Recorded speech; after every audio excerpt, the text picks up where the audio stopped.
QLA mentees and devotees. I'm embarking on this new podcast that will be audio only. Our first project is going to be for me to personally read The First 100 Million, second edition, and I will endeavor to read portions of this from the beginning to the end over the next several months. It's going to take quite a long time, and I hope you enjoy it.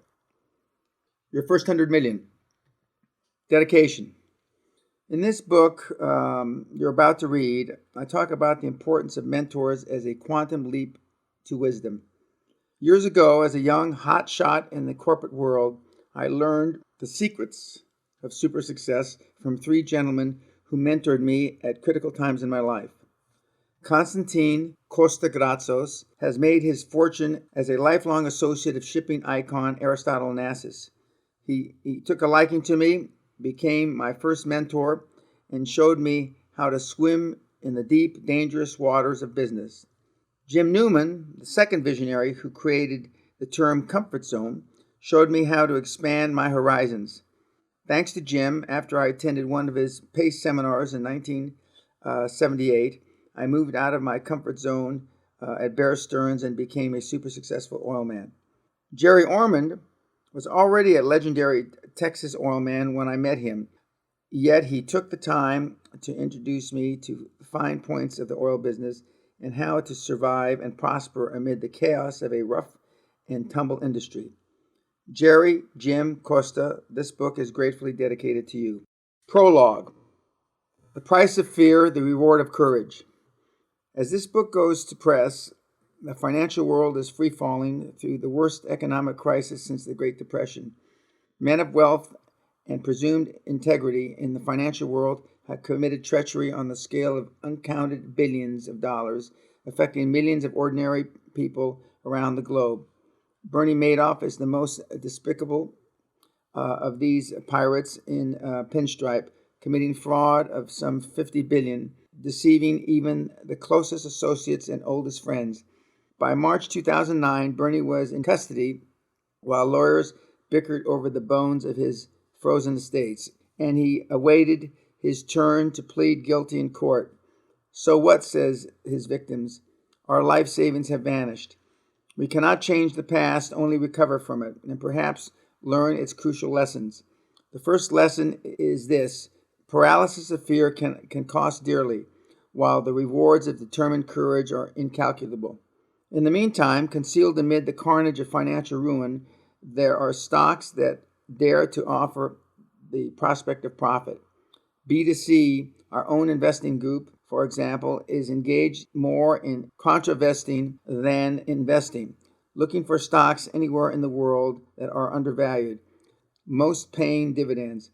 We think this period of bear market is an excellent opportunity to reach boldly for the bargains that are out there. Our advice as you seek to venture into the heady whitewaters of business acquisitions, dream team building, and quantum leap expansion is to take courage, grasp chaos, force change, and follow the methodologies you're about to read. One day, sooner than you could have imagined, the financial nightmare of the first decade of this millennium will be a harsh but fading memory, and you'll have survived to be a super success you know you could be. Forward by Dr. Klaus Kleinfeld, former CEO of Siemens AG. Congratulations! You have chosen an extraordinary book that describes a step-by-step framework and methodology for building a super successful business from scratch while attaining the skill sets of a high-performance person. The precepts described in this book are straightforward yet very powerful. The author Daniel S. Peña has put into simple words how he achieved success at the highest level, starting with nothing more than a dream and a passion to succeed. I strongly recommend Your First 100 Million for those who have a dream, little or no capital, and desire a roadmap to build a significant net worth and achieve the life of a high-performance person. It is written in the style that will ingratiate you to the author because he tells it exactly like it is, with no varnish or hesitation. At times you may even be shocked by how he describes what it takes to be a high-performance person and achieve your dreams in today's rough and tumble, ever-changing business environment. He calls his precepts and methodology QLA, or Quantum Leap Advantage, and it's based on his almost 40-year personal worldwide track record of success. Over many years, Dan has become a very good friend. I know Dan's comments might often raise your eyebrow with his candor. However, you will truly enjoy hearing what it takes to succeed from someone who has really lived it. And you can tell this isn't theory because he gives you real examples from his life and those he has coached and mentored. Dan has operated in the same real world you do every day and succeeded against all odds. But more importantly, countless devotees have used QLA successfully and achieved their dreams and goals. Read this book, and I know it can be the first step towards the realization of your dreams and being a successful high-performance person. All the very best, Klaus Kleinfeld. Introduction. Your Quantum Leap Advantage. Always try to go into business with an unfair advantage. You will never have read a business book like this one. Because you hold the special edition, you may have heard me speak. You may have even been to my castle. You may even be a business partner. So you'll realize immediately this book is written the way I talk to audiences at my Quantum Leap Advantage seminars. You'll also understand it's not a book for everybody because success and the wealth it brings isn't for everybody. But I know you'll profit from it because it captures under one cover all the Quantum Leap strategies I've been pounding into people's heads for several years now. Because sections of the bookstores and libraries across America and the UK and Europe are packed with books that tell you how to become a successful entrepreneur, some of them are written by men and women who have achieved respectable levels of success. Others are written by professors who understand business as a theory but have never had their own business. These books typically take the reader through the step-by-step mechanics of starting, growing, and ultimately selling a business. Others are manuals that cover taking a company public, tax issues, raising capital, and other topics an entry-level entrepreneur needs to know. They include checklists, graphs, and formats for business plans and letters of intent. There are probably nuggets of how-to information in these books, but I found most of them to be as flat as lifeless as roadkill. But more to the point, none of these books tells you how to prepare your mind for being super successful. They skip over how to adjust your perspective just slightly so that you can take what I call a quantum leap, make millions of dollars, and do it over and over again. What if you had success to the secrets of a man who has the strength, skills, and self-confidence to make a quantum leap, one quantum leap after another, even make them simultaneously, and knows he will ultimately become a billionaire before he quits? What if you could receive, in his own words, the wisdom of the active multimillionaire, not one of those real estate rich morons or some silk-suited seminar mooches, but a man who took his own energy corporation from $820 investment to an incredible $400 million in market capitalization in just 8 years. That's what this book is all about. It's about achieving the mental toughness and laser beam focus you'll need to make a ton of money. I packed this book from beginning to end with the same strategies I've been thundering across the financial capitals of 5 continents. But I've left most of the detailed checklist to the pedantic crowd of pedestrian business people and dusty professors who write those books, how to. Putting it another way, most business writers give you some weapons, or at least a weapon manual, and send you out to face the realities of business. Through my Quantum Leap methodology, I show you how to prepare and focus your mind and spirit for executive battle against entrenched institutions, vicious corporate assassins, and those naysayers of success, the purveyors of conventional wisdom. Don't let anyone tell you you can't do that, because you can. That's Quantum Leap difference. They used to call me crazy, and worse. They'd say, Dan, you can't do that. And by God, I'd do it. Then when I made my first few $1 million, they started calling me controversial. A London newspaper labeled me the most controversial man in London in the 80s. A public figure is controversial when he's got too much money and influence to be called crazy. Besides, he may be crazy enough to sue you into oblivion. My British advisors would shiver and say, Dan, you can't do that. So I did it. Now in my early 50s, I'm mellowing into eccentric. I thought I would stay retired. I sure as hell don't have to work, But then I realized what poor advice most people are being fed about success by feel-good frauds in the personal development field. You've seen them grinning and charming on TV. You know who I'm talking about. I've become a business success coach to a selected group of entrepreneurs who I feel have seemingly boundless energy and determination to become super successful.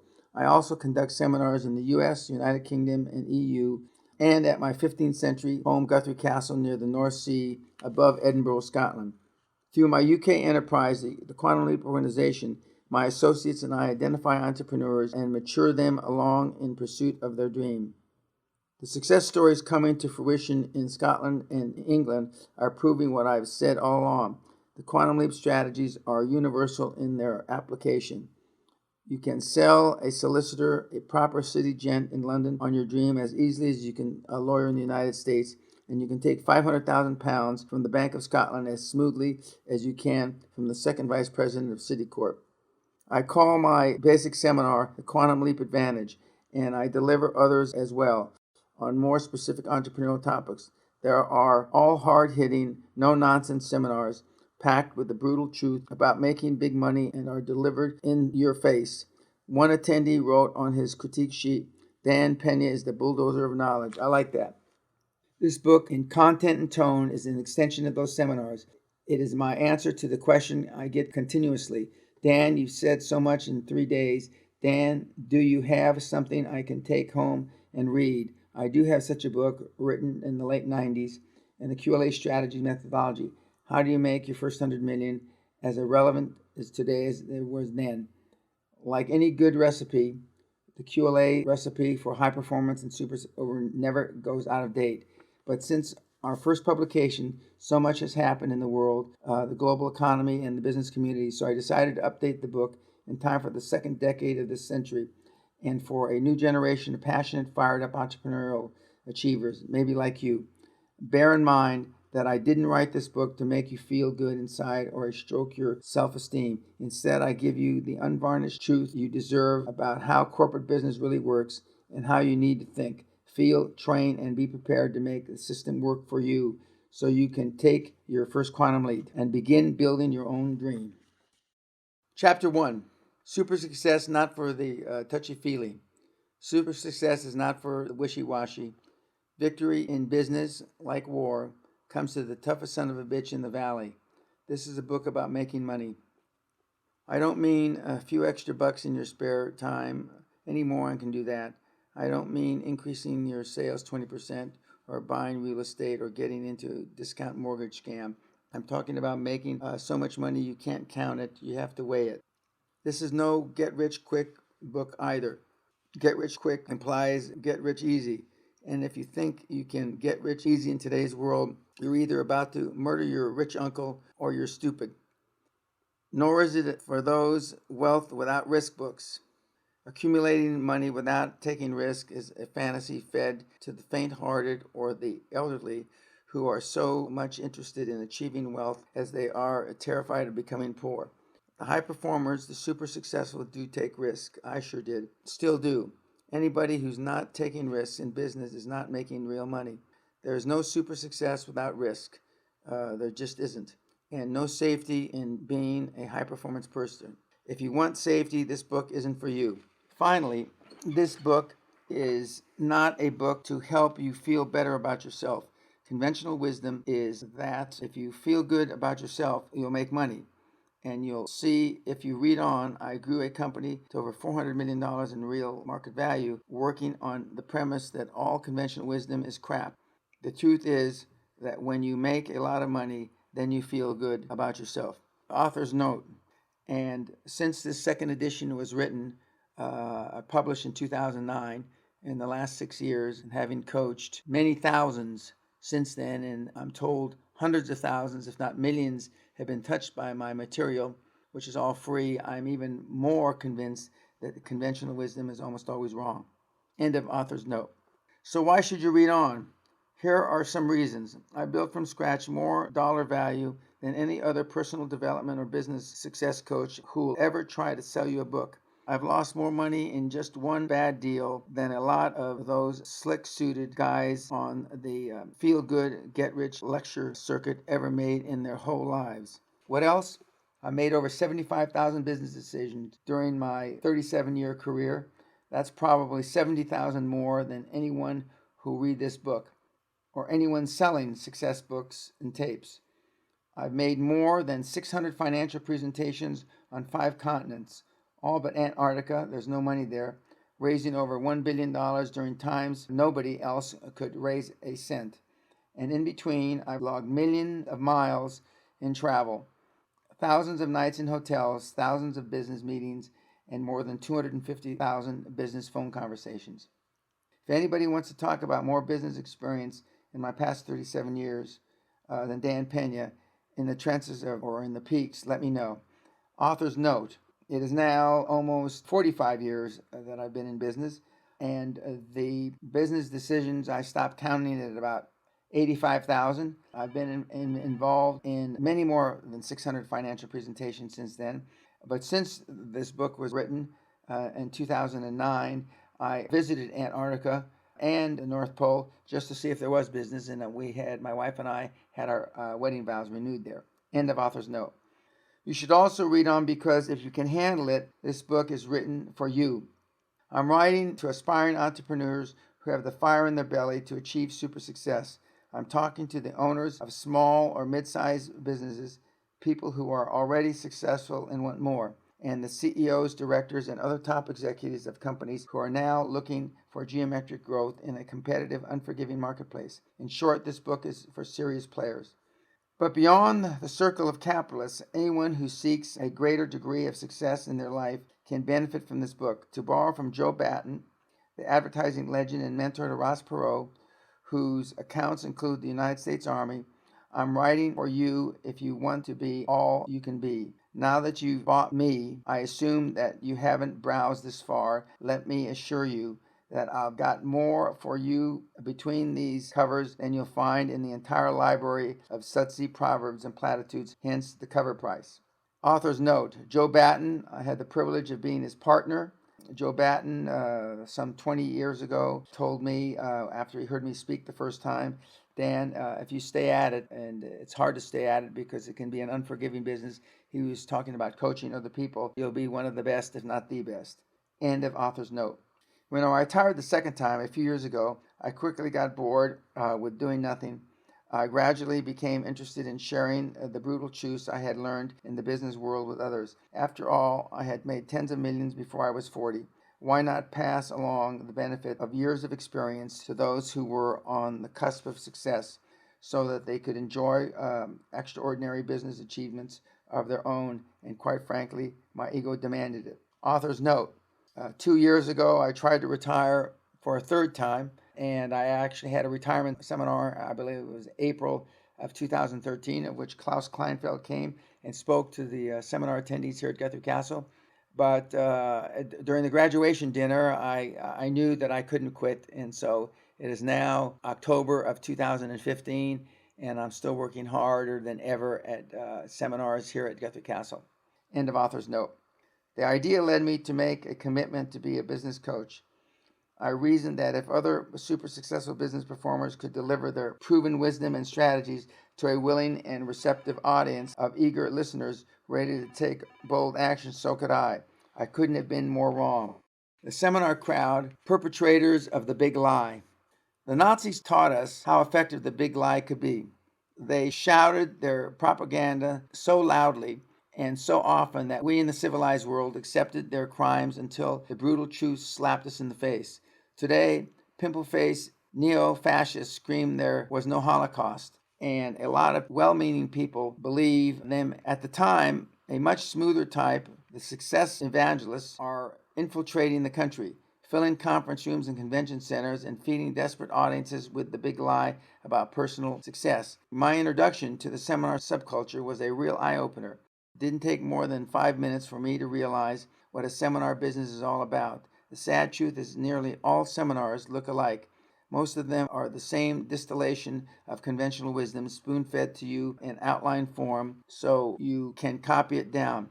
And if you're too slow or lazy to take notes, you can always buy the $495 to $2,995 tape set, manual, and even software packages conveniently set out at the table at the back of the room. They take all major credit cards. Author's note.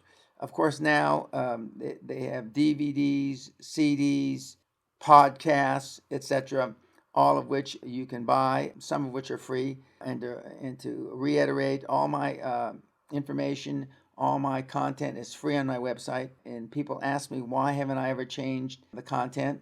And I said, because nothing's changed since I produced it in the late 90s. End of author's note. Even more to the point, if you listen to the tapes, if you actually read the book, you get the overwhelming feeling, yeah, that's right. I guess I already knew that. I just never saw it organized so neatly before. Of course, doofus, it all sounds familiar because you grew up listening to the same conventional wisdom these guys did. Now they are making money selling you the stuff that you heard all your life. Achieve a balance between business and life and your personal life. Make a list of what's good about yourself and stick it on a mirror. Make a list of what you need to do this week. Set achievable goals so you're not disappointed. Buy a used car because it's already depreciated. Get a 15-year mortgage instead of a 30-year mortgage. Crap, crap, crap. You may be one of those people who attends seminars, buys books and videotapes and cassettes, and the financial advice life support systems. If you are, then I suspect there are all lying around your home or office right now gathering dust. Thousands of dollars invested in advice your parents gave you for free and against your will years ago. Author's note. During me giving the seminar for 22 years, 22 and a half years now, I have had attendees that have spent more than $250,000 on personal development paraphernalia, and most of which hasn't even been opened. End of author's note. But just as important as realizing the content of a typical seminar message is to expose the authority of the smooth-tongued performers who deliver their wisdom around the country and on late-night infomercials. I was appalled at the lack of business acumen of so many of the seminar presenters, those personal motivation gurus that come to your city, those pearly teeth infomercial guys, the so-called authors that line the bookstores with how-to success books. They're mostly frauds. You need to ask yourself, how many of these business success experts have made any serious money? Damn few. Next, ask yourself if they have made their money in the business world. How many of them scraped their way to super success in the kill or die corporate environment? How many of them started from scratch and built a business empire worth hundreds of millions of dollars? Don't bother scratching your head. The answer is hardly any. Author's note. 6.5 years later, this is still true, with one or two exceptions. There is nobody that has made their fortune by any other method than putting asses in seminar seats and selling DVDs, CDs, and books. End of author's note. It didn't take me long to learn that most of the phonies have made what little money they have in seminar business, taking your money. I quickly discovered that I'm the only multimillionaire I know of on the seminar circuit who made his money in the real world, creating hundreds of millions dollar empire. As you will learn in the next chapter, I wasn't just exposed to $400 million on a transaction one day. I created a company that catapulted to a worth of over $400 million on a major stock exchange, starting with a phone, a leased fax machine, and $820. Another question. These people are supposed to be teaching you how to become successful, which is a code word for rich. But how many of them are multimillionaires? Few, if any. In fact, the only one I know is a good friend, Ted Nicholas, one of the finest marketing copywriters and self-publishing gurus in the country, maybe in the world. A lot of the rest live in rented properties and are dodging the tax man. Yes, they are telling you how to get rich. Author's note, that is still the case, except for Ted Nicholas, who's semi-retired now in Switzerland. He is the only one that I know that has made real money in the real world. End of author's note. Before you buy your next book or tape, consider the author and ask yourself, is this guy where I want to be? Is the success story the blueprint I want for my success? And did he make his money? And how did he make his money? In the business arena or selling books and tapes and putting butts in seminar seats? Think about it. I'm not going to tell you what I think you want to hear so you'll like me. I don't care if you like me or not. I also discovered something interesting about the roomfuls of seminar attendees I assumed were so eager to take bold action. I was stunned to discover that a level of apathy of the average seminar attendee. Most of them are more interested in hearing feel-good stories, pleasant proverbs, than the truth about becoming super successful. Most of them just want to be stroked, to hear you've already gotten within you what it takes to succeed. Reach inside and draw from the wealth of your own potential. They want validation that they're okay, in the tradition of I'm okay, you're okay. What crap. So why did Dan Pena, iconoclastic curmudgeon of the business world, decide to get into the seminar business and write a book? Because my goal is to change the way personal success development strategies and business success coaching are communicated in the world and make another ton of money, of course. Author's note, in recent years, having created over $50 billion with my mentees and devotees in real value, my goal is to be the most highly rated and most successful high performance coach that walked the planet. End of author's note. I've implemented my success strategies continuously for most of the past 35 years and made tens of millions in the process. But I have another unique advantage that works to your benefit. I'm not going to tell you what I think you want to hear so you'll like me. I don't care if you like me or not. If you want a friend, buy a dog. I don't care if you don't listen to what I have to say. I'm not in the business to make friends and to be your friend. If you personally knew the very high performance of today, guys like Donald Trump, Richard Branson, Steve Jobs, you'd understand they don't give a damn people like them or not. Personal acceptance by the masses is just not an agenda. I'm in the business to give you the opportunity to learn how to be enormously successful, even though half-truths and misinformation are easier to sell. I'm going to give you the no bullshit, unvarnished truth. Author's note. Donald Trump and Richard Branson are still at the top of their game.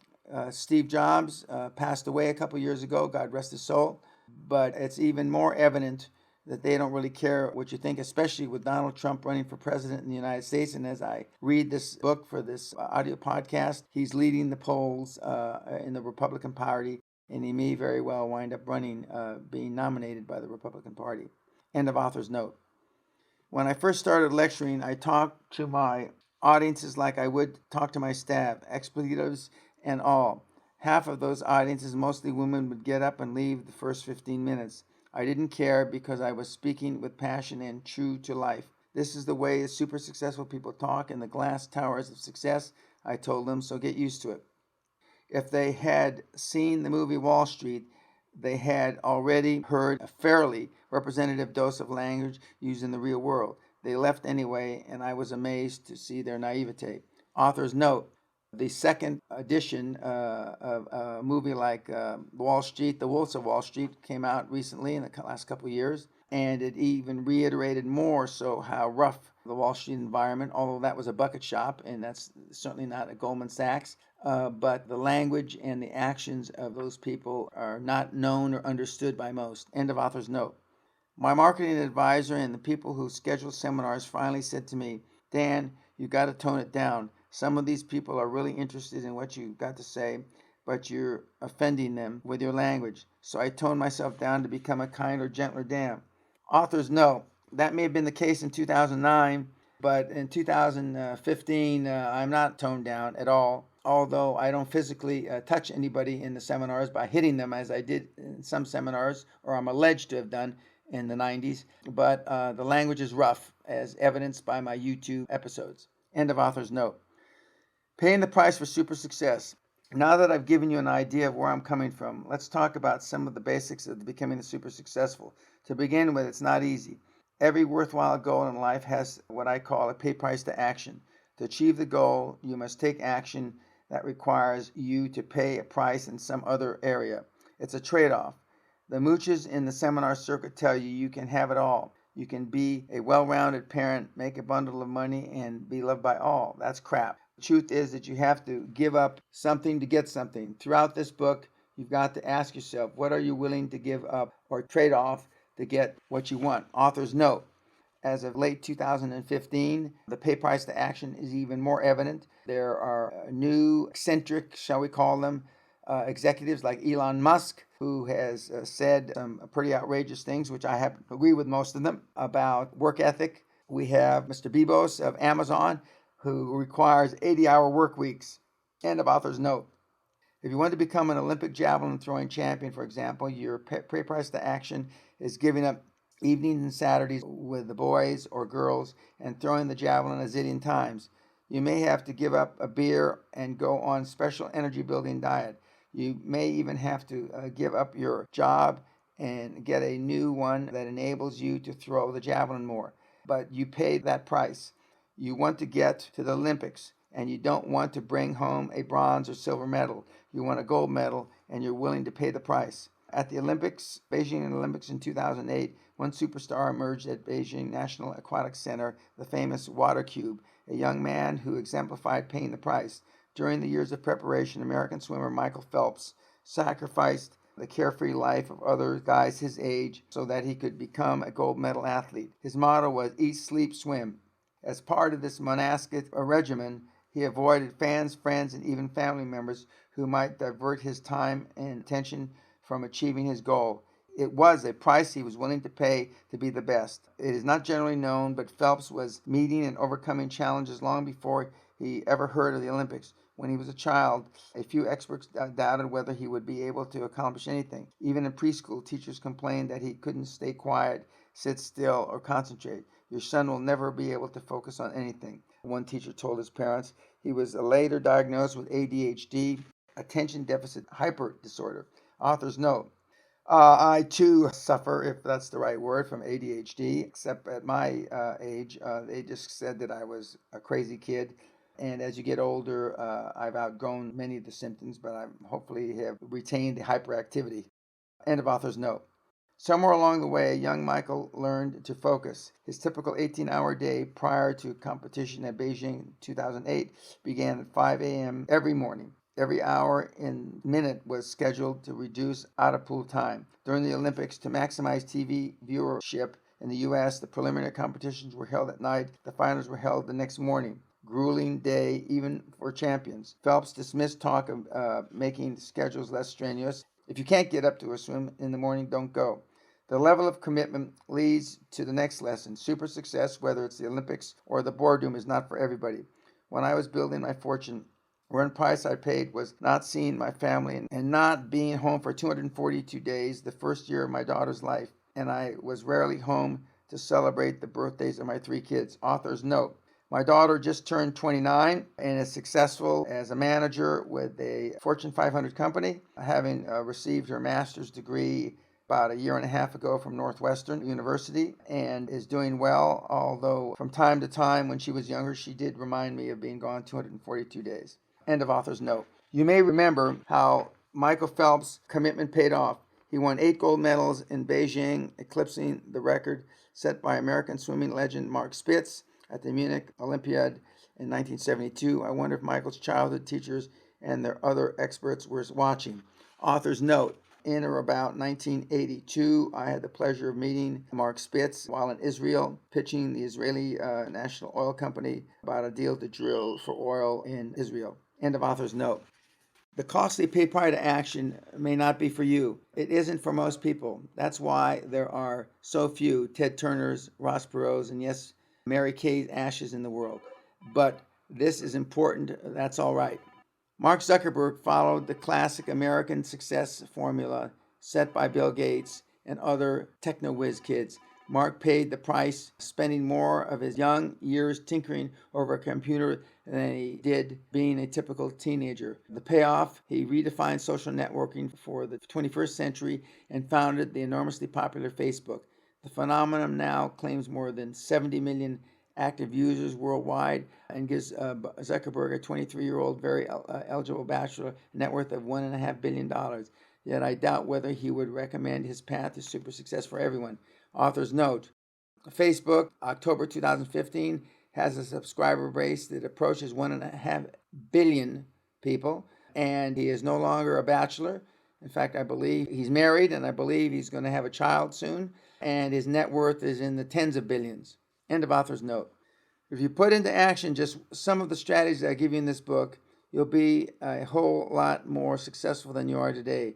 And by the way, you'll save a lot of money by not buying more tapes and books, future seminars. A lot of people I talk to assume that you have to be incredibly intelligent in order to be highly successful. I'm living proof you don't. But let's suppose for a second that you have an IQ of 100. That's average. In this example, I might be taking some away from you, and on the other hand, I might be giving you a little.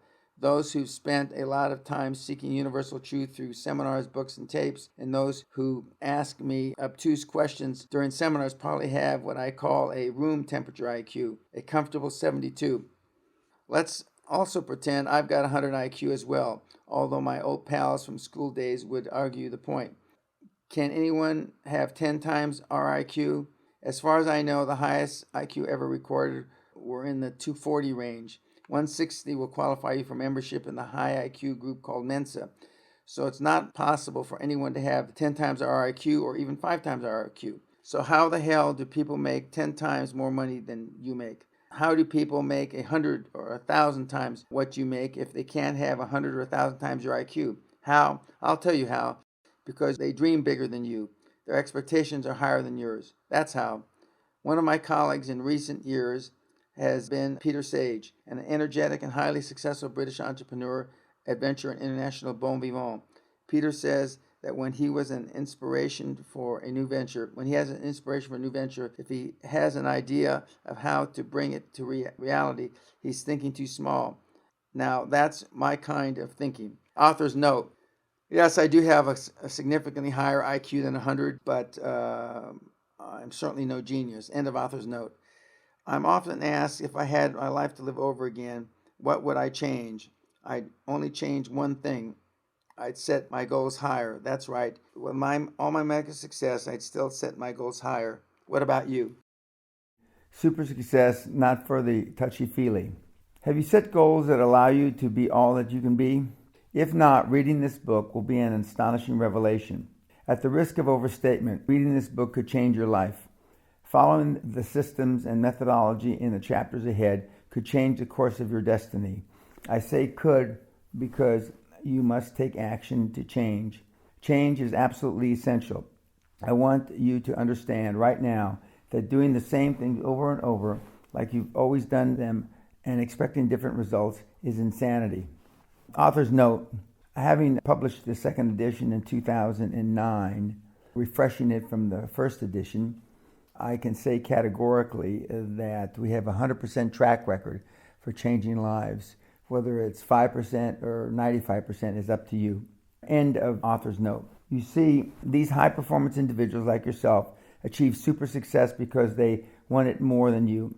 They forge favorable circumstances by using the two advantages of high-performance business people, practice skills and force of good habits. Or as Jim Ryan, the former world record holder in the mile, said, motivation gets you started, habits keep you going. Trust me on this, intelligence has nothing to do with it. Take some risks. The super successful also have a different perspective on risk. Several years ago, a guy named Charlie Givens made a ton of money on a book he called Wealth Without Risk. He put together a whole program based on money-making, money-saving ideas, hired some used car salesmen, and peddled his program in hotel conference rooms all over the country.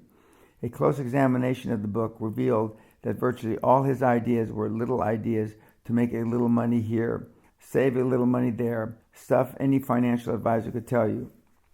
The only people who grew anywhere near super successful were Givens and his inner circle of associates. His converts saved a few bucks on insurance premiums, made a little money in real estate, mostly flipping houses, and thought they were rich. But without taking risks, they were all small potatoes, and eventually the Givens organization was dragged into court and has long since disappeared. Givens' legacy is the half-hour paid advertising TV program, The Infomercial, and a generation of skilled and dapper pitchmen who still work the seminar circuit, trying with only limited success to replicate the Givens phenomenon. The genuinely super successful understand that risk is necessary to grow. In my seminars, I refer to the quantum leap and explosive geometric growth in your company that merely more sales or more locations could never achieve. A quantum leap requires risk. One of my favorite disciples was a young man named Fidel Vargas, one of a group of mid-90s I call the Mexican morons. I quickly saw Fidel's potential and paid for him to attend a seminar at my Guthrie Castle in Scotland. Much like myself, Fidel was a product of the Los Angeles barrio, except that this Latino firebrand completed his undergraduate work and an MBA at Harvard. He also made national news several years ago by becoming the youngest mayor in the United States at age 23 of Baldwin Park, California. These days, he runs a venture capital fund and investment firm in Southern California. QLA made some lasting impressions on Fidel. Author's note, Fidel has since left his venture capital firm and is now the CEO of the Hispanic Scholarship Fund, where he's helping thousands of Hispanics get into university every year. End of author's note. Dan Peña struck me immediately as larger than life, Fidel said recently. Somebody determined to squeeze every last drop of juice out of life. The lessons of QLA are simple but powerful. You've got to take risks to be really successful. You've got to be willing to throw your hat over the wall and commit yourself to your dream. Dan also taught me that most obstacles to success are created in an imagination driven by fear of defeat and by listening to the platitude of conventional wisdom. If you're already in business, you understand risk. Remember when you first got started, didn't establishing that business require risk? Didn't marriage require an element of risk, or raising kids, or buying a new home? Then why do so many people who take risks in other areas of their lives shudder at the taking risks in growing their business? No matter how tight your strategy and how sure of success you are on a given deal, the specter of risk lurks at your side until signatures are on paper and the money is in your pocket, in your bank, and preferably spent. I believe that if you're not taking risks to grow your business, it begins to wither. I hate someone to tell me everything is running smoothly. By definition, I know their business is not growing anymore and probably dying. They have forgotten that from chaos comes order.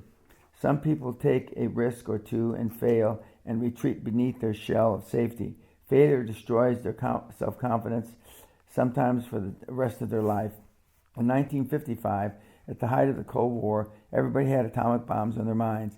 School kids were drilled to hide under their desks so that the 50 megaton bomb detonated downtown would miss them. But my father, an LA policeman, was lured into investing $10,000 in the Lucky 13 Mining Company, an outfit with uranium mines in Nevada. It was a con job, a scam, and he lost his 10 grand, which in 1955 was a small fortune. But maybe more damaging to him than the financial loss, he was disgraced in the front of his family and friends and laughed at for years afterwards. 1958, my dad had a chance to buy an undeveloped piece of land northwest Los Angeles for $3,000, the intersection of the Peña Canyon and Ventura Boulevards, all four corners. He turned it down, no use being made a fool of twice. He must have figured the next time the property was sold, it went for $640,000, then $3.5 million, then $8 million. The last time we looked, one corner sold for $12 million. For the rest of his days, Dad didn't like to drive up in northwest LA around Woodland Hills. One failure drained his resolve to ever take another risk. Never fear failure. Understand it. The super successful also have a different take on failure. They understand that failure is what happens when you do something. The greatest successes in the world also experience the greatest failures. The all-time strikeout record in Major League Baseball is held today by Babe Ruth. But we don't remember him for strikeouts. We remember him for setting a home run record that stood for decades, long before performance-enhancing drugs destroyed America's love affair with baseball. No one cares about the Babe strikeouts. The point is that he kept swinging the damn bat. Most of us never get out of the dugout, let alone up on the plate. Those people not only wonder why they never hit a home run, they even begrudge the determined hitters who do. Donald Trump has lost billions in his financial deals, but who cares? He has made billions more with successful ventures, and he just keeps swinging at the bat. After stumbling into the New World, Christopher Columbus failed in the subsequent exploration and died a poor and disappointed man. But on Columbus Day, do we celebrate his dying destitute? Of course not. We celebrate his success. Author's note, Donald Trump is currently leading the polls for the Republican Party for President of the United States. End of author's note. This reminds me of a story about Tom Watson Sr., founder of IBM, being asked by a young management trainee, "Sir, how do I get to the top of the management ladder?" Watson immediately replied, "Double your failure rate, son, double your failure rate." His point was, of course, that more failures could only result in more tries, more initiatives, more risk-taking, all the actions required for growth. Most of Tom Edison's experiments failed miserably, thousands of them. He thought direct electrical current, DC, was the answer to lighting the world, and the alternating current, AC, was passing fad. He was wrong, and nobody cares. Instead, we're indebted to Edison's genius and his determination whenever we turn on a light bulb or hear recorded music or watch a movie. For the super successful, failure is a valuable lesson. It is a road not to take again, or at least under the same conditions, and then they move on. Failure is nothing more than testing. As Edison said, success is 99% perspiration and 1% inspiration. To the high-performance person, fear is false expectations appearing real. The surefire formula for failure, try to please everybody. That's the biggest reason most people never achieve success. They try to keep everybody happy. As a result, they fail, and people they were trying to please don't give a damn. Instead of listening to everyone around them, they should have consulted with themselves. They should have trusted their instincts. They should have listened to their intuition. As a high-performance person, you have the confidence in your judgment to stand by whatever decision you make. Listen to your intuition. It's almost always right. Intuition plays a strong role in the decision-making process of a high performer. Over the years, women have tried to monopolize intuition. Women's intuition is a given, but what about men's intuition? I think intuition is what we call instinct in animals, a primal survival skill. All of us have a sense, a gut feeling about intuition affecting our best interest. Usually we run into problems when we ignore our intuition. Nowadays, the tyranny of computers has undermined our reliance on intuition. Too often, we excel things to death. Suppose you're a guy at a party and you meet an attractive woman. Her smile seems, well, more than friendly. She touches you a lot innocently. You know she's hot. You don't need to run back to your office and excel it. You don't have to think about it. You know. Business is much the same, but conventional wisdom dictates we overcomplicate issues because, after all, our world is very complicated now. The internet, personal computers, and other electronic breakthroughs we wouldn't have dreamed of 20 years ago give us to a universe of information we can use. I personally believe that the reliance on the computer can be a single biggest drawback to being a high-performance entrepreneur. But even I got online in April 2001 because it has become an integral part of our personal and business lives. Forget what others think. Too many worry about what others think and about their decision that they do the wisdom of the decision itself. What are the guys that I play golf with going to think? What will obnoxious cousin Rudy say? Or Aunt Martha, who has cartoons of Amway products in her garage? Come on, do you think Bill Gates gives a hoot what others think? You think Trump gives a damn or the opinions of experts make a fraction of his money? Of course he doesn't. The fact is, you should have all the data you need to make a decision. You've done your investigation and due diligence. You've met and sized up other players. Somewhere deep inside, your gut tells you this is an opportunity you need to seize. In contrast, the high-performance person, such as myself, measures the risks, makes the decision, takes action, and never thinks, well, maybe I should have done this or that. Maybe I made a mistake. As a high-performance person, you have the confidence in your judgment to stand by whatever decision you make, and you've got more to do than second-guess yourself. You've got the important decisions. You may move on without looking back. I often say, I may be wrong, but I'm never in doubt. How else could I have made those 75,000 business decisions? Author's note, I've made many more than 75,000 business decisions by now, approximately 100,000. End of author's note. Never look back. One more prerequisite for super success. The high-performance person never looks back. Do you know someone who suffers from terminal buyer's remorse? That individual shops for a new car, new home, new dress, or new anything and then makes a purchase. The next day, he or she begins to revisit all the reasons the item they didn't purchase was a better buy. Soon they're miserable. If they can, they return the item for a refund and start the same torturous shopping process over again. They'll never be satisfied because they don't have confidence in their ability to make decisions. Make every decision as if it was your drop-dead final word on the matter. Down the line, you may have to do a mid-course correction based on the dynamics of business, but that's not looking back. That's keeping your eyes forward toward where you're headed. Big difference. Make the sacrifice of pay price to action. Take risks. Don't fear failure. Listen to your intuition. Avoid conventional wisdom. Ignore what others think and never look back. As we prepare to launch into the tactics and strategies of the high performers, you may have already figured out this is not going to be a comfy drip through mainstream thinking. Like they say in Texas, where I learned the oil business, this book is written for those who want to hunt with the big dogs and pee in the tall grass. Super success is not for the wishy-washy. Victory is business like war. Comes to the toughest son of a bitch in the valley, not the touchy-feely. I cannot think of a single high-performance success who is touchy-feely. If they exist, I never met one. High performers are the gladiators of the glass towers. They're tough, they take action, but never take prisoners. They make mistakes and never look back, and they make a lot of money. I don't care if I have to drag, push, slap, kick, or cajole you to super success. You will not necessarily like me, but I don't give a damn. What I do give a damn about is making you into super success and helping you make enormous sums of money. If you're interested, we'll get down to the specifics soon enough, but first you need to understand who I am. As you know, Dan Peña has the credentials to kick your apathy into action for the next 12 chapters. Chapter 2, The Barrio and the Castle. If you aren't prepared to die for your dreams, you aren't prepared to live for them.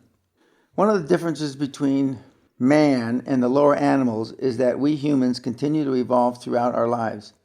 We have the capacity to make mid-course corrections. We experience pivotal, life-changing events. Men, for example, can be changed forever by experience of war. Women are often transformed by the experience of childbirth. In this chapter, I want to trace the path of my own career and its pivotal points of change. When you understand the origins of my business strategies, you will see more clearly how you can apply them to your business. I was not always a laser beam focused, goal-driven, success-motivated individual I am today. Quite the contrary. I spent my adolescent years in a tough, predominantly Latino East Los Angeles neighborhood, a barrio where you learn street-level survival skills early. Our main competitive sport was bar fights with guys from other neighborhoods. 3 of my closest friends, Ruben Munoz, Walt Wojak, and Howard Stein, by 15, we were laser beam focused and perfecting our 9-ball pool, getting drunk and getting laid. The last I knew of Ruben, he was serving life sentence in Florida, a Railford prison for murder.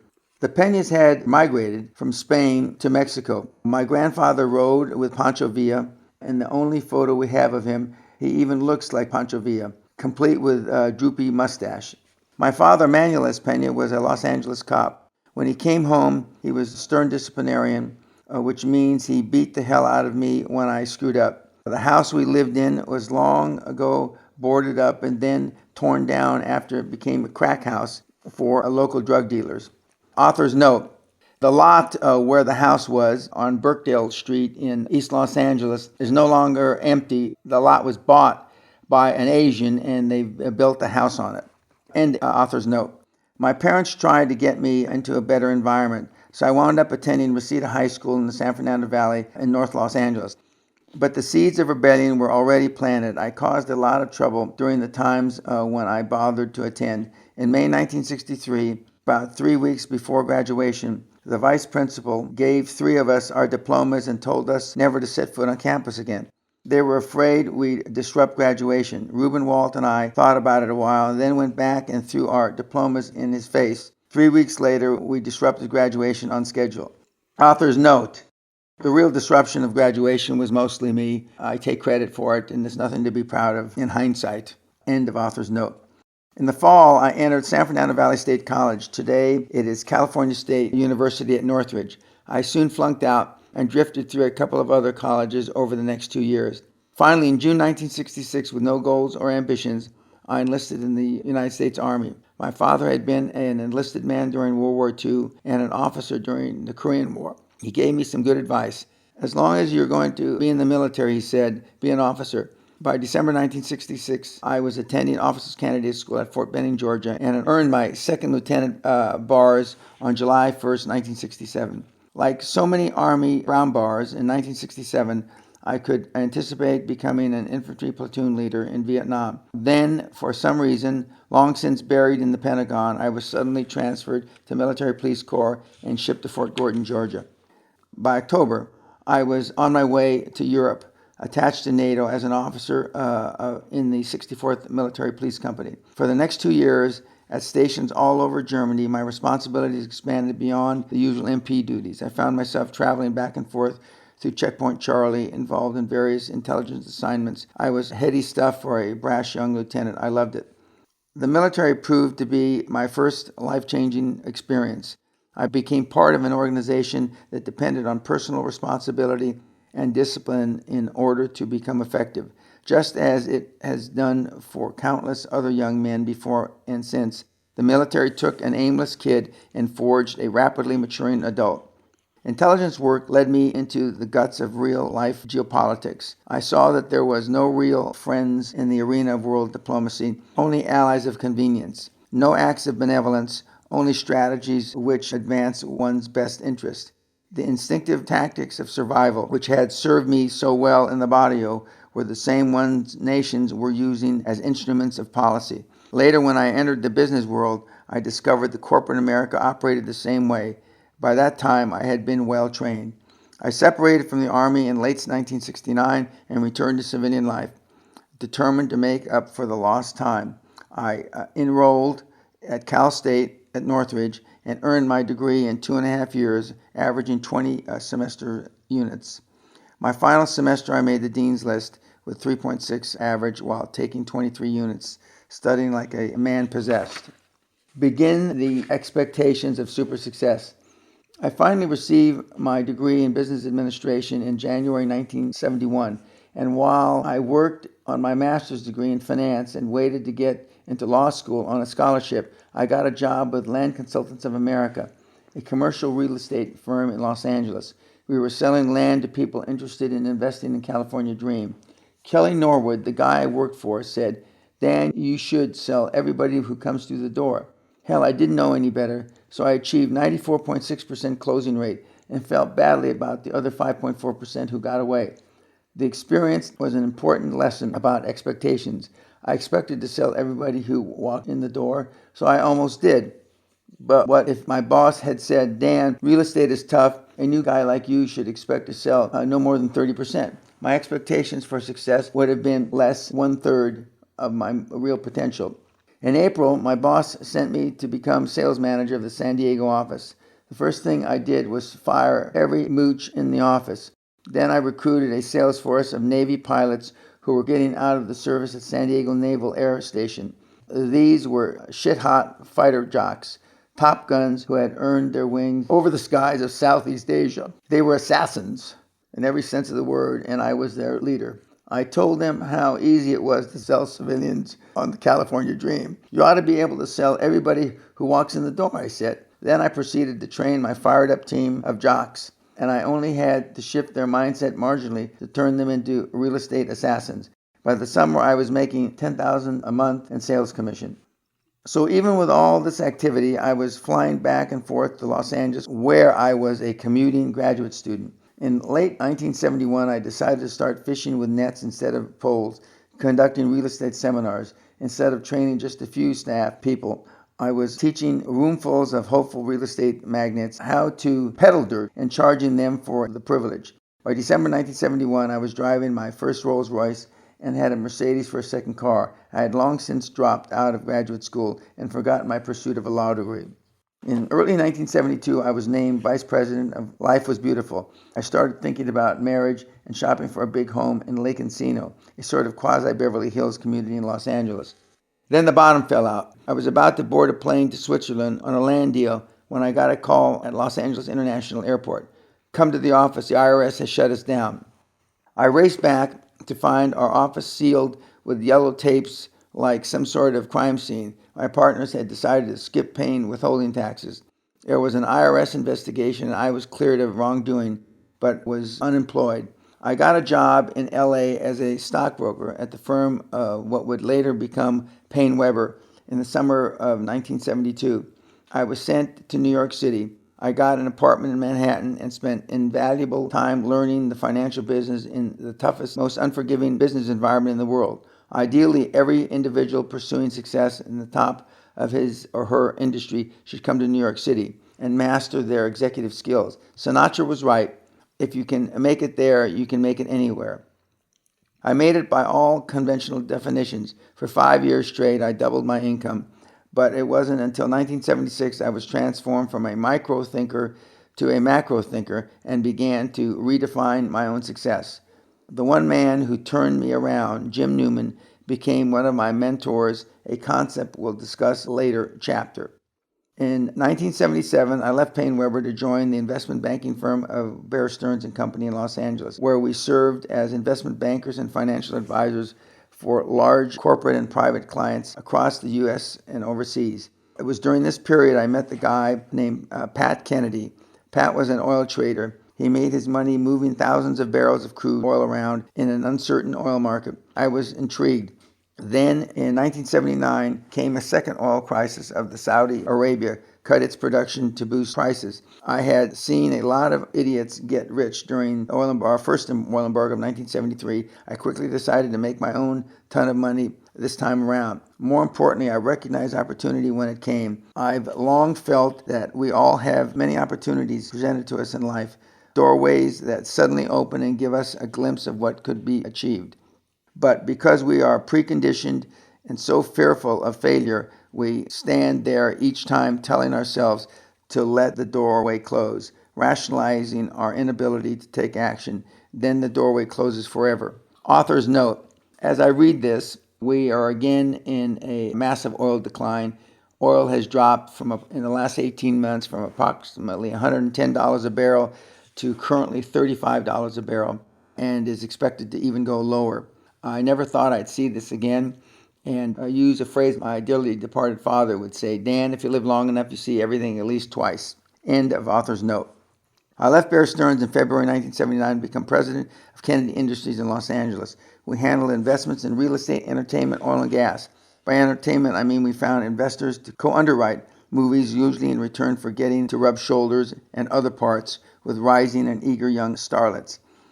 I knew as much about filmmaking as I did about the oil industry, and we lost a bundle of money, but we sure as hell had a good time. Author's note: during that entertainment phase, I was privileged, if you want to use the word, to do business with Dolly Parton, Hoyt Axton, Robert Goulet, Tony Curtis, to name a few. End of author's note.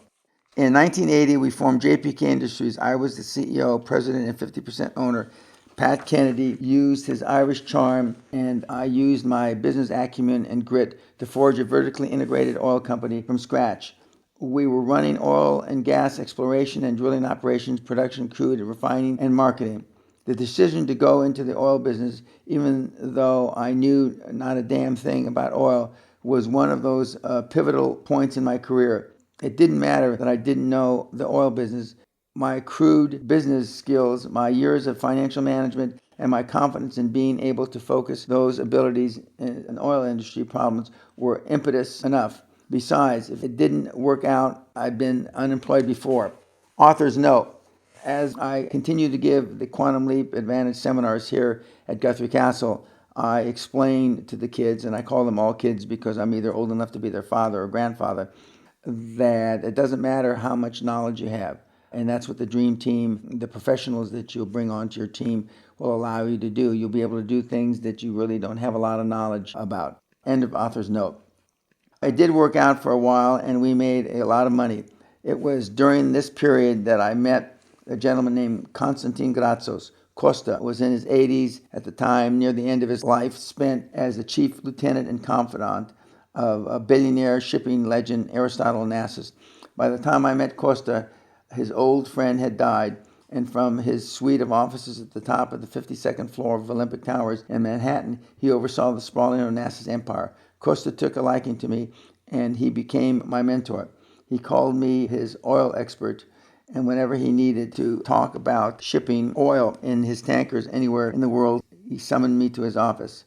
Author's note: in all the time that I knew Mr. Grazos, he always called me Mr. Peña. I called him Mr. Grazos to begin with, then Constantine, and then at the end of his life, I called him Costa. End of author's note. Through Costa, I found myself traveling the world, negotiating oil deals with such figures as Imelda Marcos in the Philippines, Baby Doc Duvalier in Haiti, and Chile's military strongman General Augusto Pinochet. Whenever I was in Manhattan, I worked out of Christine Onassis' office in the towers. Author's note: she had a phone on her desk that had direct lines to the Vatican, the White House, amongst other luminaries, and I would push the buttons and pick up the phone, and when they'd answer, I'd hang up thinking that they'd know that it was me calling. End of author's note. This was all intoxicating experience for a 35-year-old wise-assed oil industry novice. It also led to probably the most unlikely international adventure of my life, one which for years was closely held secret for reasons which will soon become apparent. Looking back to write about it so many years later, it almost seems like a dream or a late-night B-movie. To my family, it was a nightmare of apprehension, a living hell of dark plans and shadowy figures of which she only has frightening memories. Haiti was known to have oil deposits, but oil had never been produced there because of a lack of expertise and capital. Although Costa was negotiating with Duvalier for oil shipping rights, he detested Baby Doc tyranny and how he kept his nation impoverished while he moved tens of millions of dollars into his own Swiss private account. Costa, in the finest Greek tradition, was a fierce believer in democracy. So in the early 80s, he decided simply to remove Duvalier's regime. Although he conceded that thousands of people could be killed during the armed invasion, he calmly justified his idea with a rationale that usually began: when human rights are at stake, sacrifices are required. Using his enormous wealth, leverage, and influence, Costa convinced three very unlikely parties to co-finance the support an armed invasion of the island nation: the CIA, Mobil Oil, and the Vatican.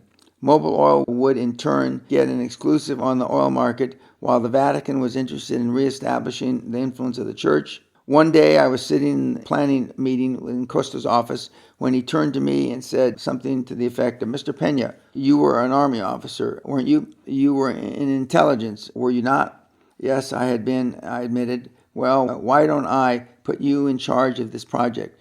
Immediately and with all the enthusiasm I could muster, I responded, "Yes, sir, absolutely. I'll be honored to lead this project." Author's note: putting together the team for the invasion of Haiti was a project of biblical proportion, and some of the best times I had were in the planning phase and the recruitment of the team. End of author's note. Events moved quickly. Through Costa, I met representatives of the co-conspirators, including CEO of Mobil. Costa reassured me, "Mr. Peña, you have my assurance you can trust all these parties except one, the Vatican. Don't trust the Vatican, Mr. Peña." Through the end of 1980 and well into 81, we plunged ahead with meticulous plans, greased by enormous resources. Using French contacts, we recruited and armed an assault force of some 300 mercenaries and assassins. We hired the special talents of the very best freelance demolitions expert and brought in a widely respected mercenary, Colonel Mike Williams, who had served as the last commander of the Rhodesian cavalry. These were men who had lived and fought on civilization's underbelly for so long they seemed to squint in the incandescence of normal society. They chatted idly about jobs in Angola or Congo or Bolivian jungle and getting trigger time in ferocious firefights. Just beyond their quiet talk, you could almost hear the rattle of automatic weapons fire and the smell of sweat of war. They brought to life the cliche, "a breed apart." During our spending spree, we also acquired a couple of Army surplus helicopters, gunships, through dubious channels, and the Vietnam-era C-47 Puff the Magic Dragon. This unlikely killer, designed for target suppression, was mounted with 3 updated Gatling guns, General Electric 7.62 mini guns, each mounted and firing from the port side. 10 of the 15 of the project's top leadership, myself included, were spirited away by the CIA into Camp Cobra, an anti-terrorist school run by Lieutenant General Mitchell Warbell in Powder Springs, Georgia. Working with the CIA specialists, we practiced hand-to-hand combat and negotiated obstacle courses under live fire. We also became skilled sharpshooters. We went beyond aiming a weapon and learned to fire by instinct. I got to be such a good shot, I could almost toss a dime into the air and hit it. Author's note: during that experience at the Cobra school, there was a active duty lieutenant general in the United States Army that was going through the school as well. The guys there said that he was there to spy, but it's the first time I was able to knock around a lieutenant general, and the only time actually, and it was a lot of fun because during the hand-to-hand combat training. End of author's note. The plan was to launch overland from the Dominican Republic with air support and with the element of total surprise, blow up the presidential palace and Federal Reserve of Haiti, where Duvalier had stashed $200 million. We would liberate the money for our troubles and then install a new president already selected by leaders of the Haitian community in the U.S. You see, we were 15 years ahead of Bill Clinton. Authors know we met in New York with the gentleman that we were going to replace Duvalier with at LaGuardia Airport at the Hilton. Many, many meetings. End of author's note. Although we were only 300 strong, our battle plan called for expending 1 million rounds of ammunition during the first day of assault. Thousands, including the palace guard and most of Haiti's feared Tonton Macoute, would be terminated. It never even occurred to us that we might be killed as well. We were immortal in those days. In fact, I made sure I was slated to be aboard the first chopper to hit the ground in the palace grounds. In the meantime, our designated president-to-be was sitting in New York drawing up a hit list of his enemies. It grew from a dozen to hundreds, and the CIA was getting nervous that our plan was becoming less than a clean surgical strike. During the summer of '81, a climatic meeting was held in Olympic Towers, attended by our CIA contacts, our mercenary commanders, and other key players. Suddenly, the CIA guys announced they were shutting down the operation. Talk about chaos. Mercenaries jumped up, pulled their guns. The CIA guys jumped up and drew their guns.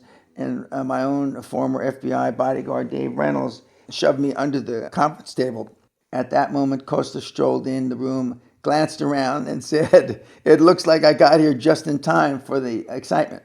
Author's note: the words that I wrote here several years ago in no way, shape, manner, or form can illustrate or depict the excitement that was in that room when the CIA said that they were pulling out of the deal and everybody else went fucking berserk. End of author's note. Once guns were reholstered and I came out of under the table, we accepted the fact that the CIA had pulled out of the deal. Then they added, should our mission fail and we are captured, they would deny all knowledge of us and the project. And oh yes, they were keeping the money. Now we were furious. I told them to get the hell out and that we were going to hit Haiti without them.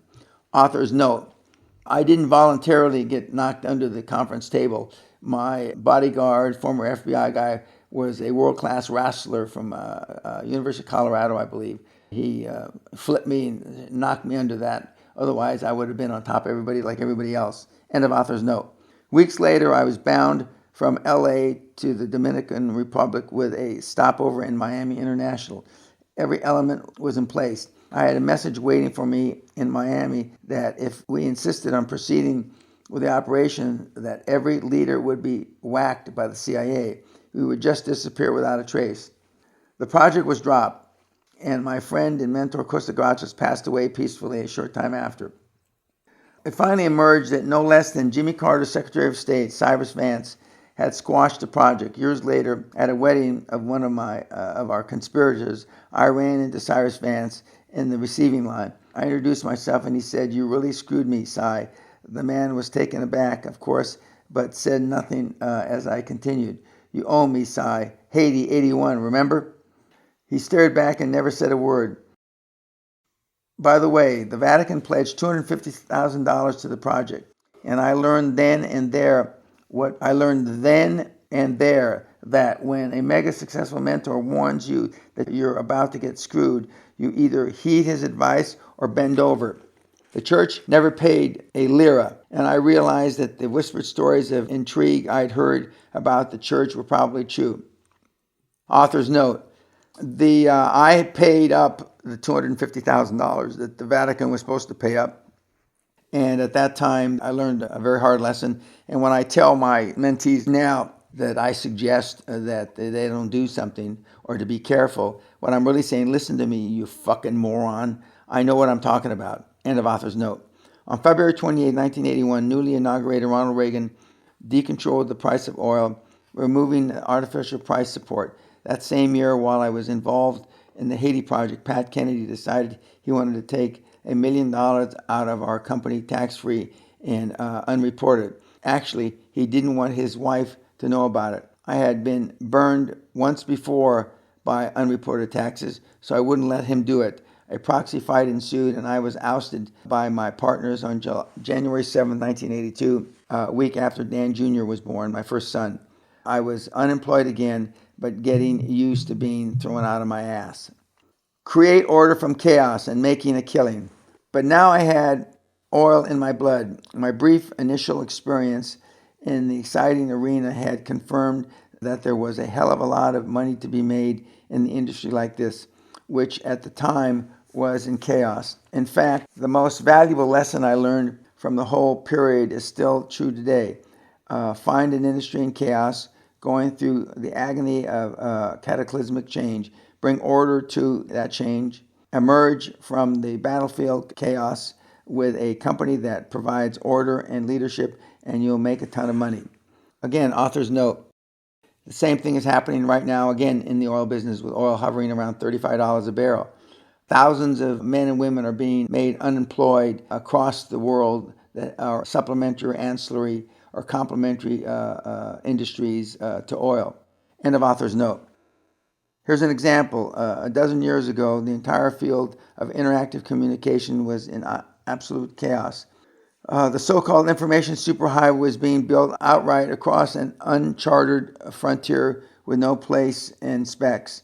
Young geniuses working in their garages developed technology that runs our world today.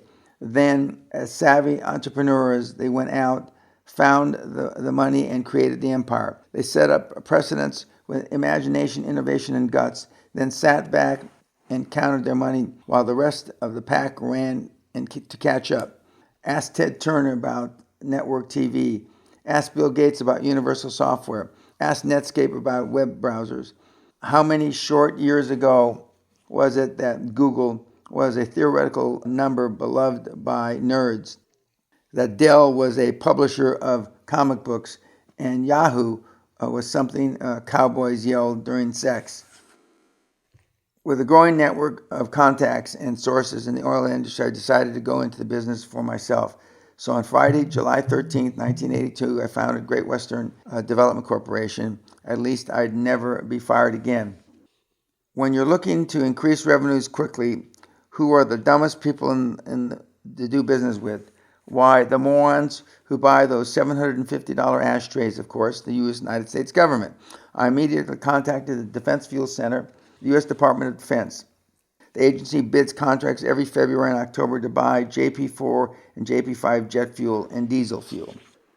We started Great Western Development, GWDC, with $1,000. A friend of mine, Bob Anderson, a retired Texas oil man, former Secretary of the Navy, chipped in $180, and I paid the remaining $120 to bid an initial $20 million contract. I later paid Bob back his investment.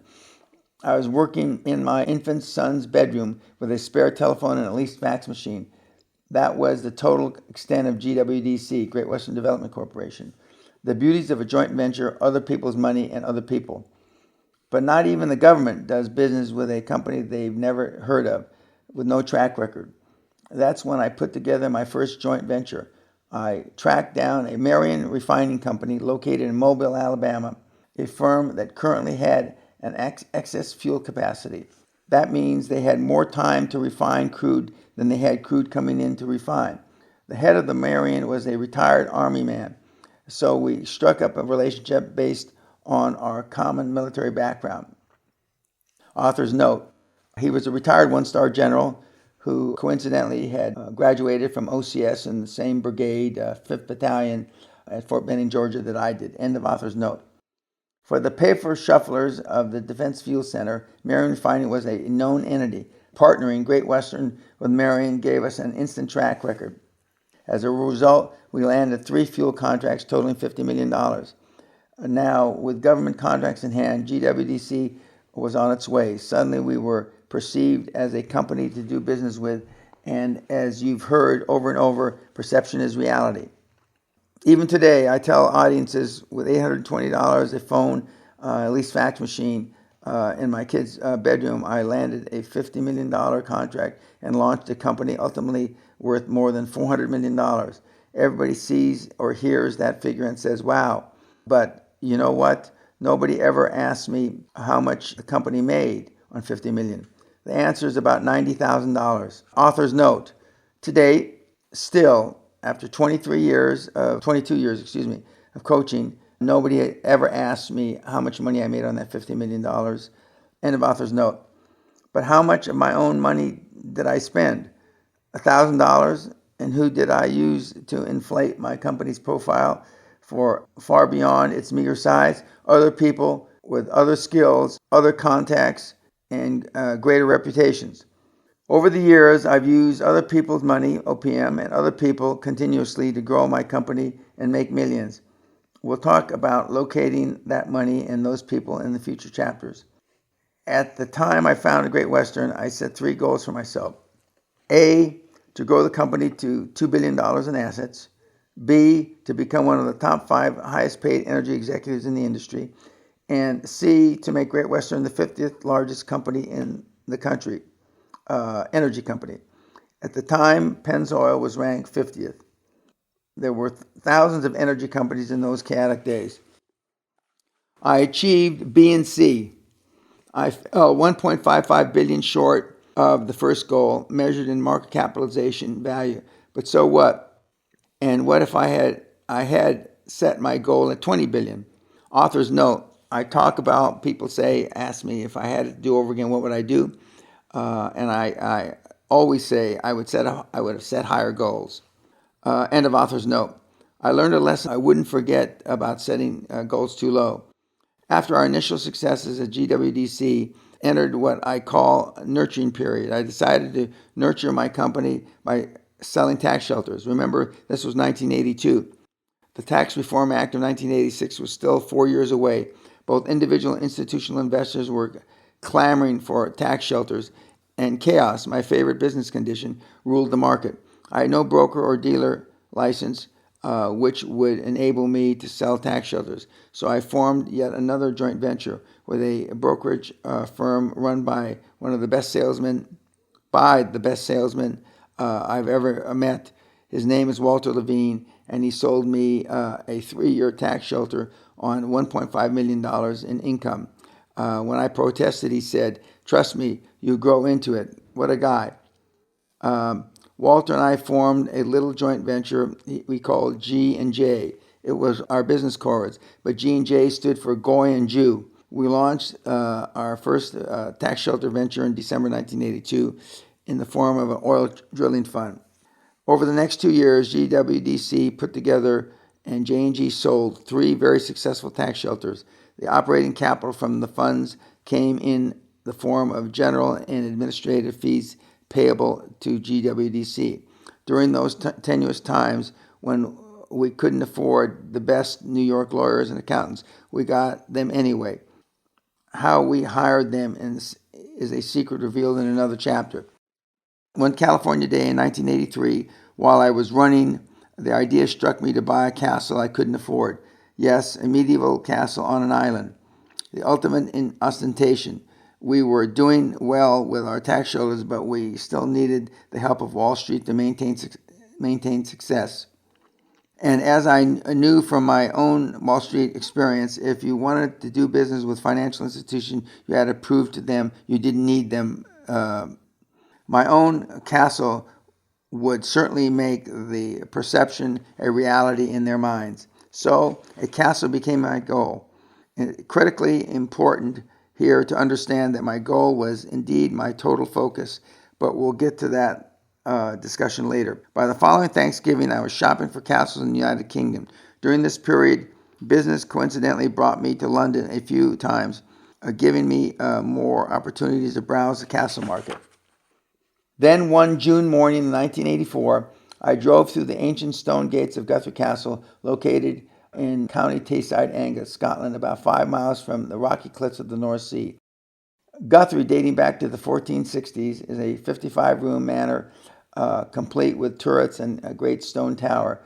At its top, open parapets built for defense against other clans, and no doubt the English look out across the formal walled garden in the shape of a Celtic cross and the forested countryside.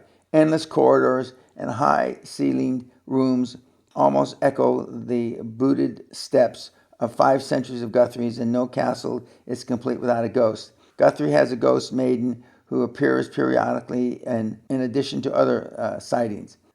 Author's note, the first recorded history of the ghost was in 1629 by the Bishop of St. Andrews. End of author's note. Adding to its appeal, Guthrie is surrounded by 156 acres of rolling estate, icy streams, and a crystal loch. Perfect for my own golf course, I thought. I made my first offer within days. After negotiations, I made my final offer in August, which was accepted. The interior was stripped of every stick of furniture and decoration. Even the fireplace mantels had been yanked out for auction to pay taxes. The castle was destined to be razed had I not bought it. It took a year of living in chaos to rewire, replumb, re-roof, renovate, refurbish, and refurnish, decorate the place in time for my 40th birthday in August 1985. I made a lot of local antique dealers and decorators wealthy during that year-long buying spree. The result is an historic castle that is at once an elegant showcase of finer decor and warm sanctuary in the gentle hills of Angus. As far as the island in the dream, we occupy not an island, we're on an island. It's called Great Britain. It occurred to me how far I had come during my first 40 years, from Latino punk in the hard streets of the urban barrio to the laird of my own castle in the peaceful Scottish countryside. Here, secluded in such timeless surroundings, I could ride my Arabians or just walk the grounds in the crisp northern air, renewing my strength and spirit. I would need that strength for the greatest adventure of my life that has just begun. Author's note. I spoke of my 40th birthday, getting it ready. Well, we've just completed my 70th birthday, 30 years later. The castle has been renovated 4, arguably 5 times since I bought it, most recently by my lovely wife, Sally. And again, it's had a almost total makeover. And we are again, coincidentally, in a chaotic time for oil, as I've already mentioned, and there are going to be fortunes to be made. Chapter 3, Conventional Wisdom, the Loser's Crutch. Do business the way it's usually done if you're satisfied making the usual money the usual morons do. Lenin was wrong. Conventional wisdom, not religion, is the opium of the people. It is injected into our brains from birth by our parents, our teachers, our chattering neighbors, and anybody else who aspires to leading a safe, anonymous, and respectful life, and dying forgotten. If you're nice to people, they'll be nice to you. Conventional wisdom stifles the risk-taking required for bold, creative action. It anesthetizes the mind with mindless platitudes. Real estate is the best investment after all. They don't make it any more of it. Conventional wisdom is the scripture of mediocrity, fortune cookie proverbs that make losers feel better about themselves. Your business is doing okay. Why risk it on some crazy idea? Better safe than sorry. In case you missed the point, I hate conventional wisdom. And if you're going to make your own quantum leap to super success, you'd better learn to hate it too. And purge it from your mind as if you'd struck an enema tube in your ear. Why? Because conventional wisdom is almost always wrong. Visionaries have always flown in the face of conventional wisdom. Columbus, don't you know the world is flat? Mr. Ford, you can make a V8 engine. Wilbur and Orville, man wasn't meant to fly. All my life I've had people tell me, Dan, you cannot do that. Dan, you can't take 26 academic units in one semester. Dan, you can't go into the oil business when you don't know a damn thing about oil. And you can't do it in a collapsing market. And you sure as hell can't do it in the middle of the worst energy depression in 50 years. In fact, I've made a list of you can't do that. People have told me over the years, 95 of them, and included as an appendix.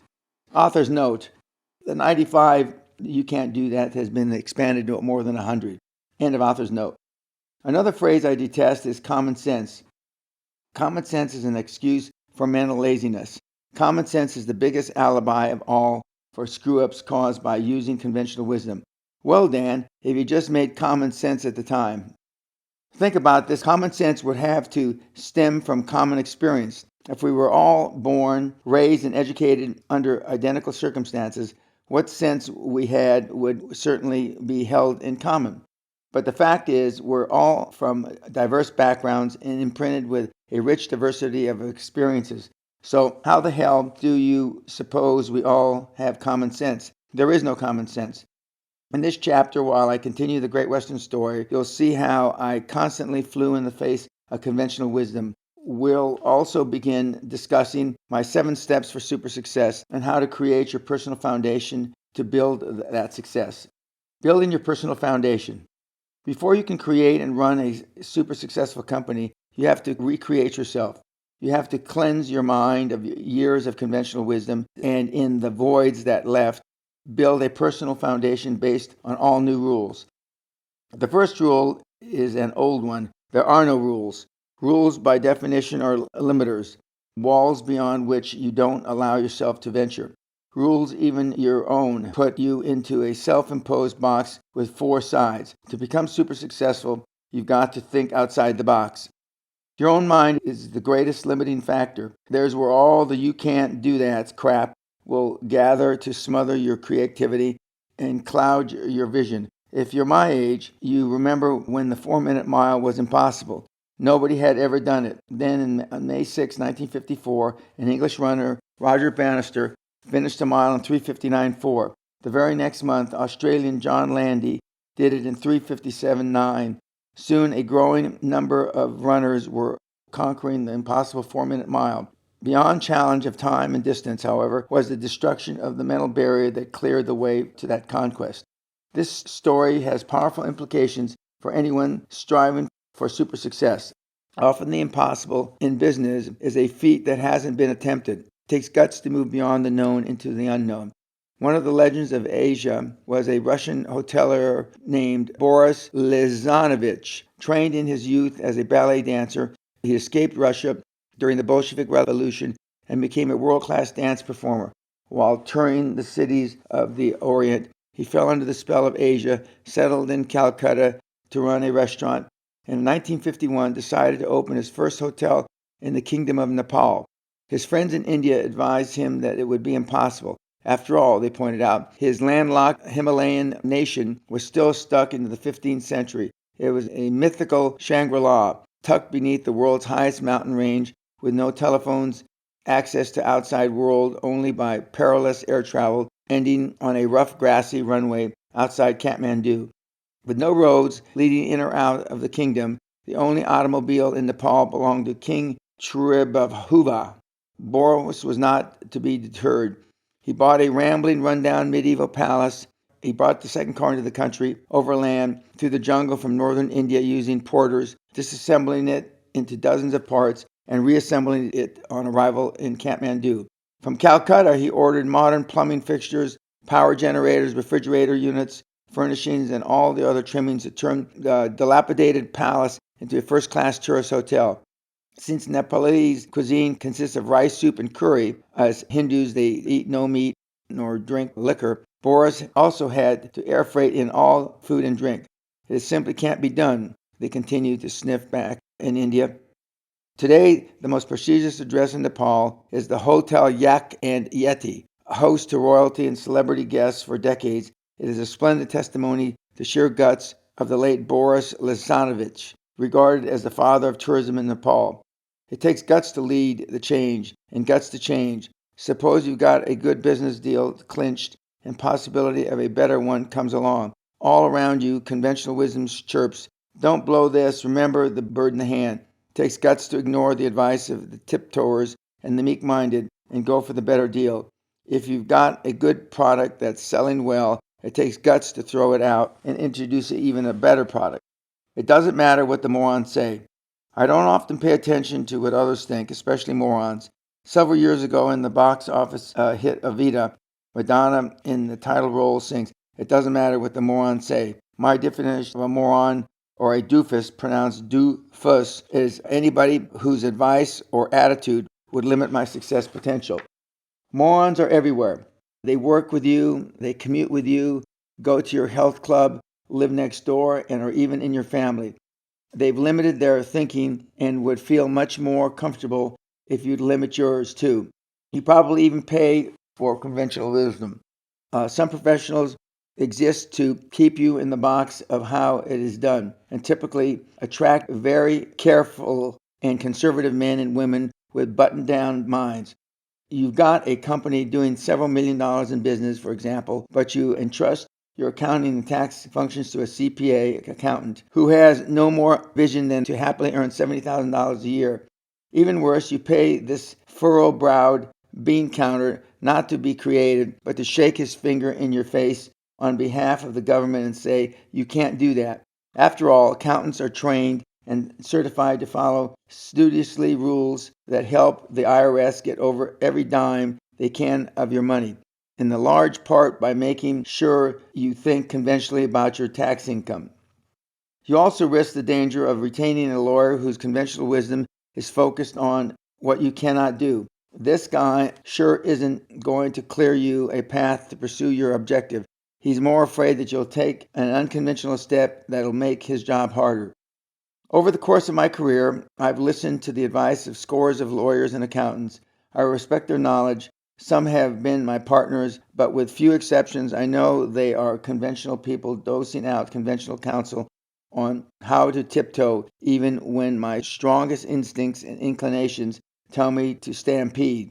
Time to kick ass. Morons and doofuses travel in their guises too.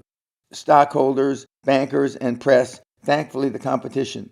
And the conventional wisdom can make a lot of noise if you're behaving unconventionally. That's why when you operate under new rules, you don't give a damn if you repeatedly embarrass yourself. By the way, in the beginning, this isn't easy. One pearl of conventional wisdom reminds us that we don't want to embarrass ourselves by failing at anything. You just keep saying to yourself, it doesn't matter what the morons say.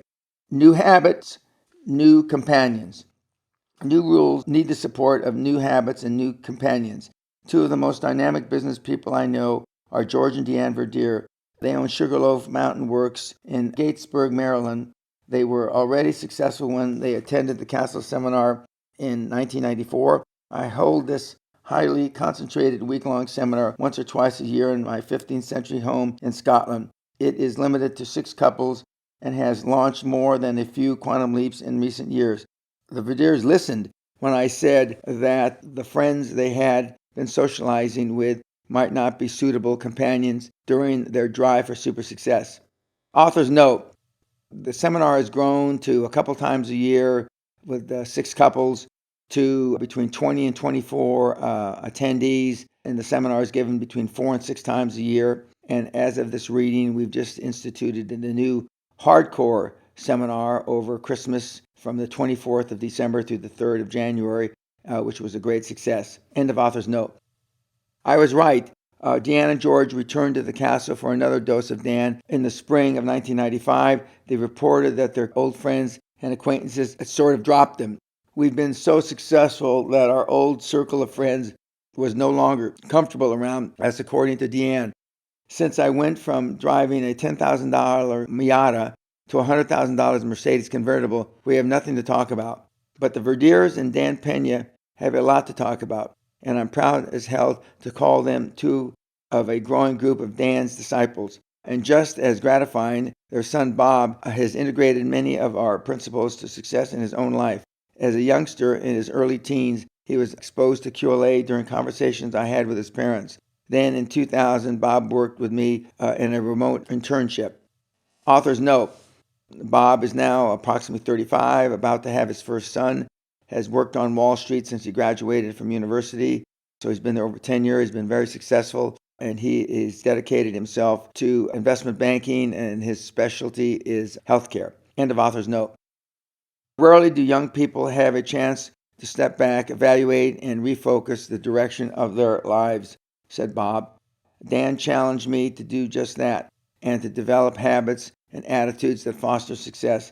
He's not hesitant about pushing you outside your comfort zone, but he gives you the skills and the tools to think bigger and dream bigger than you might ever do otherwise. Dan has been a good friend and a major influence on my life. We still get together whenever our schedules permit for a drink and dinner. Bob Verdier has been an investment banker with UBS Investment Bank in Manhattan for several years and today specializes in global healthcare. There's no doubt he's on the fast track on success. Author's note, Bob has subsequently left UBS Investment Bank and is now with, I believe, the Bank of Montreal Healthcare and Investment Banking Department, still based in Manhattan. End of author's note. I've always made a practice of hanging around individuals who were more successful than I at the point in my career. When I was just getting started, I joined a country club in Los Angeles that I could hardly afford so that I could enjoy expensive golf and free advice from men decades older than I was. Most of them looked like typical old farts in baggy pants, but they were retired CEOs and other top executives, men with fascinating success stories who loved giving back like a young buck like me the benefits of their experience on the course and especially over the cold beer at the 19th hole. I absorbed a lot of these from these guys. They knew what new rules meant and had built their success scoffing at conventional wisdom. New habits begin with developing the habits of decision making. I've already said that I've made more than 75,000 business decisions in my life. I didn't say they were 5,000 correct decisions, but I acted decisively and based on the available information and gut instinct I had at the time. And I certainly didn't depend on pure logic. Logic doesn't consider the illogical actions or illogical humans. But worse, logic is a cut and dried mental process that usually reinforces conventional wisdom. Author's note, I've made way in excess of 100,000 business decisions now in the year beginning 2016, but have really stopped keeping track. End of author's note. Making important decisions. Let's talk about important decisions. You may have seen the movie Sophie's Choice.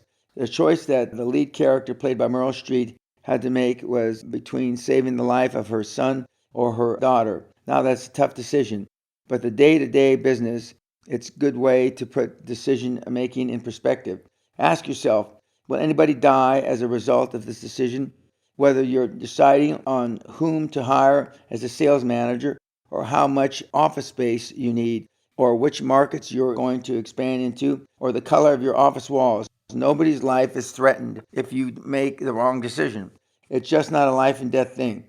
You may lose some money, you may experience some inconvenience, your mooch friends may scoff, but so what? The most so-called important decision you will ever make doesn't cause a ripple in the cosmos of time. The earth won't tremble in its orbit if you screw it up. And unless you're a brain surgeon or a cardiologist doing a bypass, nobody is going to die based on what you decide. The next time you find yourself agonizing over a business decision, ask yourself, is it Sophie's choice? If the answer is no, make the decision. Author's note, subsequent to this, I have had surgeons attend the seminar, and they have lost patients, and they did experience Sophie's choice, but certainly none of their business decisions was Sophie's choice. End of author's note. Another new habit is to listen to legitimate warnings. Who can give you a legitimate warning? Somebody who's been there.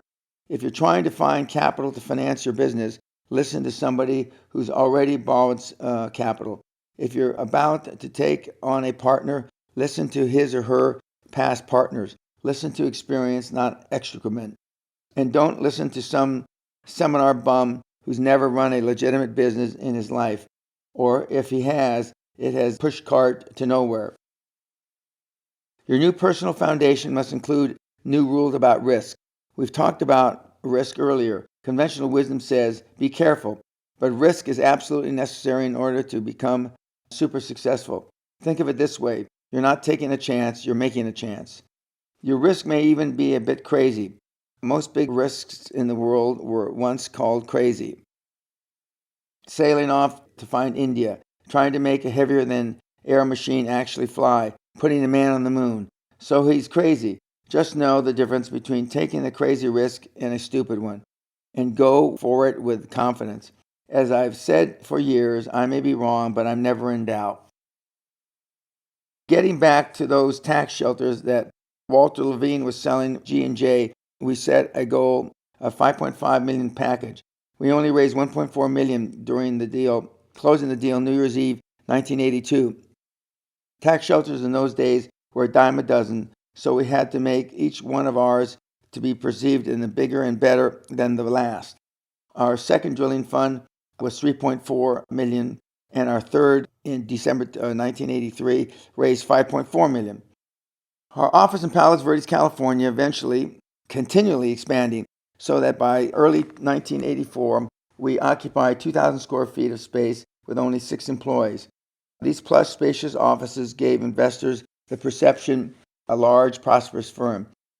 Our research told us that the Denver-Julesburg DJ Basin in northeast Colorado held rich promise as an oil field. Using funds from our third tax shelter, we agreed to drill 24 wells in the DJ Basin. Then we decided to take the deal public. In March 1984, we purchased $60,000 6-month option to buy a $2 million DJ Basin property with great prospects as an oil field. Then, with Great Western's fourth fund venture, we raised another $1 million. Other people's money was about to make us all rich. With 2 partners, whom I discussed later, I had purchased a small company in the United Kingdom in late 1983, so I had become somewhat familiar with British business and financial practices. For several reasons, we decided to take Great Western public not on Wall Street, but in the venerable halls of the city, the London's financial heart of the empire. This proved to be a historic decision because no one had ever taken an option public in the United Kingdom, so why the UK? We had practical reasons, of course. Our offering would have been too small to attract interest in the U.S. market, even in normal times. But these were not normal times. You may recall that around 1984, Wall Street was aflame with junk bonds, LBOs generating fees in the tens of millions of dollars. Fees for bankers, stockbrokers, accountants, and lawyers in the UK, therefore, were significantly lower. Interest in the oil market itself was at different levels on opposite sides of the Atlantic. While the U.S. oil market had been wrung dry and oil was old news, investors in the UK had only recently contracted oil fever. The first oil had been discovered in the North Sea in 1975, and the British were still enthusiastic. Author's note, the founder of the first well in the North Sea was Robert Dyke, who was a board member, and he went from the nickname of Dryhole Dyke after drilling some 80-plus dry holes in the North Sea to father of the North Sea. End of author's note. Finally, the regulations applying to such a public offering, especially by a natural resource company, were not as stringent in the UK. By avoiding Wall Street, we wouldn't have to put up with a lot of bullshit requirements by the Securities and Exchange Commission. But one important reason we went to the UK, which you won't find in any finance textbook, is the nature of the people who drive the traditional British financial community. Insecure, arrogant, chained by tradition and perfect targets for the rough and brazen American oil man. In short, they were pussycats. We decided to go public on my 39th birthday, August 10, 1984. You can't do that, the starchy solicitors in London said. That's the day Jaguar is going public. All the available investment dollars will head for Jaguar as a great British institution being sold off by the government. They should have told them that was the day Great Western was going public. By the close of business that day, Great Western had 20 million shares outstanding of common stock, which closed at approximately $2.50 a share. Beginning with our $60,000 option, the market value of Great Western shares was $100,000 in hard assets, soared to 40 million pounds, and 60% of the outstanding shares were mine. We sold 25% of the company for 10 million pounds, and the shares closed at a 25% premium to initial offering price. Bottom line, the company had 10 million pounds in the bank, and the cost basis in the stock held by me was $820. Next day headline in the London newspapers referring to Jaguar read, Great Western Resources, the one that really roared. The paper characterized my impact on the market by concluding the most controversial businessman ever to set foot in London in the 80s was off and running. The next month we moved to Guthrie Castle. Author's note, we've just completed our Christmas holidays, giving the hardcore seminar here at Christmas of 2015. So I've been at Guthrie Castle now a little more than 31 years, and it has been our major home ever since. End of author's note. Was all this risky stuff? You bet it was. Could we have fallen on our butts? Probably. The secret is, aside from some astute salesmanship, possible oil and gas returns in godforsaken Colorado, we focused on the ends, not the means. We thought big and moved fast, and we were confident that we could outsmart our dullest day any stiff upper lip, bowler-hatted Brit in the city. And so we did. We acted as if we had no limits to our abilities, which is one of my 5 credos, and for super success, we'll discuss it in a later chapter. Another credo relates to enthusiasm. We sold our deal with enthusiasm, of evangelists throwing fresh meat into the British feeding frenzy for oil exploration. It's no different nowadays. Every year, there is a new frenzy. As I write, it is in internet companies and the commanding insane multiples of real worth. Author's note, relating back to the oil frenzy, oil is now again in the mid-30s, and having thought that I would never experience the precipitous drop in oil prices again, oil has gone from 18 months ago approximately $110 a barrel to now approximately $35 a barrel, and similar opportunities I'm sure will avail themselves as they did for me in the early 80s. But as my father would say, if you live long enough, you see everything twice. And he was right. End of author's note. Wow, how does this apply to me, you ask? Listen, I don't expect you to fly to London tomorrow and duplicate our achievement in the city. What about your own company, your own dream? What about those poker-faced bankers down the street with imaginations of mud hens? What about investors looking for a great stock in a company that would look like yours if you gave it a fresh coat of paint and went public? In order to remove other people's money from other people's pockets to build your dream, you have to build a gold leaf perception of value around your company. We'll talk more about that later under exit strategies. Keep your eye on the vision, and you won't see the obstacles. Let's talk about Michael Gerber calls entrepreneurial personality. In his book, The E-Myth, Gerber explains that the business owner is really sort of a schizophrenic, one mind with 3 personalities in continuous conflict: the entrepreneur, the manager, and the technician. While the manager writes business plans and maintains order, the technician tinkers with the day-to-day work and drives employees nuts. The entrepreneurial personality leaps beyond the present to dream the dreams and focus on the vision of where the company is headed. The entrepreneur is impatient with the present. He's through with it. It's been handled. The entrepreneur clearly sees opportunities that are beyond the sight of his more myopic counterparts, and he understands that he must control both people and events in order to seize opportunities. Gerber says that the entrepreneur who is absorbed in his vision is also impatient with those around him, his associates, his friends, his family, even with his other two personalities, because they cannot see the vision and become excited by it. The persistent foot dragging is keeping him, the eager entrepreneur, from moving more quickly towards capturing the vision and making it his own. As an individual pursuing super success, you have to keep your sights above the rush and worries of today and free of the nitpicking details which will be required to realize your vision. In other words, building your personal foundation includes the newfound ability to focus on the ends and not the means.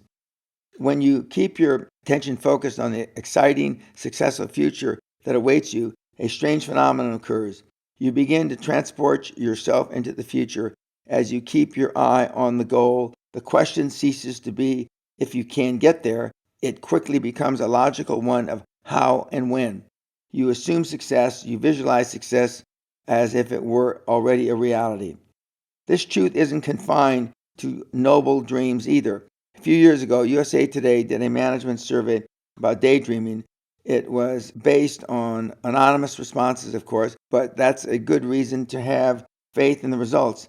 The question ranged from, have you ever daydreamed about getting your boss's job? And have you ever fantasized that you're going to quit your job one day? And how often have you daydreamed about having sex with a coworker? It was a funny survey to read, but it produced a noteworthy fact. 71% of those interviewed had their daydream come true within 12 months. Now, think about it. If a random sample of managers can achieve that kind of success rate with idle daydreams, what are the chances of success when you focus on your vision until it becomes an obsession? We're not necessarily talking about visualizing years into the future either. A salesman who has already visualized a successful sale because he walks into a customer's office is already concentrating on the sale that will be made, not if. Objections will become temporary barriers to leap around. Every no he gets becomes a yes, and the prospects just hasn't spoken yet. We can even visualize success occurring in the next minute. You've seen it happen in sports. The incredible putt on the 18th green, the home run in the ninth. It's 20 seconds to the final whistle of the Super Bowl. A quarterback dodges on rushing tons of defensive linemen, spots a receiver downfield, and then threads a football through the waving arms and crashing bodies to hit the receiver for the winning touchdown. How? Aside from years of practice for success, he has already visualized and completed the pass. It was a done deal before the ball left his fingertips. Hell, maybe it's only a mental trick. Who cares? I'm telling you it works over and over, and it has for centuries. Because the high-performance individual is impatient to get to the future, he's not afraid to take action. He'd rather do it right away instead of doing it absolutely right. Don't wait until every little detail is nailed down, until every variable is perfect. Eisenhower launched D-Day knowing full well the weather was lousy and the seas were rough, and expecting at least 50% chance of failure. But he played the best cards he had. He actually wrote an apology note and tucked it into his pocket to read to the world should the Allies get pushed off the beaches of Normandy into the sea. During World War II, arguably the best field general in the last century, George Patton kept his sights on Berlin and blew tank shells to anything that got in his way. He was impatient with meticulous planning and plotting of other generals. He said, a good plan executed right now is better than a perfect plan executed next week. Author's note. It's one of my favorite sayings, and I tell my mentees for more than 22 years now that almost everyone overplans and perfection equals paralysis. End of author's note. Back to the story. So there we are sitting on millions. Meanwhile, our drillers adjourned to the fabulous DJ Basin, where our illustrious engineers and geologists had told us that without a doubt there should be millions of barrels of oil under the wasteland. Perhaps. They drilled a hole. It was dry, but it wasn't what it should have been. They drilled a dozen more, nothing to speak of. Eventually, our high-priced experts reported that virtually the only gas and oil in the area was that they had brought with them in their trucks or in the hair of the British advisors. Actually, we might continue to strike oil, but not in the quantities needed to take the company public. We had the money to drill another 120 wells, but I thought, for what? It was at this point I called for a halt of the drilling operations. I had long thought the internal growth through operating profits would not give the company the exponential quantum success of external expansion. Even with moderate success, we would watch revenues ease up gradually, or we could acquire growth and watch our growth curve shoot straight up. We needed to bump up revenue. My vision for Great Western told me to go for the latter. That's because the name of the game in business is revenue, lots of revenue. You can control expenses, cut costs all you want, and you'll realize nickel and dime improvements in profitability. In recent years, companies as large as IBM, General Motors, Starbucks, and large financial institutions have been busy downsizing or right-sizing to cut salary costs. They've instituted stringent cost controls, just-in-time inventory controls, and 2TQM, all to become more efficient and profitable. But these are desperate 11th hour measures put in place because companies can't generate revenue. Sometimes seemingly very smart executives can get overly excited about tiny profit gains. I know I once heard a CEO of a box company in California brag to a seminar audience about a 1.8% profit margin his firm had attained for years, suddenly skyrocketing to 2%. Moron. I was next on the agenda. I stood up and said something to the effect that if this was what the best profit he could muster, he needed to take his gold watch and retire. As it later turned out, he got the short end of the stick when his company merged with another firm. I wonder why. So seeking the high revenue that our operations couldn't create and not being content to run Great Western defensively, I took up an aggressive offense. It was a hell of a mind mid-course correction. We began looking for companies we could acquire so that we could grow laterally in the oil business. This search had to begin quickly so that the poor financial performance of our non-oil producing drilling operations wouldn't clutter our financial statements. A high performer is passionate. Talking about quick, decisive action is a good place to bring up an element not often discussed in business admin class: passion. High performance, super successful people are passionate about their business, obsessed with the rising revenues and rapid growth. Like myself, these executives don't play not to lose, they play to win. There's a big difference. Even successful business people who make it big often begin to play not to lose. They lose their nerve because they are not sure if their first win was an accident or a luck of timing. They're afraid they can't repeat the success, so they fold into the defensive mode to hang on to what they've made. That's not passion, that's just shutting your eyes, ducking your head, and hoping to survive. But the truth is, they're already dead. I call it sitting on your assets. In the late 70s, Steve Jobs co-founded Apple Inc. The company had brought affordable personal computing to the public years before the IBM PC. After losing a power struggle with his board in 1985, Jobs was removed as CEO from the company he founded. But he would not be defeated and his passion would not be crushed. 2 years later, he founded Pixar Animation Studios and remained CEO of the company until the acquisition by Walt Disney in 2006. Meanwhile, Jobs had returned to become CEO of Apple in 1997, a position he still held in 2008. In 2007, Jobs was named Fortune's magazine's most powerful businessman. Author's note: Steve Jobs went to his maker, I believe, in 2012 and was successful and is still considered one of the great entrepreneurs and business minds the last 100 years. End of author's note. The wellspring of passion varies with the individual. Some successful people, such as Jobs, are passionate about computer technology. Others revel in manipulating the stock market or developing joint ventures or setting the standard for high performance achievement in a given industry. I take particular delight in growing a company by quantum leaps, then selling it at a very zenith of its performance for tons of money. I don't care that what kind of company it is, as long as I believe from all available evidence that it has the potential to skyrocket in value. At any given time, I may own equity in a textile company, an auditing firm, a real estate organization. It doesn't matter as long as it's legal. A few years ago, I had a Colombian businessman come to the castle and offer me millions to make their cartel operate more efficiently. I was flattered, but I politely declined. The source of your individual passion stems from your own personality. But whether you love dealing in the manufacture of hard goods, or buying or selling real estate, or the prospect of striking oil in a remote windswept field, you'd better be driven by the relentless fire of hot passion. Passion comes with a caveat, of course. Paula Nelson agrees in her book, Guide to Getting Rich, the passion equals profit, but warns excited entrepreneurs not to invest in personal fancy simply because they happen to love it. If you're enthralled with the idea of property in Northern California, she says, buy a lot and build a cabin if you want, but don't expect to turn acres of frozen wilderness into a profitable venture. When you're passionate about business, it becomes your mistress.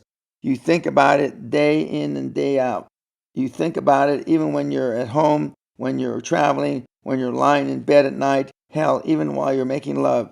You have to give up other pursuits, hobbies, and pleasures because your business beckons like a seductress.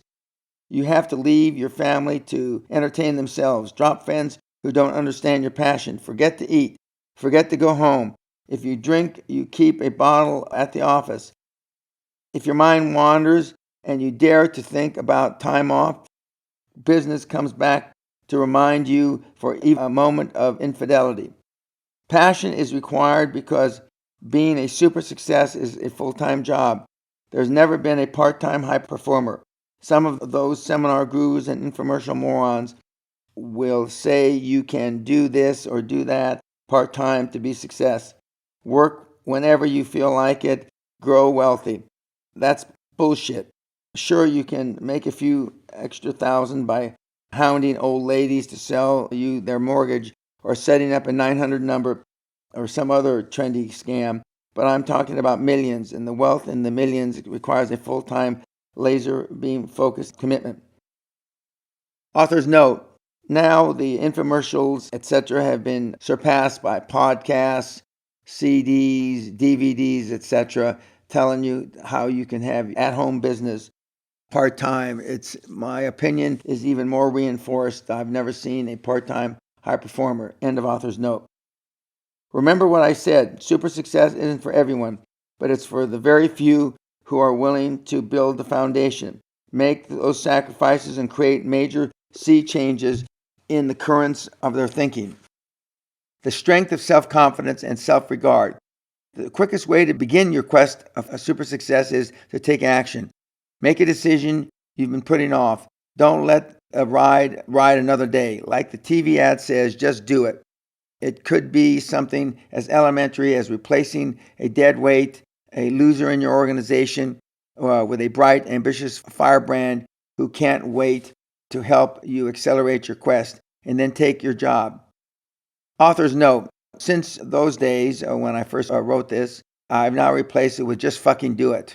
And I've more or less become infamous for saying just fucking do it. And there's bracelets, and it's on my website in many places. Just fucking do it. End of author's note.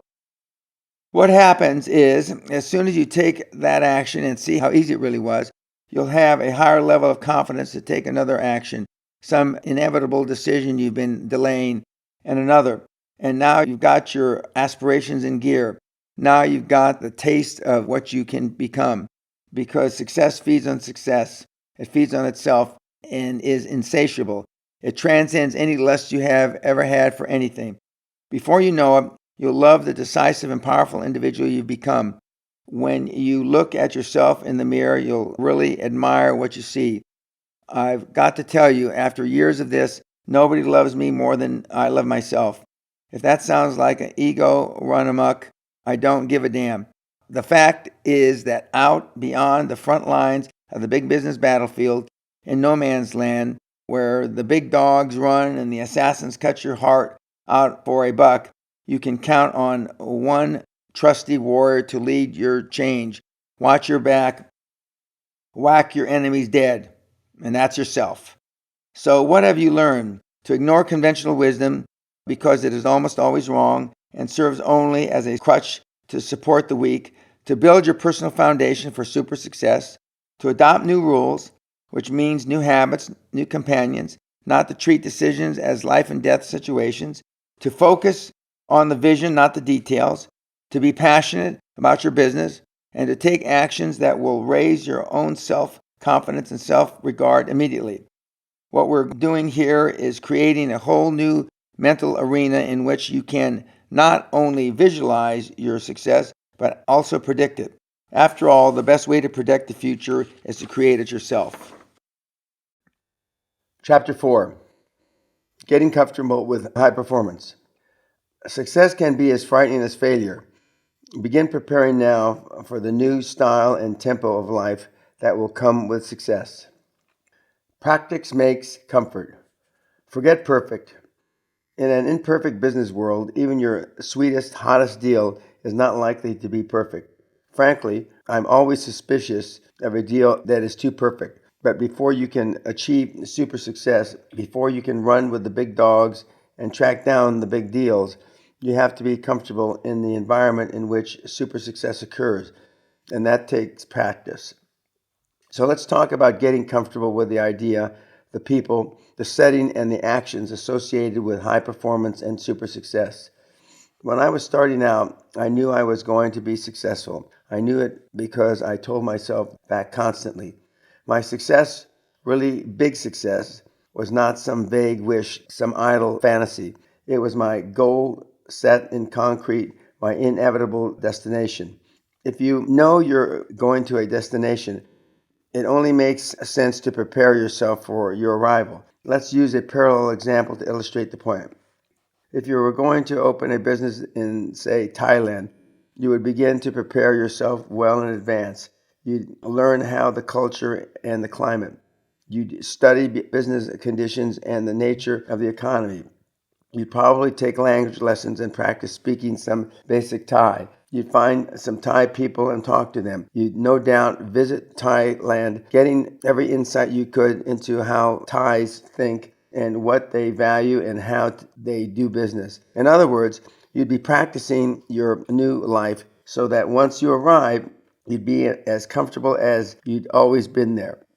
Super success is the very way a different place with a different life that will be totally new to you. Your business will make different demands on your time and skills. You'll be moving in different circles of friends and associates with different interests than those of the present company you keep. So you need to begin getting comfortable with all these differences now. Expand your comfort zone. I mentioned Jim Newman in an earlier chapter. Jim, founder of PACE, was a brilliant man, a behavioral scientist whose message and motivation have had a profound impact on my life.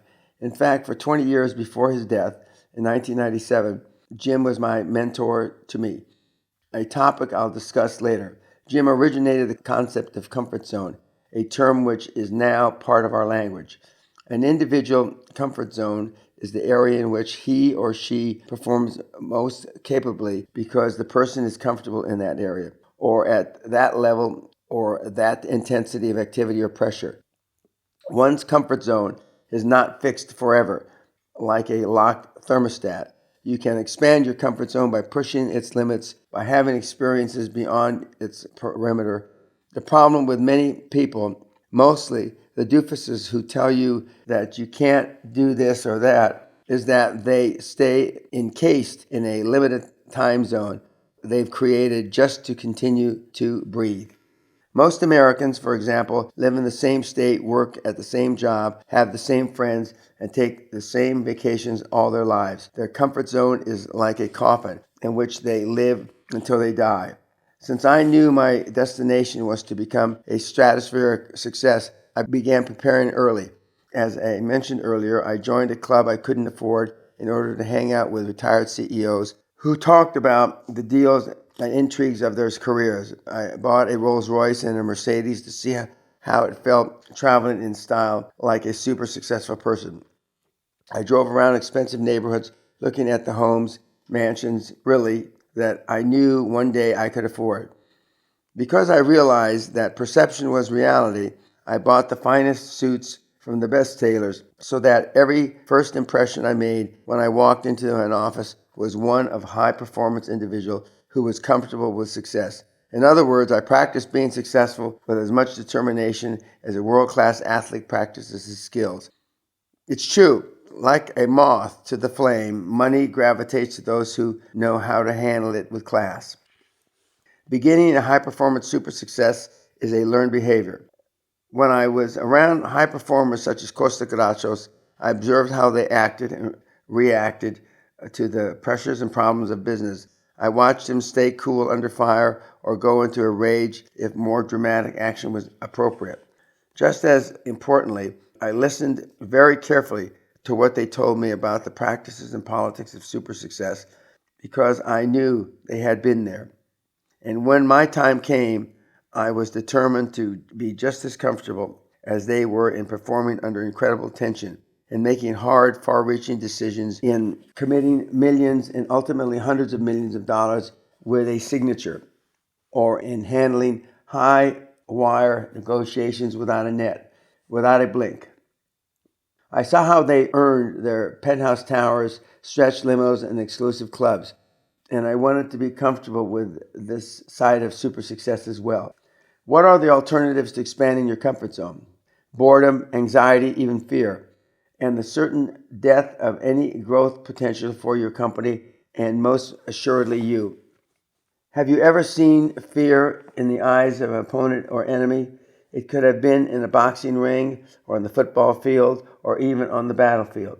You're face to face and you see his eyes flinch and dart around in terror and you say to yourself, I've got this son of a bitch. He's dead meat.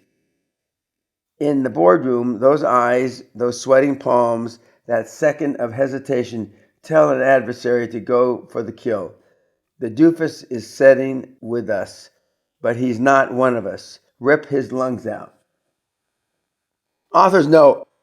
I say with a little chuckle in my voice that this is probably one of the best things that I ever learned from Costa Gratsos and some of my other senior colleagues about when you see a hesitation, you go for the kill. End of author's note. Even the trappings of super success can be intimidating. Have you ever seen some moron walk into a fine hotel or a gracious, well-appointed home and gawk around him? Golly, nice place you got here, he might say. This guy is an embarrassment because he's clearly out of his comfort zone. Here's my favorite comfort zone illustration. If I were to lay a 10-foot long 2x12 plank on the floor and put a pile of $1,000 bills at the other end and told you if you walked across the plank you could have the stack of money, you'd scamper across in a second, wouldn't you? What if I took the plank up to the third floor and stuck it out the window and over an adjoining building? Would you still cross over and pick up your money? Maybe. You might crawl over very carefully on your hands and knees. What if I took the plank to the 27th floor and stretched it across the narrow alley to a nearby building? Hey, that's a long way down, you might say. You think I'm crazy? No, you're just out of your comfort zone. But suppose your darling child was over in the other building, and I dosed her with a gasoline and struck a match and told you to come out over that plank 27 stories up. You'd probably be right over with little hesitation because of instinctive parental love.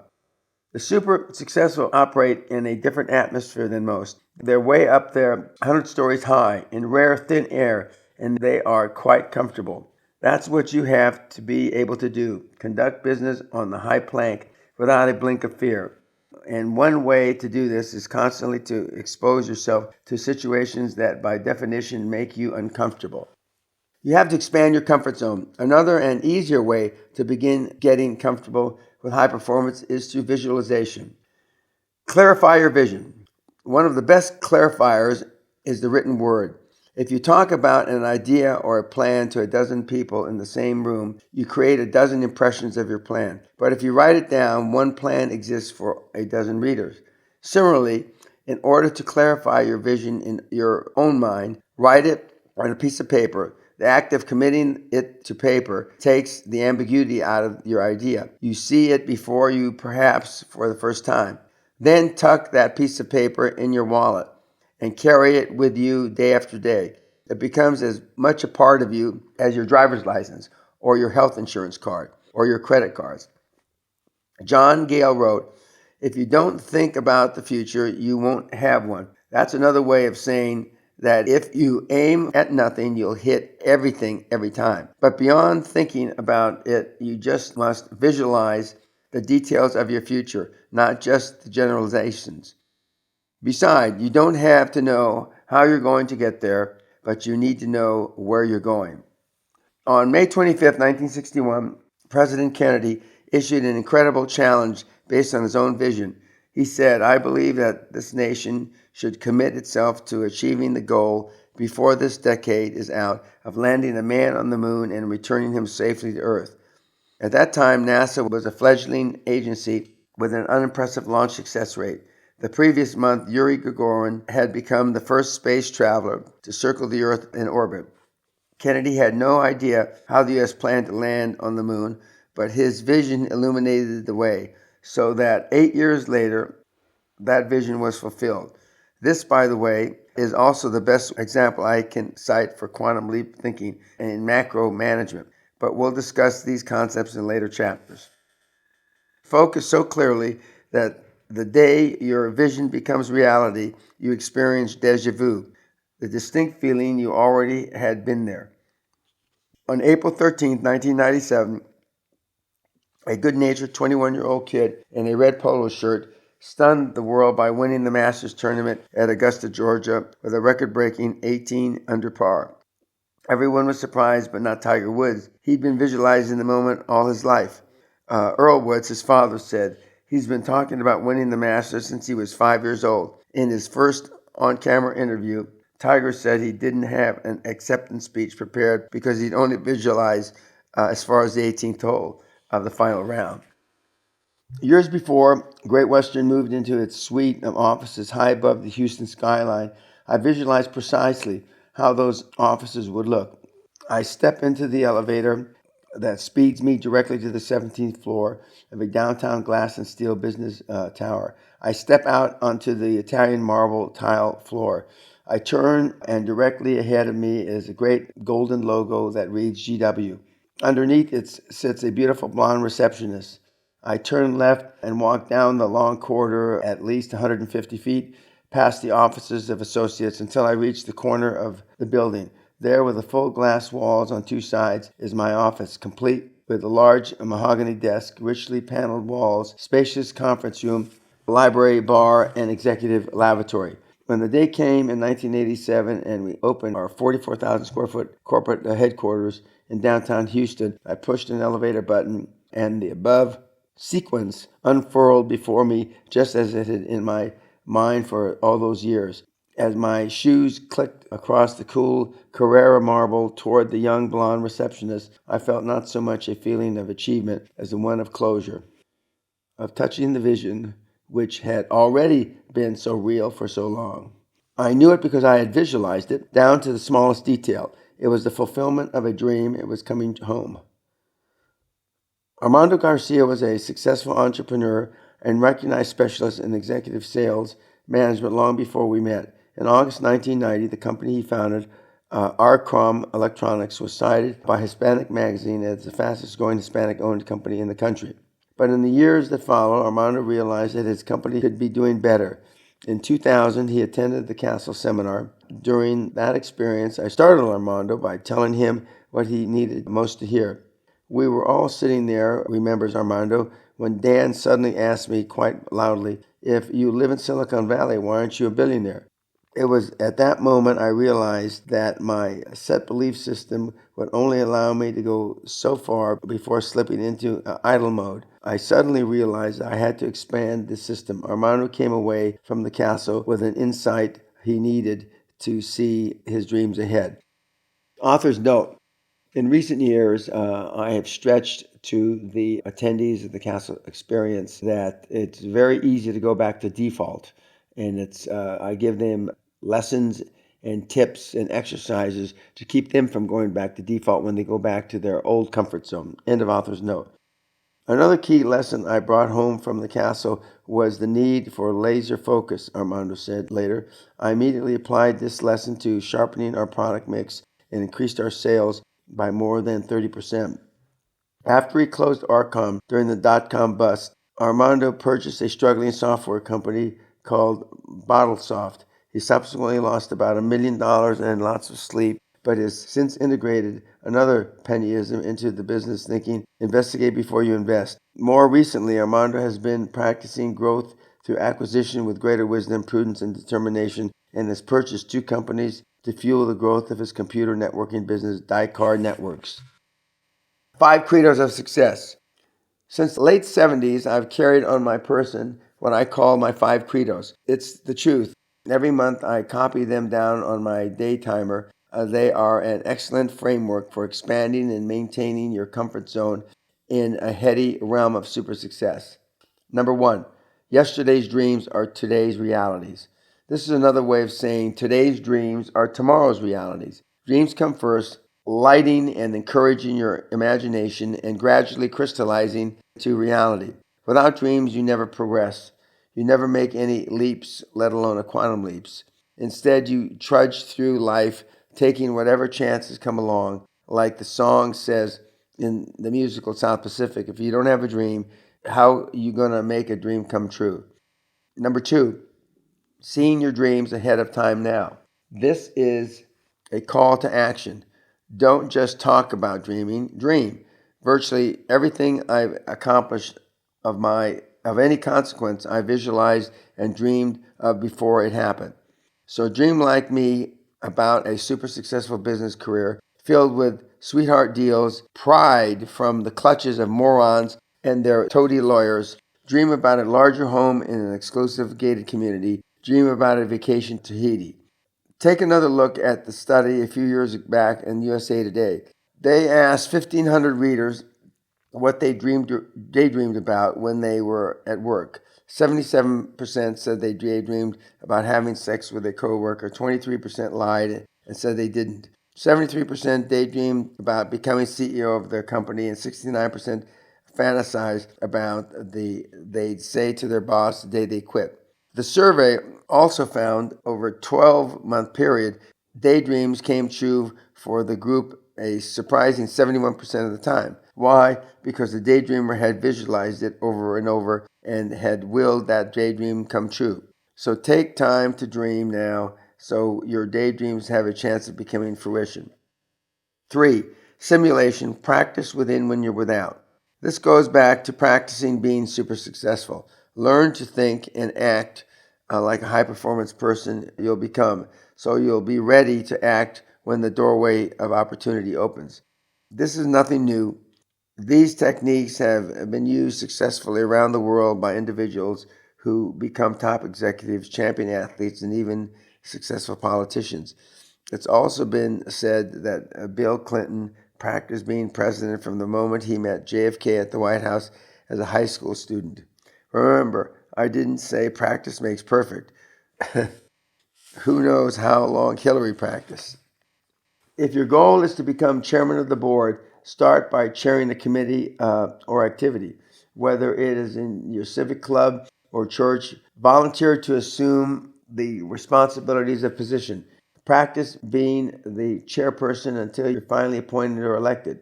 You discover quickly that when you want to work or want to take responsibilities in an organization, everyone moves gingerly out of the way so you can do it.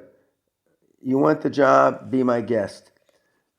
Life itself is like that. Most people don't seek more responsibility, more work, more success. They're humming along nicely at their own comfort level. Thank you, but they'll be glad to get out of the way if you want to hustle. In the early 70s, I volunteered to be in the board of directors of my California State University Northridge Alumni Association. I ultimately became chairman of a key committee. The experience of stepping up to the plate and practicing leadership and success was invaluable later in my career. 4, act as if there are no limits to your abilities. Once you draw the line and say, even to yourself, that's all I can do, after all, I'm only human, you have set artificial, arbitrary limits on yourself. Why sell yourself short? So many times I've pursued a course of action long after my associates have given up, and every time I've achieved more than I would have if I had just dropped when it seemed prudent to stop. Even now, as I write this book, I am planning a mega project which had been written off by everybody years ago. In fact, I plan to write another book devoted to can't do projects and call it You Can Do That. Author's note: I decided not to write that book, and end of author's note. This credo reminds me of an interview I was giving to the Financial Times in London, arguably the best financial newspaper in the world. I was asked how Great Western had been able to buck the energy depression to become the fastest growing energy company in the United States. I fired back without hesitation. We at Great Western created positive occurrences in our minds and acted as if we had no limits to our abilities. The reporter shrugged his shoulders and in the subsequent article reported me as saying Great Western has no limits. Our stock price jumped 15% the next day. You see, when you act as if you have no limits to your abilities, it becomes a self-fulfilling prophecy. And remember, and like a moth to the flame, money gravitates to those who now know how to handle this class.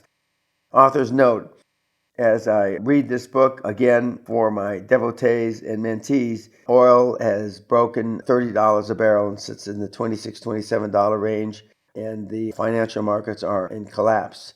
I never thought I'd live to see the same type of collapse in oil price as I lived through in the 80s. End of the author's note. 5. Enthusiasm comes from the Greek word ethos, which means God within. Regardless of your beliefs, you have the ability to draw special power from deep within when you harness enthusiasm. Enthusiasm generates the passion, energy, and determination to succeed that are absolutely necessary to achieve high performance. You can't borrow enthusiasm. Your enthusiasm can't come from deep inside your business partner or your spouse. You must generate your own fire and carry its flame yourself. Ask yourself the question: have you ever known a successful person who wasn't enthusiastic? Remember, a man can succeed at almost anything for which he has unlimited enthusiasm. One of my most enthusiastic individuals I know is a Canadian named Andrew Reid. Andrew is a born adventurer and sportsman. In the early 90s, associated with the world's largest outdoor adventure company, he conducted executives into mountains and up the rivers in Canada. Always ready for the challenge, Andrew and his colleagues pulled together a dragon boat team in the summer of 2000, and just 3 weeks later captured gold in the 500-meter European Dragon Boat Championships. As Andrew sees it, every day is a race day. With that level of excitement, that quest for adventure driving his life, Andrew became one of the most successful graduates of the Castle Seminar. He writes, within a few months of taking the QLA, I had tripled my access to funding, made much bolder choices around growth, and helped turn my racing team into one of the fastest in the country. Today, Andrew is the biggest fish and CEO of Big Fish Interactive, one of Canada's fastest growing training and consulting firms. Aside from being super successful, Andrew is having the time of his life. Here is a part of a letter I recently received from him. I'm having a blast these days as I'm the high performance coach of several directors at international finance firms here in Canada. These days, I receive special invites to executive events to share my message for the positive competitive change. My approach has been training on entrepreneurial thinking at these finance companies. The past is over. Time for the new thinking model or just new behavior. The QLA program is a strong influence on these new thinking models. Having fun in this very interesting time, and the word is getting out. Today, Andrew is the biggest fish, the CEO of Big Fish Interactive, one of Canada's fastest growing training consulting companies. Author's note: a few years ago, I and my wife, Sally, flew to attend his wedding on an island off the west coast of Canada. And subsequent to that, a couple years ago, he had his first baby. End of author's note. Mastermind networks: a synergy or silliness? It is fashionable in executive circles to participate in mastermind groups, CEO clubs, or other rare atmospheric groups which meet and engage in mutual pontification and backslapping. Many executives I know have become involved in these networks with varying degrees of success, but no super successful individual I can think of has become involved. That may be because the really top performers, the Murdoch, Branson, Trump, Gates, are a species of lone hunters. They prowl and strike on their own counsel, not the consensus of peers. Besides, consensus decisions are almost always mirrored in conventional wisdom, which you know is what? Almost always wrong. Too often, what begins as a mastermind network evolves into a social group. The spouses and kids get acquainted, and what happens as a productive enterprise deteriorates into the cookouts and golf games. If that's what you want, fine, but it is not a mastermind network. With that caveat in mind, the rising top executives, entrepreneurs, or CEO can benefit from a mastermind group to the extent the other members have much to offer as they are willing to take from this relationship. In fact, if your mastermind group will work if your members bring to the group different areas of expertise. If your group consists of 5 number crunching financial types or 6 executives from one industry, you've limited your base of expertise and potential from a wider perspective on problems you may be seeking answers to. Diversify your group. Bring in a retail executive, for instance, an electronic executive, a manufacturing person, a joint venturer, executives with legal, accounting, and human resource experience. The wider your pool of expertise, the deeper the well from which you draw valuable knowledge. Your members share a similar level of experience. One superstar can outshine a roomful of rising stars. If one of your members is so successful that he or she intimidates or dominates your discussions, your get-togethers become counterproductive. Participants are naturally going to be more comfortable and forthcoming around others they regard as peers. So are either all superstars or none. Your members work in the same general geographic area. You need to make getting together as convenient as possible, as you'll find members of the group hesitating to attend. Even in this age of cellular communication, many top executives consider travel time as lost time. Next, your members demonstrate a similar commitment. If one of your group frequently seems to be too busy, that's probably a code for I just haven't got the time you want me to invest in this thing. Don't saddle yourself and the committed members with having to carry on an individual who is essentially dead weight in the group. Replace that individual.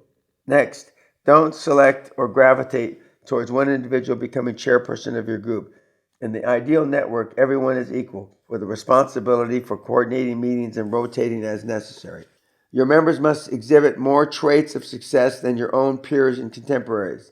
Seek out the acknowledged achievers, the up-and-comers in your industry, firebrands who are hungry for success and who have ideas and energy to contribute to the network. If ideally you can bring together a select group of individuals who are including their own foundations of super success, every meeting can be an electrifying, synergistic experience.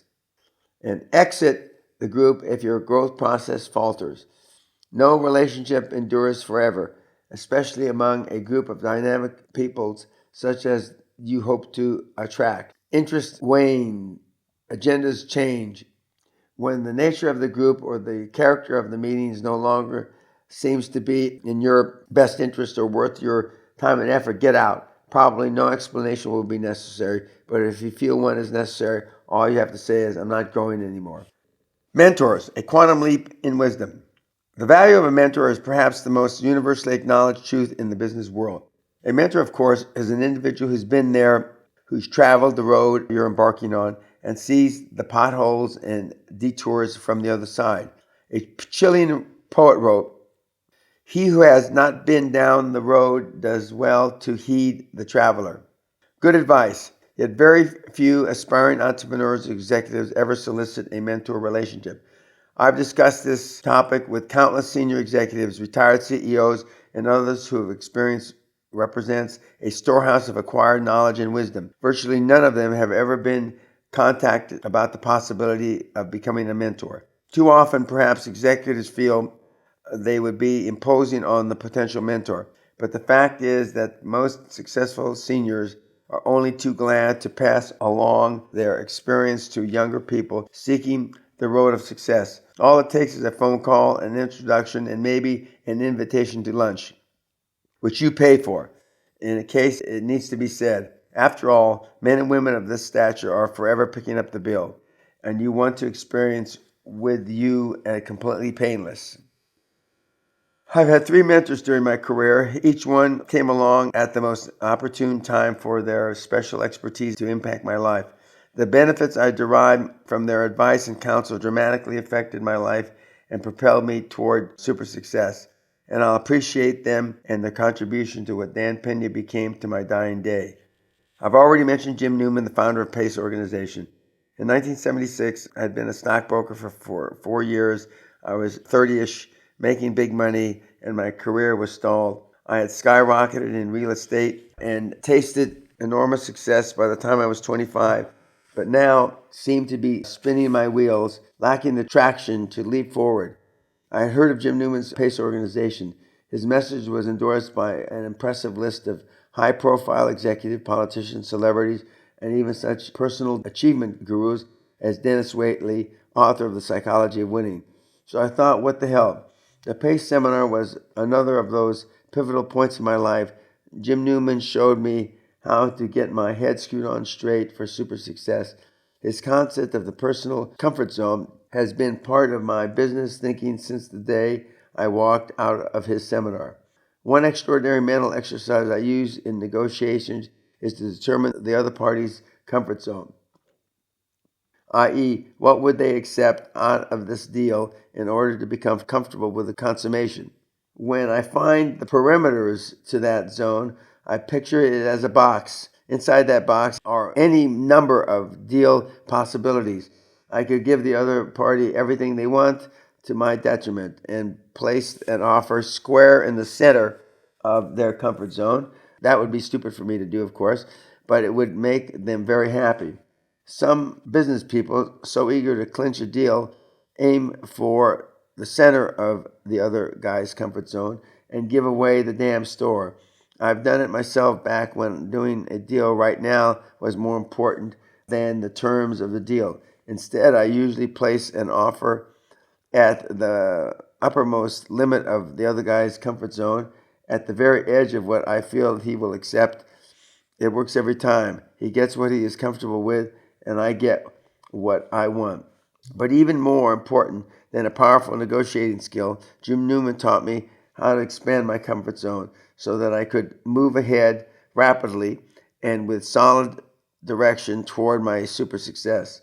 I realized with clarity that regardless of my income, I had been sitting on dead center for years, not crystallizing the dreams I had dreamed for the rest of my life. It was shortly after the seminar that I joined Bear Stearns, where I found greater opportunity to expand my horizons.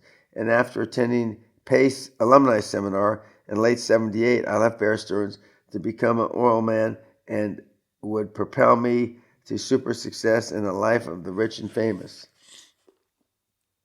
I've often returned to Jim's methodologies over the years. I recommend very few people in the personal and financial development business, but he is one.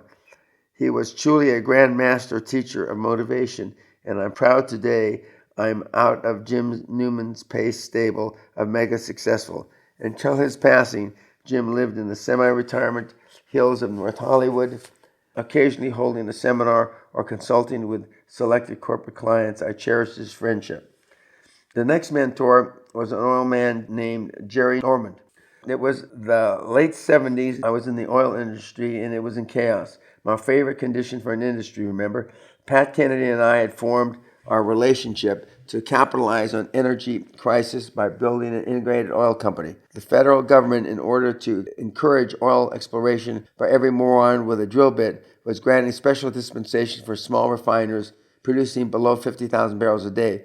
We used the money we made in refining to help build our energy conglomerate. The hills were alive with the sound of drilling. But wildcatting, the business of independent oil exploration and production, is a risky venture. Just like the gold rush days of the late 19th century, there was precious few glory holes and a shitload of dry holes. Probably 95% of wildcatters went belly up after dropping all their capital, and anybody else's they could lay their hands on down dry holes in the middle of nowhere. The big oil companies were making tons of money, of course. They jacked up the price of oil with the usual bullshit excuse of supply and demand and generated the funds to drill more holes than termites.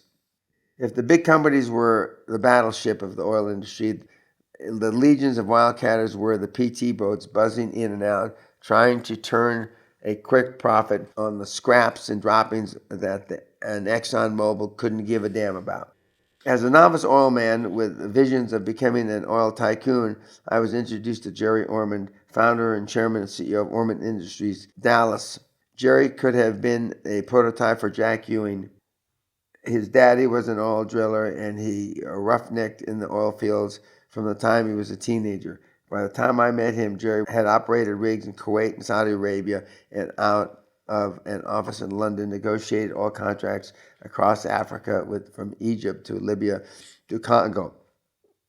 Even more important, his company prospered during a period of plummeting oil prices. Although he was a world-class player in the global oil industry, Jerry took the time to guide me through the intricacies of the oil industry.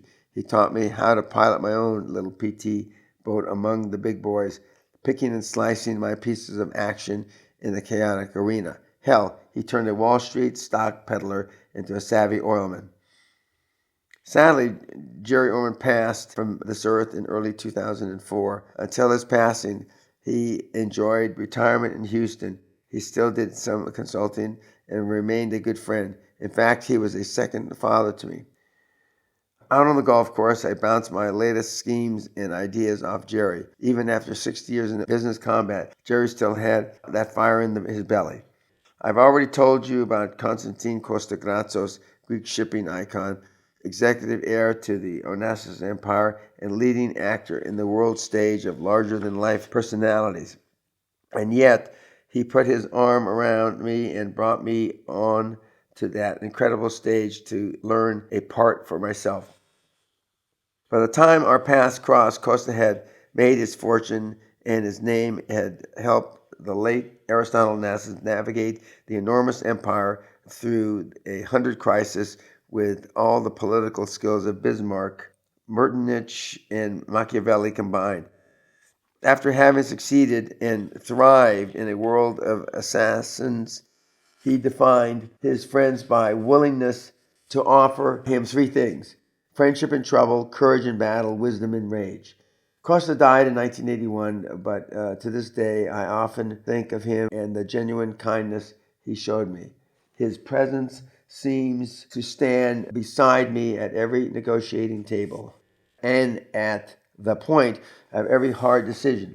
Often I ask myself, what would Costa say? The answer to my question is the answer to my problem. I told you what Aristotle and I did in this situation. I can hear him growl. Now just do it. Author's note. I've elaborated a little on the just do it with my current saying of the last few years, just fucking do it. But it was a derivative of something that I learned for Costa, and he implemented with great Aristotle Onassis. End of author's note. I recommend several requisites for selecting a mentor. Choose an individual significantly more successful than you are, a person who has been there, done that, and can shed the wisdom of vastly more experience on your present problems and situation. Seek a senior person who you genuinely like and respect. Those are two different requirements. We all know people we respect for their success, but don't like as individuals. A close camaraderie can only develop through personal amicability. Your mentor should have achieved success in the same field or endeavor as your own, although this is not mandatory. Often, the lessons you learn from your mentor deal with human relationships, decision-making, and financial strategies which transcend specific industry problems. You and your mentor should share common interests beyond the business milieu. Some of the best advice I ever got was on the golf course. Mutual interests and pleasures provide a relaxed environment for you and your mentor to unwind and explore ideas. Minds often work most productively together when you allow them free run of a tennis game or out of the office activity. Andrew Reid summed up the advantage of having a strong mentor. He concluded, "You can't be the best, you're not learning from the best." Putting that thought in the terms of his own life, Andrew said, "During the QLA course, I knew I had met the legitimate mentor who had been there and done that. With dance techniques, I found the tools to make my reality as big as my dreams. The best way to become a bigger fish is to be trained by one, and sometimes that resource is found in a castle."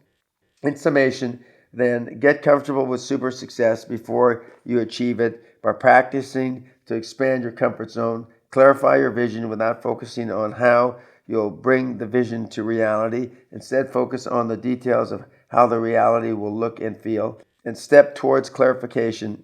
Write down your vision and carry it with you so that it becomes part of your being. Consider participating in a mastermind network if you feel it meets acceptable criteria and you can benefit. Then ultimately, don't hesitate to exit the group if your own growth process stops. Finally, seek out a mentor.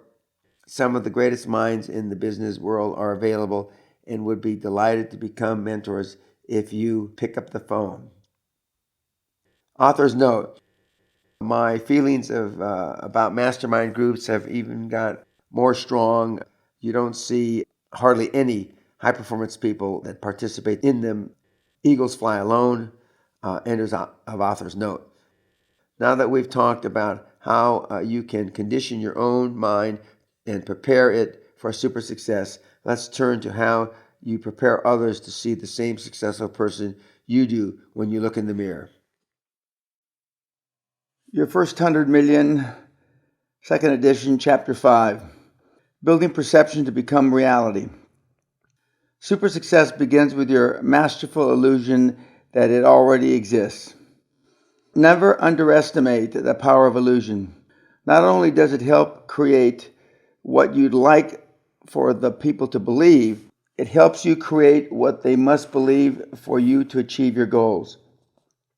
We live in a brutal world made more tolerable by the illusion of reality. For centuries, as an example, the true nature of war was masked in the grand illusion of colorful parades, splendid uniforms, and flying flags. The warnings of those who returned from war, who quietly described its horror, were lost in the trumpet strains of marching tunes. Only late in this century, when TV news brought the carnage of battle home around dinner time, did the general public finally realize that all the glory and grandeur was illusion. Author's note: this reality, this stark reality that's been brought even more to the public in recent years with the recent war in the Middle East and almost countless tragedies. End of author's note. Illusion is one of the skills of leadership. In the epic movie Patton, the fiery general played by the late George C. Scott becomes frustrated at being unable to break through German lines to relieve the siege of Bastogne. Suddenly, he roars in anger at his staff, "We're going to attack all night. We're going to attack tomorrow morning. If we're not victorious, let no man come back alive." No one moves, no one speaks as Patton strides past them through the stunned silence. Then his aide approaches him and says gently, "General, sometimes they can't tell when you're acting and when you're not." Patton replies, "It isn't important for them to know. It's important for me to know." Perception is reality in any business. When I was a young hotshot real estate salesman in Southern California, I sold lots of Lake Havasu, an artificial lake on the Colorado River between California and Arizona. Lake Havasu later became the unlikely home of London Bridge. It was surrounded by miles of desolate desert and wasn't the fashionable resort region it is now. I'd take prospective buyers out there and we'd stand gazing across the lake. Aside from the expanse of water, it wasn't a very inviting place. So I didn't sell the place. I sold them their own perception of their dream. I'd say something like, Look out there. You can see the sails of your boat as the breeze nudges you across the lake. Look over there. You can almost see the fishing dock and that luxurious clubhouse where you meet your friends for dinner. I sold a shitload of desert in those days. Illusion is the camouflage behind which we pursue our dreams and goals for super success. It is the stage we set, the costume we don, the face we present to achieve our objectives. Within the bounds of law and ethics, illusion is your weapon to build the most advantageous perception you can in the minds of the stockholders, stockbrokers, attorneys, competitors, and the public at large, all for the accelerating advancement of your company. But Dan, you ask, are you suggesting I create illusions about my company? You're damn right. You've got to do what it takes. If you run a business, your job as head of your company goes well beyond making sure it produces a top quality product or service and sells it at a fair price. You've got to spend days and nights continuously pumping credibility into the facade that your company represents to the business community, to make it appear on a business skyline not simply as large as it is, but a hell of a lot bigger and infinitely nicer to do business with. The importance of perception was not lost on the Chinese government during the 2008 Olympiad in Beijing. Thousands of factories around the city burned cheap, dirty, and anthracite coal with no thought of incredible pollution it creates. Diesel trucks and buses and an explosion in private car ownership have helped turn Beijing's sky into a perpetual brown haze. The foreign community laughingly calls it morning fog or sulfuric sunset.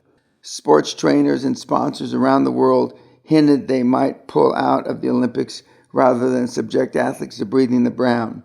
The government said not to worry.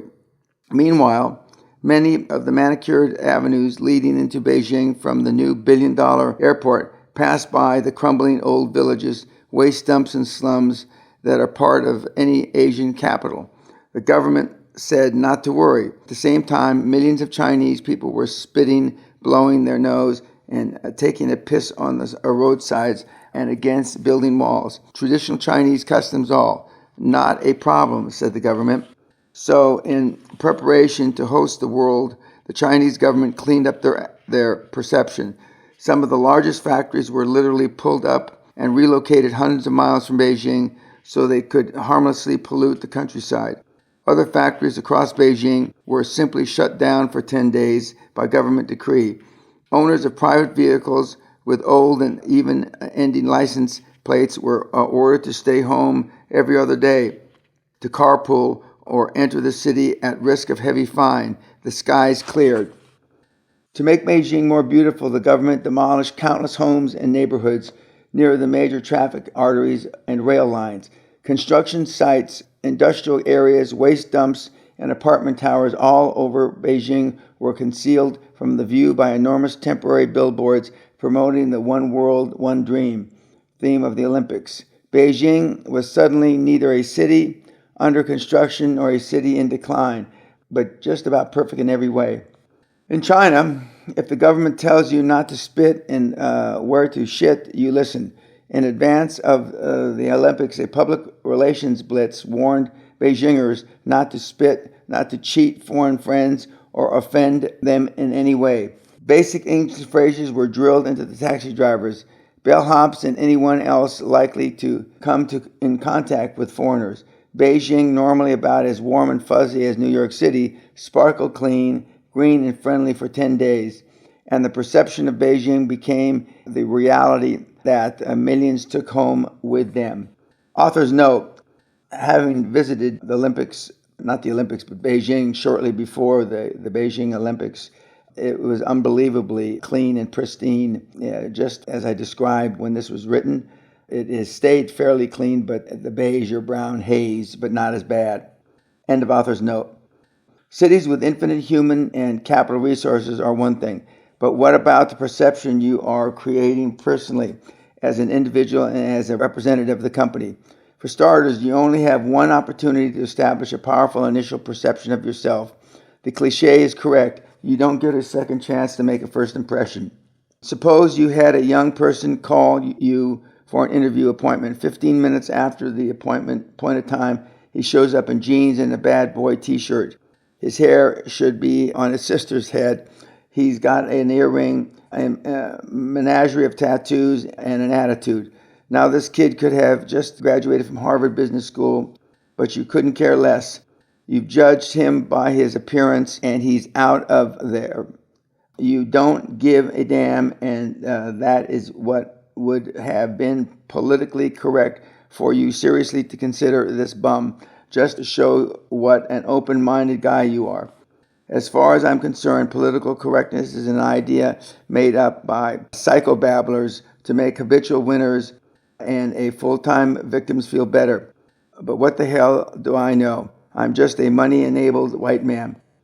Author's note: having just publicly endorsed Donald Trump for president in the last couple of weeks, and having been beating my chest on my various podcasts, saying that political correctness is a manifestation of the lack of self-esteem, this is more set in concrete and has been validated more in recent years than ever before. End of author's note. The point is, the kid created the instant perception of a goofy, worthless doofus, which was real enough for you to believe in. When I go to a business meeting, and especially an initial meeting with people I've never met, I dress for the occasion. That means a Savile Row tailored suit, maybe with a waistcoat vest, hand-tailored dress shirt, bow tie, antique gold pocket watch, and free flowing breast pocket handkerchief. The message to those is, I don't look like them because I'm not like them. And when I walk into the room, I want those morons to know at a glance, it is a microsecond, that their lives and destinies are going to change forever because I walked in. Author's note: having just turned 70, I still wear what is called the uniform, and it still works not just for me, but for all my countless mentees and devotees all over the world. End of author's note. But you know what? I dressed like that before I was super successful. I've used attire to my advantage ever since I returned from Europe after working with NATO. It was there, even as a young officer, that I first saw how the European well-to-do dressed and how they created, by their actions, even facial expressions, an immediate perception of calm, studied self-assurance, and aura of arrogance, regardless of how shallow and superficial they might prove to be. Author's note: when I had the privilege of meeting and working with and being mentored by Costa Gratsos, the CEO of NASA Shipping Lines, the right-hand man for 60-plus years of Aristotle Onassis, he told me, Mr. Peña, always remember, dress British and think Yiddish. End of author's note. Candace Knoll remembers, I've known Candace since 1983 when I was traveling back and forth between London and Houston. She's a classy lady. Her company, Executive Lodging, was and is an upscale concierge service specializing in accommodating the needs and preferences of top executives. She's seen and dealt with plenty of high-priced business people. What I remember most about Dan was the way he entered a room: custom three-piece suit, breast pocket handkerchief tucked just right, gold cufflinks, every detail manicured to perfection. How could a banker not be impressed, even intimidated by the famous Peña presence? You bet they were intimidated in the years that followed. When I'd go see a potential lender, especially one of those pasty-faced loan officers that makes $35,000 a year, I'd approach his desk like the battleship Missouri about to dock. The suit, the attitude, the eat your lunch, eye contact, the poor son of a bitch would be asking himself, why does he need to talk about a loan? We should probably be borrowing from him. Nowadays, with a multi-million-dollar credit line, I send one of my associates over to handle financing transactions. That suits the banks just fine. They still cringe when they see me walk in. Author's note: as my lovely wife Sally would attest to, a chartered accountant in her own right in the UK, most loan officers or any of the people that we have financial relationships with just as soon not attend a second meeting. End of author's note. Along these lines, a great book I recommend you read is Winning Through Intimidation, written by Robert Ringer. It advocates assuming an assertive posture of strength in doing business in order to gain hold the initiative. Although it was written in the 70s, its strategies are still applicable in the 21st century. Author's note: I mean the original Winning Through Intimidation, not its derivative copies, but the original. End of author's note. George and Deanne Verdeer, my friends who are experiencing a quantum leap in their business, travel much of the year arranging and producing upscale craft expositions in major cities. Dean points out they always wear executive attire to take a commercial flight, regardless of the destination or schedule. We've avoided the temptation to fly in jeans and sweatshirts for several reasons, says Deanne. First, we never know who among our associates or clients we will run into or that the potential business contact will meet on the plane, especially while flying first class. But we also discovered that the airline people actually treat us better when we're better dressed. They're friendlier, the service is better, and they are more likely to give us a nod if a first class upgrade becomes available. But it's more than dress. I mentioned attitude and eye contact earlier because they are among the most important nonverbal signals you can send to create a perception of power. Research has long confirmed that powerful people use eye movements to dominate and control conversation. When they speak, for example, high performers look at others squarely in the eye, but then look away when they listen. An executive who continuously looks another executive in the eye while the person is talking is perceived to be too eager to please and easily manipulated.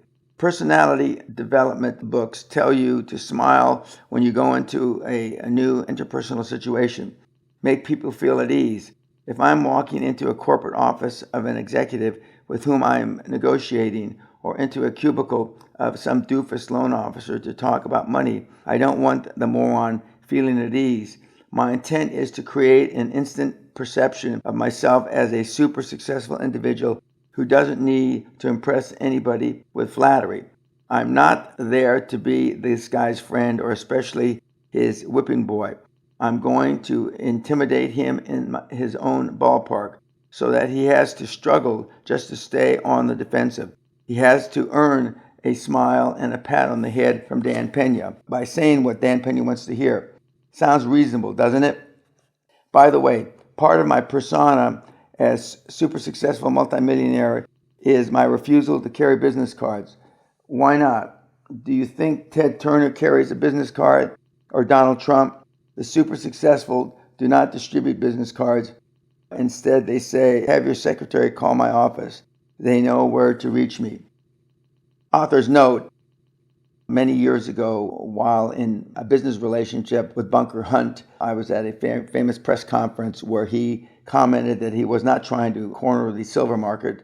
And when asked after the press conference for a business card by one of the leading journalists, he said, I don't carry business cards. You know how to get a hold of me. End of author's note.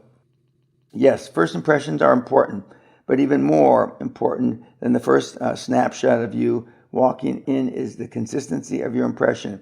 After all, the multidimensional image you mold in the mind of the potential investor, lender, or equity partner is only a compilation of several smaller meetings and contacts.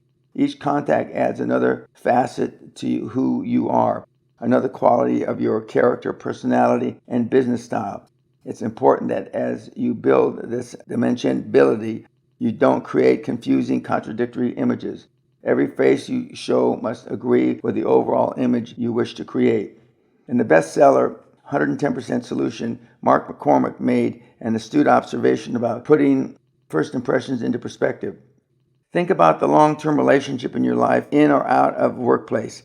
The chances are they don't blossom because someone overwhelmed you the first time you met, but rather because of the continued influencing you on a second, third, and fourth occasion. Consistency of perception is also vital with your own associates and employees. They need to know action A will generally provoke response A. Employees perform more effectively when they are not constantly beating their brains out trying to guess what your reaction will be, what mood you're in, or what executive mask you're wearing today. That's not to say you should not cultivate the image of unemotional, unflappable boss. A little well-placed and justified rage now and then does wonders. But save your table-pounding theatrics for special occasions, so they'll make a more profound impression Mark McCormick recommends some occasional unexpected behavior. If your people are expecting you to yell, speak softly but forcefully. If your counterpart across the negotiating table is expecting a certain tactic, change fields and run another pattern. While consistency is a virtue, certain predictability is boring as hell. As far as corporate perceptions, some moderately successful corporations maintain an image much like the punk kid I described above. At one Florida marketing firm, the boss comes in the office in a sweatsuit.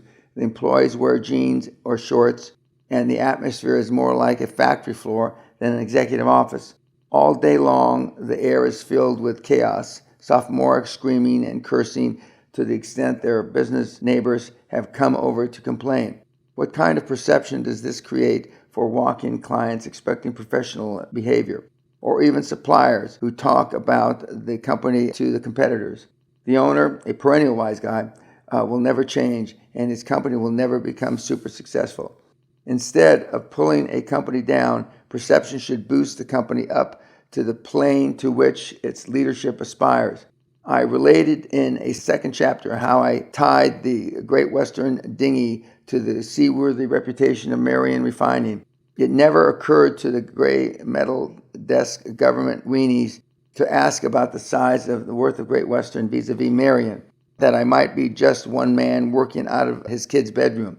That simple ploy of associating my company with larger companies in what appeared to be an equal joint venture became the key rung of the ladder of our success. They must be legit. So the reasoning went, look who they're partnering with. Here's another perception that paid off handsomely for all of us. From day one, Great Western Resources paid a dividend. We had no earnings to speak of, but we paid the dividend to shareholders however we could. That's because I wanted us to be viewed from the beginning as an income stock. That way, mutual fund portfolio managers would consider including Great Western in their more conservative income-producing funds. When investors looked in the newspaper of Great Western Resources dividends, it didn't say dividends paid since 1975, 2 months ago. It just said dividends. We had an instant credibility in the market. We got bought up by income funds like crazy. The stock price went through the roof, almost doubling in just 4 months. Nobody ever called up, not once, and asked, how long have you been paying dividends? Perception was reality. Later, after I was gone but still held substantial stock, the company decided to stop paying dividends. I don't know why. As stockholders, the new company management were getting dividends too. It turned out that they cut their own throats. When the dividends ended, the stock plunged into the toilet and they lost a lot of money. One of my disciples, we'll call him Wilbur, was an entrepreneurial pilot. He worked out of his house near until his business took off, or out of his hotel rooms, whatever he happened to be laying over between flights. But he was thinking well beyond his career in the cockpit, continuously interviewing major accounting firms, investment banks, and others as he built his dream team. And all the while, he was creating a clear perception of an established and knowledgeable businessman.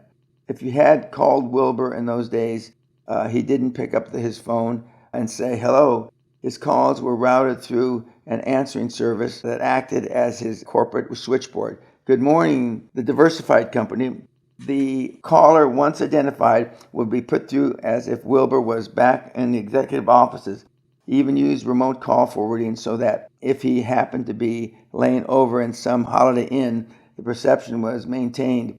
Hey, he would tell me, it costs me about $100 a month, and for all they know, the diversified company is a large corporation in the executive tower in downtown Philadelphia. The Verdiers work to maintain perception to their craft shows as prestigious events, admitting only the most qualified exhibitors and sponsors. In a few of our markets, our shows have to be staged in fairground arenas. That means we have to work even harder to project that upscale image and to put as much distance as possible between our expositions and the other flea markets that come along. As our shows have grown in popularity and reputation, we've had to be more and more particular about who we accept to sponsor them in each city. As part of maintaining our quality perception, We limit our sponsors to such respectable entities as newspapers, radio stations, which appeal to our demographics, no rap, no rock, banks, and soft drink companies. George Verdier points out these perceptions will only endure for so long in order to produce a successful and profitable event. He and Deanne must build the perception of their show's quality in given markets long before the show ever opens. Once we open, image gives way to quality of our performance, and we replace our carefully constructed perception with reality and reputations. If you can't follow through, all the perception in the world is a house of cards. Early on in the development of Great Western Resources, it grew increasingly clear that if any company and I were going anywhere, we both had to look as if we were already there. I knew that our business partners, investors, and financial community in general had to see me now as I planned to become in the future, or we wouldn't even have a future. I needed a quick transfusion of perception, one so dramatic that it was virtually inarguable. So, as I mentioned earlier, that's when I decided to buy the castle I could hardly afford. It was an expensive project and a huge task, emotionally and logistically, to relocate from a major U.S. city to rural Scotland. But it worked. Acquiring a Scottish castle quickly becomes grist for conversation and grudging awe, even in the jaded corridors and conference rooms of Manhattan. As soon as Wall Street realized I didn't need their help, I got it. It was a case of using reality, the purchase, to create a perception that drives a greater reality. Speaking of illusion, I decided that in order to accelerate our castle shopping, I had to be perceived as a serious potential buyer. After all, there are those who play, let's pretend, with high-end properties for sale. They read the classifieds of European publications, then drive out to view this or that castle or chateau just to gain entry and see what it's like. Real estate people can smell an imposter instantly and reserve them for a special level of disdain. So, for the purpose of putting separation between myself and the proletariat, and to create the perception I could even afford a castle, I would hire a chauffeur-driven luxury automobile before every viewing appointment. You can imagine how the appearance of such a spectacle gliding onto your grounds would affect the attitude of a real estate representative. I was warmly welcomed and afforded every courtesy, of course, but more importantly, I forced the issue of serious negotiations. In this case, I used perception to cut to the chase of purchasing my dream castle. Granted, Guthrie Castle is an extreme example, but what about the perception of success you need to cultivate in order to even be more successful? When you buy a new luxury car or even an exclusive club as a way to accelerate business success, aren't you acting as if the perception you desire is already reality? Of course you are. Author's note: since the purchase of the castle, closing of the castle in August 1984, we have had, depending on what you would describe as a renovation, between 5 and 7 renovations of the castle. The old Garrel that was originally built initiated the building of in 1468, and virtually everything is state-of-the-art, with 2 gyms and a game room, and it is quite a spectacular site. End of author's note. Sure, you could drive a Chevy until super successful and then buy Rolls, but not only would you continue to think in a Chevy mentality about your success, you'd be encouraging others to do the same. I notice he drives an old Chevy. Looks like he really needs the money. We'd be safer not to approve his loan. Exceptions to this rule are Bill Gates, who drives a bright blue 99 Porsche 911, and Warren Buffett and Steve Ballmer, a CEO of Microsoft, both whom drive Lincoln Town Cars. Author's note: I'm not sure what Bill Gates drives, but Mr. Buffett still drives Lincoln Town Cars. End of author's note. Another exception: Rick Scott, former CEO of a major healthcare corporation, drove a Buick with no radio while he was building his empire. But his social events were elaborate affairs attended by some of the wealthiest men and women in America. Author's note: Rick Scott is currently in his second term of sitting governor of the state of Florida, and also just recently endorsed Donald Trump. Rick was my transaction lawyer, and in the middle 80s asked me, how can I do what you do or make the money you make, Dan? And words to the effect, I said to Rick, you have to leave me He said, where should I go? I said, healthcare and telco, which transformed into the internet. And I still tell people 30 plus years later that healthcare and telco stroke internet are the places to go. And Rick Scott was an initial QLA devotee. End of author's note. The lesson here is to position yourself where you believe people will perceive you as being successful. The Hollywood crowd, of course, has been doing this for generations. This strategy has benefits beyond the doofus lending officer. When you're perceived to be a success, business people want to be associated with you. You become sought out by others with a potential deal. You spend less time fishing for opportunities because the fish begin jumping into your net and even your boat. My own perception as a deal maker, of course, became reality. As a result, over the years, I've been continuously deluged with plans, schemes, and even a few good ideas presented by individuals and corporations looking for a champion for their venture. They know I'm always looking, and I'm a real serious player. Author's note. I have said for many years, decades now, that my door being always open and me always turning over rocks and always going to meetings and meeting people at airports, etc., in my travels is kissing frogs. I still kiss frogs even at this stage of my life at 70. I still see people in cities as I travel around because I'm forever looking for the possibility of that great transaction. End of author's note. Using perceptions to create realities is not limited to image building for up-and-coming companies or individuals. It permeates every phase of business corporations. A successful company needs to pump up its image at strategic times throughout its corporate life. When you're preparing for an initial public offering, IPO, you want brokers and purchasers alike to perceive an enormously shrewd, dynamic, and aggressive company poised for skyrocketing success. You want editorial columns in the Wall Street Journal and your top executives to be seen as the most exclusive circles, exuding acumen, confidence, and comfort about taking their company public. You want stockbrokers and potential buyers talking hungrily about you at lunch, licking their lips for your stock long before the day that you go public. Remember, the perception of the stock isn't based on any face value, but the demand that has been generated for the stock. If you do it right, the result on the day of the offering, as it was with us in London on that August 10th, will be that of selling shares at spiraling prices to eager investors quite willing to pay those prices.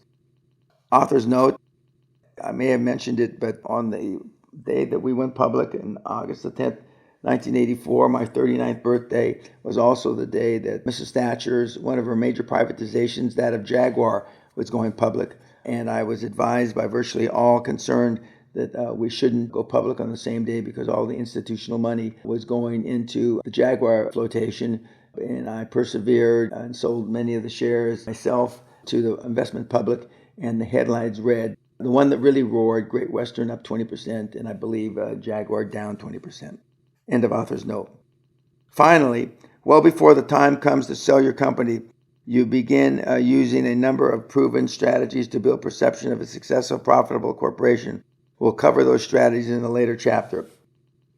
We live in a world of perception. Virtually nothing is really as it seems, only as sleight of hand manipulators would have us believe.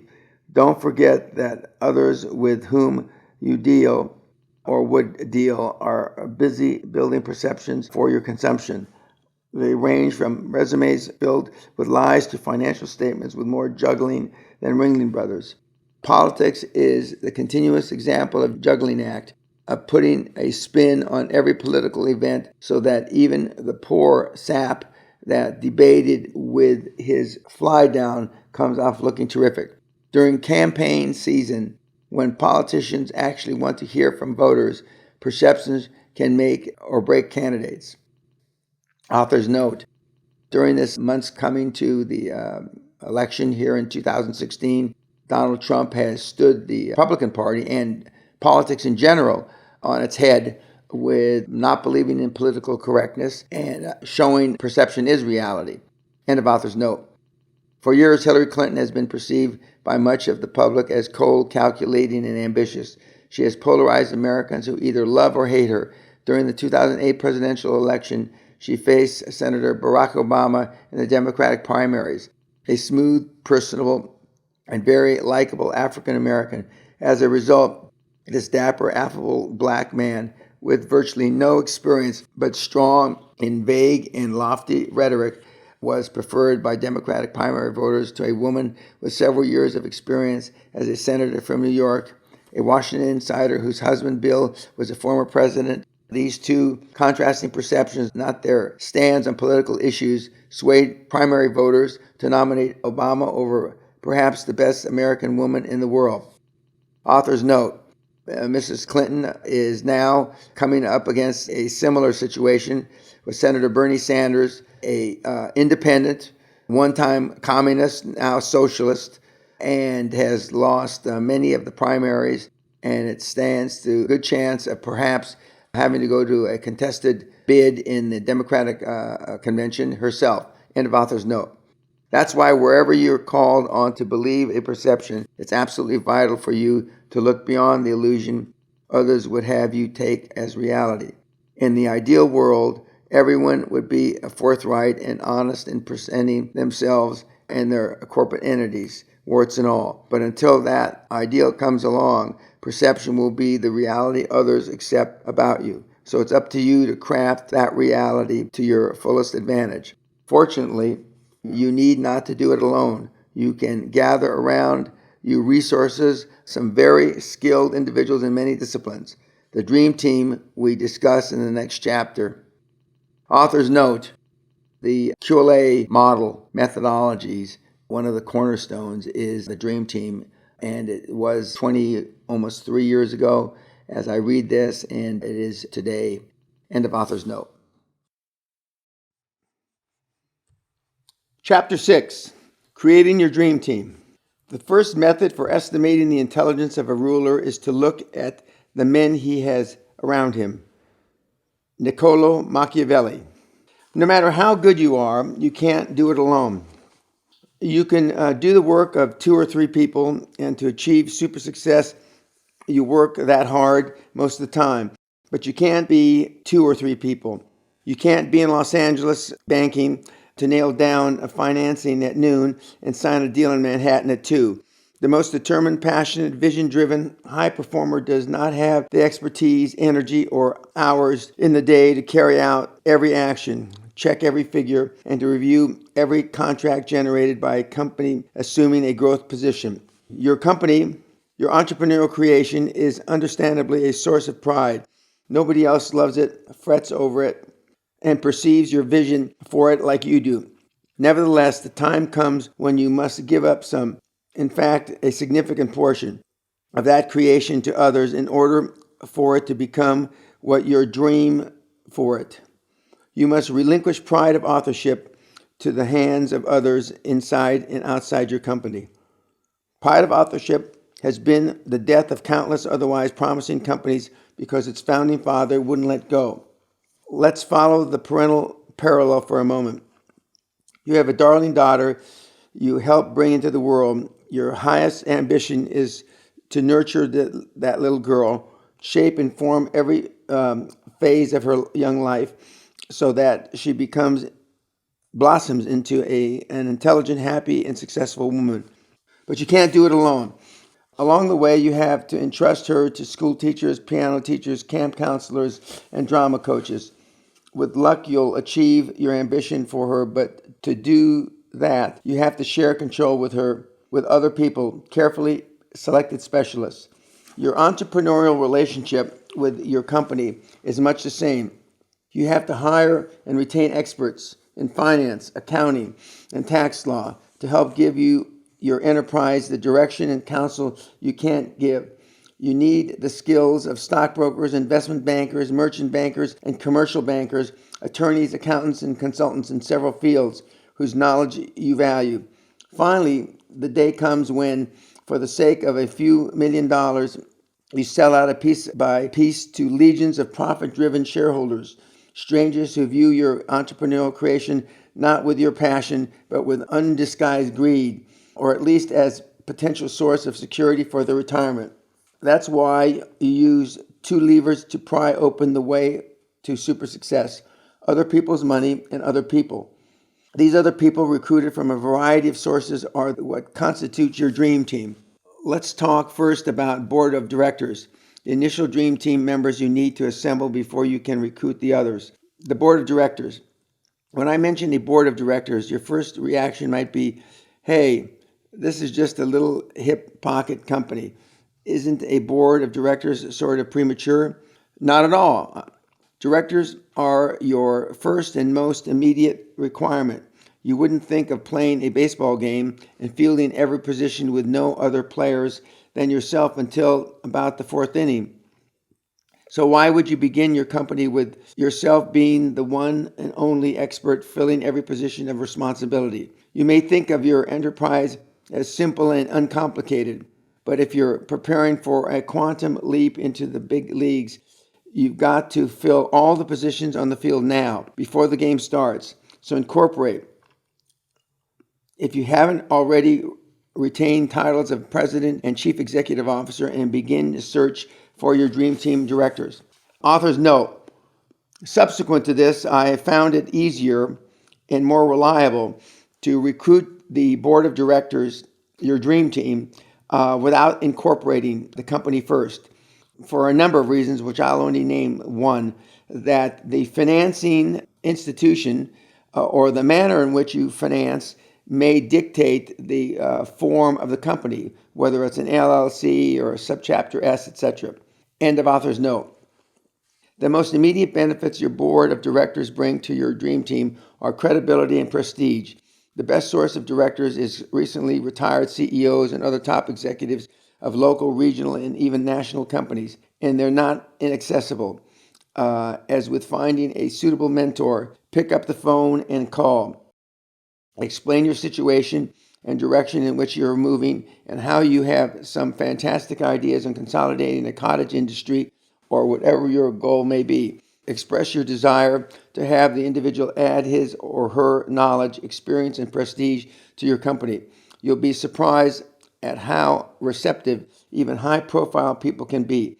One of my partners discovered that email is the most effective way to get their attention. How to get their email address? Call their company and ask, and look on their website.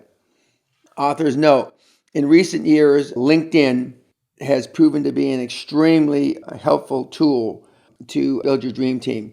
And there's various forms of LinkedIn. And the premier LinkedIn, which I don't know, costs $100 or something a month. I'm not positive about that because my office set mine up.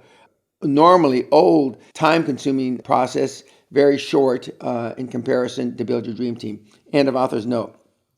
The senior individuals are rich with experience and wisdom you can call on.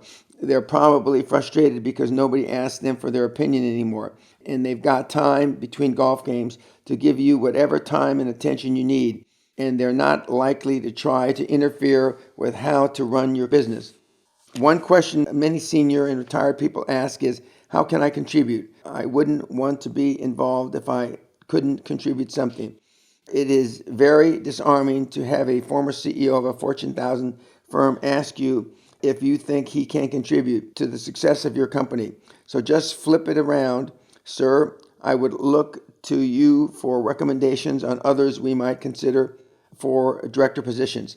Author's note: I've told the seminar attendees and mentees, and more recent years, the mentees that I mentor for free for a year, the magic words you want to hear from them is, I'm very interested if I can add value. End of author's note. Select an experienced chairman. First, an individual with an established reputation, though not necessarily in your own industry. Your chairman should be, to the fullest extent possible, an executive, heavyweight, highly experienced person who has done dozens, even hundreds of business transactions over the course of his or her career. In real estate, they call him an anchor tenant. I myself am a chairman of a number of corporations. In every instance was brought in because no matter what comes up for any of these fledgling companies, I've been there and done that. The rest of your board position should be filled with individuals from varying backgrounds who share one common quality. They all have more business and financial experience and acumen than you. Your board ideally should include a financial person, an accounting specialist, and one or two other individuals who have already achieved what you're trying to achieve in your field of endeavor, particularly in growing a company geometrically through acquisition. Your accounting expert might be a former regional manager of a Big Four accounting firm. Your financial-based director might be a retired investment banker. All these people, no more that 4 or 5 in a number, will inevitably contribute contacts, tips, and ideas you'd have never dreamed of otherwise. They are the core from which you will now proceed to build an aggressive, acquisition-hungry corporation. By the way, your board must be what I call lawsuit aware. Although it may go without saying, at some point mention it to them anyway. For the record, you accept litigation as part of exponential growth. You regard litigation as a legitimate business tool, and if you don't, you should.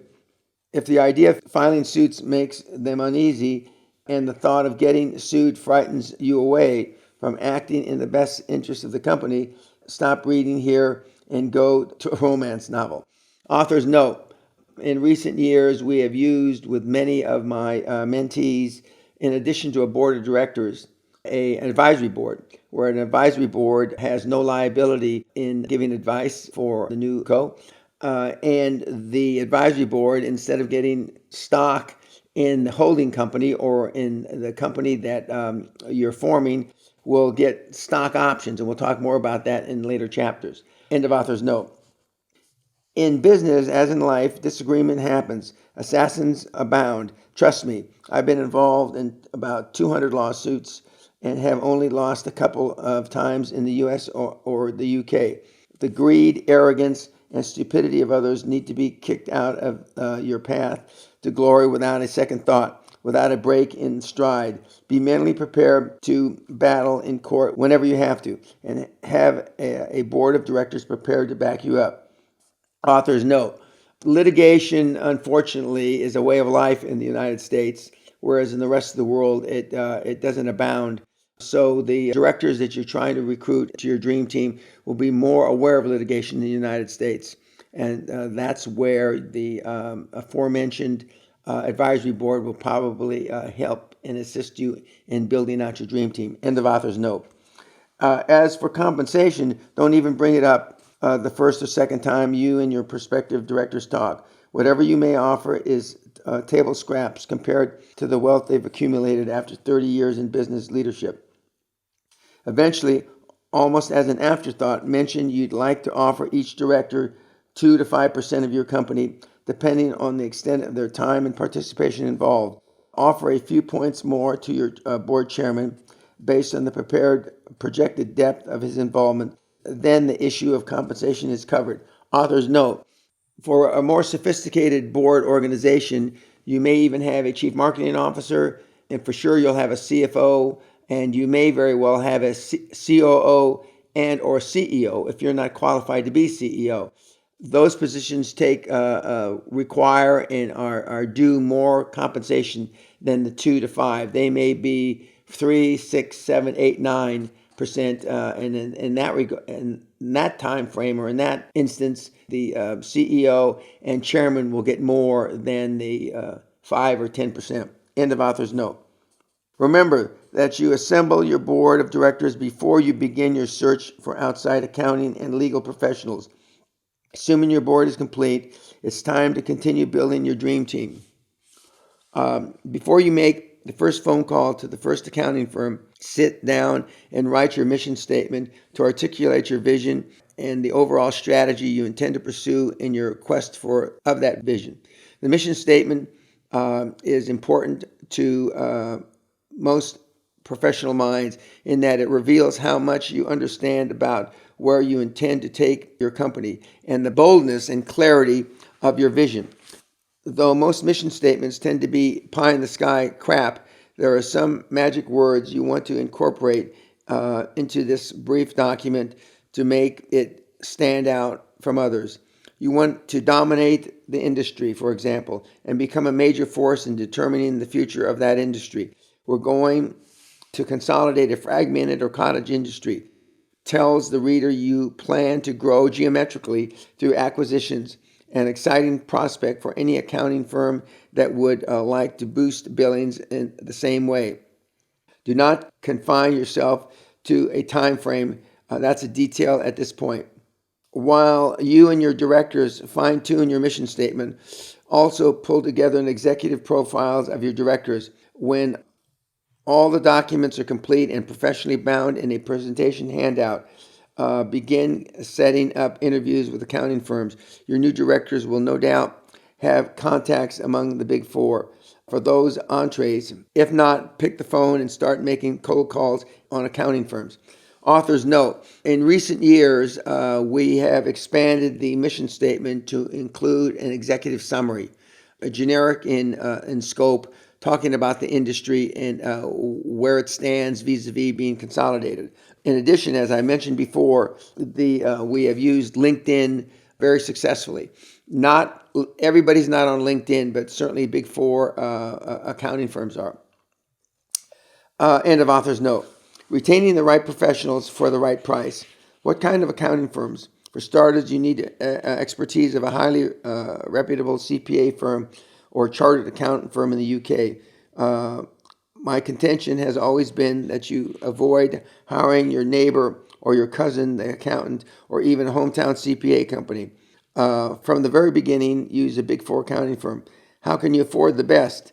PricewaterhouseCoopers, Deloitte Touche, Ernst & Young, or KPMG? Well, get to that. We'll get to that later. By the way, each of these firms is actually an enormous group of companies operating globally with between 120,000 and 150,000 employees and annual revenues of around $25 billion.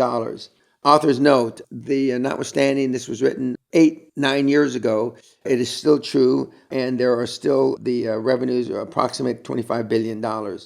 End of author's note. Set up preliminary interviews with all Big Four accounting firms with offices in the city in which you'll be doing business. If you're not close to a Big Four, you will have to consider a firm in the top 10. Schedule yourself and one of your directors, but not your board chairman. If possible, have the accountants meet you outside their offices. If your new offices don't have a conference room, try to arrange one elsewhere. If you must meet at the accounting firm, make note that the size of the conference room they put you in, as well as the seniority of the accountants you're meeting with.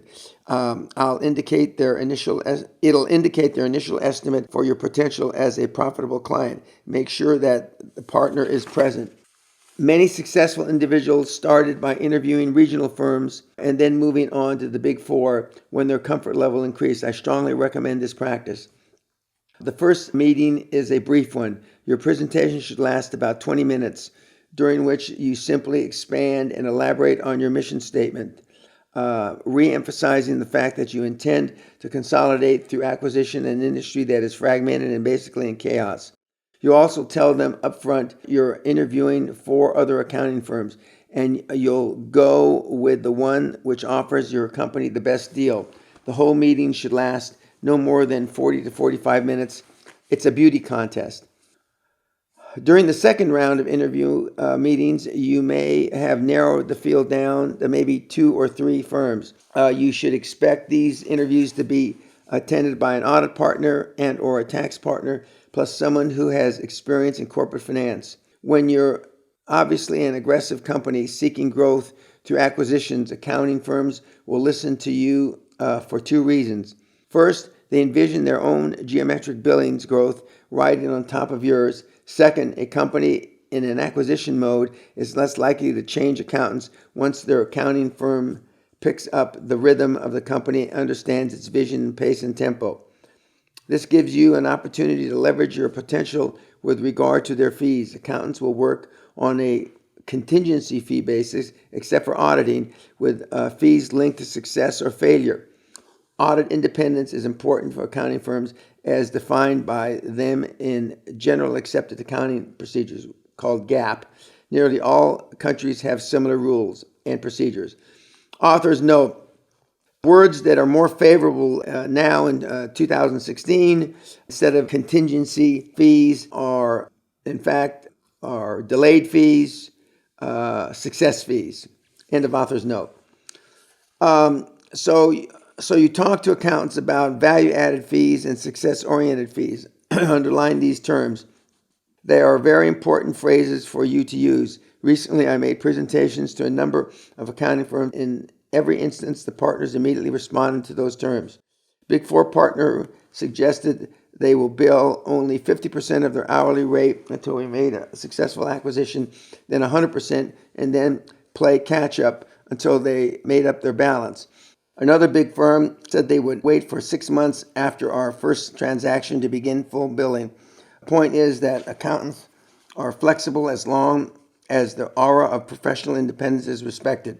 Author's note, there's other combinations that the big four or smaller regional firms will use, pushing out fees as much as a year with no payment, and paying a premium of up to 130 or 150% upon successful transaction. End of author's note. At each of your second meetings, accounting partners will be selling to you. You should expect them to respond to your previous presentation and be prepared to discuss your specific needs and expectations of them as a big four firm. By the third meeting, you should have the input and intuition to have narrowed your choice is down to one or two firms. Attend these meetings with your board chairman and or another senior director. In addition to moving toward your final selection, ask for recommendations for the law firm. You will benefit from the fluidity of working with accountants and lawyers who already understand one another. Also, request that each accounting firm send you a draft engagement letter spelling out the terms of the relationship. With the help of your board, massage this draft to your best advantage and return it to them several times if necessary. This document is important that it may be the basis for your accountant-client relationship for years to come. Then, based on which firm has spelled out in writing the best deal for your company, make your selection. Author's note. In recent years, we have found it based on how accounting has changed to have your CFO director and or your financial director or both attend the final meetings with the accountants in lieu of your board chairman. End of author's note. Once your accountant has been selected, you will also want to retain the services of a top law firm. I prefer an international law firm, but you want one that's at least nationally active. Our lawyers or solicitors in London, for instance, were Freshfields, now part of an international conglomerate, a British law firm that's older than the United States. Freshfields also represented the Queen and the Bank of England. I preferred to think that the Queen was using Great Western's law firm. They were pretty damn prestigious. Conventional wisdom in London had advised us these chaps would hardly consider representing you Americans, I should think. But they did, of course, and at the time when our lawyers spoke, the advice or opinion people listened. Author's note, as I used to say, Freshfields represents the Queen, the Church of England, the Bank of England, and Dan Pena. End of author's note. Have I mentioned perception reality lately? At the outset, our choice of law firms enhanced the perception that we were more successful than we were, but certainly as successful as we intended to be. Incidentally, one of our lawyers at Freshfields was a cocky Australian named Alan Murray Jones. Smart yet converted to become our mole at Freshfields.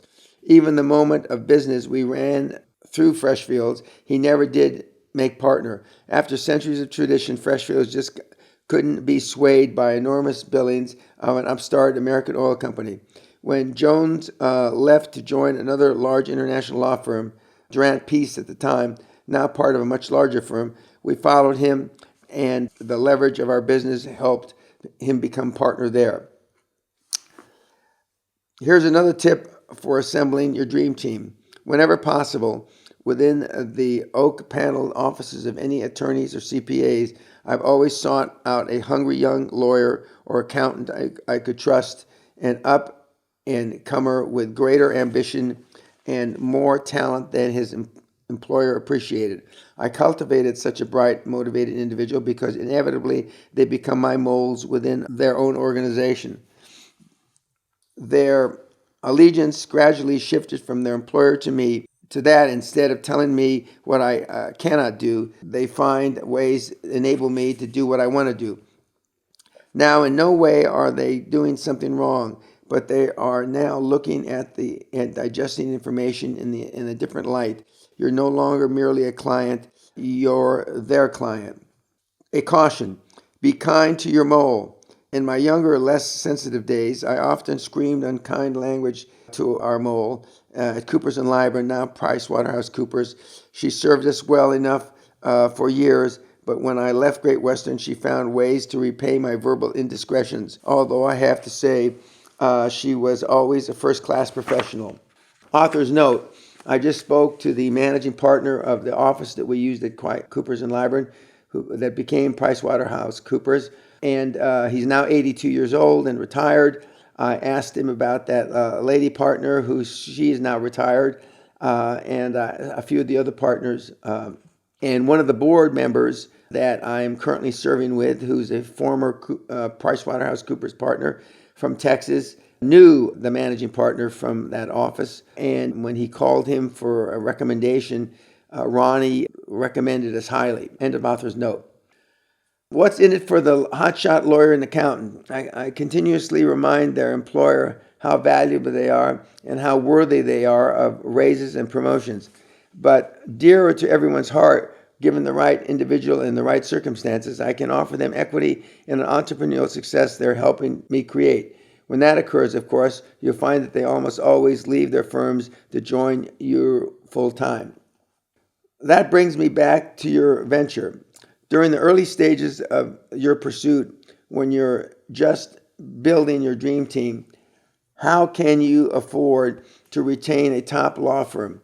You bring them into the equation. Come on, Dan, you can't do that. You can't walk in and buy them with a piece of action that doesn't exist. I sure as hell did. I also secured the services of blue chip brokerage firms in the same way, more than once. Top legal counsel costs, say, $450 to $850 an hour or more. And I mean, the clock starts when your lawyer picks up the phone. It costs you a quarter just to say good morning. But lawyers are not as concerned with independence as they are counterparts in accounting. Regardless of what they say, they'd have you think, lawyers are people who needs and greeds just like you, and they'll listen to a deal. Author's note: lawyers now aren't getting $450 to $850 an hour. They're getting more like $450 to $2,000 an hour. End of author's note. Here's how. You say you're a good counselor. You say you can make this deal happen. I believe you can. So here's my deal. Your fee is $475 an hour. I'll pay you $550 an hour, or even $600 an hour when you're successful, or $110, maybe $200 an hour if it crashes. The lowest figure is meant to cover their real costs, such as paralegal and administrative expenses. But any fee must come out of successful transactions, and fees for unsuccessful deals are rolled into the next transaction. My rationale is that any fee for a deal is too high if it crashes, but almost no fee is too high if you score. Hey, if we make 10, 20 million, I'm delighted to share the wealth with the lawyer who worked nights for 6 weeks, who found loopholes that would choke a gnat, who worked for me rather than the IRS or SEC. Accountants, of course, are bound by certain restrictions that preclude them from taking direct equity positions and direct contingency fees, but they will work with you on non-audit issues. Believe me, they will cooperate. In some of their most recent deals, my partners in several growth companies have found professionals quite willing to defer fees altogether for 6 months. Author's note: as I currently sit here in 2016 May, we have delayed fees with all Big Four accounting firms and probably 7 of the Big 10. End of author's note. Along the way, the lawyer will perform feats of acrobatic prowess, even if he never believed possible. Why? Because instead of getting a flat fee regardless of outcome, he's got equity in success. And believe me, since adopting a success strategy, I've never had a professional advisor kill a deal. In fact, I've had them resurrect a number of deals, each one a financial phoenix rising from the ashes on the conference room carpet. Author's note: the large international law firms are not as accepting of taking equity in deals, just as the accountants are precluded from. They have to check with their partnership agreements and their partners, and most times, if not always, the big international firms, law firms, will reject the idea of taking equity in the deal, and that you will have to go on a strict success fee basis. End of author's note. So you've got an experienced and influential board of directors, a Big Four accounting firm, and a top, perhaps international law firm on your dream team.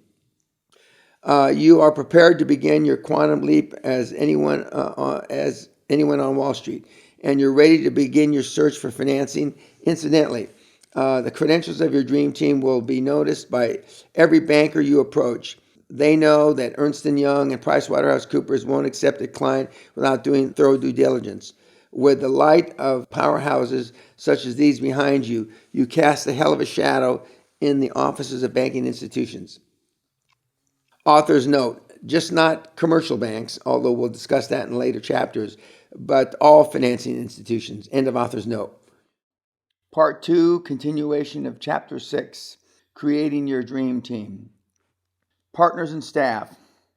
As your enterprise gathers momentum, the next person you'll likely to seek out is a partner, a co-parent for your venture. This should be an individual whose skills, talents, and temperament complement your own and fill critical gaps in your own range of strengths. After all, you don't want another you. You want someone you're not in as many areas as possible. Mark McCormick, writing in 110% Solution, pointed out that the individuals perform beyond their normal capacities when they are teamed with a partner who is better than they are. In sports competition, we quite often see a tennis player or a golfer stretch their potential to keep pace with a higher-ranked player. McCormick believed that choosing a superior partner is an instinct we have in childhood. The smaller playground team captain automatically chooses the biggest kid for his team. As we grow up, however, we become aware that our own performance is being judged and compared against others. Self-interest makes us seek weaker partners who make us look stronger by comparison. McCormick wrote, rather than the big kid who can help elevate our performance, as if to reinforce such thinking, conventional wisdom dictates that you find a partner that won't show you up or even make you look like a fool. Author's note: since I wrote this about 7 or 8 years ago, it has become even more obvious to me that most businesses that are partnerships, and even with employees, pick people that they feel more comfortable with. And even as they struggle to put their boards together, they'll pick people, again, that they feel comfortable with, instead of picking people that make them uncomfortable. A thing in recent years, actually in recent months, that we've added to our weekly report is you have to do something and register it and memorialize it in your report to me weekly for the year that you're mentored free. What did I do that was scary? What scary stuff did I get involved in? And part of that is picking people that are not like you. End of author's note. Just as important to a dynamic, successful partnership is the personal chemistry between you and your partner or partners. In sizing up a potential partner, you are essentially considering and ultimately proposing marriage, a business marriage. You go through a period of courtship as you get acquainted with one another's business style, goals, and operating philosophies. If either of you already have employees, even got in-laws to fret about your best interests and theirs. But what if you're friends? Can you be in business partners without destroying your friendship? Their answer is emphatic. Yes, The fact is that the 2 or 3 of you will be spending so much time together that you're going to have to be friends, or you will certainly become enemies. My partners and I did many things together. Our respective families became entwined, and that is developed a sizable rooting section cheering on our success. The experience convinced me if you can be friends, you can be business partners. Beyond partners, hiring key associates is not for the timid. It takes guts to do it right. The temptation for a lot of entrepreneurs is to hire individuals who can be controlled so that their own pride or of authorship can be sustained. That's insane. Why would they bring in some doofus with less imagination, less initiative, and a dimmer vision and think for a minute he'd help them propel their vision forward? Instead of adding powerful engines to their venture, the entrepreneurs are only adding ballast.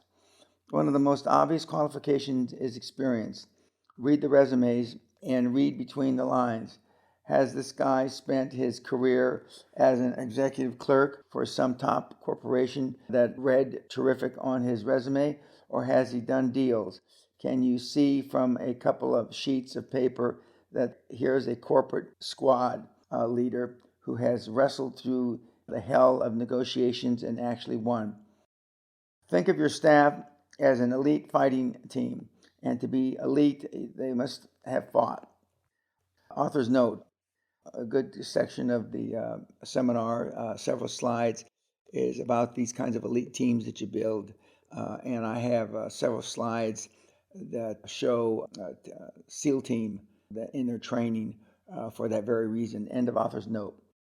There are other considerations as well. I seek out potential associates and partners with enormous talent, who have strengths I do not, whose energy and vision match my own, and who nurture enormous egos. In short, I'm looking for people who want my job, but good help is hard to find, and bad help is abundant. I also hire people more on attitude than credentials. You can't browbeat them into enthusiasm. You can't pump them up if they were born deflated and have never been pumped up. They have to bring a good, solid, can-do attitude with them so you can harness it to help pull your dream.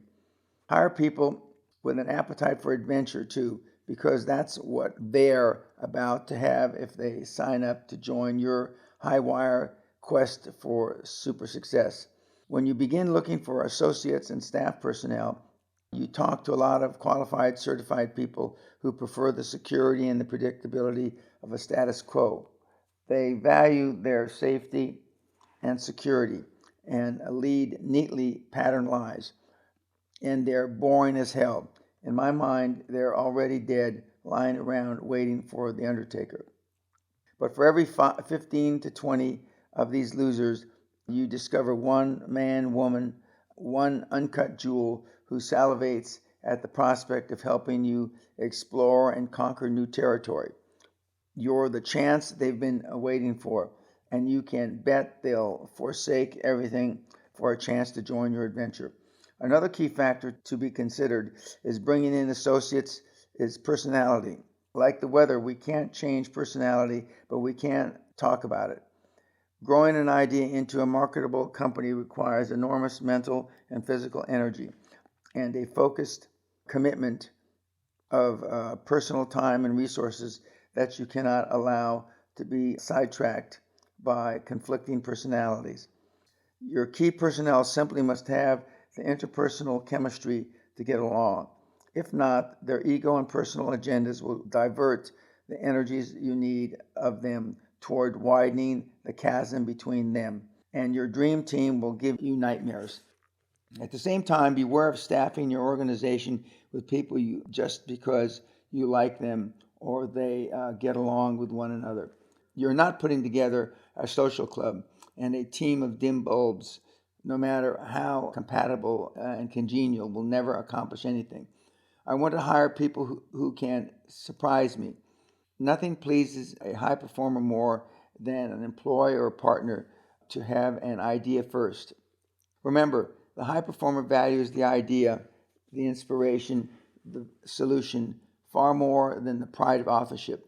Personally, I'm delighted whenever one of my partners surprises me with a spark of genius. It confirms that what a perceptive guy I was to bring him or her onto the team. And it tells me I'm getting more than my money's worth. By the way, I use the term partners because all of my staff have equity of some sort. Finally, I look for commitment. I don't mean 9 to 5. My people must be willing to work nights, weekends, holidays, or whenever necessary during critical periods of growth. They must be instantly available at home, on the golf course, or in the airport, any airport in the world. They need to fly to New York City today. They need to revise the proposal tonight, hammer out the deal tomorrow morning, and meet me in Houston tomorrow night. I don't want to hear about junior softball game or a home full of company or any other personal bullshit. I want to hear, see you tomorrow night.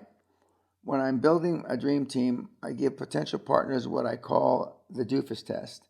I put them in a conflict of interest bind or time constriction, which requires them to make a decision and take action. I schedule meetings on early Sunday morning or Saturday nights, find out when they have birthdays or anniversaries so I can set up meetings that screw up party plans. Okay, I'm a son of a bitch, but the doofus test gives me two essential pieces of information about people. First, how they react under emotional pressure, and second, how committed they are to me and my agenda. Sure, it's fine if they have promised to take their kid to the ball game and can't change their plans, but they can't work for Dan Pena. Otherwise, down the line, they might have that birth of their first child take precedence over all us making millions of dollars. Having talked in abstracts about personalities and commitment, it's time to, you've heard about two brothers who, years after the fact, still personify total commitment in my mind. In August 1994, I was holding a board meeting of my holding company, Great Western Development Corporation, at Guthrie Castle, Scotland. The meeting was set to begin on August 17th. It was expected to be a 2 or 3 day meeting. One of the participants, a young man in his late 20s, we'll call him John, I had brought him on the team mostly on the recommendation of his older brother Adam, who already worked with me. Neither of them was 30 years old. Unknown to me, John confided to one of my assistants that he was a little anxious about a 2 or 3 day meeting in Scotland because he was getting married on the 20th of August. He never mentioned it to me, not a word. He and Adam flew to Scotland and gave a great presentation, and still no one told me of the imminent wedding. John's desire for success enabled him to risk getting home the day his wedding, and he never wavered. He never asked what if. Instead, he committed, knowing he might be racing from the airport to the wedding aisle, dressing in the car, and missing all the social rituals that precede any formal wedding. Not a very auspicious beginning for a marriage, he surely must have thought. As it turned out, John arrived a full 24 hours before the presentation. No problem, right? But let me ask you, what would you have done? Would you have demanded such commitment? And would you have given such commitment? Had I known, I would not have excused John from the meeting. I would have left the choice up to him, as indeed it was anyway. The mark of a high performer is that he both demands and delivers that commitment to the business. I never asked any of my team to do something I haven't done. In fact, I still do whatever it takes, no matter what. And let's talk about the older brother, Adam. I was holding a Quantum Leap seminar in May 1995 in Los Angeles and was expecting about 800 attendees. I had met him at a previous Jim Newman Pace seminar, and he became a member of my team in late 1994. In fact, nowadays, I find most of my future business partners during my own seminars.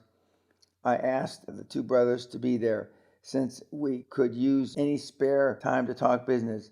What I didn't know was that Adam's wife was expecting their second child the same week. Adam didn't hesitate, never mentioned the impending baby. He arrived for the seminar and stayed through the weekend, helping with the seminar and discussing the business issues. Again, what does conventional wisdom say? And what would most people have done? But the larger question is, what do these two brothers possess that generates such a high level of commitment? How are they different? Both had 12 years of Catholic school education, played college soccer at Texas Christian University, joined a fraternity, graduated and married. Adam with an MBA, although I've never held it against him. Then they both left promising positions with large corporations and took enormous pay reductions to join my team. I gave them each equity in one of my companies at a time when the company was a little more than a dream of mine, with the growing potential to be worth tens of millions of dollars over the next few years. We'll talk later about giving equity to achieve your quantum growth. Once before in my career, I had two partners who were as close to the ideal as I can ever hope for. They shared my fervor and success and were driven by their own dreams to commit their own lives to Great Western. In fact, one arguably gave his life in pursuit of quantum growth. Mark Harrison was a lawyer who specialized in oil and gas and corporate law. I met Mark while I was still at JPK Industries, and he was handling our legal affairs for a nationally known law firm. He was a young, energetic partner. Because of his brilliance, I sought to cultivate him initially as a mole and ultimately as a partner. Mark started out with Great Western Development in 1983 on a part-time basis, and I gave him a verbal deal for 1 year, and his law firm gave him a year to decide whether he wanted to cast his lot with Dan Peña and GWDC. Mark became my chief operating officer of Great Western and was given 10% ownership in the company. By virtue of his legal background, he had the skills to visualize and nitpick every aspect of any issue, every phrase in a contract. I never once heard him say, I didn't cover that. I have to get back to you. When we came to London, guns blazing for Great Western, Mark's equity had paid off handsomely. And that August day, we went public. At the precious point in time, the three of us, Mark, Charlie, and I, were invincible. We were like Wyatt, Virgil, Earp, and Doc Holliday at the OK Corral, just like the movies where they never ran out of bullets and take no prisoners. We acted day after day as if we had no limits to our abilities.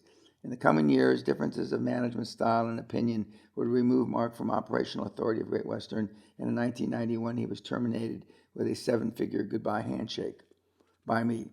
I met Charlie Soliday when he was part of an acquisition team we formed in the late 70s, and that he was a partner of Coopers & Lybrand in Fort Worth office. He was an audit partner.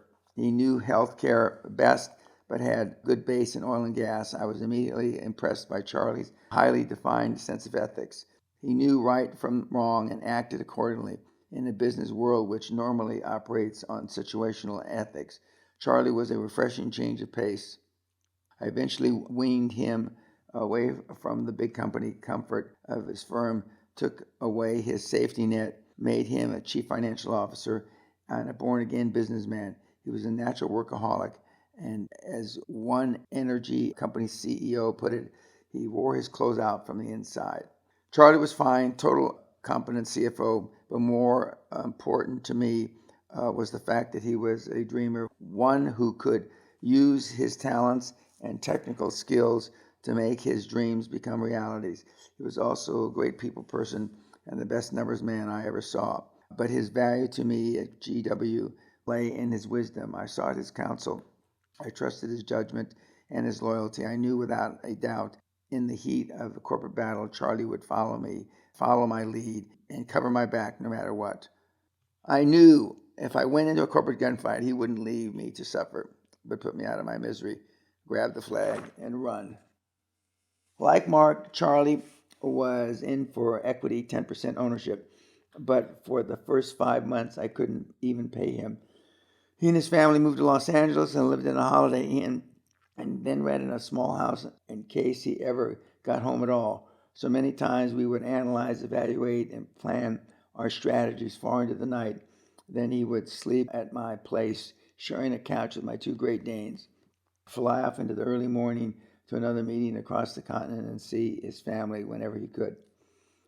From the time we decided to take GW public in March 1984, through two major acquisitions and several smaller ones, By the end of 1986, Charlie and Mark and I blazed like a comet across the financial skies. The second acquisition was of the U.S. subsidiary of a foreign multi-billion-dollar natural resource company and involved coal mines and gas and oil properties across the country. It was a long, tough negotiation. I'll get into that later, but by the time the deal was closed in December 1986, we were all exhausted. Our ship had come in, and it was loaded with money for all three of us. Jackpot. All the dreams, the work, the pressure, and doing without a normal life with family, friends, and sleep had paid off. My dream team had come through for me. We were wealthy beyond dreams of most mortals. Invincible. I went home to Guthrie Castle, my own Camelot, to heal wounds and savor our victory. We were, as the Roman legions, invictus. We were not conquered. The next month, Charlie died of a heart attack at 40, just inside the threshold of his greatest super success. It was over. John Lennon said, "Life is what happens when you're making plans." Dan Peña says, "Man plans, God laughs." My life was changed forever. It took almost 3 years to recover from an acquisition 8 to 10 times our size and Charlie's death. No matter who you recruit for your dream team and how gifted and committed they are, they're going to need leadership. Even more to the point, they're going to want leadership, and you're the leader. It's no wonder reports say that almost 70% of the Fortune 500 CEOs have military backgrounds. The toughest thing about being a leader is that you're always alone in the lead position. Leadership is a towering peak with standing room for one. Sure, you can turn and get advice from this or that team member, but there's only one captain, one driver, one pilot in the cockpit. You can save your company from mistakes the others may make, but the others can't save the company from you. The guy who said, "It's lonely at the top," had surely been there. I often tell my business partners they must learn to be alone without being lonely. You're only a leader if you have followers. You can buy quasi-loyalty with money, and we'll talk about compensation shortly, but you can't make people follow you. They have to want to.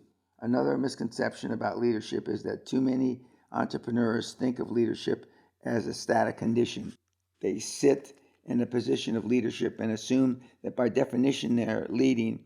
Any CEO who is not moving his or her company forward is not leading. The word leadership implies action.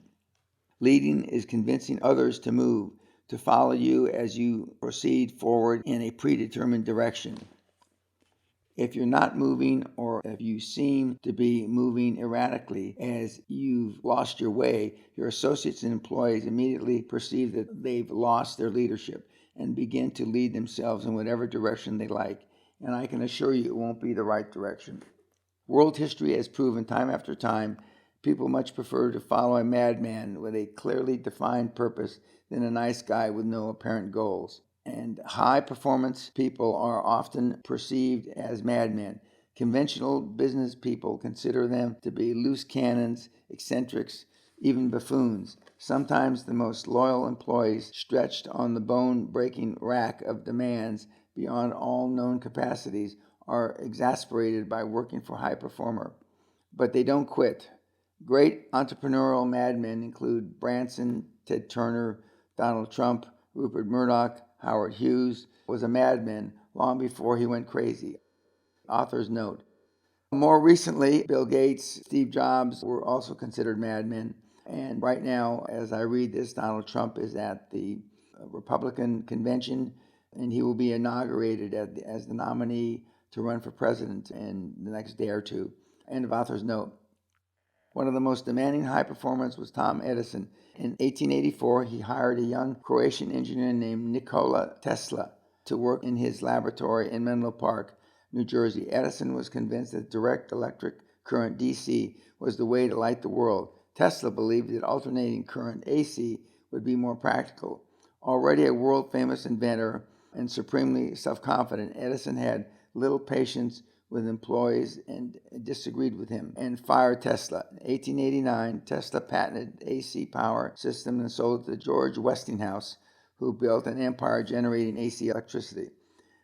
As you work with your dream team toward achieving your super success, it's fine to be regarded as a little mad, by the world beyond. Your perceived madness in the minds of conventional thinkers is sure sign that you're on the right track. I'd be disappointed if some investment bankers I know didn't shake their heads when they talked about Dan Peña. I relish my reputation, but remember, Edison, give your employees the latitude they need to be creative on your behalf. Exponential creativity and imagination by your people will accelerate your achievements of exponential and quantum growth. In fact, you can't achieve it without it. One of the great lessons I learned from Jim Newman was to keep my eyes focused on the macro picture and leave the micro management to my staff. The dream team you assemble has to be capable of day-to-day micromanagement so that you can press ahead with your job, your responsibilities as both leader and player on your own team. Don't bring me a problem so we can solve it. Solve it yourself and bring me the latter. Currently, I've developed and refined this idea, especially in the weekly reports that they give me when they have a problem or a challenge that they list at the end of their rather lengthy reports.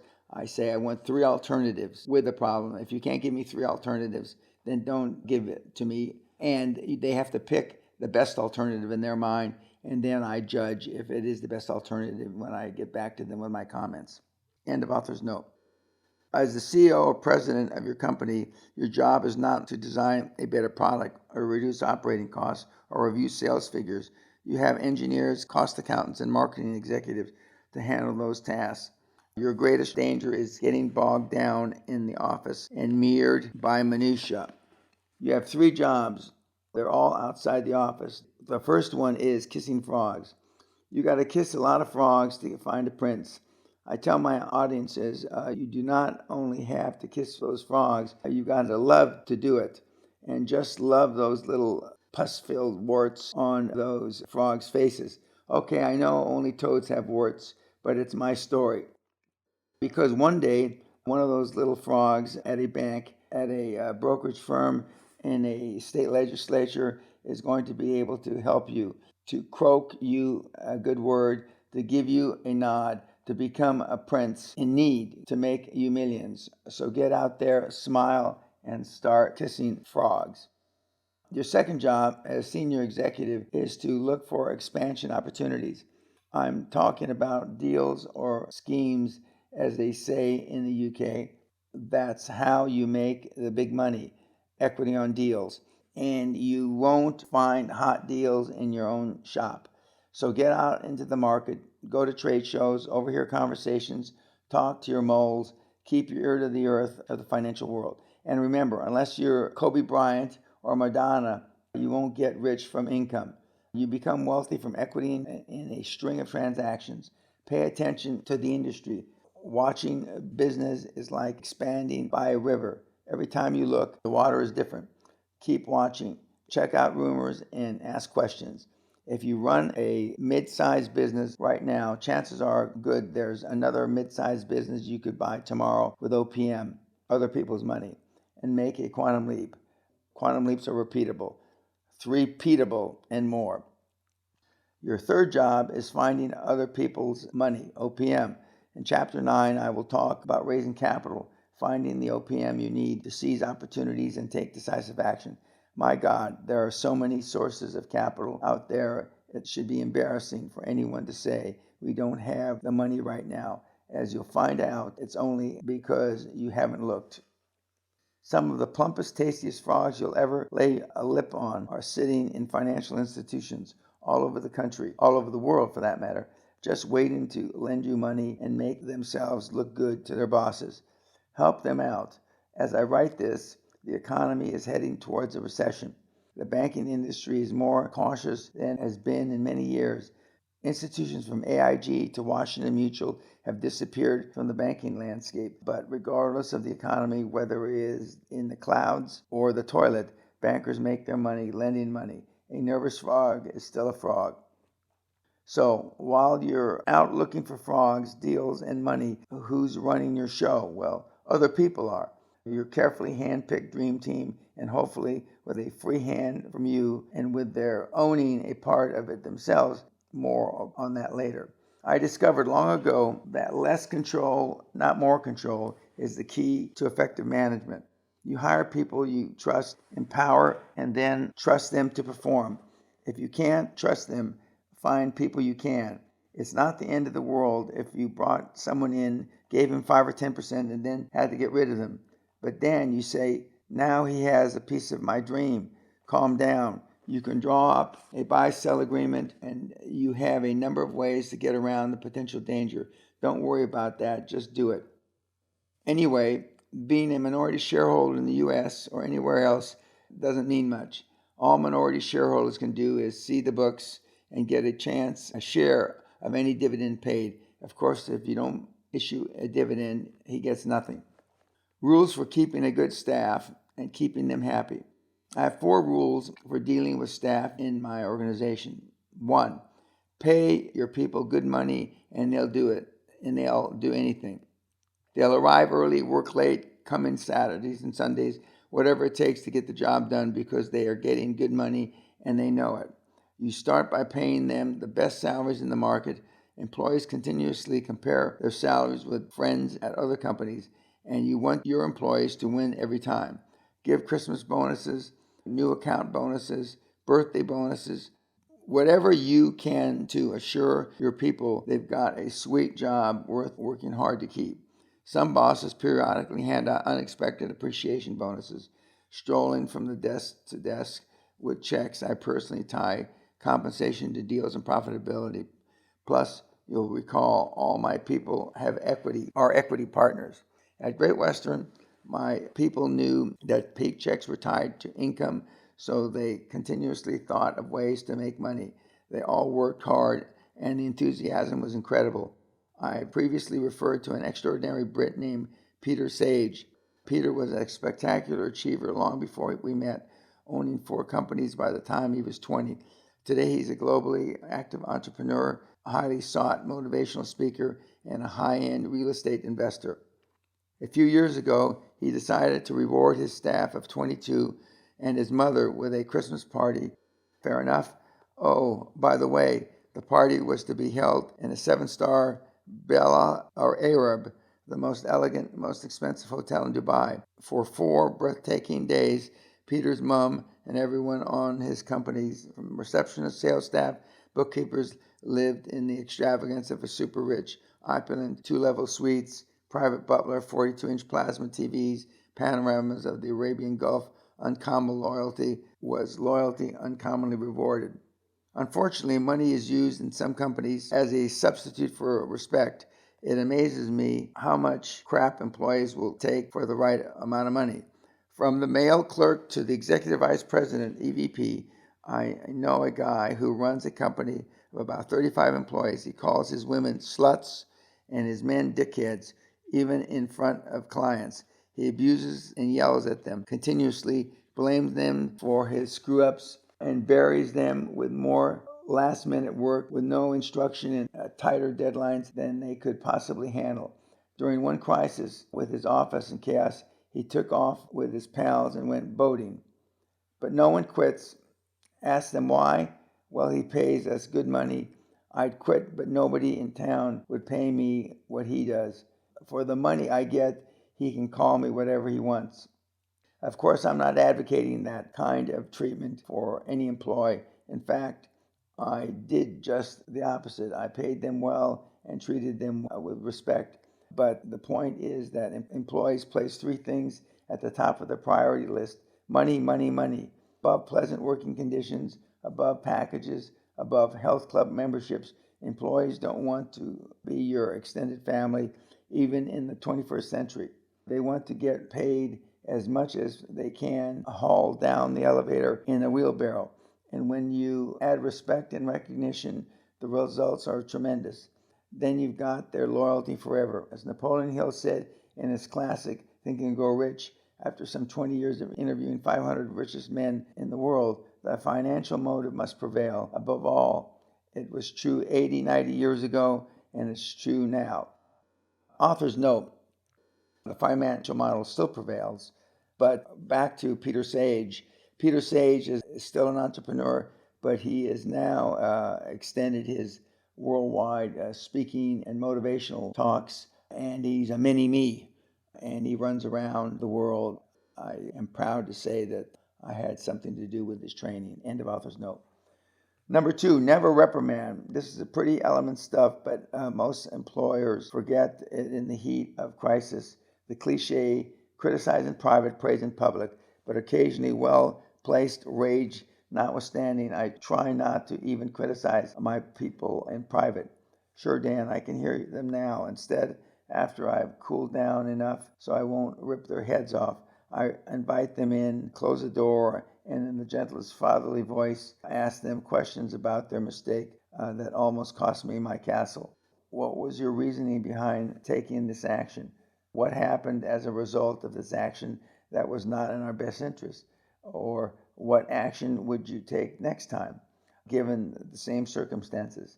The next time is the operative phrase. Next time tells them you respect their basic judgment and intelligence enough that there will be a next time.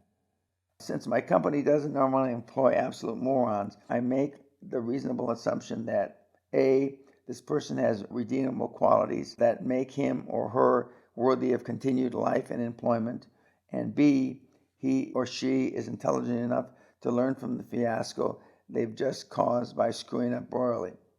But more importantly, if employees know they'll be reprimanded for mistakes and especially humiliated, they'll never venture out of where they can make mistakes. They will never get out of their own box. They will never expand their comfort zone. Bill Gates pays bonuses for making mistakes. It's true. Gates does this to encourage creativity and imagination. He knows good people will make honest mistakes, and he doesn't want them to become apprehensive and timid about making decisions. Besides, I found that one of the biggest reasons for employee mistakes is lack of information. Employees don't make decisions the same way as the CEO because they don't have the same information. The days the closed executive office doors are past. Corporate paternalism is dead, killed by email and ease of information flow up and down the hierarchy. We no longer judge the discretion of an executive, even the CFO, by how much information he or she can keep from the rest of the company. Today, we live and work in an information age with staff who has the sophistication to receive and process information about their company and act intelligently based on the input. The smart CEO uses the ability to decontrol his organization to let responsibility trickle down to competent people eager to accept that responsibility.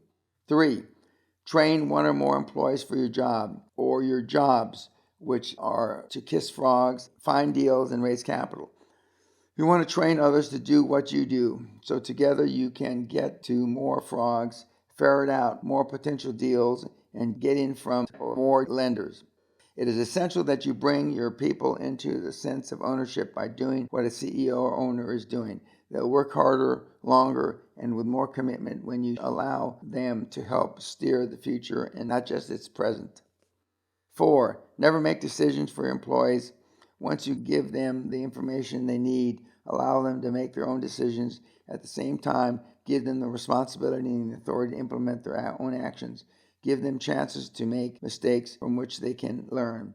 Your employees must grow as your company grows.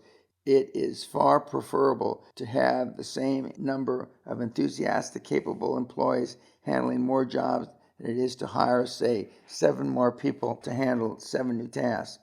How you present new challenges will determine how quickly they learn. You can tell them how to do the job and they'll forget. You can show them how to do it and they may still forget. But if you involve them in the process, they'll understand, remember, and grow. One interesting example of how employees grow to fulfill the expectations you have of them is in spending limits. When I increased spending authority in the mid-level managers, spending actually decreased.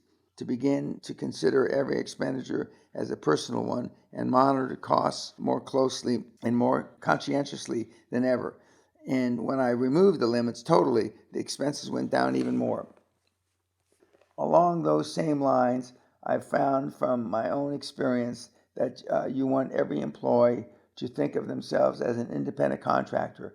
Virtually every job can be businessed or turned into a business run by an employee. A floor supervisor at the Ritz-Carlton can easily think of himself or herself as the CEO of the 4th floor. With this kind of attitude, capable people work smarter and with more pride. Look at the Saturn story. Every auto worker at Saturn plant thinks like a CEO of some area of subassembly. There is no better example of empowerment to work in an American industry. When it's time to say goodbye, regardless of the health and vibrancy of the relationship with a partner or associate, conditions, circumstances, and requirements change. Personalities change, and although you and your partners or senior executives may stay together for a lifetime, the time may come when you need to get rid of somebody, even someone you've been through hell with. Incident or a pattern of behavior confirms that it's a company's best interest to terminate someone who helped accelerate your super success. Getting rid of people is one of the hardest jobs for a senior manager or executive. Call it early retirement, work furlough, downsizing, or right sizing. It's no fun for anybody. And don't think it's any easier just because you don't like someone personally. If you're good technically, if they're super competent, if they can work magic with numbers or negotiations, they're going to be hard to replace. On the other hand, don't delay the inevitable. Harvey Mackey was right in Swim with the Sharks when he said, it isn't the people you fire that make your life miserable, it's the people you don't. The individual who needs to be fired is almost begging to be fired, but is still around, often performs counterproductively just to see how much you'll take. However unpleasant the act of firing may be, as long as you put it off, you expend energy in the continuous test of wills. An about to be fired employee is like a corpse lying in the hallway. Somehow, everyone in the office knows when their associates has become superfluous and tiptoes around the cadaver. And the stronger the body lies there for apparently no reason, taking calls and drinking coffee, the greater the impact of the office morale. Get rid of such a person before it is obvious even to the temps you need to, but haven't. But however you approach terminations, remember this rule. When you get rid of somebody, never give them a hook which to get back into your organization. Make a clean, definable, and irrevocable break. Separations at the management level can be very expensive for a company, especially where employment agreements are involved. But regardless of cost, sever the relationships surgically and completely. Don't try to save money by offering such hooks as stock options to the person you're terminating. Any money you think you're saving will be peanuts compared to the expenses and aggravation which inevitably incur later on. Creating your dream team, then, is the process of involving others in your adventure to join with you in scaling the heights of super success. You won't need all of them all the way up, but you'll need some of them clear to the top. Choose them carefully, treat them well, give them the chance to make mistakes, work their butts off, make it worth their while, and if the sad day comes, let them go swiftly and finally. Chapter 7, 11 Steps That Make the Deal. You can leapfrog to quantum success, but you still have to do the deals one sure-footed step at a time. Throughout this book, I've told you over and over to make decisions, incur risk, and take immediate action. You can guess by now that I've never been one to sit around and cogitate, especially when I knew that swift, decisive action would make the difference between a vice-like grip on a multi-million-dollar deal and a handful of air. I couldn't have made 75,000 business decisions during my career by hesitating in the clutch. Author's note: while I don't keep track as I used to, one by one, but I am fairly certain that the business decisions I have now made are closer to 100,000. End of author's note. Warren Buffett puts it another way: never suck your thumb. He looks at whatever information he needs, makes up his mind quickly, and takes action on his decision. He calls any unnecessary sitting and thinking thumb-sucking. When the legendary Andrew Carnegie asked young Napoleon Hill if he wanted to embark on the enormous task of distilling the characteristics of the 500 richest men in the world, he pulled out a stopwatch and, unknown to Hill, gave him just 60 seconds to make his decision. Hill took just 26 seconds to accept a challenge that would take him on a 20-year quest. Old man Carnegie knew the value of decisiveness as an essential attribute to completing an epic task such as Hill's. Being careful doesn't mean moving slow any more than taking immediate action means you have to rush in unprepared and do something stupid. We all make decisions in our lives, even trivial ones, based on several types of input information available: previous experience, intuition, and advice of others. You decide where to take your car to be serviced. You decide how to handle your health insurance and who to hire as an administrative assistant. If you take time to weigh the factors involved in these relatively minor decisions, how infinitely more complex must the process that takes you and your business from an initial idea to closing of a deal worth tens of millions. In this chapter, we walk through the 11 steps you need to take, hell, you'd better take, between your bright idea and the time seeming millennium later, when an ink hits contract paper or when it's a matter of history.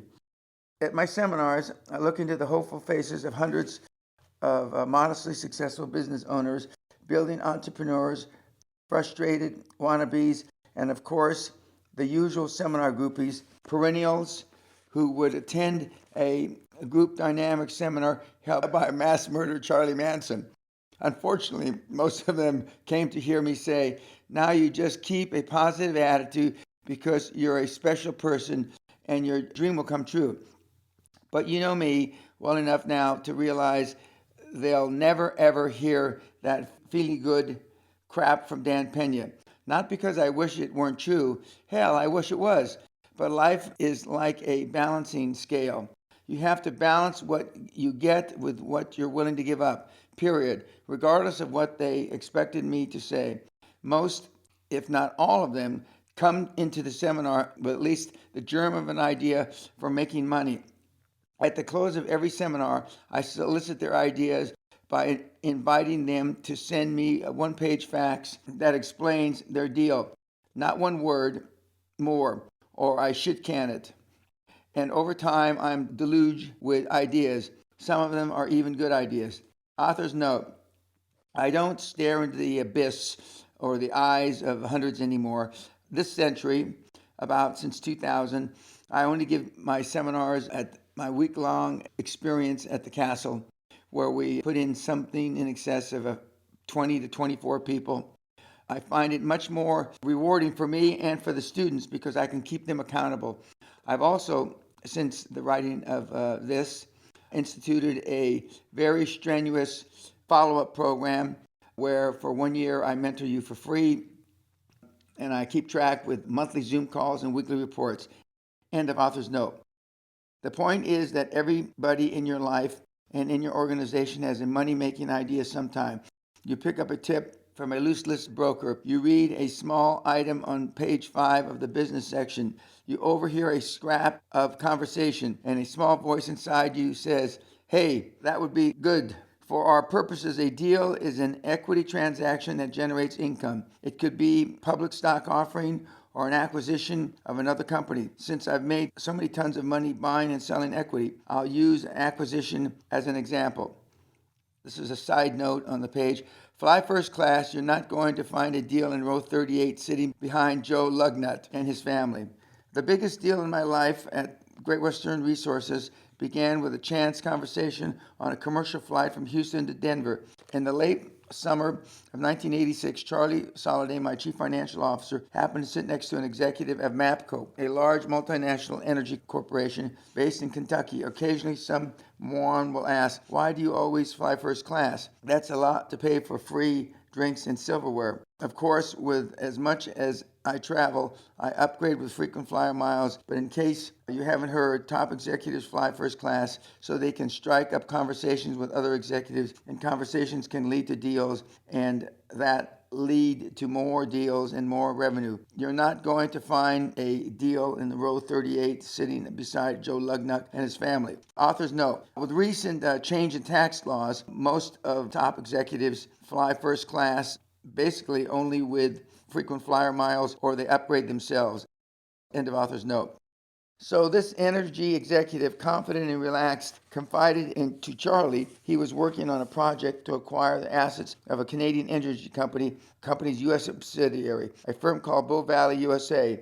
The banks, including Citicorp Canada, were squeezing Bow Valley's multi-billion-dollar parent company for repayment of loans, so it was planning to liquidate assets to pay down the debt load. As usual, Charlie was paying attention. He recognized that this guy, in a moment of accidental indiscretion, had inadvertently opened a window of potential benefit for Great Western. To appreciate the significance of what was happening here, you need to understand where the oil industry was in the summer of '86. Due to the worldwide oversupplies, the oil recession was deepening by the day.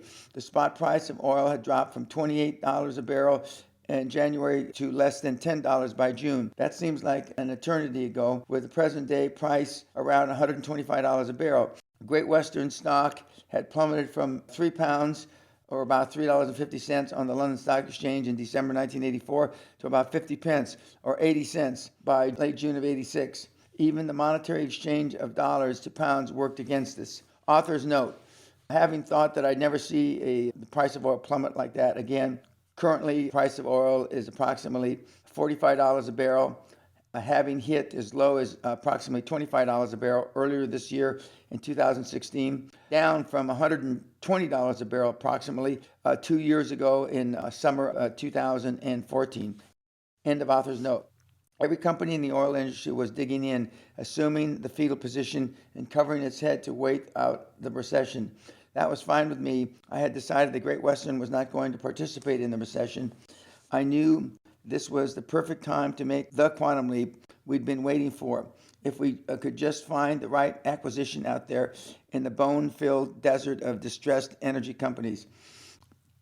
I knew the financing was there for the right deal. I knew that we could move quickly across the terrain in our search, because nobody else was out there looking to expand. They were all quivering under their boardroom tables. We had already looked at a lot of possible deals, but so far nothing quite right had come along until Charlie met his talkative new friend.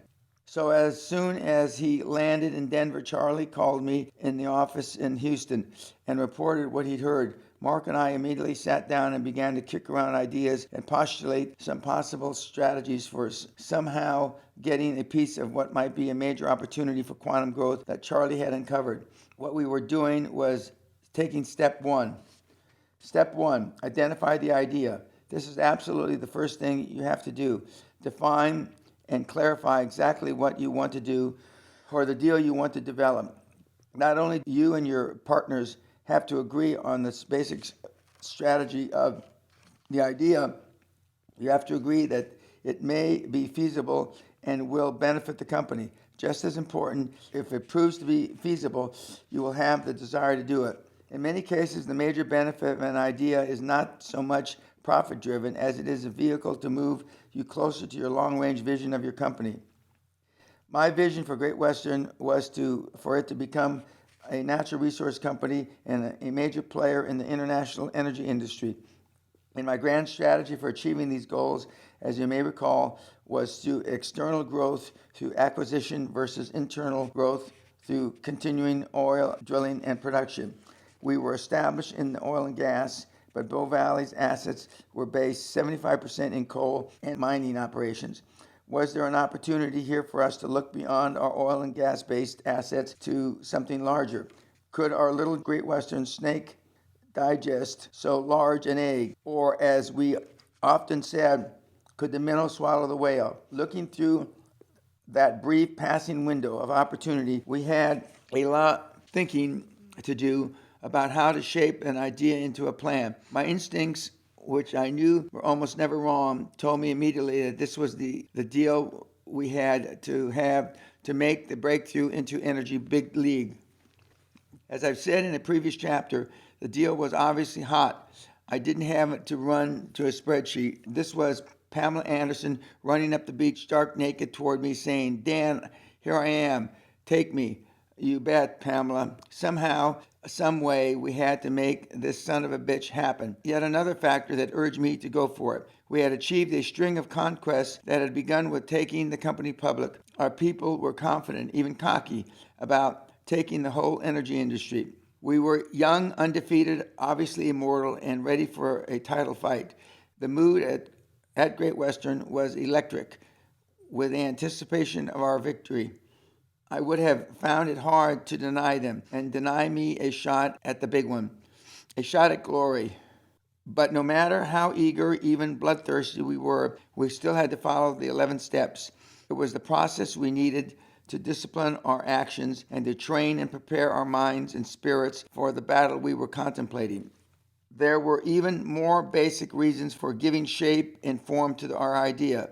If you rush past step one, you and your partners may well be hurtling down different paths of thought, pursuing different objectives until it's too late to regroup and re strategize. Just like getting overrun by the enemy in battle, it's nearly impossible to recover your original positions. Another reason to identify the idea is that you'll need to communicate it to others in your organization. You may be working nights and weekends to bring it to fruition. And at times like this, virtually everybody is working nights. In addition, of course, you'll have to commit your idea to paper with crystal precision to investment bankers, brokerage firms.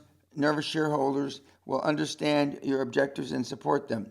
Again, we're talking about clarifying your vision. Funny thing about fuzzy idea, it doesn't stick to paper very well.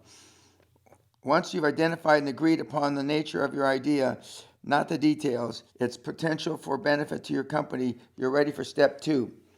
Step two, investigate generalities. More specifically, investigate before you invest. Effort and especially money you could more profitably allocate somewhere else. Any action being taken by another organization, group, or individual which may impact you or your company raises key questions that must be answered. Why was MAPCO, a Kentucky coal company, interested in Bow Valley oil and gas assets as its co-interests? We learned that they wanted to purchase the company, then flipped oil and gas assets over for resale for a tidy, no-risk profit. Why should Bow Valley sell assets direct to Great Western? They reasoned when they could buy those same assets, mark them up, and sell them to us. More to the point, why sell to a much smaller company such as Great Western with no apparent financial horsepower and certainly not as strong as MAPCO? That was the conventional wisdom they were using. What was Bow Valley's financial status? What was the extent of its operations in Canada, the U.S., and worldwide? How strong were its coal contracts? With whom and under what terms? We had volumes of investigation to do quickly, but we couldn't afford not to turn over every rock and look beneath it. Investigation is the research for red flags. How many red flags do you need to see? One, read your investigative reports and listen to your intuition. When the first red flag pops up, when you get an answer you're not comfortable with or don't get the answer at all, exit immediately. The tiniest wrinkle in the fabric, the smallest contradiction can explode in your face later. Our red flag checklist, as well as the 11 steps to execution, are listed in Appendix C and A. Investigation is an integral part of a high performance, and it is vital to protect the interests of the high-performance individual who runs the company. These days, I'm pursuing deals potentially even larger than anything we did at Great Western. So I retain the services of a full-time private investigator, even now, who looks into every company I even think about seriously, and every person I consider hiring or becoming associated with. We call them targets. That means you do more than call up the references on a resume or chat with a few happy customers who are pre-selected and conveniently listed in a company presentation piece. If you're thinking about doing a deal, you need to check out two targets: the company and the individual principals of the company. So where do you start? You start with what you know. Full name of a person, address, approximate age, occupation, and name of his or her company. Basic information can come from business cards, industry directories, and the Standard & Poor's directory, telephone directories, conversations with other others in the industry, and annual reports. When you're waiting in a lobby of an outer office, don't pick up the damn Time magazine. Check the desks and walls for awards, certificates, photographs, and diplomas with specific information you can jot down. Author's note: in 2016, while those are still places to get information, with Google and LinkedIn, I mean, every bit of information that you will need, almost every bit of information that you'll need, will come from public records. End of author's note. While you're in the executive office, look around, direct discreetly as you chat. Compliment your host on some of the piece of artwork or knickknack and get him to talk about himself. If you spot evidence of a common interest or background, golf, fishing, travel, military experience, use that as a lever to pry out more information. People, even busy executives, enjoy talking about themselves, and you should enjoy listening. Information is only hearsay until you confirm it. How many times have you accepted credentials on a resume, for example, without checking them independently? You read Notre Dame BS 78 major structural engineering on a handsome resume from a likely prospect. You pick up the phone and call the administration office, School of Engineering at Notre Dame. If they never heard of your prospect, that's a red flag, and all you need to terminate the consideration. Begin the verifying process with the names of individual targets. The easiest thing in the world is to have business cards printed with an alias. Call the county register of voters to check voter registration to confirm and complete names, addresses, and dates of birth. A lot of records are filled with at the county level. At the county recorder's office, you can investigate an individual or a company by calling county recorder and requesting a general index listing all filings involving your targets, including document title, document number, any other parties involved, and the date filed. Filings with the county recorder may include property documents, deeds, grantee, grantor deeds, tax liens, notices of default, judgments, and power of attorneys. Civil suits and criminal records are a valuable source of information, but the procedures required to search these files vary from county to county and state to state. Rather than getting bogged down in an infinite number of bureaucratic variables, let's talk about the area of investigation in general terms so that you understand why an in-depth investigation is important. Check to see if the individual has a pattern of litigation. Civil litigation files are kept in the county level and federal district level. While you're checking the individual targets, check the company for litigation as well. You might find civil suits over breach of contract or debt payment defaults. Anybody can be sued for anything, of course, but as the principal of the target company or the company itself has record of breaching contract suits, you need to know before you make the decision. Check to see what law firms they use while you're at it. A high-profile law firm means they are sued and sue often. That's often combative and are willing to pay top dollar to enter and win a suit. That's good to know up front. It's also good to know if the guys who may soon be smiling at you from across the table have criminal records. Check them out long before you sit down at the table. You may not realize it, but criminal conviction information is available in many county and state levels as well as the federal level. Arrest information, by contrast, is not available in most states. Begin with the county clerk's office and check your target for both felony and misdemeanor convictions. Check at the state and federal levels as well. Again, procedures vary. The point here is to check for past criminal convictions. You can do all this yourself, of course, but by now you can understand why I might have a good experienced private investigator expedite the process. You can also check at the county tax assessor's office for property ownership. Verify professional licenses, etc., real estate brokers, building contractors, or attorneys at that state level. Hey, Dan, do you really go through all this investigation? You bet. By the time I'm sitting down to hammer out a deal with this individual or a team of people, I'm going to have a file on every one of them. If one of these mooches has a birthday coming up, for instance, I'll know about it and make damn sure we're still negotiating late that afternoon so he's under pressure to make a deal and get to his birthday party. Author's note: all this investigative procedure, almost all of it can be done on the internet via Google, and almost all the records that I've mentioned you can find on the internet. End of author's note. Step 3, Investigate specifics. Recheck your sources for details you might have missed. Then, if you're in doubt about your sources, investigate them. Go deeper. If you're about to risk millions, don't think twice about probing beneath the calm surface waters of an opportunity, straightforward company or individual. Before you bring in a partner, for example, check not only with the previous associates who may give you a prepared story, but with the employees who might give you a different perspective. Does this guy drink too much at parties? Does he do drugs? How is he to work for? Does he abuse employees? Does he beat his wife? Does he chase skirts around the office? Is he gay? Remember, you're not gathering information for a testimonial dinner in his honor. You're just running the fingers over the fabric of his business and personal life, feeling for stitches that are out of place. Maybe you don't care if he's a cross-dresser, but you need to know. Author's note. In 2016, obviously, sexual bias, as long as it stays out of the workplace, is of no concern. End of author's note.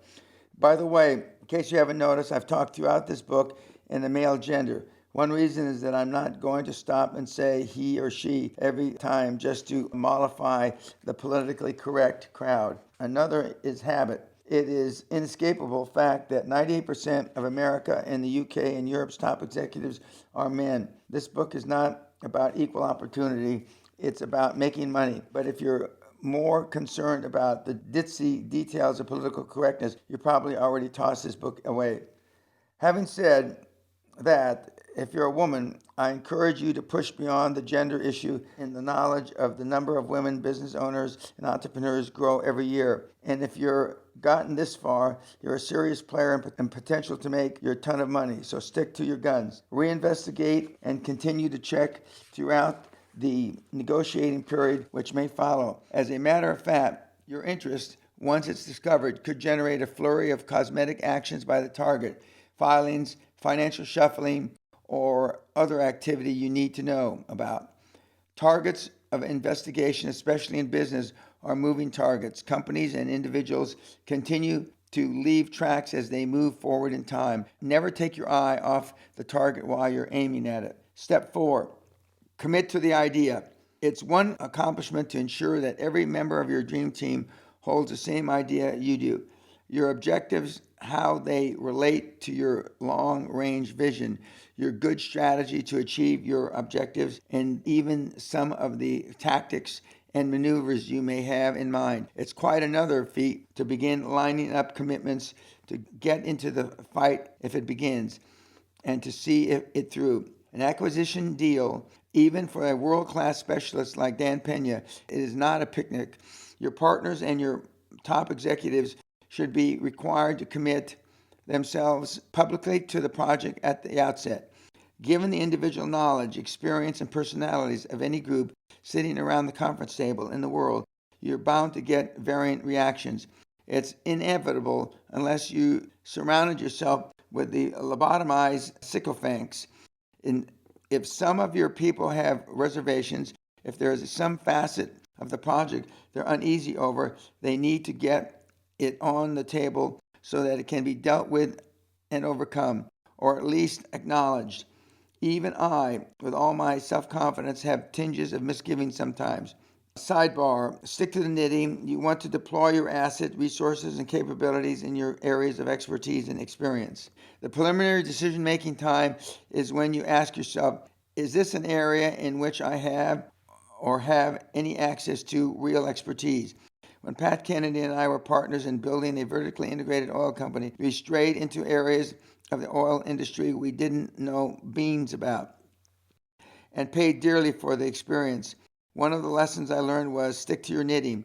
Deploy your assets, resources, and capabilities in areas of your expertise and experience.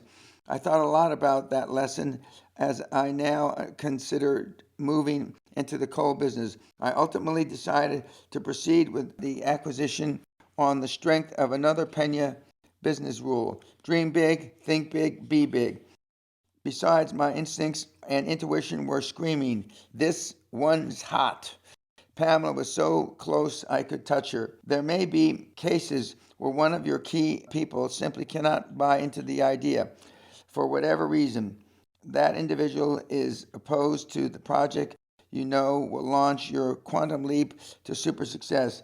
Even before you make a final decision, you need to ascertain whether the individual is going to perform his duties and responsibilities regardless of personal feelings, or whether his opposition is going to become a dead weight, a counterproductive stumbling block, negotiating battle that will follow.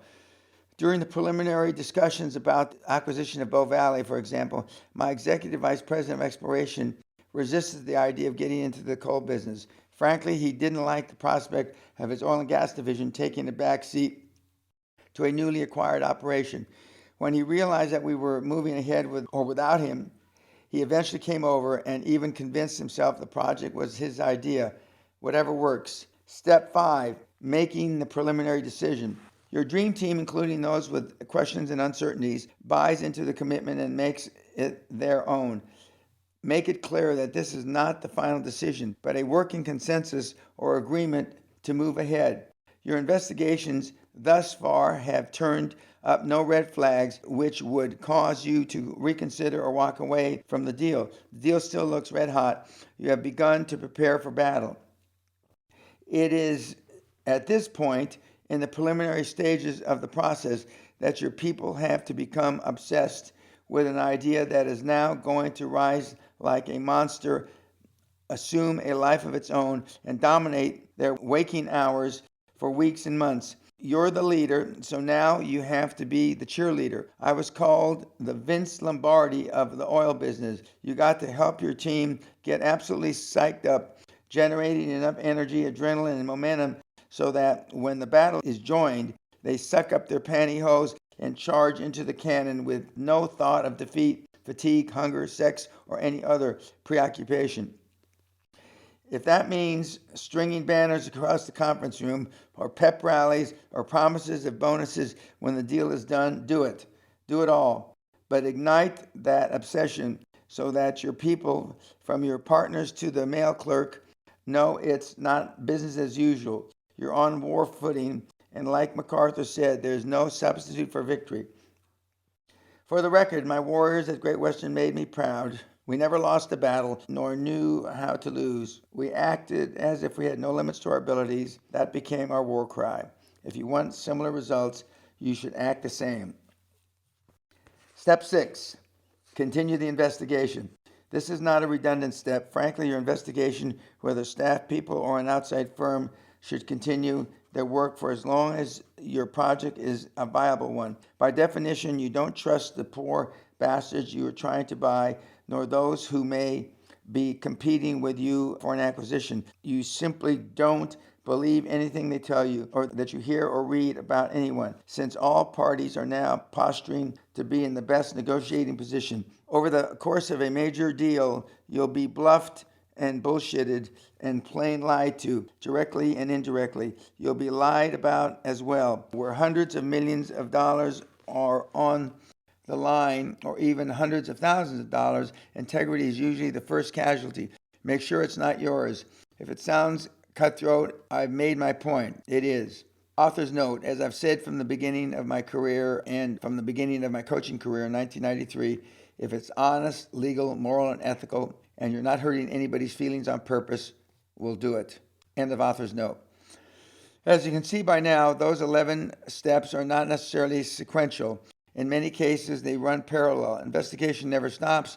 Affirmations of your goal should be continuous. Your pep talks, your obvious enthusiasm, your total commitment, all service to replenish the emotional drain on everyone in your organization for as long as it takes, even unto death, to consummate your deal, or in our case, for the minnow to swallow the whale.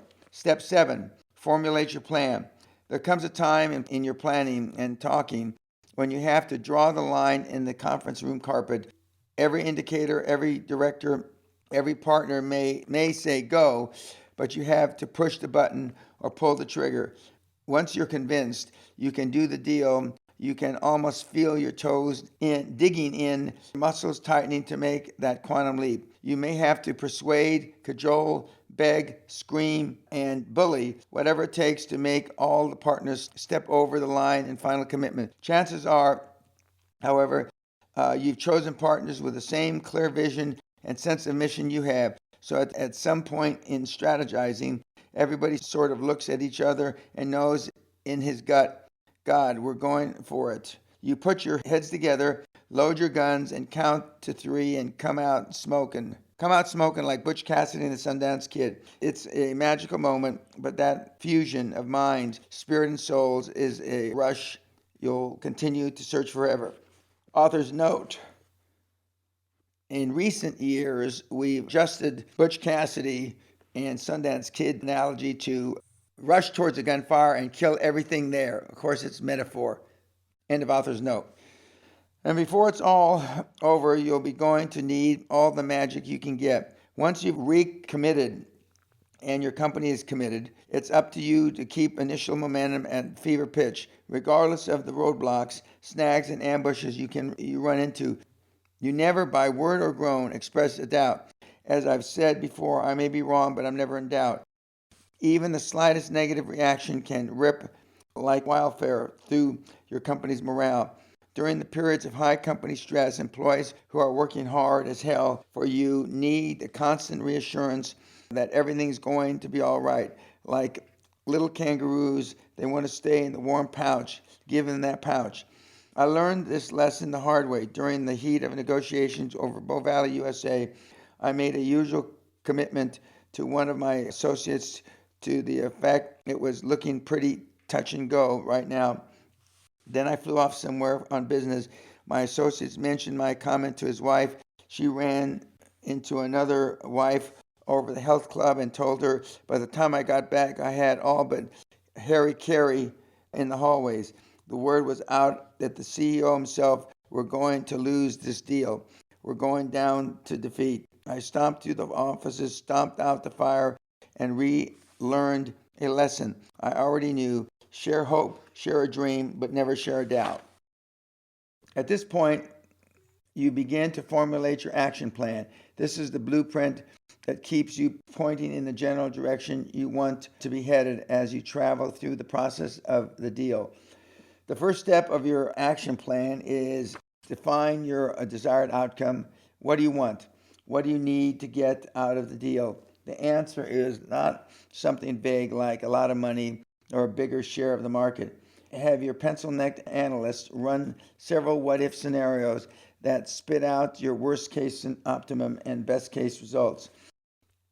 Number and write down the elements of your desired outcome. Start with whiteboard in your conference room in front of your decision makers. Make hard copies and distribute them to associates and staff. All those who are going to be busting their chops for the next several weeks or months need to know what you want come out of the nights and weekends that you're asking them to sacrifice. Step 2 in your action plan is define your pay price to action. Remember, your pay price to action is how much you're willing to pay to forfeit in order to achieve growth. Even the sweetest deal, unless you're a purse snatcher, requires that you give up something in order to gain something. If you don't decide in advance how far you're willing to go, how large a price you're willing to pay, the momentum of the events later in the heat of negotiation could well push you into giving away the store. Define your parameters now and stick with them. Step 8. Establish your critical path. By this time in your action plan, you and your other decision makers need to chart the critical path, the sequence of events which must fall into the place for you to achieve success. You also need to set up an instrument by which to measure your progress and toward success. How in the hell can you know where you're at any given time if you don't know where you're supposed to be? Like a construction manager or a project engineer, for example, you develop a flow chart, an optimum timeline for securing the bridge financing, nailing down loan guarantees, starting face-to-face negotiations. You need measurement because it gives you a sense of discipline and order. And often battle is joined when the smoke of a corporate combat obscures your field. You're suddenly struggling to hand with both foes and fair weather financial friends, and you're calling in air support on yourself to kill the bastards so the deal can live. You're going to need all the discipline and order you can muster. Step 3 of your action plan requires you to modify your plan as necessary. The route to the best deal you can make is not a straight shot across the open field. Minds change, spirits fail, rates rise, alliances crumble, conditions change, and you have to react quickly and cleverly to every twist in the road. In my seminars, I tell my audiences to think of a rocket that takes off from Earth, headed for, say, a rendezvous with Jupiter. The son of a bitch is off course 95% of the time. Technicians on the Earth are continuously beaming up mid-course corrections to affect coordinates in deep space they never dreamed of. Think of your deal as a great juggernaut hurtling through time in approximately the right direction. You just have to keep nudging it to hit the ideals expressed in your desired outcome. Author's note: in recent years, the rocket ships or the ships that are going to the various places in outer space are not 95% off course. Technology has gotten much better, but the principle still holds true. End of author's note. Step 9, implement and follow up. That means don't take anything for granted or anyone, even your key decision makers. Your most trusted and reliable partner, being human, can let a detail slip, forget a phone call, overlook a loose end. Even though most solemn pledges of support from others are often made on shifting sand. Don't take anything for granted or anyone, even your key decision makers. Check every detail yourself. In order to relate how minds and loyalties change, let me give you a little example. We had originally had a mind to purchase just oil and gas assets of Bow Valley, USA. But NAPCO shunned our interest in our joint venture acquisition.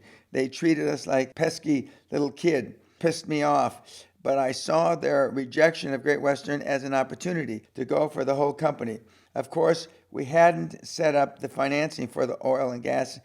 We hadn't set up financing for the oil and gas assets yet. But this was an opportunity staring us in the missionary position, and we jumped on it. The complexities of pursuing a multi-million-dollar business deal are akin to the constructing of a giant house of cards. Every link at every level has to hold in place simultaneously. A high-performance individual must have the tact, patience, strength, and delicacy to add one card after another without the whole damn thing collapsing, and the clarity of eye to catch trembling, wavering elements and shore them up before they snap and fall. That's where the follow-up becomes a fine art. Great Western's largest shareholder was an arm of the Kuwaiti government. Although only one guarantor was initially required, the Canadian owners of Bow Valley, USA, insisted that both our largest shareholder, the Kuwaitis, and our stock brokerage firm in London guarantee the deal. The Kuwaitis had reluctantly agreed to guarantee the entire transaction, but suddenly they were backing away from their agreement because they didn't want their name disclosed in the documents. Meanwhile, our brokerage firm in London was going through senior personnel changes, and allies in the deal were replaced by other company personnel we weren't so familiar with. I flew to London to steady up our friends, and negotiations began in Los Angeles, handled for us by Mark. Why Los Angeles and not our office in Denver, or better yet, our office in Houston or London? Because Mark's wife was about to have a baby in LA. Nice gesture, bad mistake.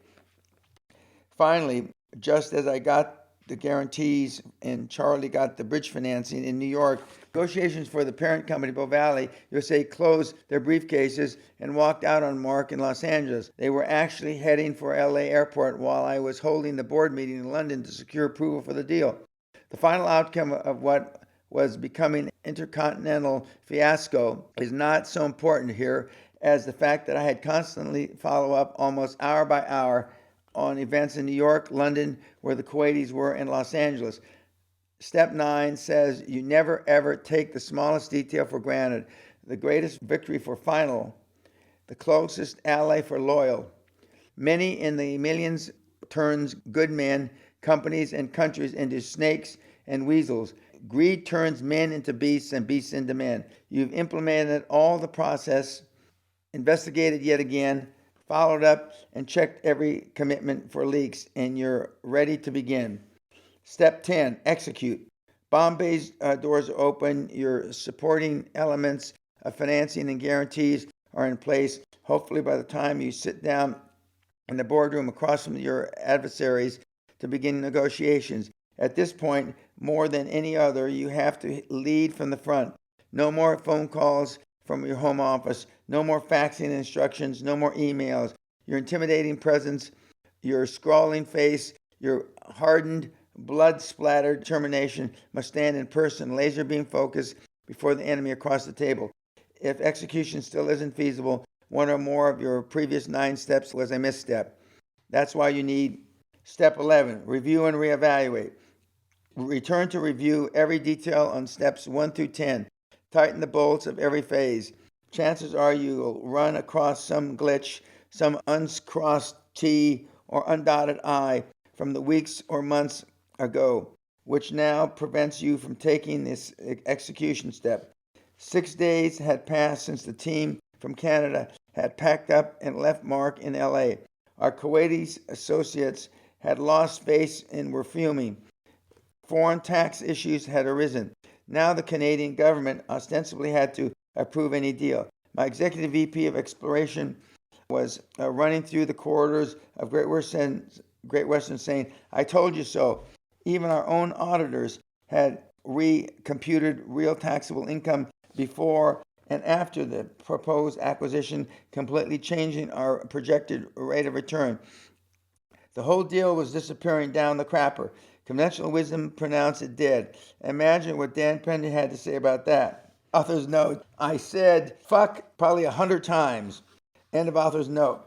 During those 6 days of hell, I took direct command of the littered battlefield and began offensive of threatened injunctions, motions, and filings in New York, California, and Canada. Our promise to sue every moron on the Canadian board of directors, their mothers, and their unborn children. I spent more than $100,000 in legal fees in 48 hours. And on the 7th day it worked. Pouting Canadians in Great Western with key advisors led by Dan Peña convened in one room around a 40-foot conference table. Our team of 6 good stood against their team of 20.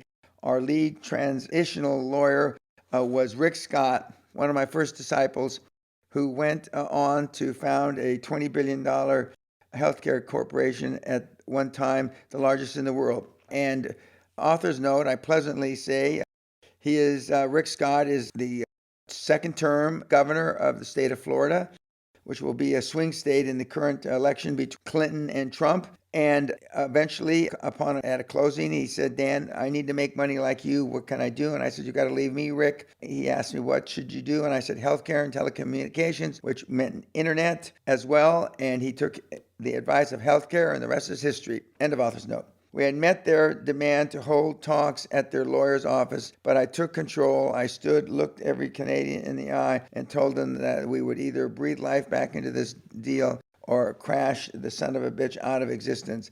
And nobody leaves this room until one or the other has occurred. We had trash cans in the corners of the room to serve as urinals, period.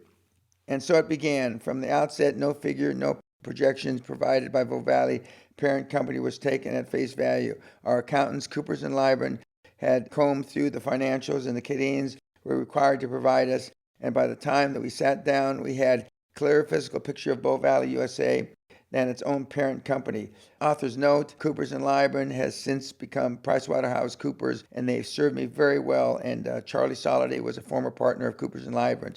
End of author's note. Bitter arguments erupted like gunfire at the slightest provocation. As an example, their books showed net operating loss $10 million to $12 million, on which we figured to pay maybe 50 cents on the dollar. It was built into our purchase price.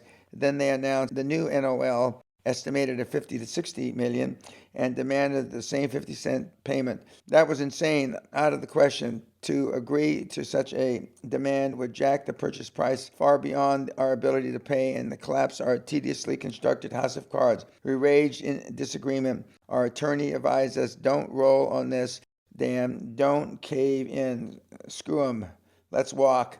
but we were committed. We had to fight, so we charged. We eventually discovered closer to $100 million in NOLs, even more than the damn Canadians had figured.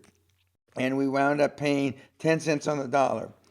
Finally, 72 hours and 2 fistfights after we'd begun, the deal was done. No one was ready for this kind of gut-wrenching ordeal we lived through. No previous experience could have conditioned any of us, including me, for what happened in the name of negotiation.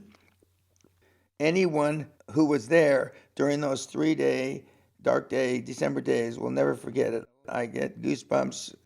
Bottom line, Great Western paid $116 for Bow Valley's coal operation and $25 million for their oil and gas interests. Additional oil and gas assets cost us another $7 million. We raised $168 million in cash, $85 million in short-term loans, and $85 million from Series B preference shares of Great Western stock, which were gobbled up by the Kuwaiti friends. Great Western kept another $20 million for future projects. Author's note, the overfinancing is something that I preach today and have since the beginning of my career. And if the deals are structured properly and the financial institutions are given the proper information, all legal, moral, and ethical, you can overfinance transactions. End of author's note. It was quite a cost to pay. It took a minnow years to digest the whale, but at the interim report, Great Western shareholders in March 1987, we presented total assets of $272 million and some change, a quantum leap growth of $191 million from the previous fiscal year of $81 million. Another cost, Charlie was dead within a month. Remember, you are always responsible for your decisions. That's why I put important disclaimers at the front of this book. Author's note, Charlie's death shook the company to its very foundation. It took us a year or a year and a half to ultimately replace him with 4 different people. End of author's note. Chapter 8, The Plan with No Escape. The leader who anticipates the failure of a bold plan and prepares for it will fail.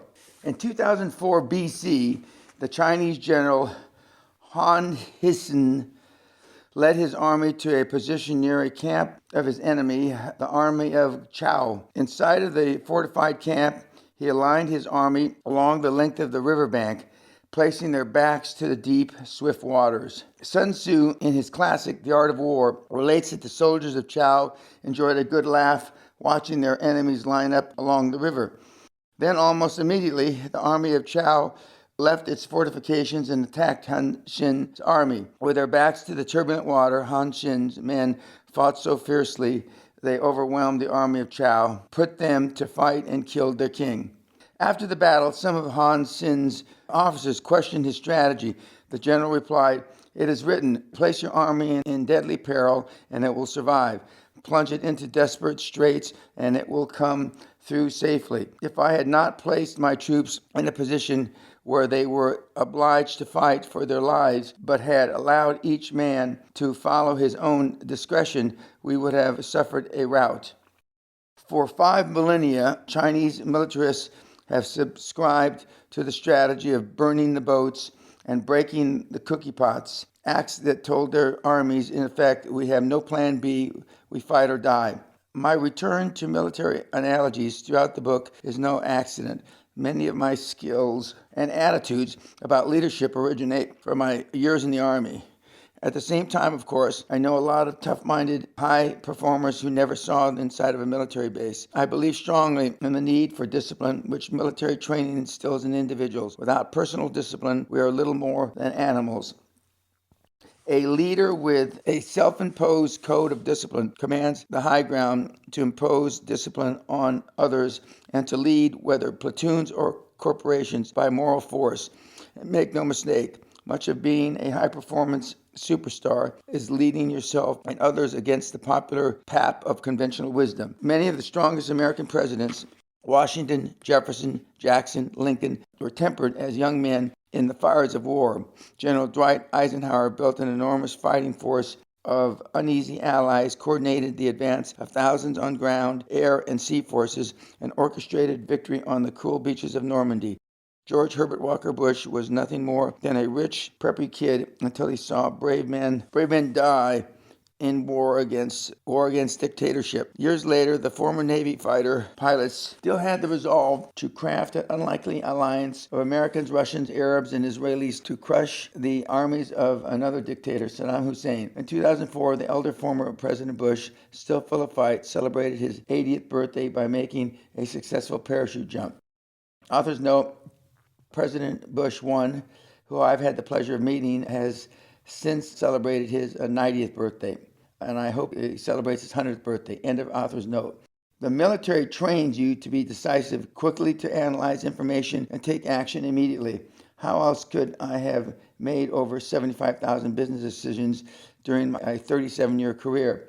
Authors note that 37 years is now more than 45 years, and my business decisions approach 100,000. End of author's note.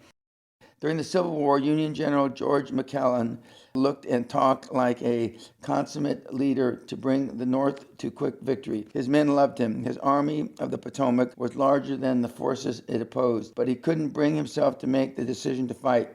He acted as if he didn't believe in his own abilities to conduct war. In business, as I have said, you must act as if there are no limits to your abilities, and to that, you must act as if failure is not an option. In the late summer of 1986, I sent Charlie Soliday to New York with instructions not to come back without bridge financing for our deal to buy Bow Valley USA.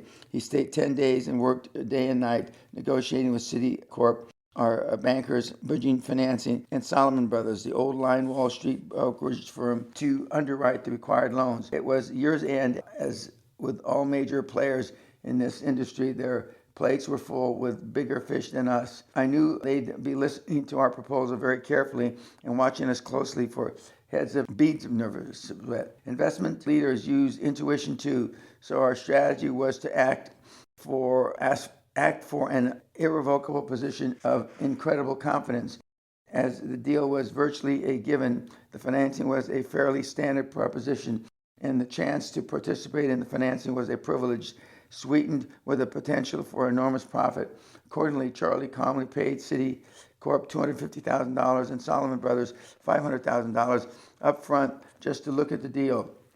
The money, which would become part of the overall fee if they handle financing, was non-refundable. Even in the 80s, $750,000 was an impressive sum and represented a huge portion of the cash for Great Western to lay out. Considering we only had about $1 million total in cash, and admittedly, this was a radical departure from the way I usually handle fees, but in desperate times, you got to do what you got to do. Imagine how those buttoned-down bankers, conservative by nature, perceived our level of confidence. Charlie had just pushed them to the table by handing them $250,000 in advance.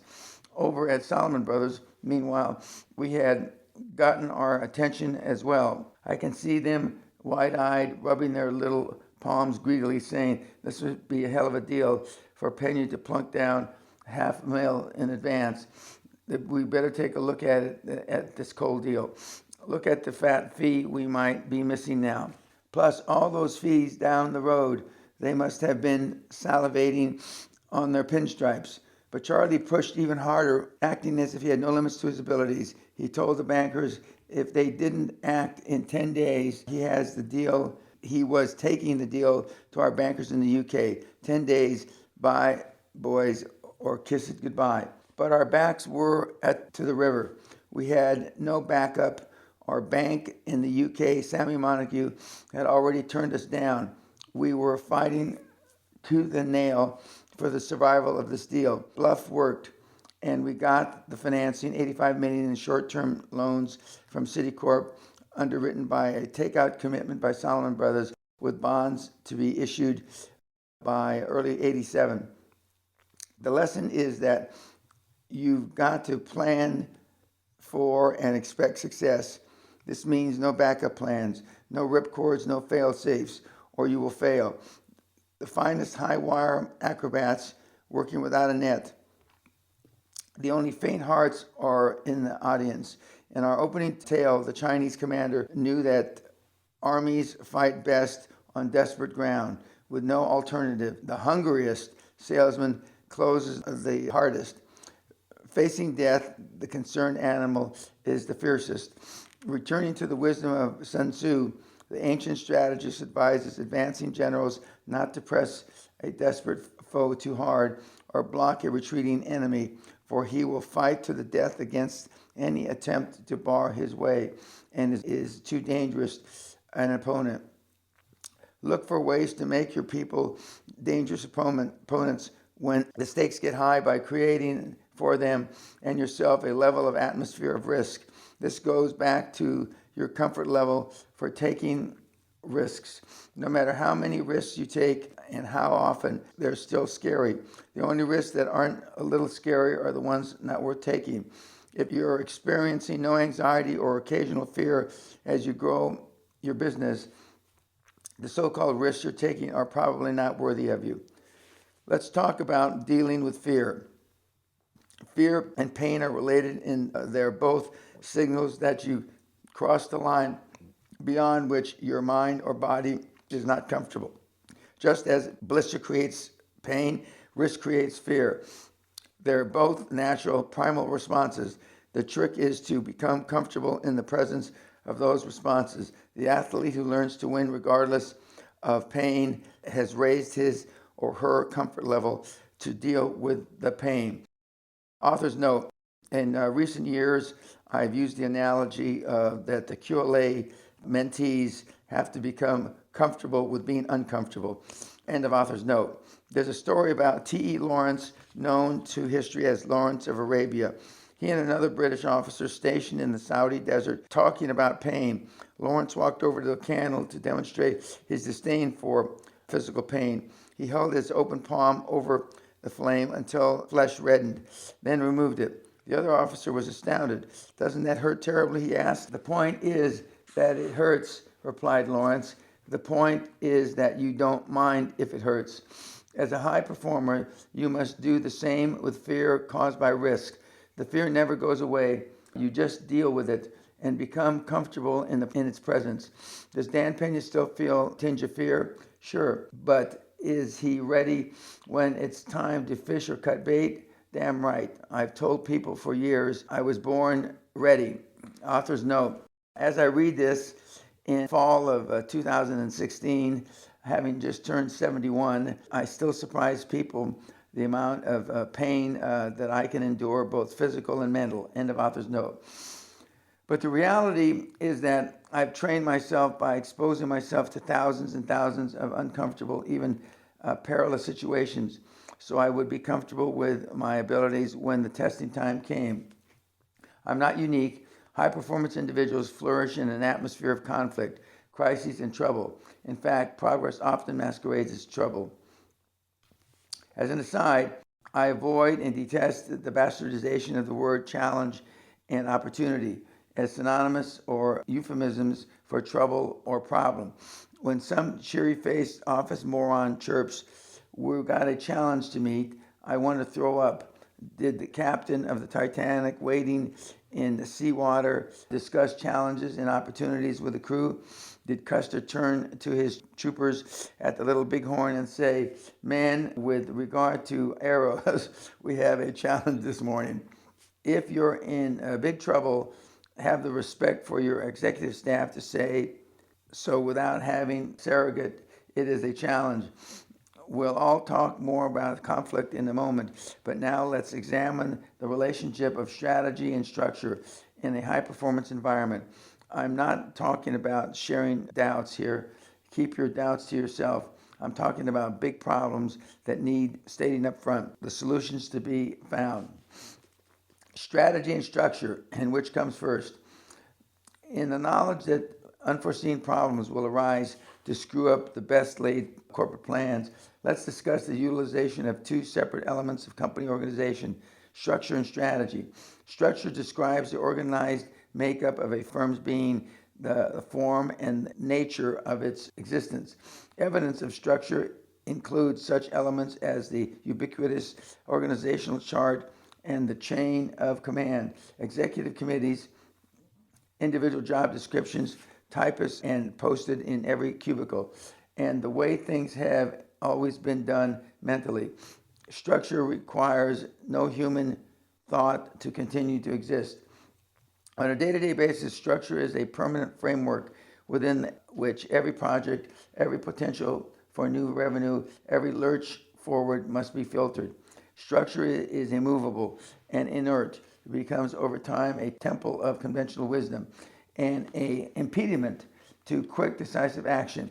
A structure that may once have facilitated strategic planning and implementation now hinders and discourages it.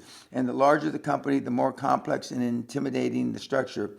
In recent years, such corporate giants as Sears, GM, IBM have become classic examples of this truth. And of course, the federal government plodding through the paperwork and bureaucratic bullshit is the granddaddy of them all.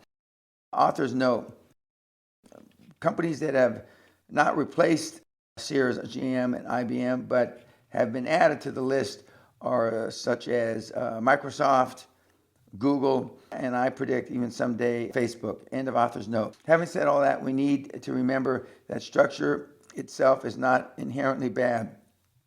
Indeed, it is absolutely necessary in some form so that a company maintains a semblance of orderly operation.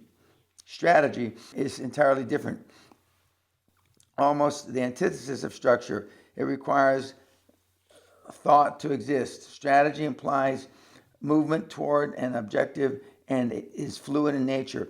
It is a plan created to propel and utilize people and resources efficiently, cost effectively, and especially profitably, whereas structure has no known origin but is framed and hangs in the lobby. Strategy has many sires and is scribbled in marker on a whiteboard. In too many companies today, strategy follows structure. Executives trying to develop strategy in pursuit of a passing opportunity must scramble through the gridwork of existing structures, seeking approvals, following form, and observing protocol. The aforementioned corporate entities, Sears and GM, are textbook examples of strategy following structure. During the mid-90s, this trend abated as companies returned to more flexible, more participatory management structures. At Great Western, I emphasize continually the dictum of structure follows strategy. We maintain a basic organizational structure, of course: CEO, 3 EVPs, mid-level management, etc. But as soon as we made the decision to take action on a project such as an acquisition and formulated strategy, we had the flexibility to remold structure and streamline it to meet the needs of the strategy. Job descriptions changed, procedures were compressed, and normal working hours became days, night, and weekends. When we were on more footing, we defined structure as whatever the hell it took to keep strategy on target and on schedule. And our target was winning at all costs. Even more importantly, structure in support of strategy enabled us to maneuver through crisis, to handle the ambush of unforeseen problem as quickly as it arose and move on. Thriving in conflict. Conflict is part of life. It is a natural phenomenon that results when people act in a pursuit of varying interests, priorities, and desires. Kids fight over toys, primitive tribes fight over territory, gangs fight over turf, companies fight over market share. Contrary to what mush-brained idealists would have you believe, conflict is not necessarily bad. Conflict weeds out losers while confirming the right of the superior to prevail. It is how conflict is managed or mismanaged that defines its quality. It's very evolutionary, almost Darwinian, how the doctrine of survival of the fittest reveals itself across the corporate landscape in the form of downsizing, mergers, and major consolidation. Business deals, especially at the high performance levels, distill and concentrate conflict because the stakes are so high. In global politics, when negotiations break down irreversibly, the parties can go to the war, since killing in war is not illegal. But in the business, the force of law and ethics, mostly law probably, discourage executives from physically harming one another to get their way. So the ultimate corporate arena for conflict resolution, short of legal action, is the negotiating table. Winning on your terms. Negotiating like super success itself, is not for the touchy-feely. People who'd rather be loved than victorious invariably lose their ass at a negotiating table. As another high-performance oil man, J. Paul Getty, once said, "The meek shall inherit the earth, but not its mineral rights." Author's note, having never met Mr. Getty, but being around at the end of his tenure, I know he was a legend, and I wish I had met him. End of author's note. I love the dynamics of negotiations. Skillful negotiators, of which I am among the best, are forceful, persistent, perceptive, and patient. I thrive on seeking out and defining my opponent's comfort zone. The imaginary box we discussed in chapter 4, and then placing an offer on the inside rim of that comfort zone, closest to my own best interest. This delicate placement gives the doofus the absolute minimum he'll accept to close the deal and still be able to convince himself he won. And he really stuck to it, and he really stuck it to me. Negotiations is a poker game played with fortunes at stake instead of chips. To win, and this is key, you must make the other guys think that they want what you got more than you want what they've got. And in Kenny Rogers' words, you got to know when to hold them and know when to fold them. Negotiation is ultimate empowered play. Knowledge of your foe is your most powerful weapon, of course, and I maintain a full-time private investigator on the staff for exactly this purpose. But control of physical element of negotiation is also crucial.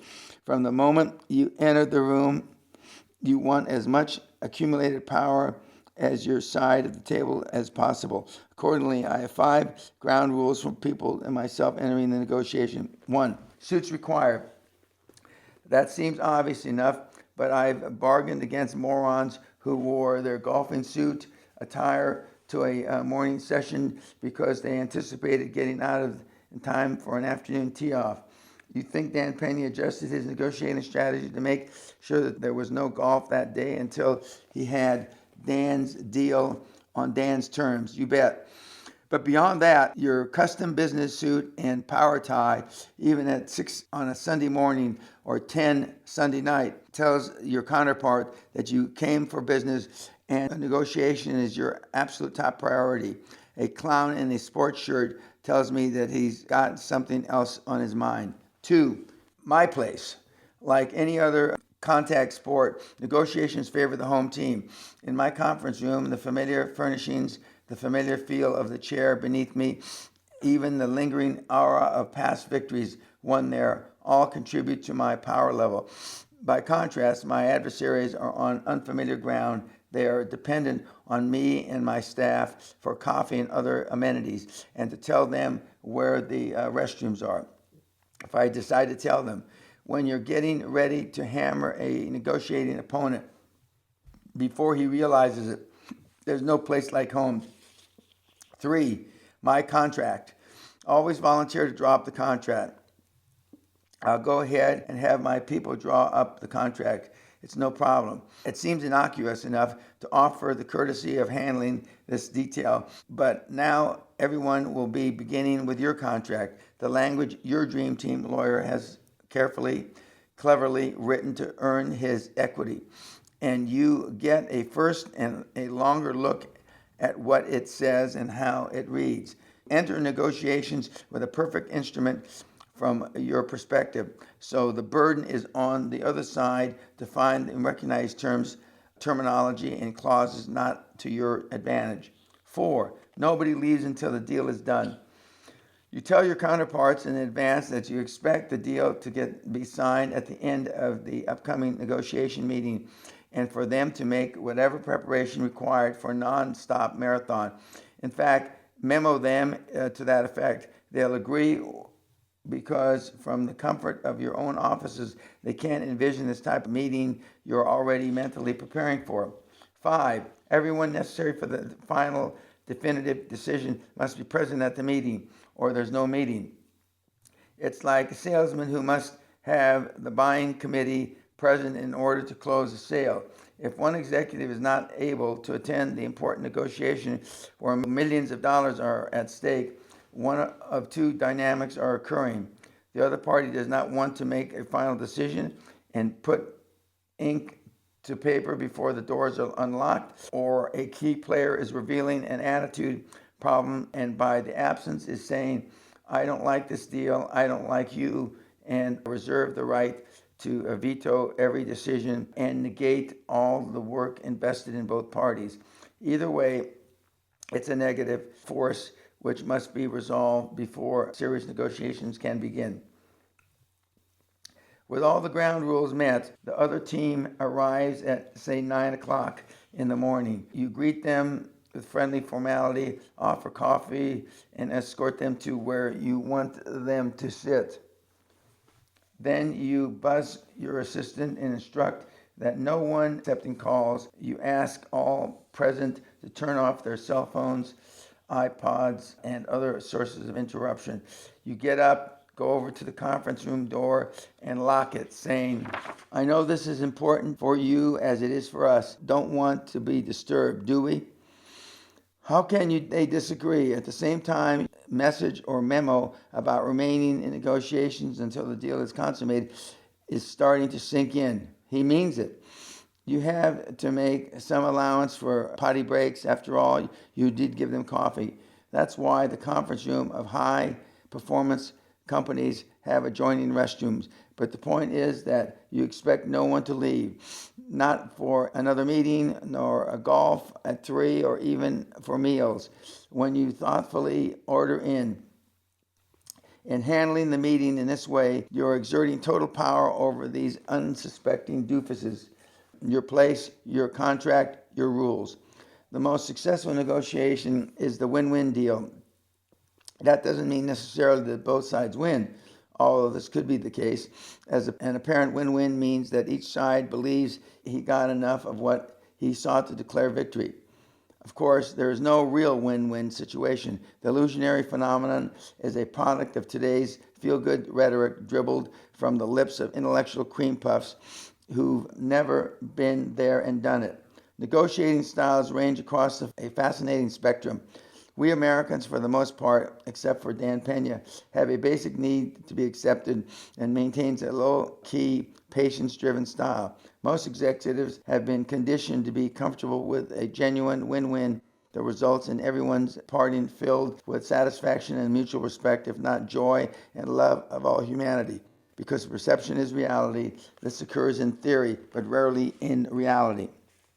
The other end of the spectrum is to stay brutal, abusive, and inflexible. Such negotiations frankly work on the premise, we win and take everything, you lose and get nothing. During the Cold War, U.S. negotiators played hopelessly by win-win rules against Soviet negotiators who wouldn't budge an inch. The Soviets were absolutists, meaning they would settle for nothing but absolutely everything. Their negotiations with fellow countrymen in Chechnya in 1995 and 1996 consisted of leveling whole cities and killing entire populations. This dichotomy of negotiating styles has always worked to our disadvantage and gave rise to the saying, before Vietnam, we never lost a war, nor won a peace.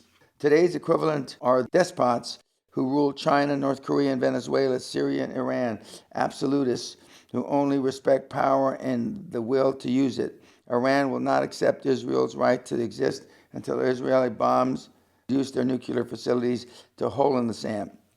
If then, I am not a despot, but I don't mind being perceived as one in a negotiation with those starting with the usual win-win crap. Have someone on your team record the proceedings, or at least take thorough notes, especially on the details of the deal as they're hammered out. At the end of negotiations, or even at the end of the lengthy session, have those notes typed and printed out in hard copies for the two chief negotiators. It's amazing how people forget little negotiated points, especially concessions they've made in the heat of the moment. So memorialize your deal as your notes reflect, and leave a little space in the bottom of each page for you and the other negotiator to initial. Initialing such a memo shouldn't be a problem if verbal agreement has already been achieved. Say something like, this is pretty standard. We always do it this to protect both parties. Hell, sometimes I forget things myself. And read the memo first before you hand a copy to your counterpart, as if checking your accuracy. Then you initial your copy first and demonstrate your good faith. But Dan, what happens if they send you a contract later in which minor details have been changed? Send it back. They're testing to see how your resolve weighs against the desire to get the deal done and with no further delay. Send it back immediately. You might even attach a copy of the memo they initialed at the conference table, highlighting the item they tried to renege on or adjust. Don't let them weasel out on 1 percentage point, not one digit or dollar. Sometimes even your most adroit negotiating, your cleverest ploy will not dislodge a position taken by your opponent. If you can't agree to the point in the deal, say no.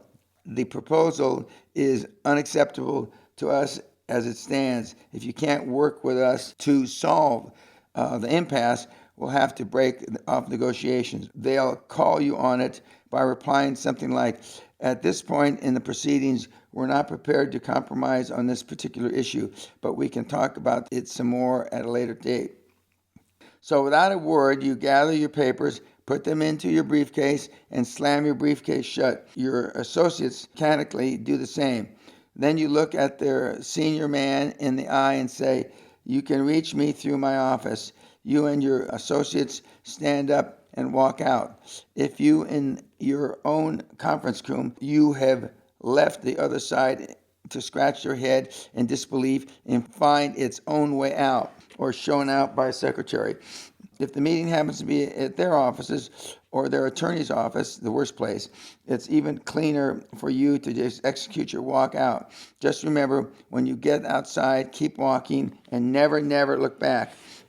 They're watching you from the windows. Then you disappear from their day, giving them time and space to reflect on the stupid intransigence. The point is, don't be afraid to walk out. A dramatic exit is a killer because it's always unexpected.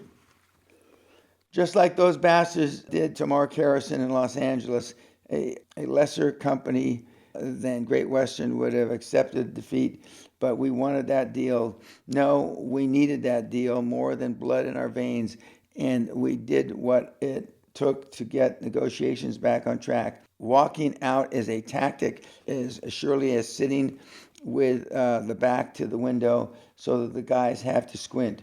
By the way, never make an empty promise or an idle threat. Mean what you say, then do it without a blink, as if you've done it 1,000 times. If you say you're going to walk, you better damn well walk no matter what, or they'll never believe another word you utter again. Don't worry, you can always resurrect another day. I'm not going to get into the nuts and bolts strategy of successful negotiating. Those books have already been written. My message is, learn to thrive in the conflict of negotiation. Know your foe, master your tactics, enjoy the poker game, and win, no matter what happens. So create a plan with no safety nets, no escape. Make sure strategy drives structure, not vice versa. Learn to thrive in conflict and become a master poker player at the negotiating table. Now let's go to raise some capital. Chapter 9. Offering lenders the chance to finance your dream team. Borrowing money from a bank is like having sex. You both want it, but they need reassurance of your intentions and foreplay. No matter what business or profession you happen to be in, there are processes and procedures you do so often that you regard as so basic, you take it for granted everyone knows how to do them. If you were to ask a master carpenter how to drive a 3-inch nail through a board, he'd look at you funny and say, you just do it. I feel the same way about raising capital. I would almost sleepwalk into a bank and walk out with several $1,000,000. It is so basic to what I do that I didn't realize it was a secret. I conduct Quantum Leap Advantage seminars at my home, Guthrie Castle, Scotland. This extraordinary week-long castle experience for business owners and entrepreneurs at my storybook home is beyond compare. At the conclusion of every seminar, I ask attendees to complete critique sheets and to offer suggestions with regard to seminar content, delivery, and overall value. In reviewing these critique sheets, I realized that a significant number of the respondents were asking, in one way or another, the same question: how do I get the money? I was astounded. I assumed that when seminar attendees began thinking like high-performance individuals and applied strategies of high performers, they would instinctively know how to find and secure the capital they needed to take action. Author's note: in recent years, I have started doing podcasts, and I have many on my site free, and one of them is called How Do You Get the Fucking Money? End author's note. Two simple facts emerge from these critiques. First, most potentially super successful people are still held back by a residue of fear about asking for money. They still approach even the idea of talking to a lender with a trembling lip, sweaty palms, and pounding heart. If the idea of walking into a banker's office strikes mortal fear in you, let's put this in perspective right now and move on. Not long ago, a news article called "What Kills Us" listed the statistics for the most frequent causes of death. Heart disease is the number one killer, followed by cancer, then stroke, and lung disease. But not one death has ever been attributed to rejection by a banker, or indeed the rejection of any deal. Presenting a deal is not Sophie's choice, so get over it. The second fact I learned was that the techniques of dealing successfully with bankers remain a mystery. Even some of the fieriest proteges were hesitating before the barricades of uncertainty, artificial barriers I had trampled to splinters so long ago I'd forgotten about it. As a result of these revelations, I developed a new seminar in 1995 called the QLA Raising Capital Program, dealing exclusively with finding and securing capital. It focuses on the step-by-step details and techniques of this apparently mystical and forbidding process. We even do role-playing, often with myself cast or miscast as the doofus banker. This chapter and next briefly surmise the content of this seminar. But if you're serious about giving lenders the opportunity to lend you some of the cash they're sitting on, I urgently recommend you attend this 10-hour exponentially explosion of information. Of course, you can also buy the CD. My standing guarantee to attendees is that if you stop their moaning, get into gear, and follow the methodology, and don't get their capital funding in 1 year, I'll refund the seminar tuition, period. Author's note: while that was true when I wrote the second edition of the book, the basics of getting money are still the same, very easy. But since then, I have on my website, courtesy of Dan Loke, the Raising Capital Seminar from 1995-1996, where you can get the seminar, but where it outlines in detail. End of author's note. Capital finances, quantum leaps, not pussyfooting. As you'll recall, the two primary jobs of the CEO are to find money, other people's money, and to find deals. If you're the owner of or CEO of your company, you should leave operations, marketing, administration, and group insurance to the competent people you hired and spend 95% of your time kissing frogs. And if you don't have any employed yet, find people to handle these tasks as quickly as you can. And why do you want people, money, and deals? Because unless you're selling drugs, there's no way you can grow internally faster than you can externally. There just isn't. Forget new sales territories, forget new products, forget cutting costs. All you'll achieve from these piddly efforts is humdrum arithmetic growth, widget sales up 7%, 13% less spent on paper clips. Who cares? You want to grow your business exponentially in quantum leaps as fast as humanly possible. While arithmetic growth means 1 + 1 = 2, 2 plus 1 equals 3, etc. Exponential growth means 1 times 10 equals 10, 10 times 10 equals 100, 10 times 100 equals 1,000. Isn't that a little more exciting? There's an old Chinese proverb, you don't leap a chasm in 2 bounds.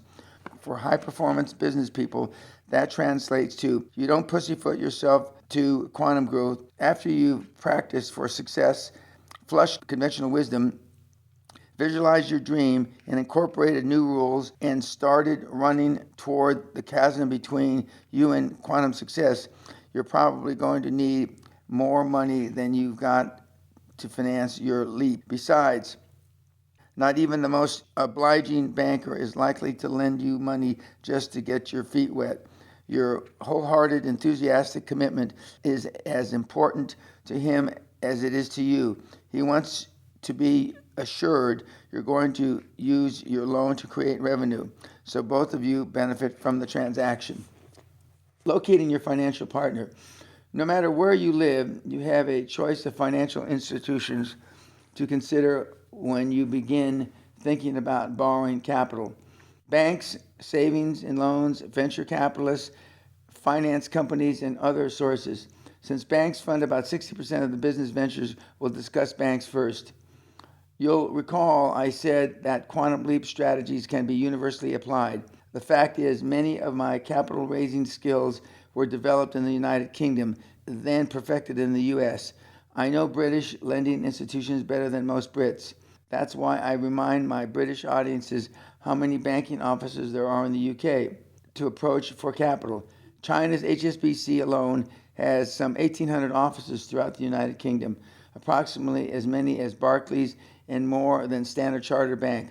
Lloyd's Trustee Savings Bank, who took over HBOS, Halifax Bank of Scotland, already had more than 2,000 offices if you're in the UK. Don't tell me you can't find a bank to pitch. Author's note, since this writing of the second edition, there have been additional foreign banks that have moved to the UK.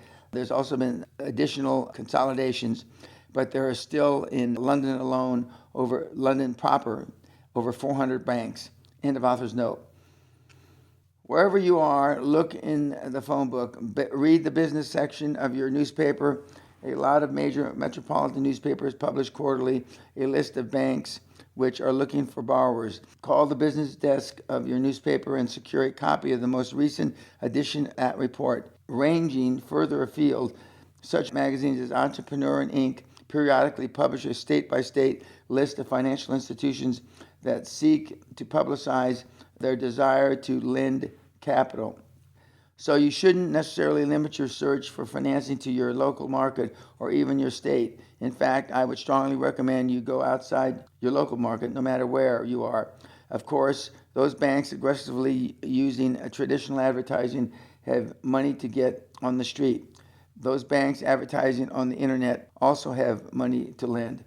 Author's note, since the publishing of the second edition of this book and the advent of a more detail-oriented internet-based platforms like Google, it is relatively easy to find financial institutions of all sorts. End of author's note.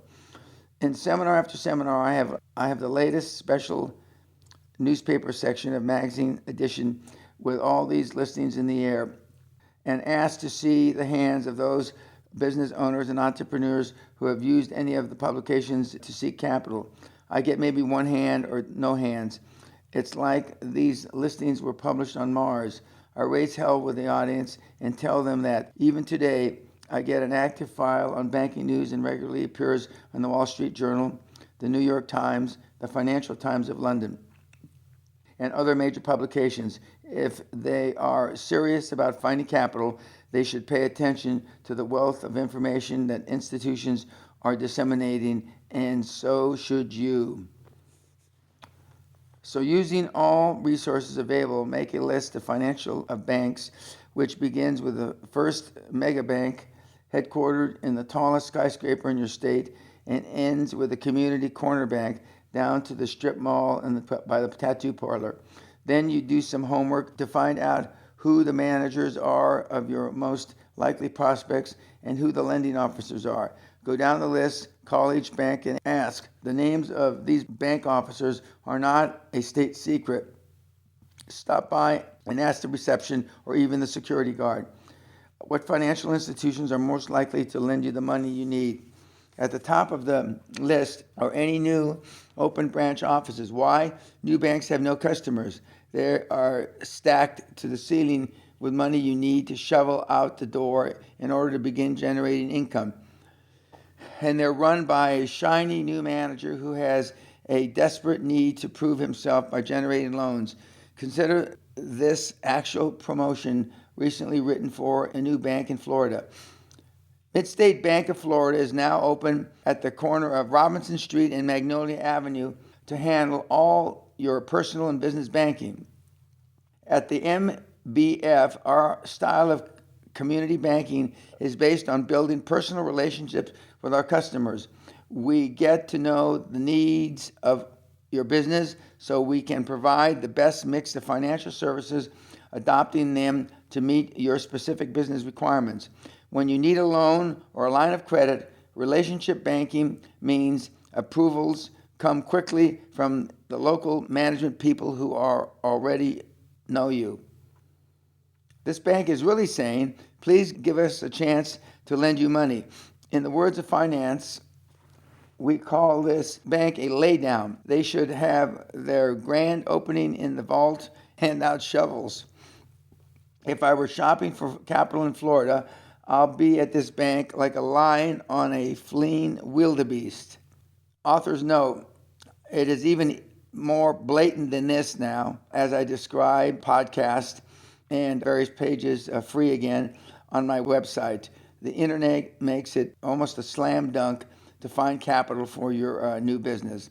As I say, and as I've said since 1995, somewhere out there is a bank, a doofus banker, that will fund your dream. End of author's note. I recently read where two women banking executives joined together to open their own bank. If I were a woman trying to secure funding for my dream, I'd be on the phone to them in a heartbeat. And that's not a sexist observation. Who can deny that, all other factors being equal, a strong chemistry pre-exists between the founders of a bank and any female entrepreneur? In the early years, Michael Plazriak was a Dutch radio personality, a career he had dreamed of since childhood. But then in 1998, he quit while he was casting about for his next career. His good friend, Colin, met me at a seminar. The two of them signed up for the Castle seminar, but when time came, I was too sick to play host to a crowd of eager faces, so I canceled. But Michael and Colin would not be canceled. They showed up at Guthrie dressed to the nines and ready to become immersed in the deep waters of QLA. What an incredible experience, said Michael. For 3 days, day and night, we had our own private Castle seminar. We learned step by step how to start our business. We learned the importance of staying focused. You can't hit two goals with one ball. And most important, to just do it, no fear. Michael told us how lack of fear and total confidence worked wonders when he went looking for money, when he went out offering lenders a chance to finance his dream. Moved by the conviction that anything I wanted to achieve was possible, Michael said, I went to the bank. I had great story and the ability to convince potential lenders of how successful my project was bound to be. I got my first $500,000 guilders in a week. I made up a business plan and found a partner and an investor. I continued to pull funds together, and in 2001 signed a contract with a private equity partner for 70 million guilders. And this happened within a year after I left Guthrie, and at the time we were just 6 people working in a huge empty building. Within a year, we bought several TV production companies, had grown to more than 150 employees, and were enjoying a turnover of more than 20 million guilders. It often happens officers brought into a corporation to have different management styles and goals than the founding entrepreneur and outnumber that individual into forced departure. The day after I was given the opportunity to leave, I started my next venture. 7 years later, we sold the company to a major publisher for $7 million. Throughout these experiences, Dan's lessons kept coming back to me. Dream big and just do it. Author's note, Michael has subsequently come back to the seminar again a few years later. I believe it was 2010, and has gone back, and after getting wealthy in his publishing business, decided he wanted to give back to the world, and he is doing seminars around the world based on his experience in QLA. End of author's note. For lending purposes, there are basically two types of banks: centralized loan institutions and branch bank institutions. The centralized bank pools its loan requests for several branches, and this bundle of requests is forwarded up to people who never heard of you. Your deal will be weighed objectively in competition with all other requests, and regardless of its merits as a splendid opportunity, it's likely to get lost among more promising deals backed with a stronger collateral and other advantages. Instead, you want to approach a branch bank institution with local lending approval power. Like Midstate Bank in Florida, this is likely to be a community bank or a hometown bank run by neighbors in the banking business. Loan committee is comprised of your individual banker, who becomes your advocate, and 3 or 4 other bank officials, directors or community business people, and golf foursomes to whom bankers looked for guidance. Suppose you picked 5 banks, which are possibilities. Which banks do you try first? The one that least likely to provide you financing? That's because you need to practice your presentation skills both on the phone and face-to-face meetings. Make all your mistakes, expend all your butterflies before you get to the serious prospects. What's your first point of contact?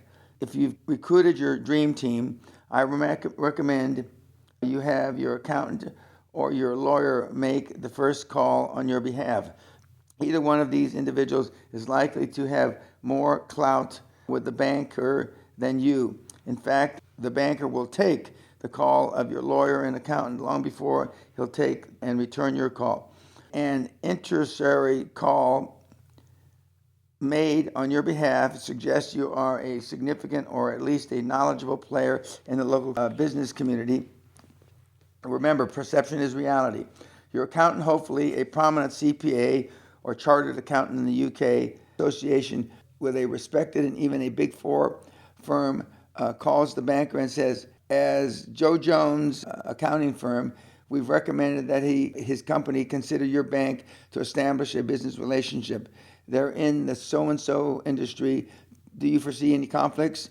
Of course not. Good. I'll have him call you and set up a meeting. But suppose you're still selecting your dream team and have to make the first call yourself. Of course you shouldn't.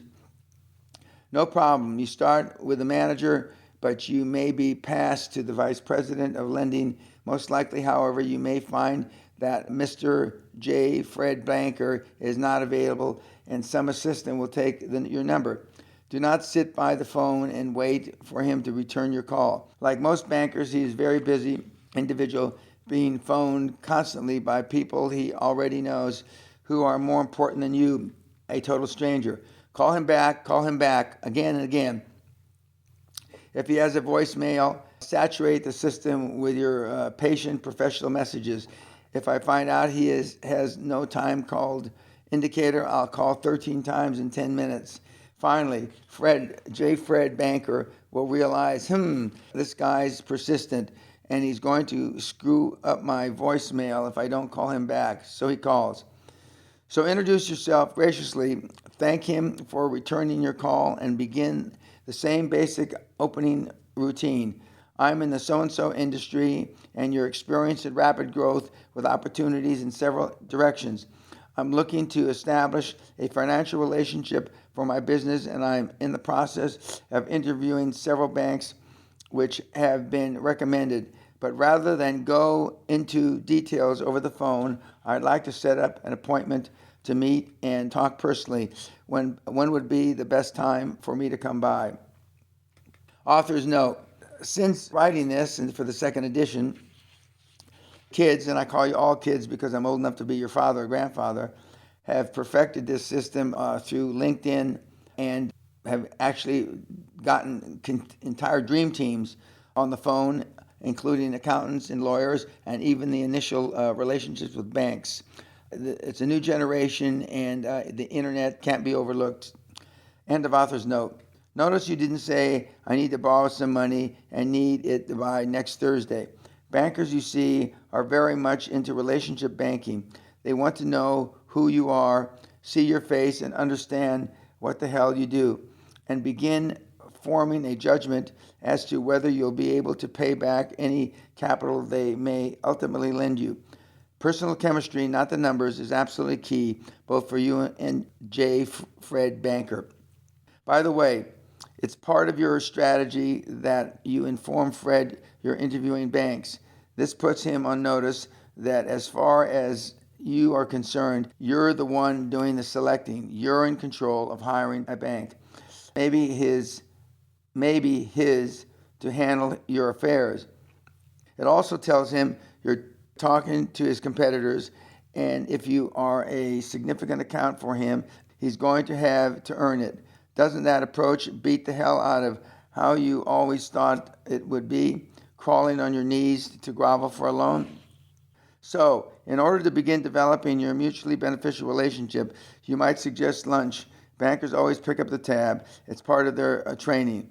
I've been dealing with bankers for over 35 years, and I've never had to buy a banker lunch except in Scotland. It's even better if you can arrange for one banker to see you having lunch with another banker.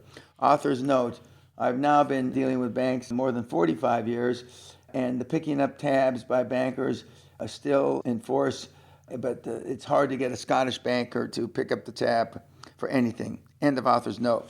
Your first meeting is to get acquainted, for each of you to see what the other looks like and sounds like, so the bonding process between you can, you hope, begin. Your initial presentation of your project should still be general and last no more than 5 to 10 minutes. You also have 2 other things to do during that meeting. Listen and ask questions. As you discuss your ideas, give the banker a chance to react to what you're presenting him. After all, he had a lot of dreams come over his desk, some dissolving into smoke, others becoming realities. This guy can probably offer some suggestions and ideas you can incorporate into your thinking, help you sharpen your focus, and even give a better presentation to the next banker you talk to. His advice is free and it's based on experience, so listen to him. Most wannabe borrowers sit in the front of a banker with no idea of what to ask beyond, can you help me? They don't understand that they should be in the interview mode, asking questions to clarify just what this bank is all about and if it's the best bank to fund your project. In Britain, that means you got to know the difference between, say, the Royal Bank of Scotland Group and Lloyd's TSB. Let's talk about some questions you need to ask each other with whom you have a meeting and why each question is important. 1, what is your personal lending limit? Secured and unsecured. Every bank manager and loan officer has a credit limit that he or she can approve without having to check with a superior. Ask this question on the phone before your first meeting. You may be talking to the wrong person. And don't let them hedge around with relationship double talk. Bullshit. Specific number. If they tell you it's $50,000, you're going to probably need about $48,000. If it's $400,000, your requirement will coincidentally be about $350,000. But if you determine that this person does not have the authority to approve as much as you may need, move beyond him immediately. Number 2, who do I have to go to for an approval on the next level of financing? When J. Fred tells you who the official is at the next approval level, that's the person you want to meet. Don't waste your time making presentations to the wrong people. While you're asking about lending limits, inquire about the credit limits of the bank itself. When you ask a banker about his employer's unsecured credit limit, usually 1% of assets, he begins to think that you're in terms of maximums. Number 3, are you a centralized loan institution that pools the loan requests or a branch-based lender? We've already said you're looking for a branch-based lender and why. Number 4, is your bank presently in a lending mode or in a downsizing mode? This is a code for have you made some bad loans in the recent past to the extent that the government is watching your lending practices very closely. It's not classified information, and your banker will respect you for knowing to ask the question. If he says something like, well, we're in a holding process right now, that's his coded response for, we're in a death spiral right now. Do you have any openings for a former banker? Before you escape, you may want to buy his lunch. 5, what type of ventures do you like to make loans on? Some institutions focus on telecommunications, others on healthcare or international trade. If you're reopening, purchasing, or expanding a chain of hardware stores, for example, you want a bank which had a comfortable lending record to retail ventures. If you're in the retail liquor business or want to expand your chain of gentlemen clubs, you need to be aware that some banks, as a matter of policy, try to avoid vice industries. The thought of a $20 million deposit, however, might change that policy. 6, what was the last deal your bank turned down and why? Another unexpected question, but get your banker to tell you about the deal, even hypothetically, as he relates to you a case of what he was not looking for. You gain a new insight into what he is looking for in a lending relationship. 7, what was the last $5 million deal you did? You might not ask this question to a VP at UBS, Bank of America, or Barclays, but for some likely lenders in your community, this is a significant question. You're asking your banker, in effect, to demonstrate his comfort level and skills at maneuvering both of you through the multi-million-dollar lending process. 8, can your institution take me to the next level of the quantum leap? How much are their assets? Once again, as a rule of thumb, banks can lend 1% of total assets unsecured and 2% to 3% of total assets secured. Author's note, these numbers may have changed, but they are good for a general rule. End of author's note. Number 9, what is your bank's policy on asset lending versus cash flow lending? By now, J. Fred Banker is sitting up in his chair regarding you with a degree of awe.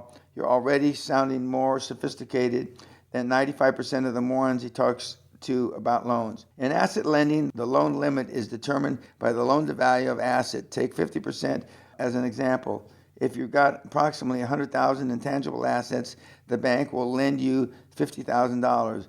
Many banks these days steer clear of asset lending because of the past loan defaults have forced them to become reluctant property owners. You should look for an asset-based collateralization loan, since most banks will bend over backwards to work with you in a pinch rather than take possession of your chain of dry cleaners or pet stores. Cash flow lending, a basis lending parameters on percentages of existing cash flow revenues, less operational expenses, cash costs, and taxes, typically between 50 and 65% of cash flow without smoke and mirrors. If you're already producing income, many bankers prefer this basis because they can get their hands on income without hassling property ownership or attempting to realize tangible assets. If you're just starting, show them how much income your project generates so that they consider giving you the loan based on future cash flow. 10, are you an interstate bank or do you operate just within the state? I'm talking U.S. banks, of course. You'll already know the answer to this one by the time you and Fred Banker sit down.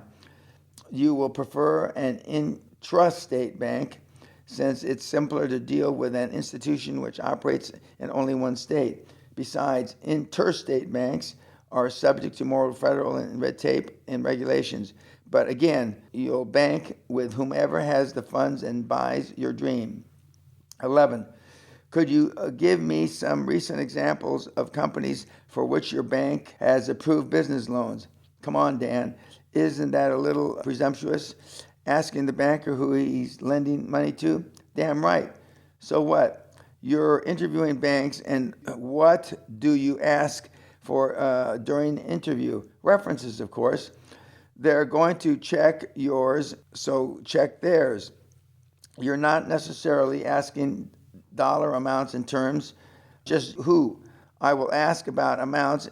In fact, I'll keep asking questions as long as they keep giving me answers. If your banker is eager enough to lend money, he may actually give you a list of recent lending approvals. But even if he mumbles some crap about confidentiality or bank policy, the questions keep him sitting up straight, and it reminds him who's running the meeting. You. 12. Do you anticipate any conflict with your present clientele in handling my banking business? This is an incidental question that signals to the banker your sensitivity to one of his possible concerns. Chances are slim of a conflict of interest, but it's better to have that question and his answer addressed and acknowledged. Suppose you establish a working chemistry with an individual banker. You meet for lunch periodically, you play golf, you mature the relationship for months or years, and then he takes a position with another bank. Do you stay with the original bank? No. The spirit and substance of the relationship is with the individual, not the bank. The bank is nothing more than a mechanism for getting the capital your banker arranges because he's comfortable with you. Unless there are unanswered questions about the move, always go with the banker instead of the bank. Otherwise, you're back to square one at your present bank. Author's note. The only caveat to that I would add is if he moves banks down, not at least laterally or up, you would stay with him. End of author's note. Finally, under the area of choosing a bank, don't overlook the option of spending your capital requirement out over 2 or even 3 banks. We'll talk more about that later.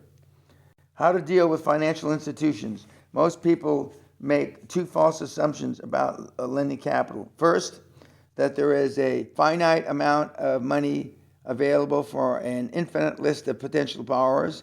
And second, bankers are your adversaries using their office to keep you from borrowing their money.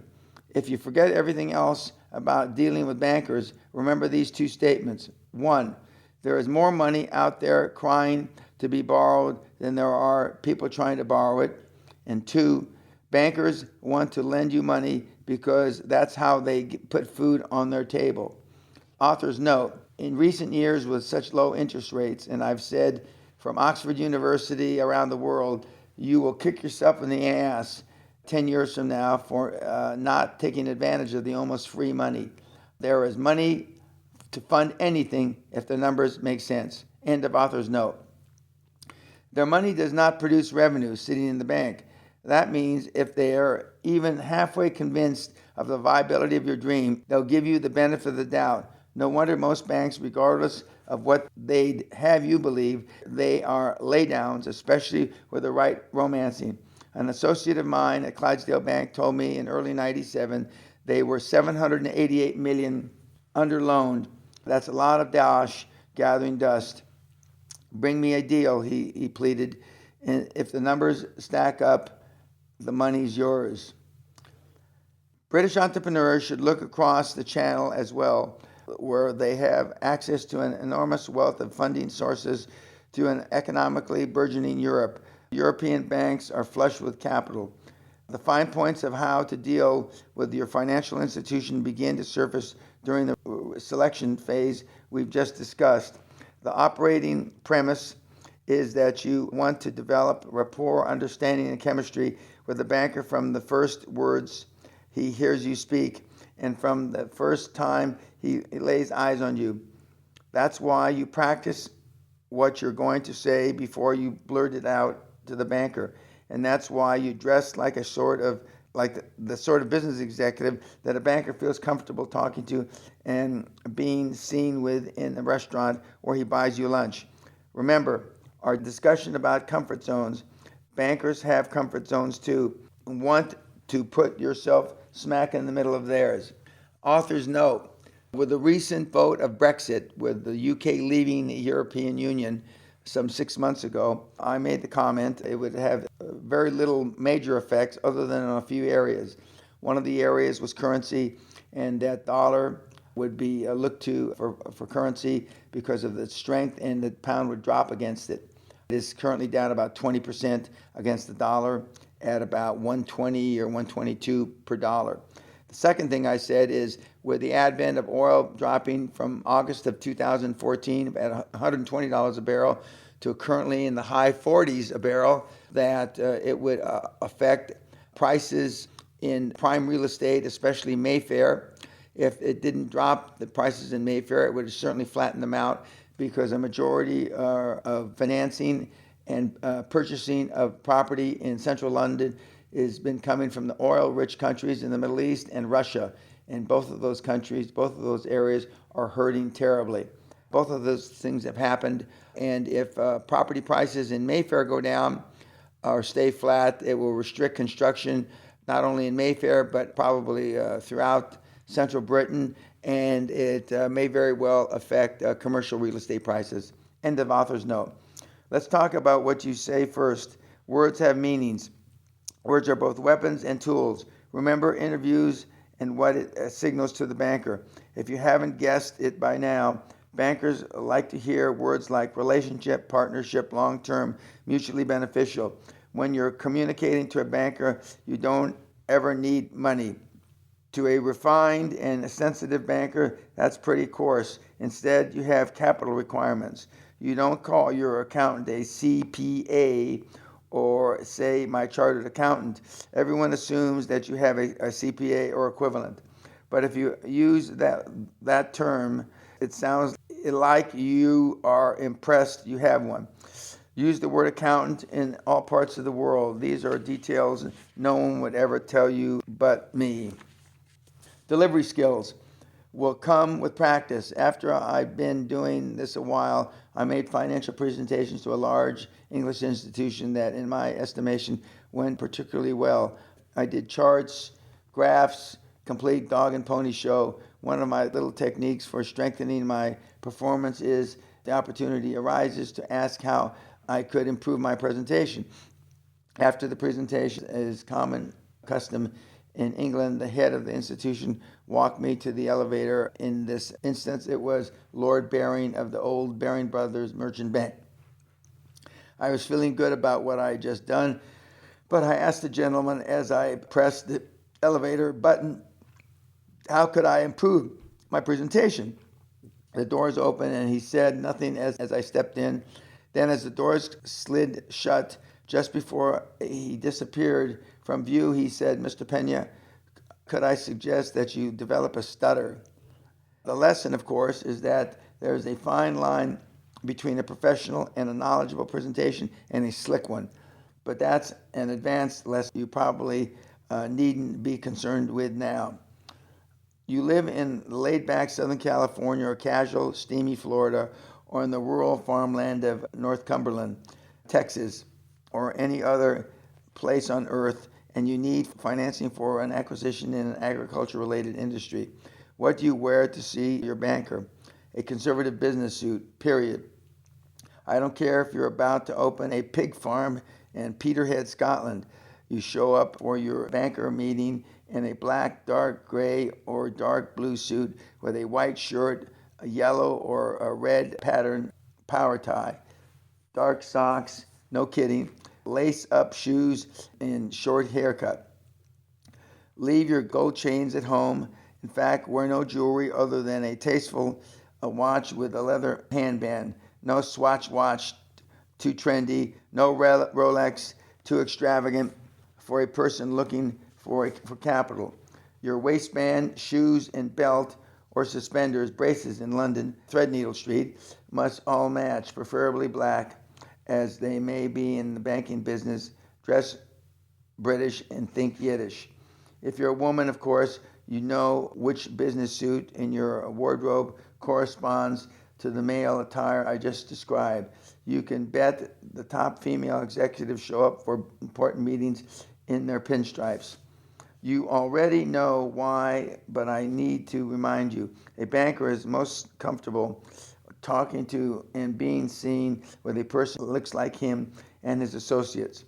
But you'd be surprised, otherwise, bright business owners stroll in for a major lending presentation in sports shirts and Dockers. The omnipotent business plan.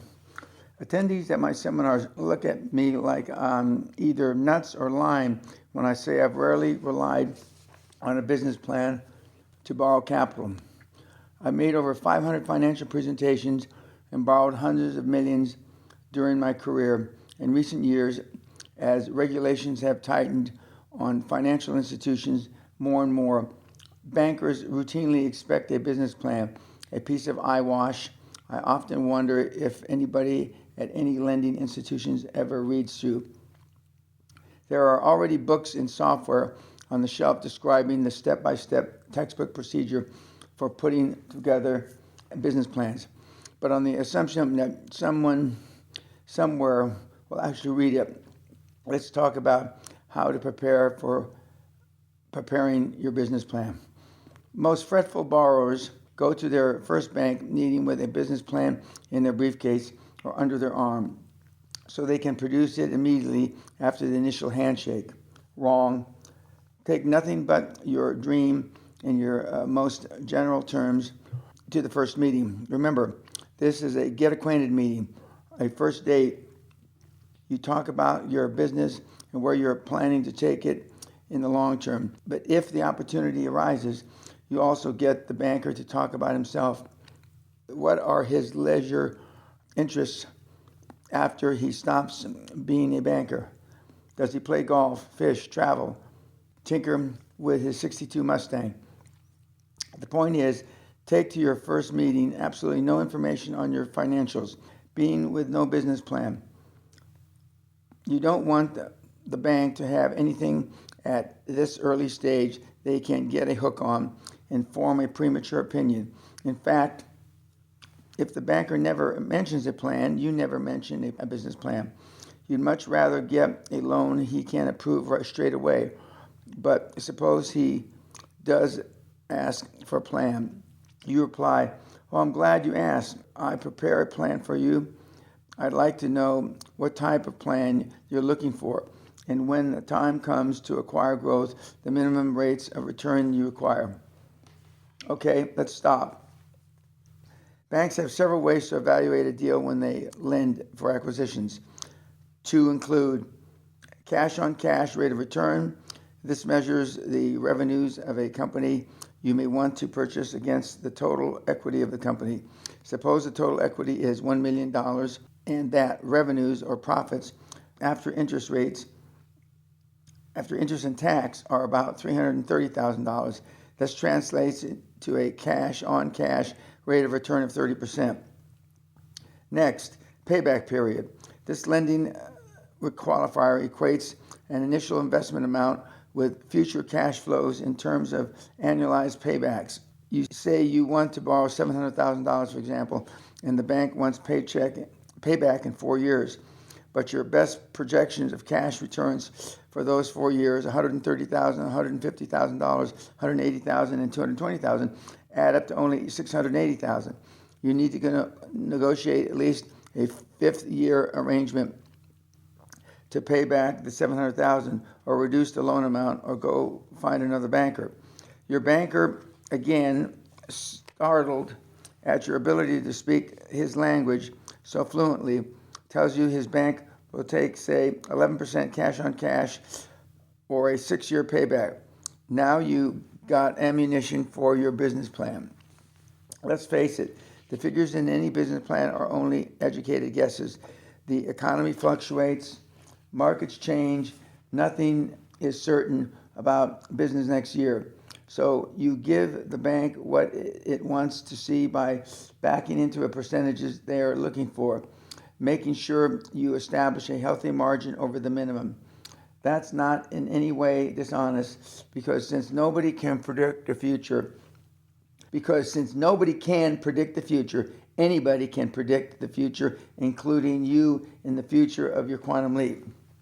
Besides, my experience has been that even if all the figures don't exactly stack up, and they probably won't, you'll find financing somewhere. Remember, any deal can and will be financed somewhere by somebody if you want it done bad enough. Next, you ask the banker about the physical requirements of the business plan you'll be preparing, custom made for the eyes of the loan committee. What are they comfortable with? Have I mentioned comfort zone lately? What sort of document would they not be ashamed to pass along to associates and supervisors? Among the specifics, how many pages? They'll no doubt want charts reflecting profit and loss projections, cash flow analysis, and pro forma balance sheets, all of the first 3 years, plus a break-even projection chart. Do you prefer bar charts or pie charts? Do they like full-color graphics? What kind of color of paper? Is the PowerPoint presentation acceptable? Do they prefer it in spiral bound or in ring binder? If this sounds elementary, it's because bankers do sometimes receive handwritten plans on yellow legal paper, 300-page full color leather-bound tones, and everything in between. And you'll need more than one version of your plan if you intend to approach more than one type of funding source. Bankers will be very interested in how solid the security is, so your business plan must measure them of your wealth collateral. Don't panic when I refer to wealth collateral. By this I mean if you only have equity in your house or automobile, you better be ready to put equity on the table to show commitment on the basis. If you aren't prepared to take a risk on your deal, how the hell can you expect a bank to back your scheme? The venture capitalist, on the other hand, is more concerned with the nature of and the extent of the risk involved. So a second version should address these concerns.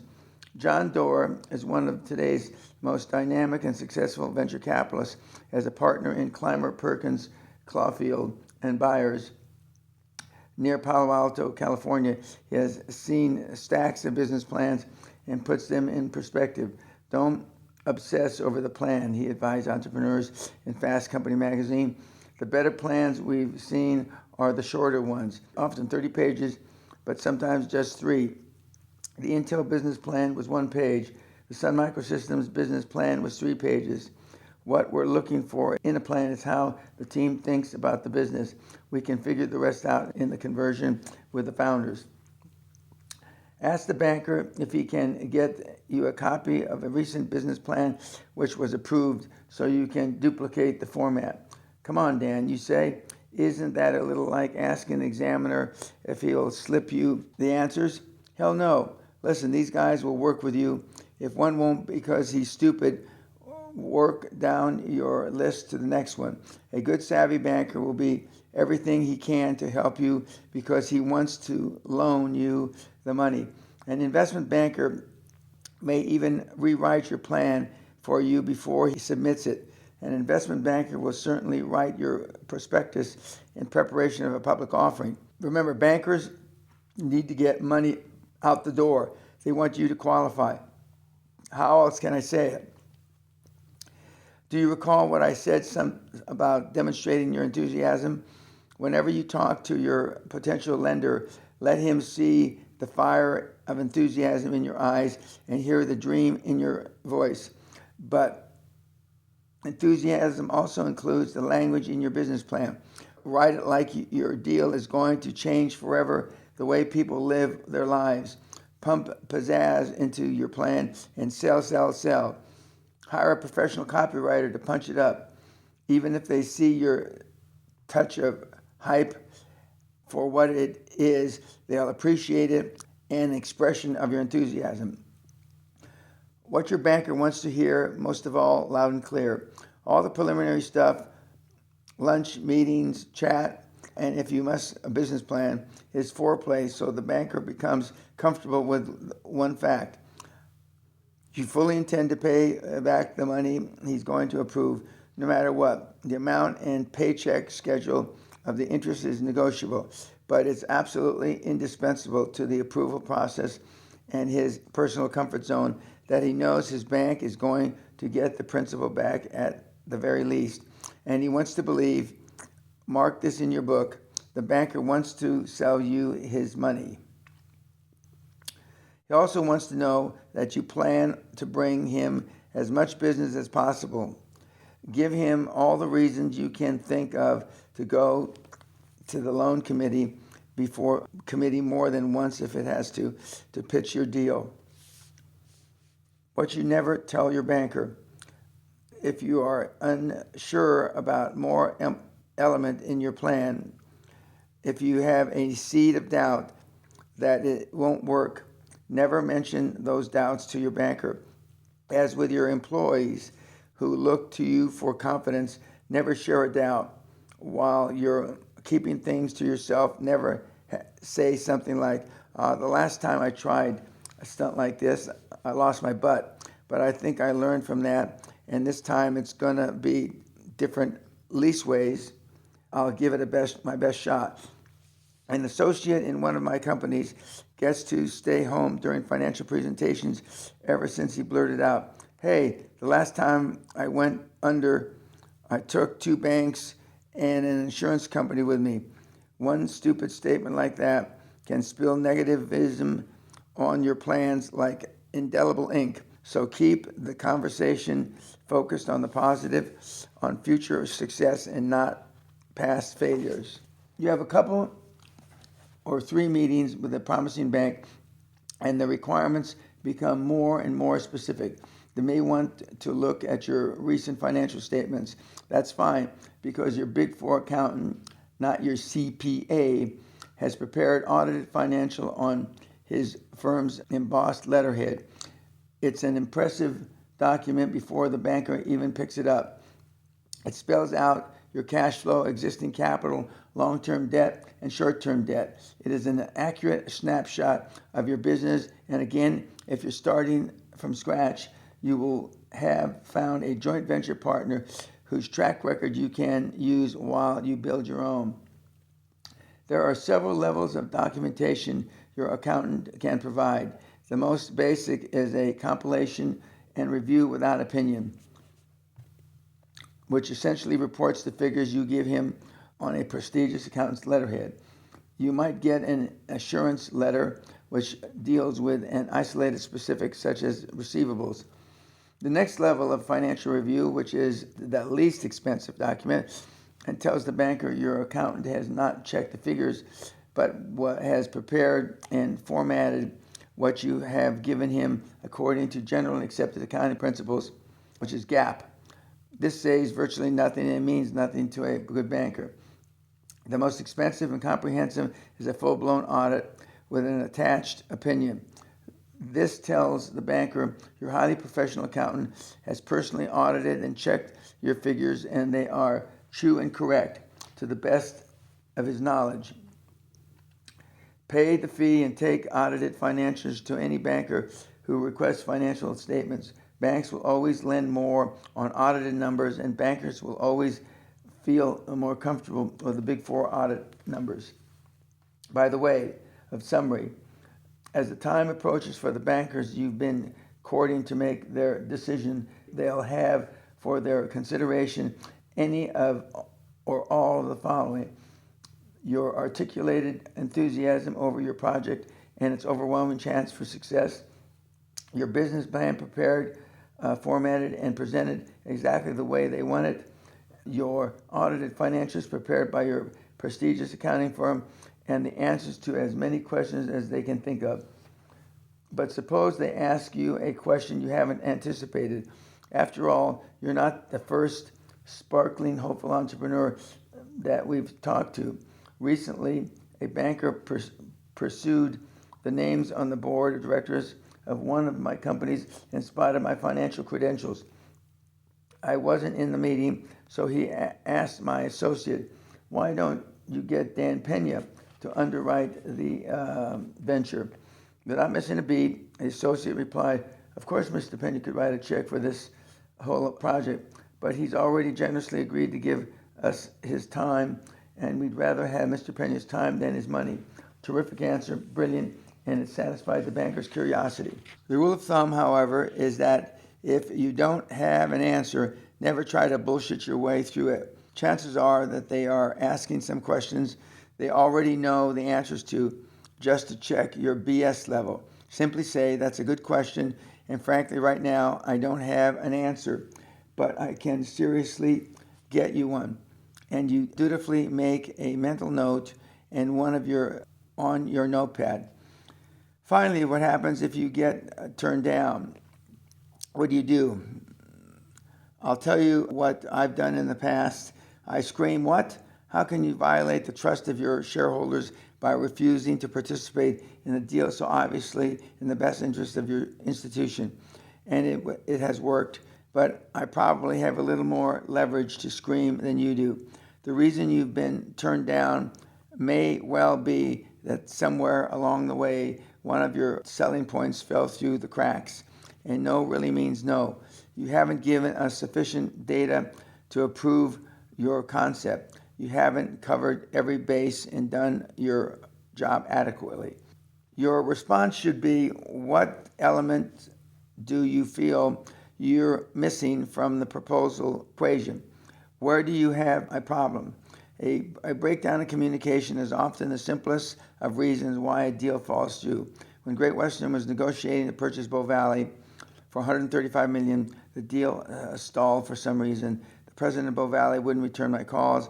I finally got hold of him and asked him, what the hell's going on? He said they needed 139 to close the deal. Damn, is that all? I thought, after all the financial gymnastics we'd been through, another $4 million was nothing. I threw it in the pot and the deal was on again.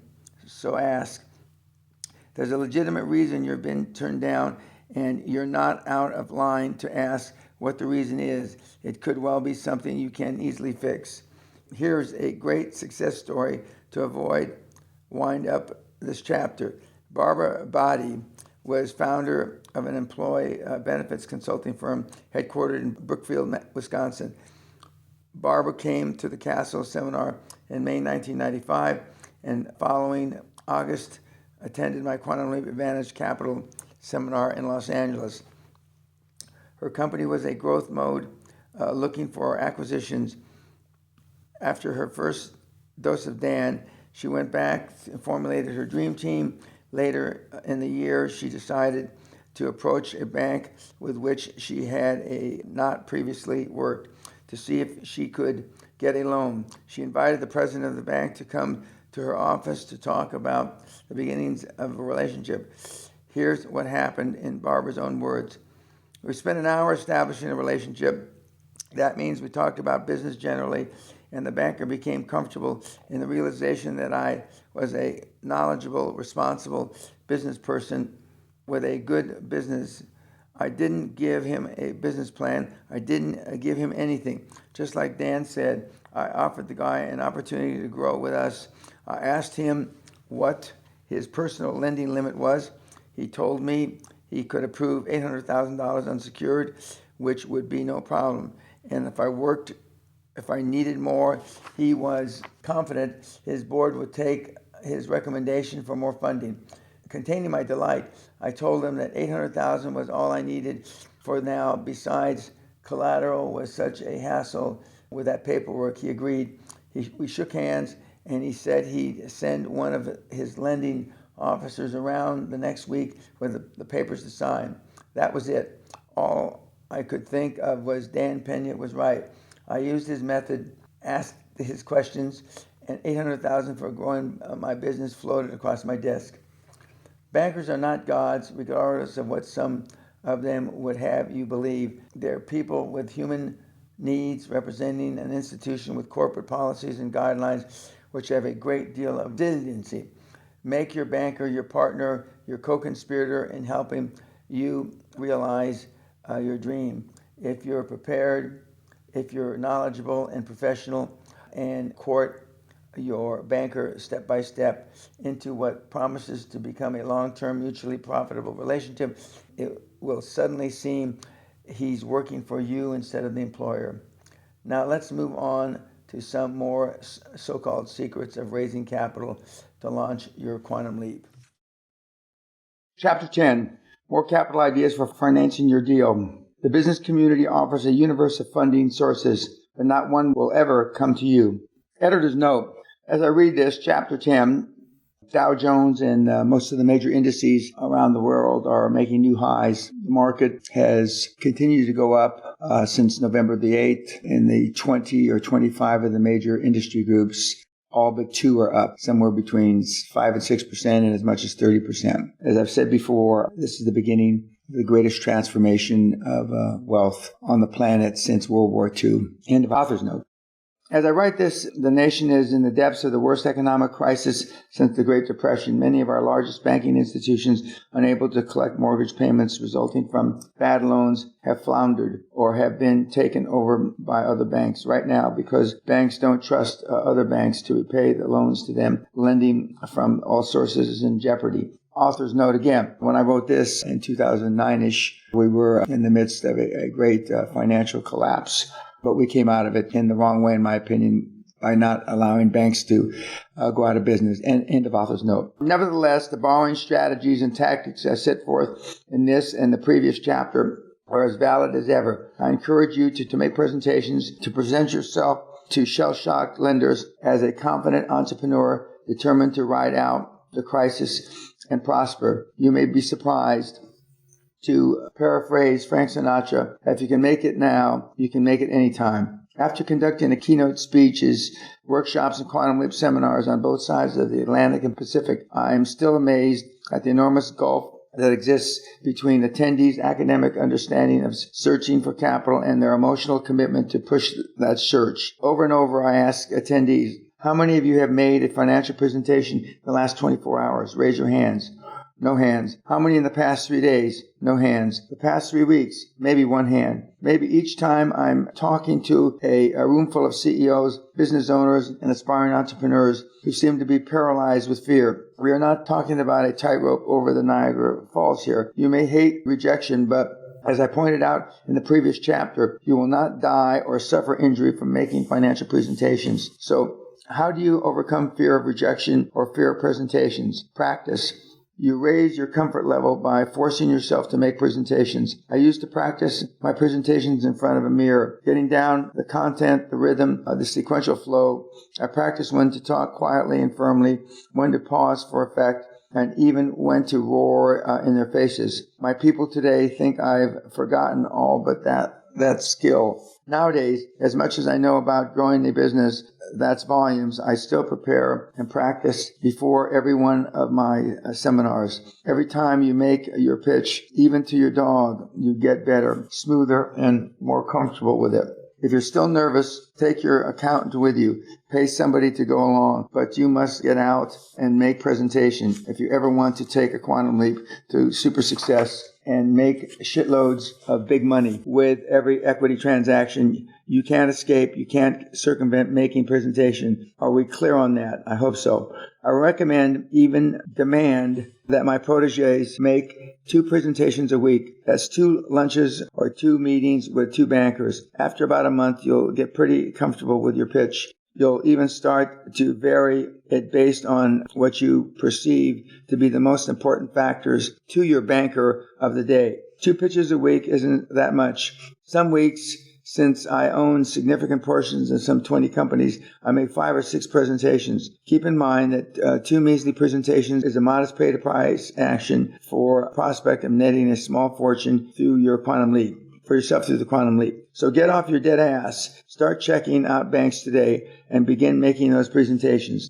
When to begin meeting with bankers. In Chapter 9, I mentioned not waiting until you need the money by Thursday before you call a banker. That was facetious. Occasionally I'm facetious. But the fact is, a lot of business people do just that.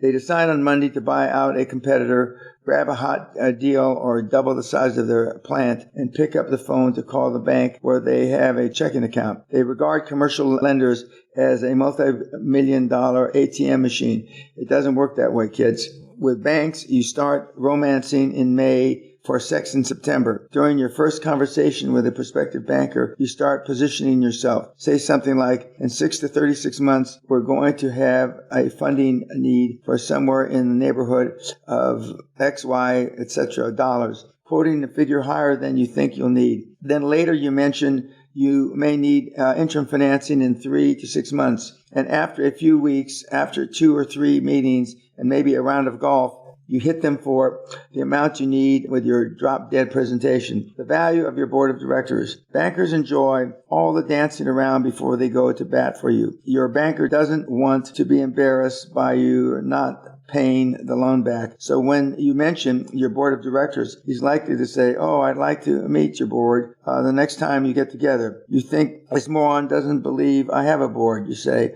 "Oh, good. In fact, my board members have expressed an interest in meeting you too," if that would be helpful to lending process. You'll recall that in the chapter on building your dream team, we discussed the value of the board of directors. So if you don't have a board of directors, get one. It can be very helpful to you and has virtually no drawbacks. But rather than your drinking buddies and cousins, go for business people that with some recognition in your business community. Bankers understand that retired successful executives with no financial worries are usually very concerned about their reputation.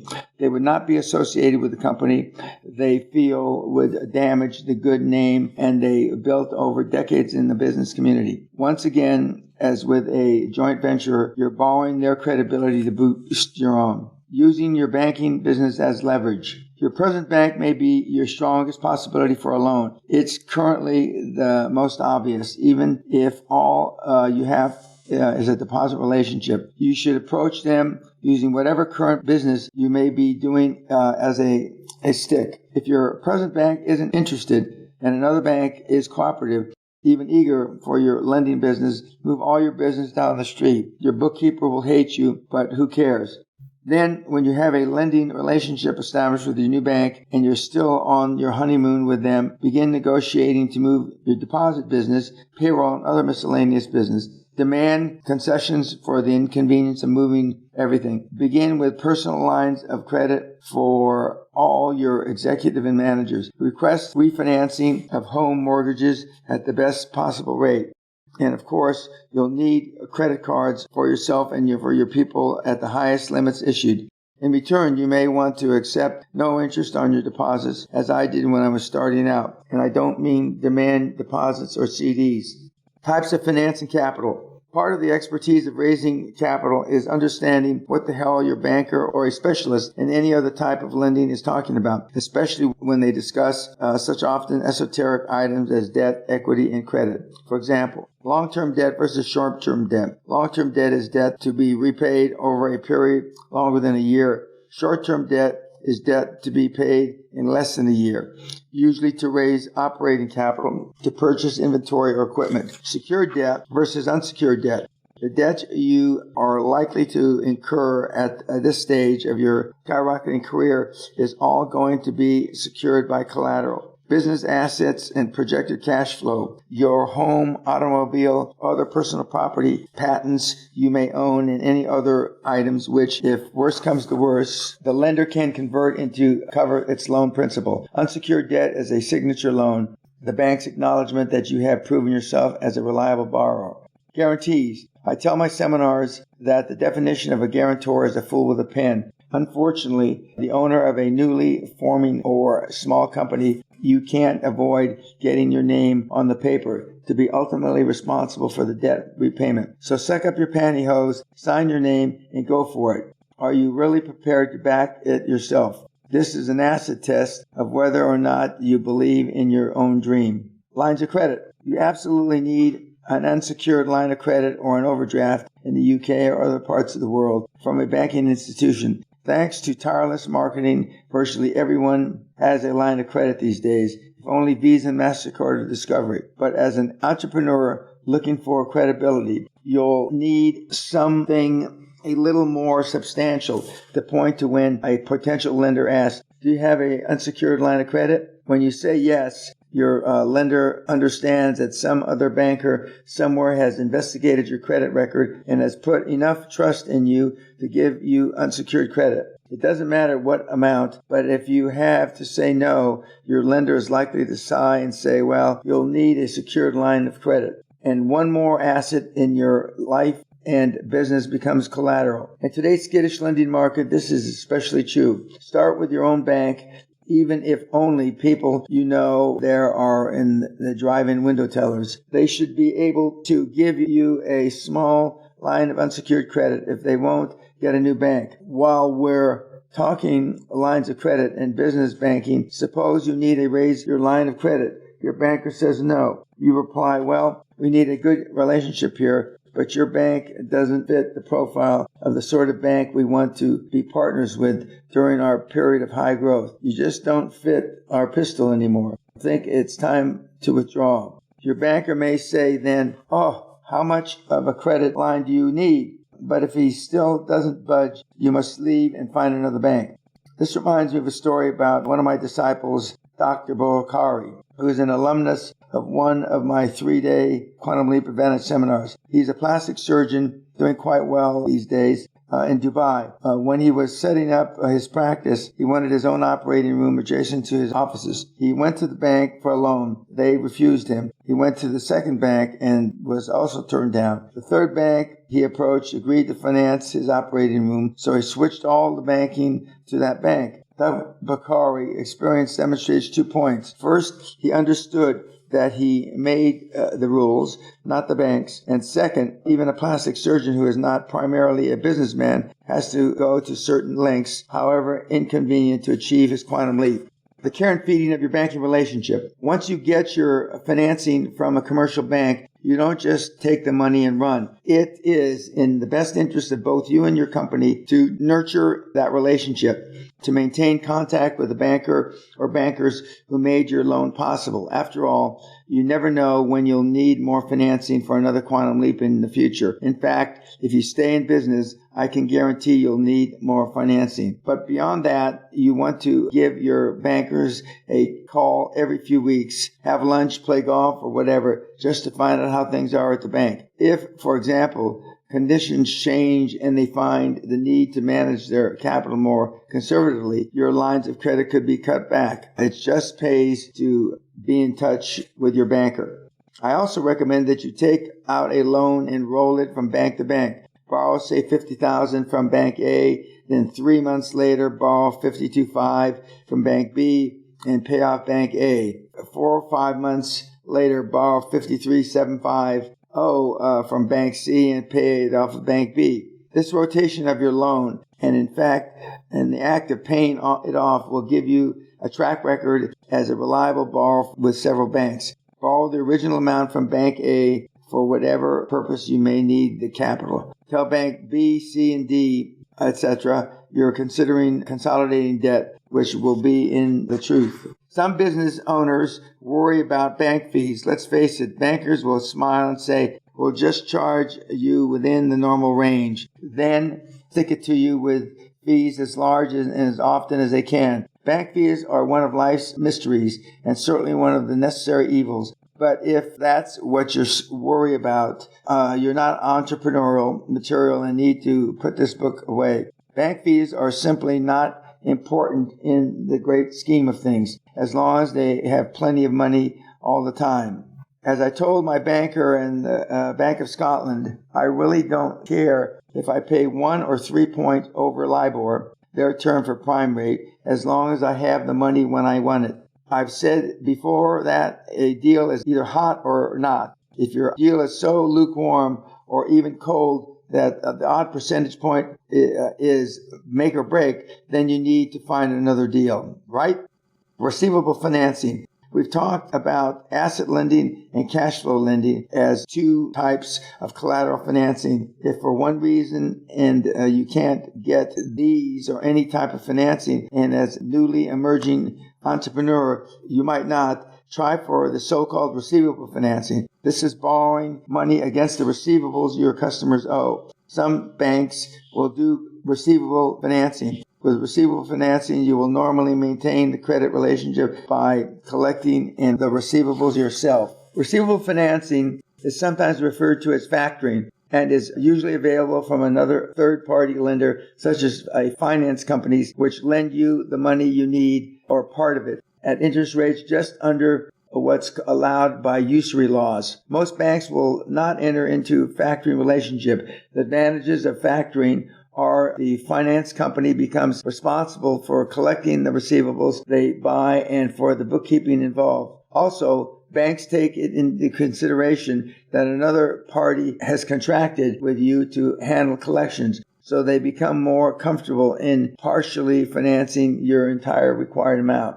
Remember, the main difference between receivable financing and factoring is that with factoring, you will normally give up control of the paper. There are about 6 paper classifications of clients who might apply for reasonable financing, A through F. While IBM might be an A paper borrower, you'll no doubt be an F paper borrower. It's an expensive proposition, but as I've said sometimes, you got to do what you got to do. Debt financing versus equity financing. We've been talking about various ways of financing your quantum leap through incurring debt. Of the 3 ways to grow your business, allocation of revenues, debt, and equity financing, the chances are overwhelming you won't be able to accrue the revenues you'll need to finance a quantum leap. Debt financing is by my least favorite because you're committed to a debt obligation plus interest well into the uncertain future. A rise in interest rates or downturn in business could screw up your ability to service your debt. Also, if the deal blows up and you lose your ass, your frantic lender will want his money back even out of your flesh. I have always taken the position that equity financing is more advantageous, and that fresh other people's money is infused into your company in exchange for equity ownership. This puts those other people in the same boat you are vis-a-vis the company's survival and profitability. They buy into the share of your dream, knowing they could lose their investment. Unfortunately, depending on how you structure your equity offering, it also gives them a say in how you go about pursuing your dream. Therefore, before you dilute yourself below 50%, make sure that you're well on your way toward your quantum leap. Don't misunderstand. You will have to pay some interest on almost all forms of equity infusion, and it's often at a higher rate. When I started with Great Western, I owned 100% of the company. Then I gave Mark and Charlie each 10%. Then we sold 25%, went public on the London market in 1984, and created a 50 million market cap company. That still left me 60%, and my 2 partners with 15% ownership. During the process, to finance our acquisition with Bow Valley USA in 1986, we subsequently sold about almost 15% of our company voting shares to the Kuwaiti Investment Office. My own percentage dropped to less than 45, even though KO had put up 78% of the money. Further financial restructuring during the late 80s and early 90s ultimately reduced my portion of my own dream to just over 15%, but it was 15% of 300 million energy conglomerate, which would grow to more than 400 million in value, market capitalization, all from a small $820 investment in 1982. During those incredible years, we did equity financing whenever we could and debt financing whenever we had to. Under my leadership, every nickel of debt principal was repaid, and our shareholders made a ton of money. All in all, not a bad track record for a punk kid from East LA who has expelled from school 3 times before he was in the 3rd grade. Author's note, it was before I was in the 5th grade, not 3rd grade. End of author's note. Venture capitalists, lenders with a different agenda. Venture capitalists are professional management companies who manage high-risk funding. The capital comes from such institutions as corporate pension funds, insurance companies, and limited partnerships, and they typically concentrate on investment opportunities beginning around $500,000. Venture capitalists, myself included, will also use their own money to finance a very promising startup company with high growth potential. Although a venture capitalist fund will consider many investment instruments, it is not particularly interested in fixed income such as interest would generate. Instead, it likes to take equity positions in anticipation of taking the company public or selling out in the future. Then, through a public offering, its exit strategy, it stands to make a ton of money. The timetable for execution of their exit strategy varies, but usually between 3 and 7 years. Venture capitalists prefer to become involved in the early stages of a deal, and we are especially interested in small companies with big promise, but some venture capitalists are only interested in the second stage funding. They look for such indicators as management, proven track record. If you're just starting out, you might consider a joint venture partner and the track record venture capitalists will accept. This is the primary reason people bring me deals. Venture capitalists are more comfortable risk takers than bankers too. That's because unlike your typical vice president of commercial lending at Pussyfoot Bank and Trust, venture capitalists are likely to be successful entrepreneurs who tend to make sound decisions more quickly. For that reason, you should insist from the beginning that a venture capitalist communicate with you clearly. Venture capitalist John Doerr suggests when the first meeting is over, the entrepreneur might say, I'd like a yes or a no right now, but I understand that you will need more than one meeting. So what's your level of interest and what's the next step? Authors note the more popular term now, as opposed to venture capitalist, is private equity funder. End of author's note. With so many other items on your starting up checklist, you would no doubt prefer a decisive no to a long, drawn-out maybe. Few people venture to push for that kind of action. Besides, if one venture capital group decides to pass immediately, you've got more time to discuss your courting.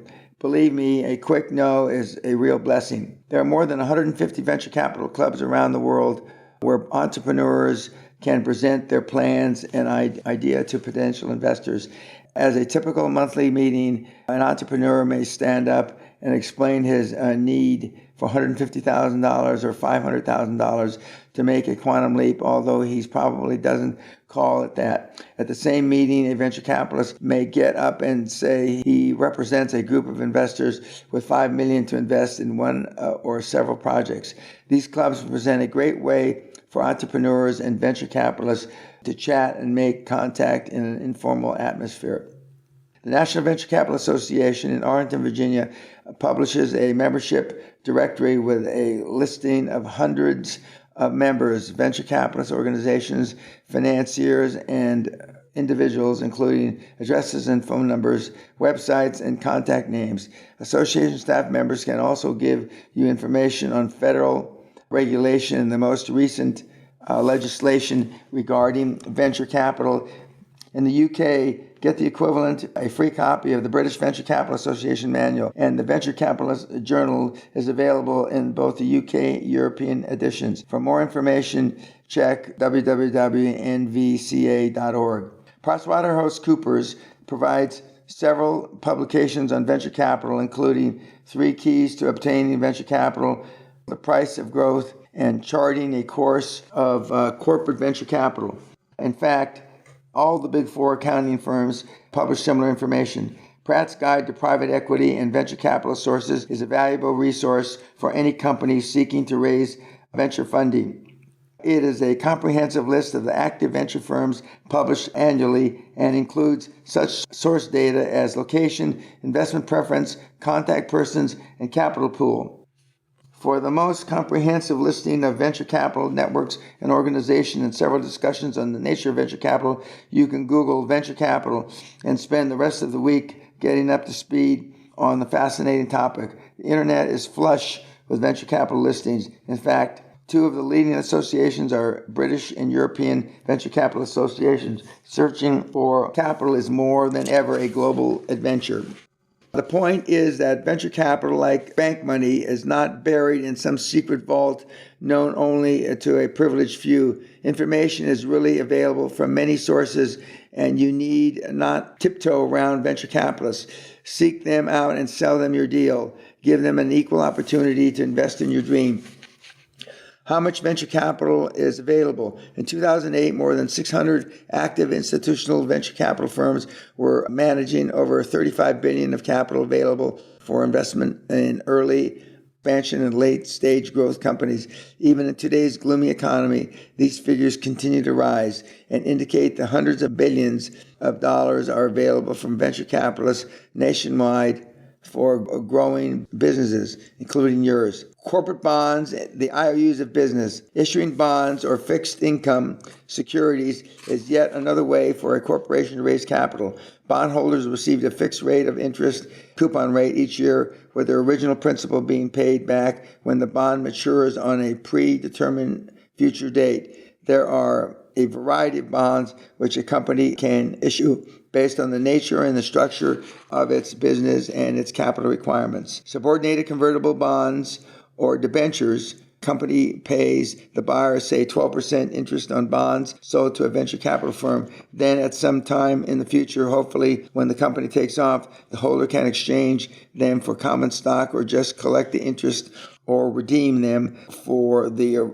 original face amount when they mature, having collected interest along the way. In the meantime, debentures are subordinated in that they usually unsecured and are secondary or junior to bank loans made currently or even later. If the company goes belly up, the bank has first claim against the assets. Then comes the subordinated bondholder.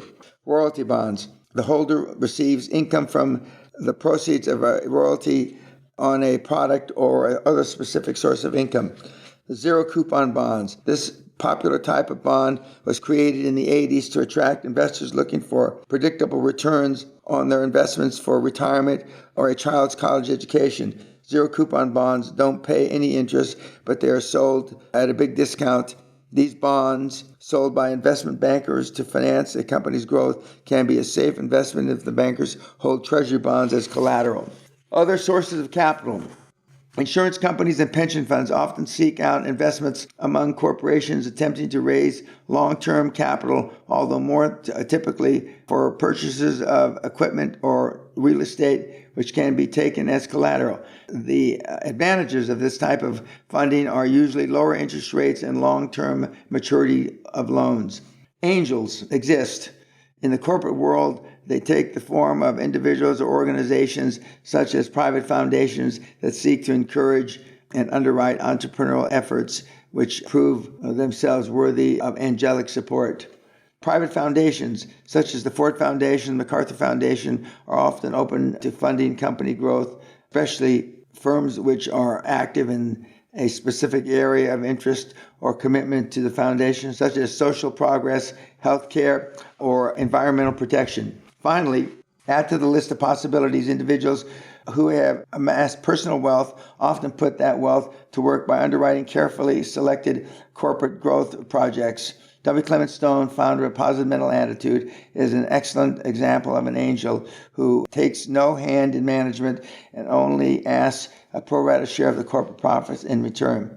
Warren Buffett, the legendary investor, is a frequent angel, although he might argue the term per se. I recently read where if you had invested $10,000 with one of his original Buffett partnerships in 1956 and then 9 years later and reinvested in the Berkshire Hathaway stock, you'd have earned well over $100 million by 1995 and upwards of $270 million today after all fees were paid. If he isn't an angel, I don't know who. No one. Author's note. My experience in almost 50 years in the real world is that there really are no such thing as angel investors. End of author's note. Public versus private funding.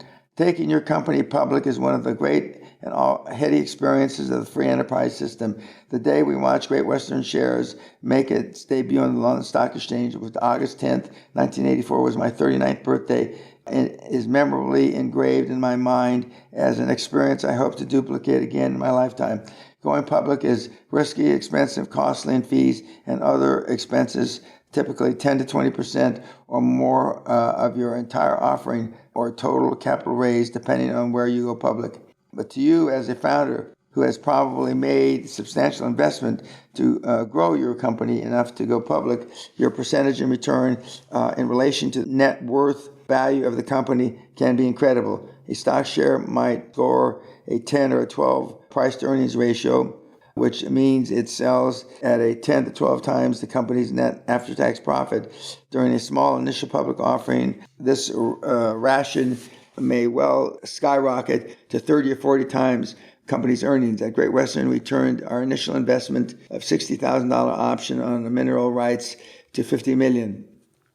Even today, it's hard to imagine making that much money that quickly without a mask and a gun. It triggers an adrenaline rush with emotion high that cannot be duplicated.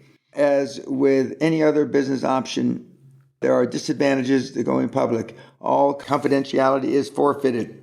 Your business transaction financial records, and even marketing method must be open to the scrutiny of the government, regulators, suppliers, stockholders, prospective stockholders, and even competitors. A public company also subjects itself to internal accountability, particularly the transactions between the company and its officers or directors. Government regulators are forever sniffing around for a conflict of interest, inside dealing the special favors which, if not legal, would be construed to not be in the best interest of shareholders. Another disadvantage, and a supreme irony, is that you get the financing to reach your dream, you simultaneously lose control of that dream. As in the example of Great Western Resources, during the course of the IPO and subsequent offerings, every time we made a public offering, my own share in my company was substantially reduced. Finally, what I call the dark side of choosing to go public is almost inevitable consequence that one day you'll have to leave your company, forced out by many of those you invited aboard your dream along the way. The fact is that the days of the entrepreneur with his public company are limited. He may be a genius at envisioning, steering, and breathing life into the dream, but unless he also has patience and skills to be a management genius and a great leader, an entrepreneur will sooner or later recognize the approach of his own departure. The bright side of the dark side, he leaves with the pockets stuffed full of lots of money, and he can begin accelerating adventure again anytime he pleases. The Gulf War in 1991 was my Waterloo. I was ultimately removed as a head of Great Western when my Kuwaiti friends, preoccupied with the invasion and other internal strife, subsequently transferred their loyalties and their voting power to a faction in the company that felt my own time had passed. Although we had to go to court to settle the issue, Great Western Resources paid me handsomely with a golden parachute in the millions, plus a startup subsidiary in the textile business, and I was the largest individual Great Western shareholder until the sale in January 1997. Questions I'm always asked about raising money. Aside from the basic, how do I get the money, seminar attendees inevitably ask other questions over and over. To prevent someone from asking one of those questions at a future Quantum Leap seminar, I want to conclude this chapter with a quick Q&A. Question: how much money should I ask for? How do I figure what to ask for? Answer: no matter what your figure, acquisition, or IPO, or any other Quantum Leap is going to cost you, you can bet your numbers will be short. The only figure you can be sure of is that the bank will loan you a maximum of about 2 to 3% of the total assets on a secured loan. My advice is to ask for 3 to 5 times more money than you think you need. If you can get it, you've got a pot of capital you can always use. If you don't, you've at least cleared yourself some negotiating room for a smaller loan. By the way, it's actually easier to finance a larger deal because the bank is more anxious to sell you more money if you're approved. Bankers have to do less to get more money out the door, and their bonuses are tied to how much they lend. These are all reasons to ask for more money than you think you will need. Question: I don't have a track record. I'm a new company with nothing to show in the bank. Answer: find a joint venture partner who does have a track record. Attach your company to an established name. You'll recall that nobody at the Defense Fuel Service Center had heard of GWDC, but they had done business with Marion Refining Company, put together a board of directors which includes prominent and successful business people who can lend their reputation to yours. Borrow credibility so you can borrow money. Question: how many financial presentations should I make? That's like asking, if I'm trapped in a burning home, how many times should I try to get out? As many times as it takes, doofus. Make as many presentations as you can. Set your goal for at least 2 presentations a week, more if you're trying to raise your comfort level faster. Question: should I fight for a certain number of points over prime of a lending the lending rate? Answer: worry about getting the damn loan, not how many points above prime interest is going to be. If that's an issue, if the amount of interest you're going to pay is a big thing, your deal is too tight. You're asking for a loan that gives you no room for error. And you can bet your executive ass there'll be costs slapping you in the face you never heard of. It's just as easy to ask for 2.5 or 3 million as it is 750,000 or 1 million. Maybe easier. Go for it. Question: I've made some presentations, but I was turned down. What's the next step? Go back to those institutions and try to find out why you were turned down. You may have not answered their questions to their satisfaction. Try to give your proposal by filling these holes. If you can't get back in, your next step is to move on to other sources, other banks, venture capitalists, foundations, insurance companies, pension funds, angels. The list is endless, as your determination should be to get your funding. Question: won't being turned down by a financial institution ruin your credit? Answer: no. Searching for finance does not hurt your credit. In fact, I think you must make 5 to 7 presentations before you understand what the procedure is. What hurts your credit is proving to be financially irresponsible for whatever reason with the money you do borrow. Question: when is the best time for a loan? Answer: without question, the end of the year. About 75% of all business loans are made in the final quarter of the year. And remember, like car dealers, at the end of the month, bankers are scrambling to boost their own end-of-year bonuses based on how much lending money they've pushed out the door. Stop writing checks on your emotional bank account. I'll tell my seminars we all have 2 bank accounts, financial and emotional. As low as you think your financial bank account is, you may drain your emotional bank account even faster. Fear of failure drops the balance. Fear is false expectations appearing real, at least in your mind. My emotional bank account stays high because years of practicing my skills in uncomfortable situations have reduced my fear and anxiety level to virtually zero. As I said, I may be wrong from time to time, but I'm never in doubt. I bet you never heard of a high-performance individual whine and say, well, I don't know if we're going to make it. Failure is testing. Failure is learning. Every financial presentation you make, even if they laugh you out of the bank, which they'll never do, even if they shred your little business plan, which you probably don't need, and throw it in your miserable face, is a positive experience and no reason to debit your emotional bank account. So get moving, make those financial presentations, and make some more. You'll find somebody somewhere to lend you the money to reach your dream. Not only that, when you see Dan Peña in a seminar screaming about who is in the room of doofuses has made a presentation in the past 3 weeks, you can raise your hand. Disclaimer: I can't advise you on the details of your decisions. That's why the disclaimer in front of this book tells you to consult with your own professionals. Author's note: again, we're at the beginning, early stages of the greatest transformation of wealth since World War II.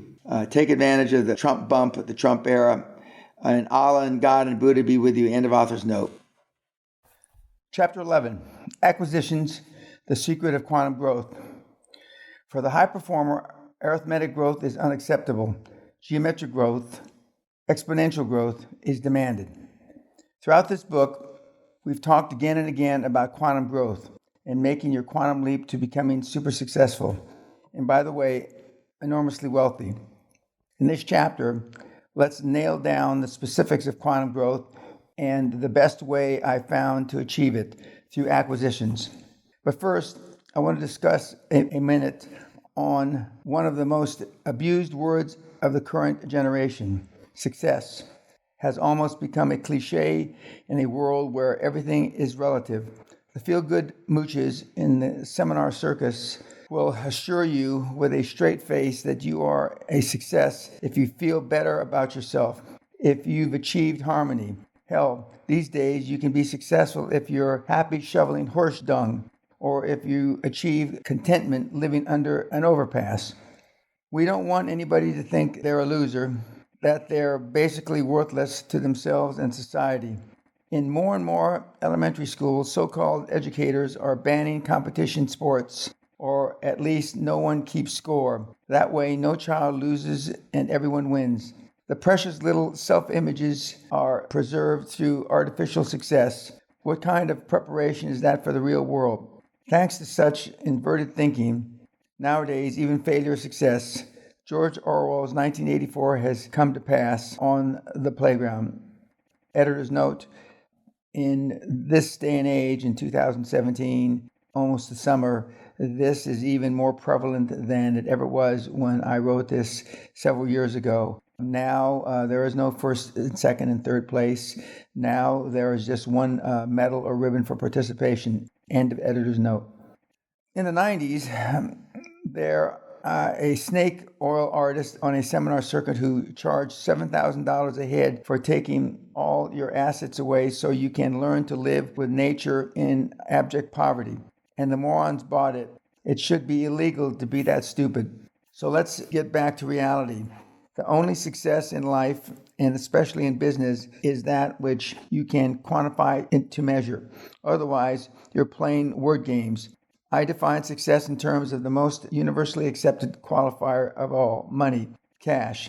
Nobody argues with cash. Money talks and bullshit walks. If you're making quantum leaps and pulling down millions in personal wealth, and a lot of people are doing it, you are without question successful. Remember in Chapter 1, we discussed people who were uncomfortable talking about money. That's because the morons never had any to talk about. You've got to become as comfortable with lots of money as you do with success, because real success begins with real money. Let's define quantum growth by what it's not. Quantum growth is not making more sales than last year, or picking up new clients, or adding more products or stores or branch offices, or reducing costs. All of those are indicators of growth, all right. Internal growth, and more to the point, arithmetic financial growth. We've already talked about this. 1 + 1 = 2. 2 + 1 = 3. The healthiest internal growth in any business is always going to produce only gradual, long-term arithmetic growth, nothing more. Why do entrepreneurs settle for gradual, boring growth? The best that can be said for arithmetic growth is that it's better than no growth at all. And in fact, if your company is only growing arithmetically, it's probably dying. But why does an entrepreneur, an uncommon individual who once had a bold vision to build a company and worked days and nights to see this vision come to life, why does this same person now accept the humdrum growth of 4% better sales than last year, or a 2.5% higher profit margin? It is not as if the person has never known quantum skyrocketing growth. The fact is that in the beginning, the founder of a successful company did experience quantum growth, and it's exhilarating. He no doubt spiraled from zero to enormous success, maybe growth in the hundreds of thousands of dollars in the first year of business. And business was new business. All money was new money. The growth curve shot almost straight up and soared across the chart like a comet. Then inevitably the company settled into a routine. The entrepreneur became a manager, and not mirrored in sales figures, group insurance and payroll. The growth curve flattened out. The comet fizzled, and once bold adventurer accepted it all as part of owning a business. After all, the other companies in his industry were doing about the same, so everyone was successful. Actually, everyone was satiated. This became part of the less than all you can be herd. Their expectations settled into average. Average, God, how I hate the word. If I continued to drill wells in Wyoming in 1984 with all the capital we got from the public offering and pump out a respectable number of barrels of oil, our engineers had projected Great Western would have grown internally, gradually, arithmetically. Our Great Western shareholders in the UK, still clutching their prospectuses and getting their dividend checks, would have been happy as pigs in shit. Look, we made 12% on our investment. Those noisy Yanks are a bit of all right, after all. But punching hundreds of holes in Wyoming was not where I wanted to take my company, myself, and my shareholders. My vision was light years beyond theirs. I knew that quantum growth, kind of warp speed financial performance I wanted, would only be achieved through external growth. And as I said, external growth is only possible through the series of equity transactions. Let's examine the difference between what we'll call a product transaction and an equity transaction.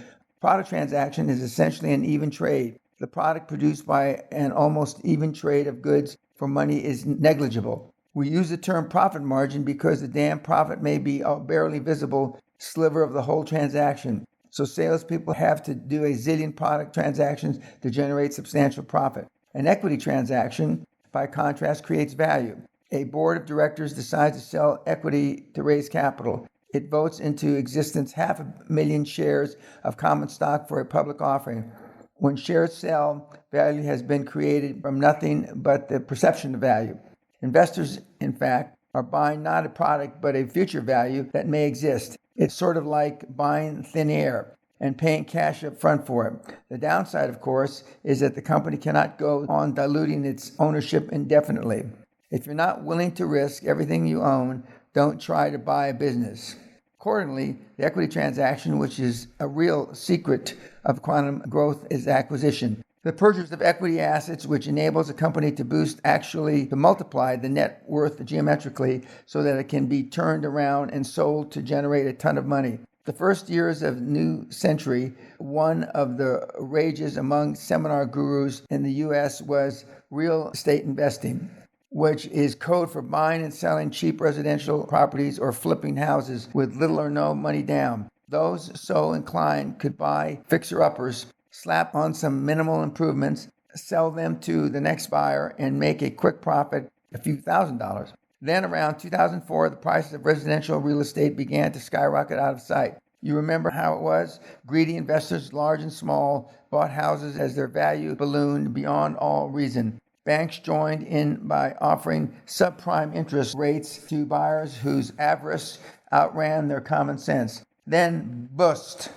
In the rest of the first decade of the 21st century, the real estate market stagnated. Home values tumbled, so those inflated home deals that seemed too good to be true turned out just that. There were more for sale signs than trees in some markets. In 2008, the big lenders who had been so cavalier with their loans went down the tubes. Bear Stearns, Fannie Mae, and Freddie Mac, only to be rescued by the federal government with taxpayers' money. AIG was saved by the intervention of the Federal Reserve, who agreed to lend up to $85 billion to AIG in return for 80% stake in the company. Thankfully, that was an election year, and Congress vowed financial relief for all the ignorant morons who lost their ass and their home to the landmines of subprime mortgages. But even in the best of times, these types of investments are only the beginning, not ends in themselves. Flipping houses are the poor man's equity transaction. How infinitely more lucrative is the equity transaction in which a company is acquired for, say, $5 million of other people's money, OPM, pumped and prettied up and sold for 10 or 12 million. The perils of the leap. If you're contemplating your first business transaction, you need to approach your venture knowing in advance the three greatest personal hazards you face. Having the will and determination to clear these hurdles, as you recall from our first 4 chapters. It is what becoming a super successful high performer is all about. Here are the 3 hazards. Number 1, the depth of personal commitment required. Your acquisition deal must take precedence over normal personal considerations. You have to make a total commitment of time and energy. Buying a business, especially the first business, is a full-time proposition. If you are trying to hold a job at the same time, you'll either have to quit the job or give up making your quantum leap through acquisition. You'll be spending days and nights refiguring, analyzing, and strategizing, and then doing it all over again. Because if you do a half-assed job of the planning and calculating every step and every nitpicking detail, you're likely to fail. All this means no days off, no vacations, constant travel, and continuous meetings. Remember my doofus test, which put a prospective associate under pressure? When you're working on acquisition, your whole life is a doofus test. You sleep on your couch, eat at your desk, work on your bed. Your lawn goes to hell.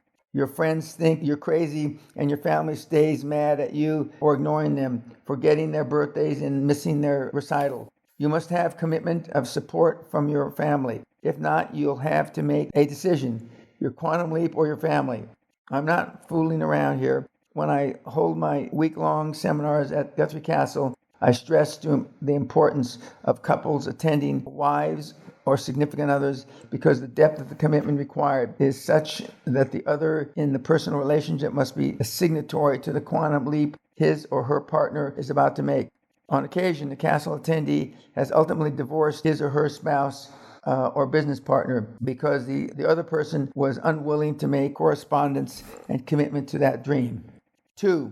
The total financial risk involved. You must be willing to make a total commitment of your financial resources, to put everything you own on the table. Sure, a lot of other people's money is available, but many sources of OPM are looking to see how willing you are to lay your resources on the line first. Mark this sentence: if you're not willing to risk everything you own now and in the uncertain future, don't try to buy a business. If you can afford to or are unwilling to risk your savings, your home, your car, your child's education, everything you own, find another way to earn a living and file your dream under nightmares I have avoided. 3. The degree of stress you must endure. Here's an important reason why I practiced being a super successful high performer long before I achieved my greatest success. I knew from what I saw and from what others told me that the quantum leap would be no picnic. I knew I would have to suck up my pantyhose, act tough, slash enemies, take hostages, and kill prisoners to reach my goals. I knew almost instinctively the pressure would be enormous to evocate, to compromise, to surrender. I foresaw times when, unless I practiced, I would be too wound up, too stressed out to beat up, or just too damn tired to take action in my best interest. So I practiced. I thrust myself intentionally into one uncomfortable situation after another. I led charges when others retreated. I picked fights while others prepared to surrender. And except for a few modest vices, I've kept my body and spirit in peak fighting condition for more than a half century. In Texas, where I battled with the energy giants they called Dan Twisted Steel and Panther Piss, amongst other things. Sooner or later, stress can kill most people. Stress, no doubt, contributed to the loss of my dear friend and partner, Charlie. But the fact is, life eventually kills us all. My feeling is that no blasphemy intended. Life after death isn't so important as life before death. So I live the son of a bitch, play the cards, and seize the day. Stress be damned. I give ulcers, I don't get them. If you can't handle stress, if your health is of more immediate concern than your quantum leap, move away from this terrible chasm. Once again, it isn't for everybody. How to find your first acquisition. We've discussed in detail the process of raising capital for the purpose of acquisition, but well before you arrive at the point of beginning to interview capital sources, there are several basic issues you need to clarify in your own mind. You're an energetic, ambitious individual with a 3-digit IQ who sees less capable people than you run successful businesses, live in a luxurious lifestyle, then suddenly sell their company and retire early to a tropical island. You're an employee now, maybe, but you have an imagination, self-discipline, and chutzpah to run your own business, and you're tired of working your tail off to make your boss rich. Your first question, what kind of business? I have some guidelines for answering that question. First, as I preach to my disciples, stick to your knitting. Look for businesses in which you already have expertise. You'll face enough problems, not challenges, borrowing capital, assembling your dream team, taking over your company, and learning to become a CEO without having to acquaint yourself with the technical process and jargon of a whole new industry. Do what you know. Later, after you've made several quantum leaps and become more comfortable with the acquisition process, you'll see common characteristics and be able to handle acquisitions regardless of the industry, much as I do now. Do what you like as well. Regardless of the problems you run into, your quantum leap will seem less harrowing when you are making it in an area you know and from which you derive pleasure. There are other practical criteria too. You want to make your acquisition in the industry which is fragmented and dominated by mom and pop companies. You want an industry that's large enough to handle your acquisition aspirations. If you're planning to purchase one of 3 companies that serve what is essentially a limited market, such as a buggy whip repair or carbon paper manufacturing, you have nowhere to expand. You want industries that enjoy a 20 to 40% margin. In my own experience, these include such wisely diverse industries as retail jewelry, landscaping, building maintenance, publishing, home improvements, and trailer parks. If you get into the business with a 3 or 5% profit margin, you'll take forever to build your dream. Narrow your focus. You might be interested in healthcare, for example, but you need to find a niche no one else is consolidating, such as childcare or senior living. Editor's note, the margin that I speak of is gross margin. End of editor's note. The size of the business you want to acquire depends on the size of your goal and the clarity of your vision. My guess is that if you've read this far, you're looking for more than a steady income and a secure retirement from a couple of dry cleaner operations. I sure as hell hope so. I want you to be getting ready for the quantum leap to haul in an obscene amount of personal wealth. That means your acquisition must be in order of a large manufacturing firm or a distribution business that will catch the eye of an investment banker's. How big is a company?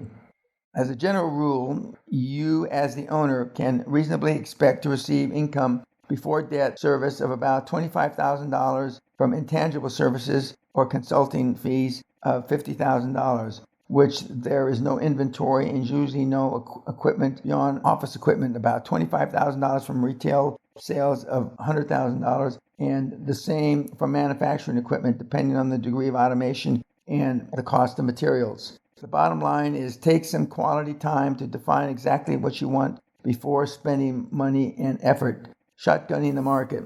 Ask yourself if you are more comfortable in consulting, retail, or manufacturing, to name but three. Conducting your research.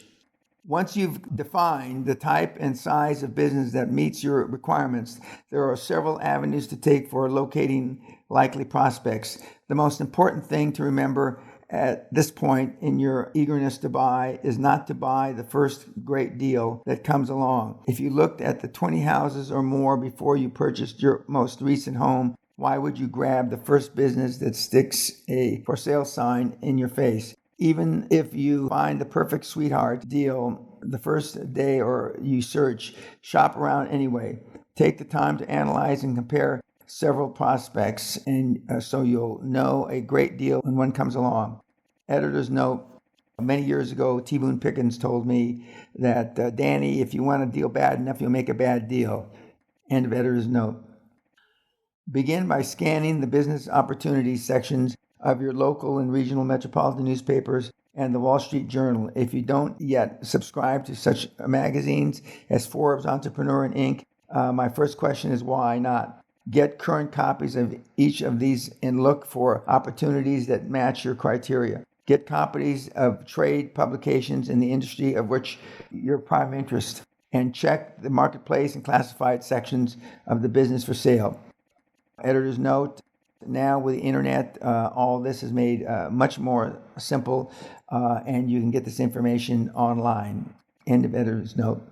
Contact local business brokers and explain in writing exactly what you're looking for. Otherwise, like real estate salesmen, they'll show you every listing from ice cream stands to funeral homes. Typically, the seller of a business pays broker commissions, so it should cost you nothing for a broker to help you during your search process. But don't sign any exclusive contracts. One of the largest business brokerages firms in the U.S. is VR Business Brokers, headquarters in Newport Beach, with almost 50 independent offices in 15 states. According to VR's chairman, Don Taylor, a professional business broker has the expertise to accelerate process leading to an equitable acquisition. Although VR brokers are reputable, my experience in over 25 years has been shabby at best using business brokers. I would advise extreme caution. Editor's note, and today in 2017, business brokers are even more shabby. End of editor's note. Sources of information abound.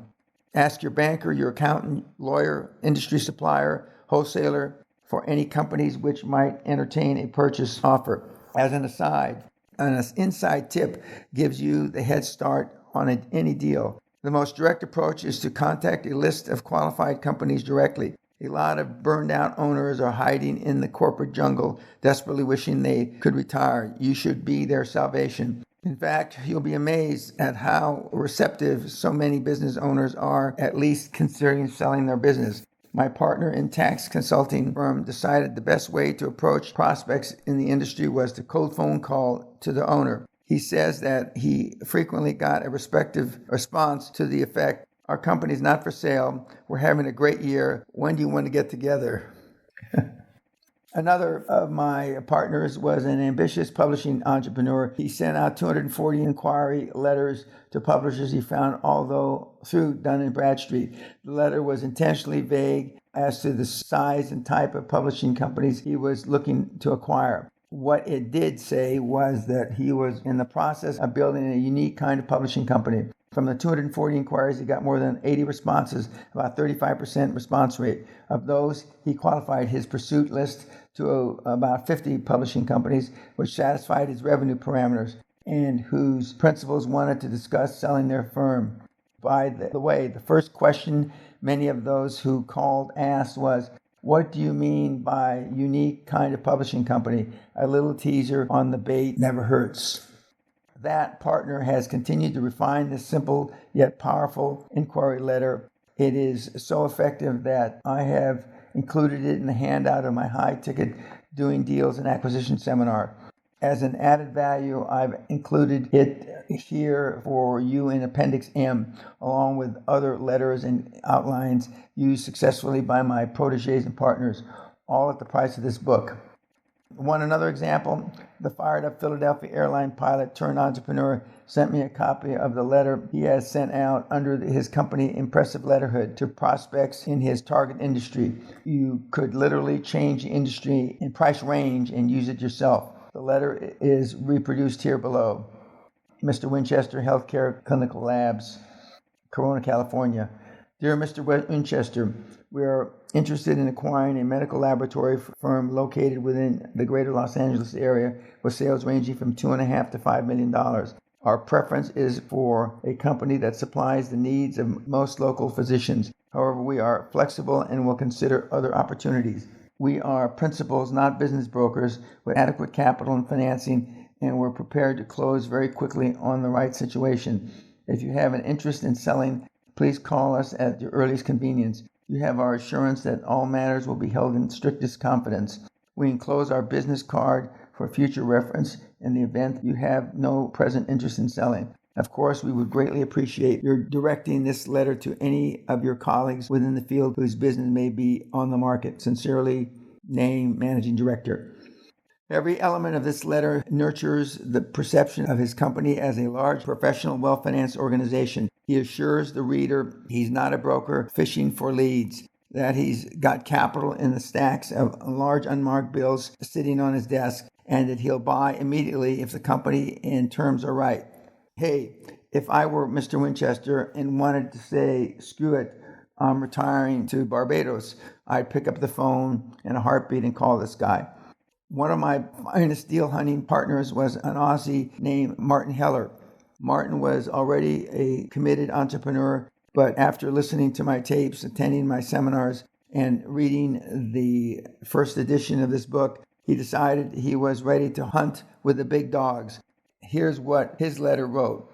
By the time we meet in London Hotel in December 2000, I had fully absorbed his mindset. I felt I knew him very well already. Dan had formed the Guthrie Group, an investing consortium specialized in facilitating transactions.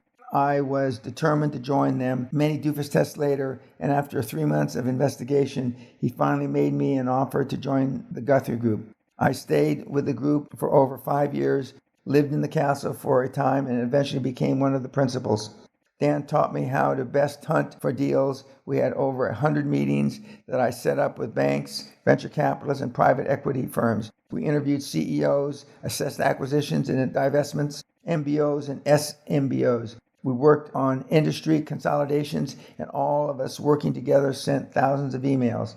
It was a hard graft, but excellent grounding. Whilst no two deals were the same, the credos for success Dan teaches never change. For anyone interested in super success, I recommend Dan's training exclusively. Few individuals come close to his attitude or knowledge in business. Classic comments like, super success is not for everyone, and if you want a friend, buy a dog, are very unlike those happy, slappy, feel-good seminars. More important, they reinforce the fact that without a series of pay price to action, without grit and passion, in his words, you can forget about it. Selling the seller on you. Most business owners, particularly those who have founded and grown their own company from scratch, are very protective of their baby.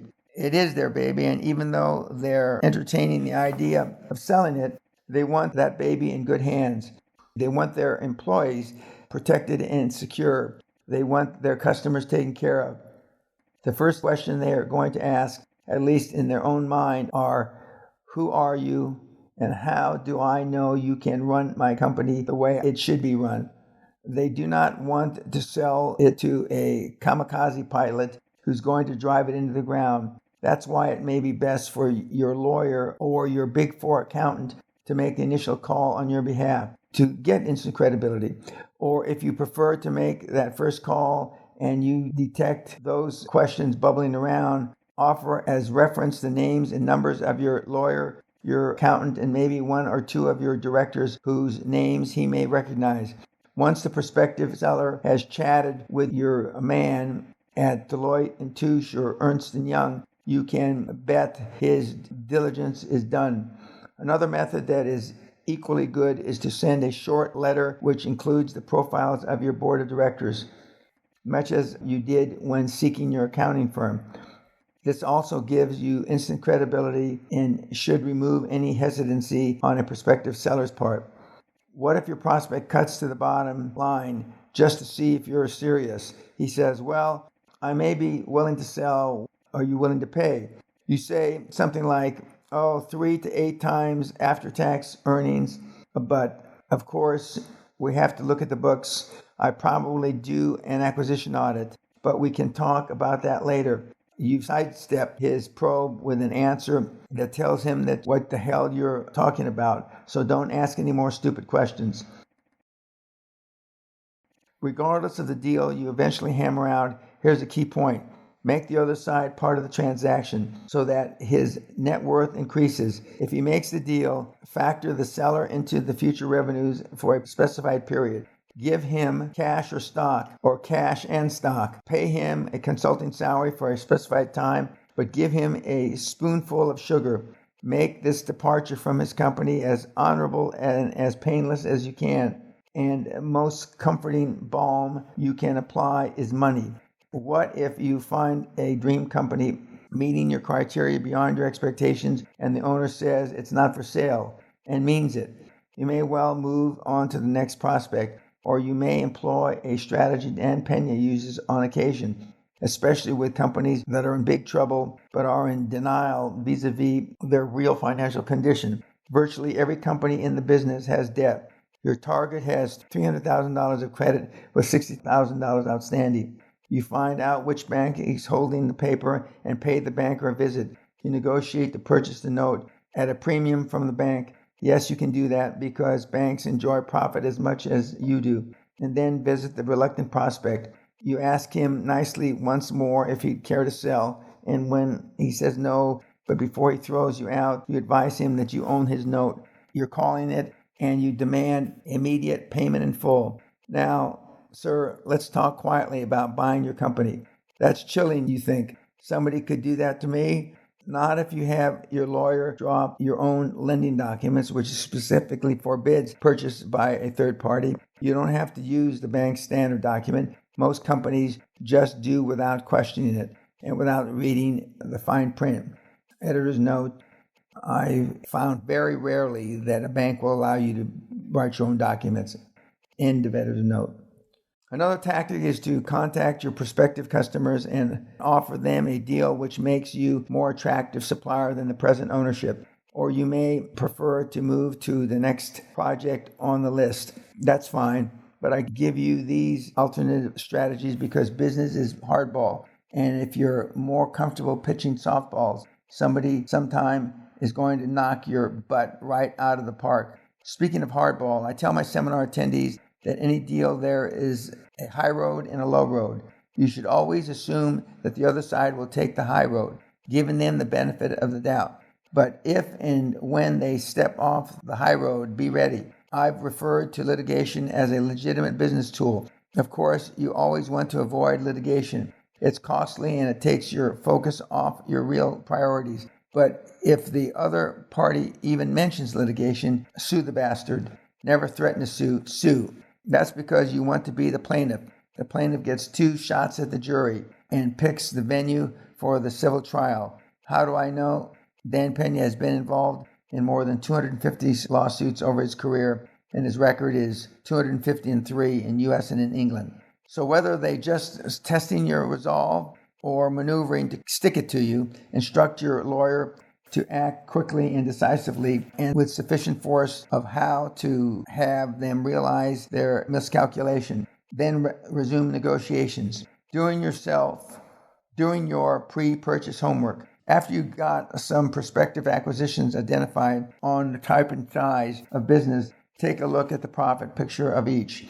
You want a company which has shown increasing profits over the past 3 years. Look for a trend rather than a sudden spurt in profit. Comb through the books with a lice comb. Then invest in the acquisition audit by your accountants. Since it is a Big Four firm, they will have staff people who specialize in acquisition audits. If you have already made a tentative offer and your own audit indicates the offer is too high, adjust it. If your prospects protests, just tell them that he already knows that the numbers your audit revealed did not agree with the numbers to support your initial offer. Editor's note, all offers should be subject to due diligence and finance. And the initial audit before your Big Four or whoever your accountants are is done, you should have your dream team with your accountant and your lawyer that are on your board conduct a preliminary audit. End of editor's note.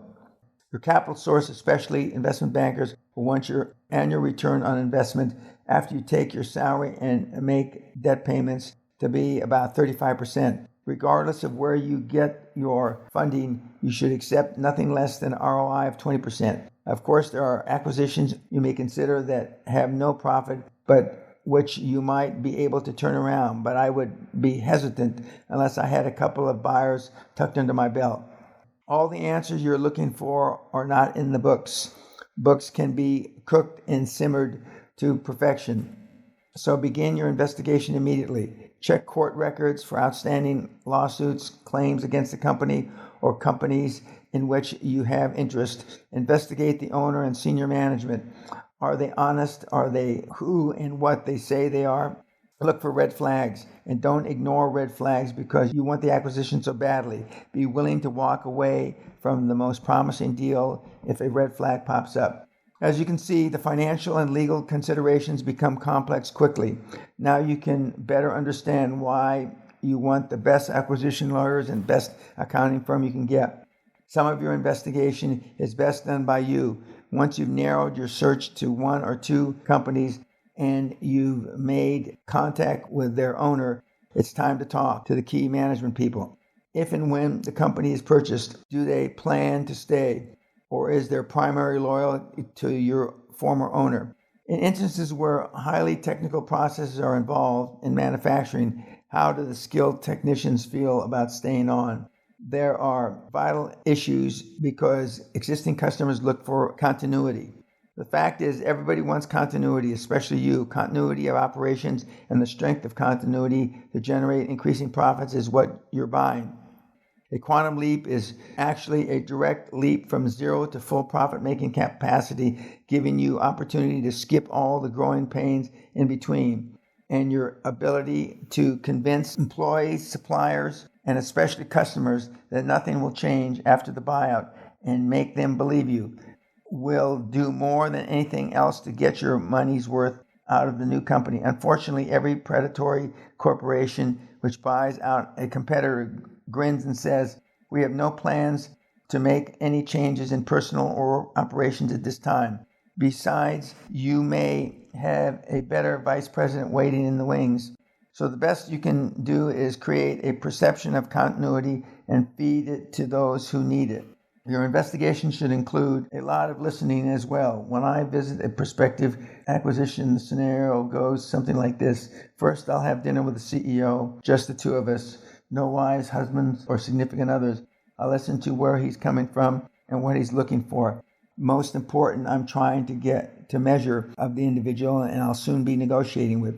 Then preferably the next morning I have breakfast with the company's chief financial officer or the equivalent. This gives me a different perspective of the same target, and I can compare what the finance man tells me against what the CEO said the night before. Afterwards, by prior arrangement, I spend the morning talking to employees from several departments, meeting with them one at a time behind closed doors. I ask them what they do, how they like working here, other questions that reveal facets of the company from the bottom up. Ideally, I have lunch with a partner in the company or some other key executive as I continue to build my picture of the company. Finally, I try to invite the marketing and sales people, always a gregarious bunch, out for a few drinks after work. On me, of course. After a few rounds, we're all asshole buddies, and they do what drunken employees do best, bitch about the company. This is invariably the most instructive meeting of all. You want to acquire a company with a broad customer base. The last thing you need after you sit down in your new corner office is to get a call from the customer who represents 40% of your billing and say, "We've decided to move our business down the street." The largest customer of any company you consider should account for no more than 15% of the total billings. Part of your preparatory work should even include a chat with the largest 4 or 5 customers to see how they feel about dealing with a new owner. If less than 20 or 30 are involved, you may want to see them all. I buy and operate companies wherever I find them, so I fly a hell of a lot. But I don't mind because my business life has always necessitated travel, and procedures are geared to working on planes, in hotel rooms, and by email. One day, you may feel as comfortable with out-of-town or out-of-state business ownership as I do. But right now, your first acquisition should be local if possible. Otherwise, when the inevitable problems arise, commuting back and forth will become a colossal pain in the butt. If you have a family and want to keep them, it's even worse. Staying local not only means less traveling, it also puts you into business where you already know the market. You may already know some of the customers and where you're established in the business community. Finding the best acquisition target is not easy unless you happen to know somebody who knows somebody trying to sell exactly what you want to buy, or beginner's luck turns up a gem. You can expect your acquisition search to take 6 months or more. Even if you find your dream company the second day, you still need to validate it by looking for a lot of other companies. This process is important because you eliminate half of your problems when you select and go after the qualified target. But remember, the deal is either hot or it's not, period. You still have to investigate even the hottest deal. When you're satisfied with your investigations and the deal looks good on paper and feels hot, it's time to tie up and move to closure. I use the letter of intent, which spells out the specifics and gives me an option to buy at a certain price. My letter of intent concludes with a sense of urgency, saying, in effect, please let us know as soon as possible or by such and such a date. If you do not intend to act, we can move on to our next choice. I don't use contracts because a letter of intent is just as effective and less intimidating to the prospect. At the same time, I have begun the search for my funding since I intend always to use other people's money. Let's buy a hypothetical company. We'll call it Rufus Electronics. My acquisition audit tells me this company is worth $10 million. I tell Mr. Rufus, who is looking forward to retirement, that I can pay him $9 million cash. After some requisite hesitation, he accepts my offer. Now all I need is $9 million, but I have it all worked out. Rufus Electronics has shown a fairly steady 3-year cash flow of almost $90,000 a month. That figure supports $60,000 per month debt. Based on the Peña rule of thumb, that cash flow should be about 1.5 times debt service. Since current cash flow determines debt level, My banker has determined Rufus Electronics can support roughly $720,000 annual debt service. At 10% of total debt, this figure in turn supports approximately $7 million of non-equity loan. And as always, to preclude escalating debt service, I try to borrow at a fixed rate. A good rule to remember is that the cash flow will not service the debt. You're paying too much. Of course, there are exceptions, a company that is losing money, but I really want to purchase Rufus Electronics and to demonstrate how to make the purchase without using my own money. So I'll need $2 million to cover the shortfall. What are my options? 1. Old man Rufus takes back $2 million in paper, a promissory note to pay him in monthly installments for a predetermined number of years. 2. I generously make Mr. Rufus part of the dream team with 12 or 15 or even 19% of the company still his based on my accountant's recommendation. I give him an office and an emeritus title and the reassurance that when I sell his former company, he shares in the profit, which might be even more than the paltry $2 million. This option is especially attractive for the Rufus Mooch heirs. 3. I find an equity player, a venture capitalist, who I'll give $2 million in return for maybe 30 or 40% of the company.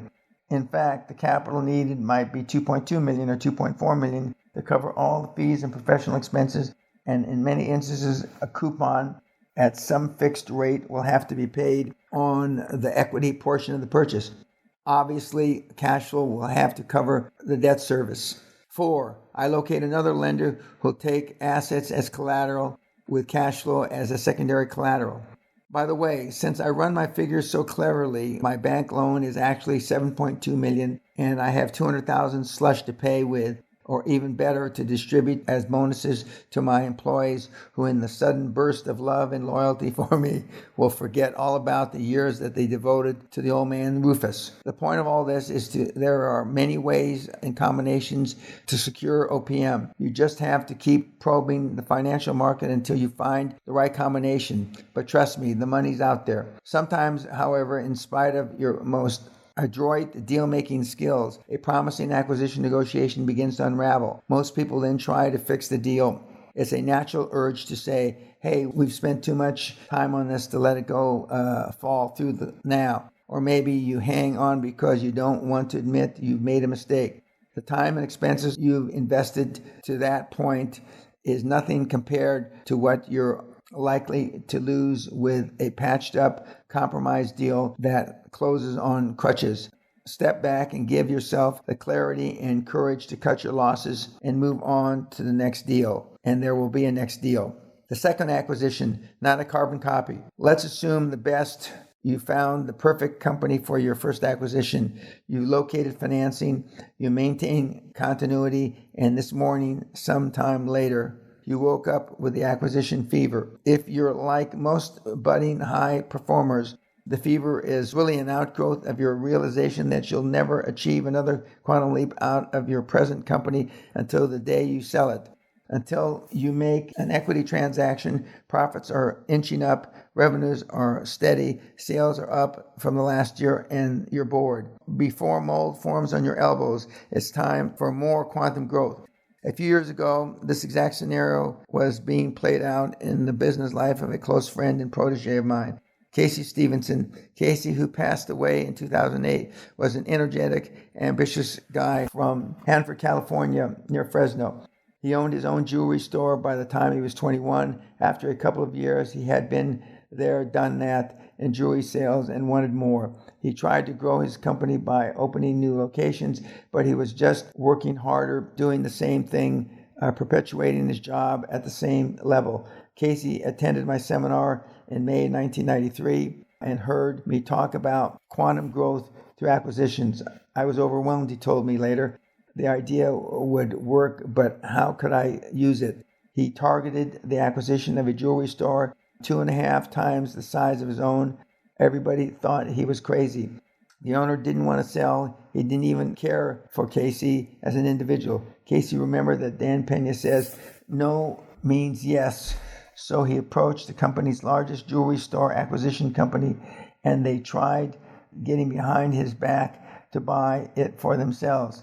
Casey wanted the store, so he finally made the owner an offer he couldn't refuse. In addition to the purchase price, the guy would receive 50% of the full profits during the first 90 days after the acquisition, when they would liquidate the assets. He made the seller a generous part of the transaction, soothed his pride with money, and the deal went through. Casey later wrote, "In the following the same steps Dan Peña did when he was acquiring multi-million-dollar companies, I was able to purchase the oldest jewelry store in the state of California in just 3 months after attending Dan's seminar, battling against the biggest jewelry store acquisition company in the U.S., and without using any of my own money or taking on debt. Minnow swallows whale, and the revenues in the business will triple in 1 year due to the acquisition, which is real quantum leap in my success." As you consider a second acquisition, there are some rules of thumb to consider. Your first acquisition should have established or continued a profitable track record, but that's not mandatory. If your first company is struggling for a breath, a second company won't pump life back into it automatically. A good idea is to give the first company about 3 years of operation after your acquisition so that you and your CPA can make a qualified judgment about the long-term health. Also, during those 3 years, your first company will have had time to establish a reputation within the business community. Editor's note: CPA is sarcastically talking about, in the UK, chartered accountant. End of editor's note. There are rules of thumb, but if you find another hot deal and your instincts say yes, go for it. In your first business, no doubt, you'll become a managing owner. In your excitement and enthusiasm, you got in early every day, reviewed receivables, walked through production, checked orders, talked to the customers, and monitored every figure for signs of profitability. Your employees would look and say, "Here he comes again." You can't do that with 2 plants, 2 stores, or even 2 offices. You have to hire or train another individual or several to take over your management duties so you can spend more time kissing frogs for your acquisition. Your second acquisition, in fact, signals the end of your role as a hands-on kind of owner. Otherwise, you become the company's worst confusion factor and worst enemy. You also want to pay off your short-term debt. You're going to need plenty of short-term cash during the second acquisition, and this time it should come from revenues of the first acquisition, not your own wallet. So pay down the operating line and do it all over again.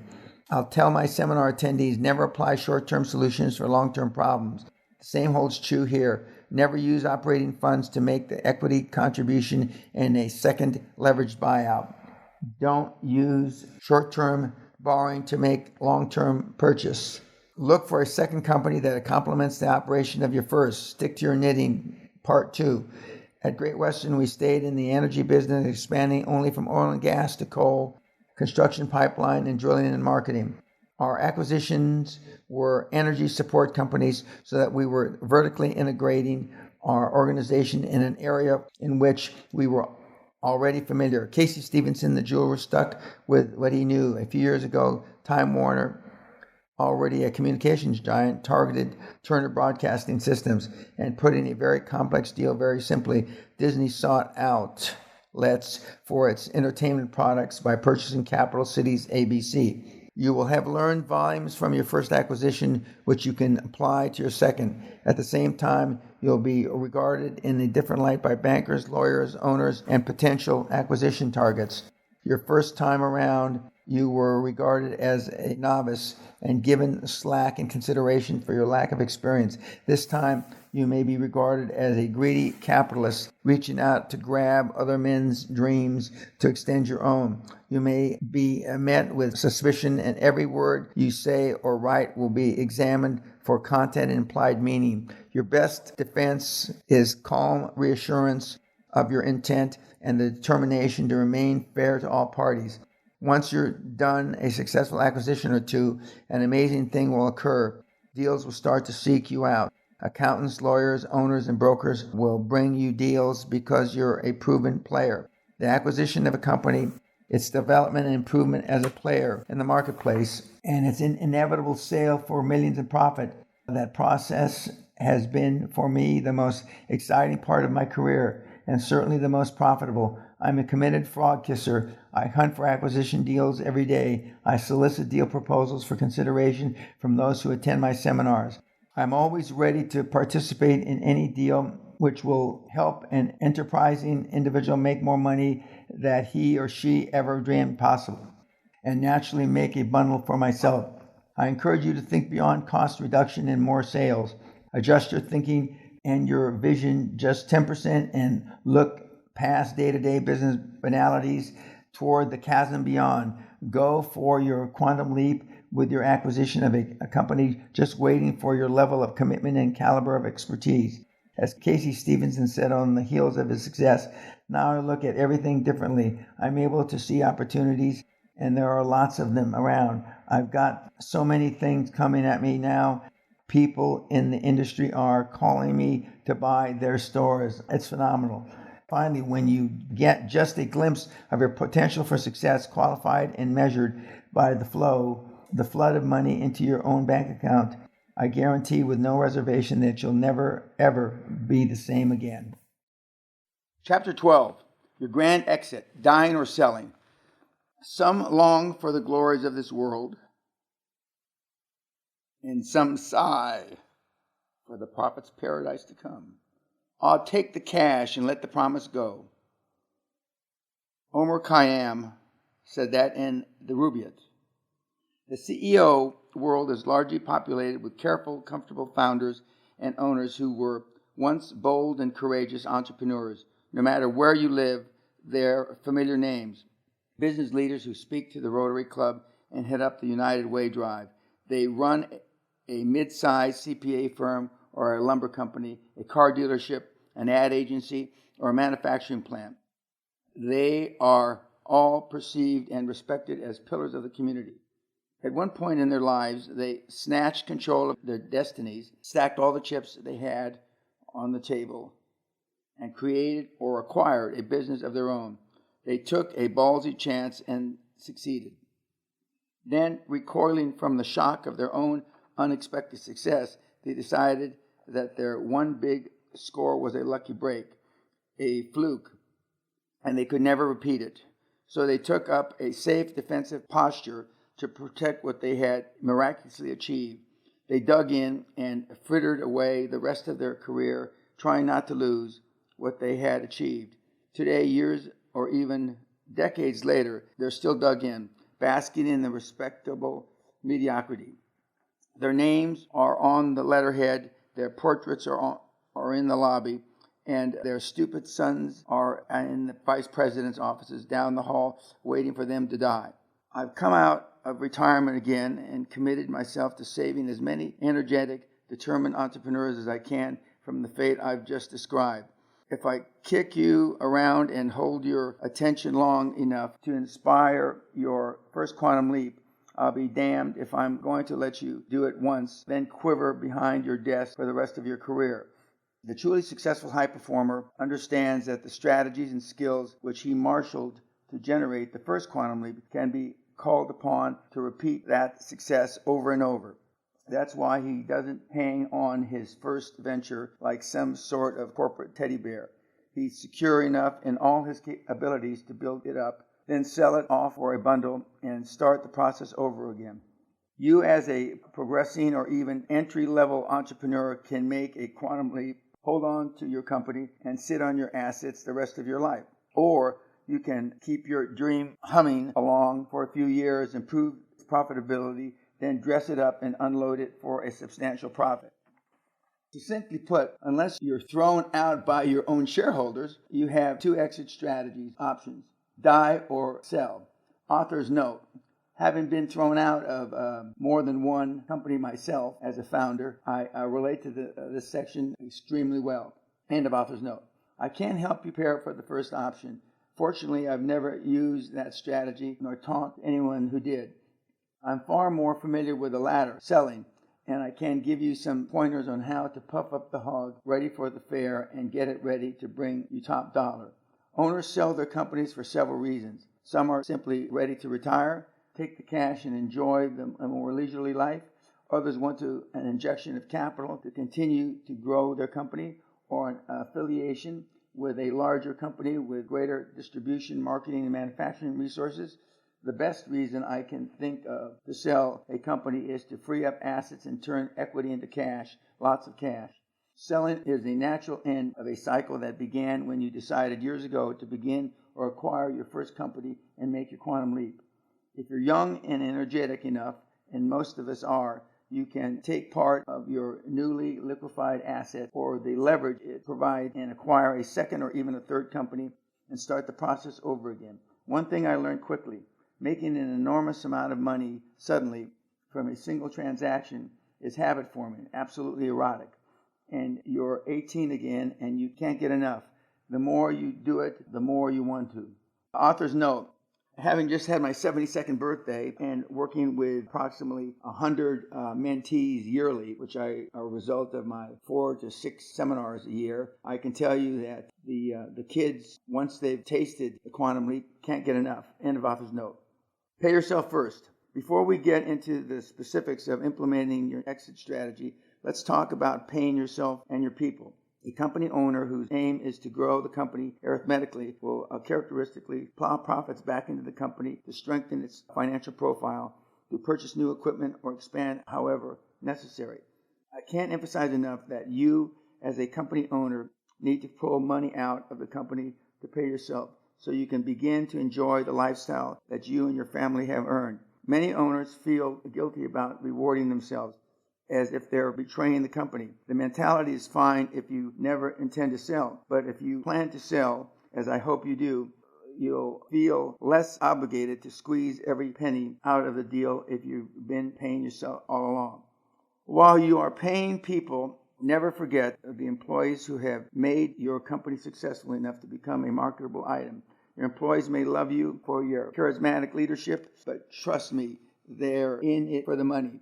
If they do everything you tell them to, everything they feel is expected of them, they don't care if the business is temporarily lousy, they expect you to reciprocate.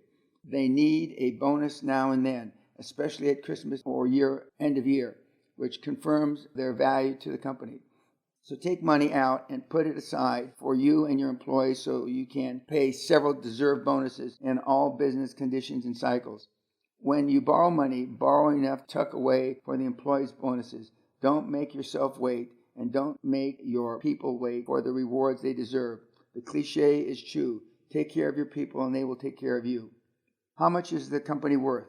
The market, not you, will determine how much you will ultimately get for your company. The fair market value is what your company or any commodity can bring in open exchange between a buyer and a seller in an uncontrolled market environment. You should bring in professionals to perform valuations so you have at least a ballpark estimate of how much to ask. Be assured that any serious buyer will conduct his own valuations because nobody believes projections or even current figures provided by the seller. Buyers make their decision based on what they think the projections are after examining your records for the 3 years back. Regardless of who does it, there are 4 universally accepted means of valuing a company, plus one which is all too often used by the business owners. Number 1, the asset approach based on fair market values. This method adds up the fair market values of the company's assets after netting out the total of the firm's tangible liabilities. A real estate holding company might use this approach. Quite often, a company in financial trouble will do an asset-based valuation just before going out of business, liquidation sale. This type of valuation would be appropriate for an outside manufacturer plant sitting on a valuable piece of property.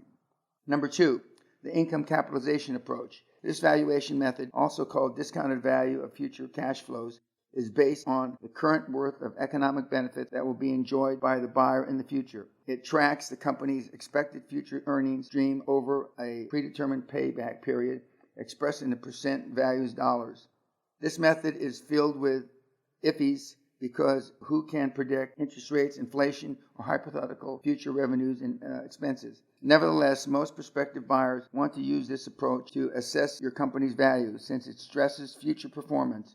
Buyers will typically pay 3 to 5 times annual cash flow, all other factors being equal. Accordingly, if you use the same type of valuation, you get a clear idea in advance of how much a prospect may be willing to pay. Number 3, The market comparison approach. This method is similar to that used in the real estate market, comparing the financial performance and ratios of similar companies, i.e., return on assets, debt to equity ratios, return on sales ratios, return on equity, and price and earnings PE. Average industry ratios are published by Dun & Bradstreet and by the U.S. Bureau of Census in their quarterly financial report for marketing, mining, and trade corporations. The PE ratio is perhaps the most widely used measure of comparison since it provides the most accurate reflection of a company's earnings power and growth possibilities. It expresses a company's value as a multiple of net earnings after taxes. The higher the key ratio, the higher is the firm's growth potential. And number 4, the gross revenues approach. This method is for companies like the ones I like to run, the gush torrents of income and matching expenses with few, if any, retained earnings. In most cases, they have a few assets and a little capital investment. Examples of these are consulting firms, retail companies, radio stations, employment agencies, dealerships, professional service businesses, and public relations and advertising agencies. A specific company's value is expressed as a multiple of annual gross revenues. The multiple is based on such factors as the company's reputation, time in business, sales record, and the strength of the industries. Multiples are very subjective and are based as much on educated guesswork as industry figures. This is the best way to value a company which is referred to as a cash cow, a company which only requires the buyer to survive and keep quiet to make money on his investment. Number 5, the here's how much I want, take it or leave it approach.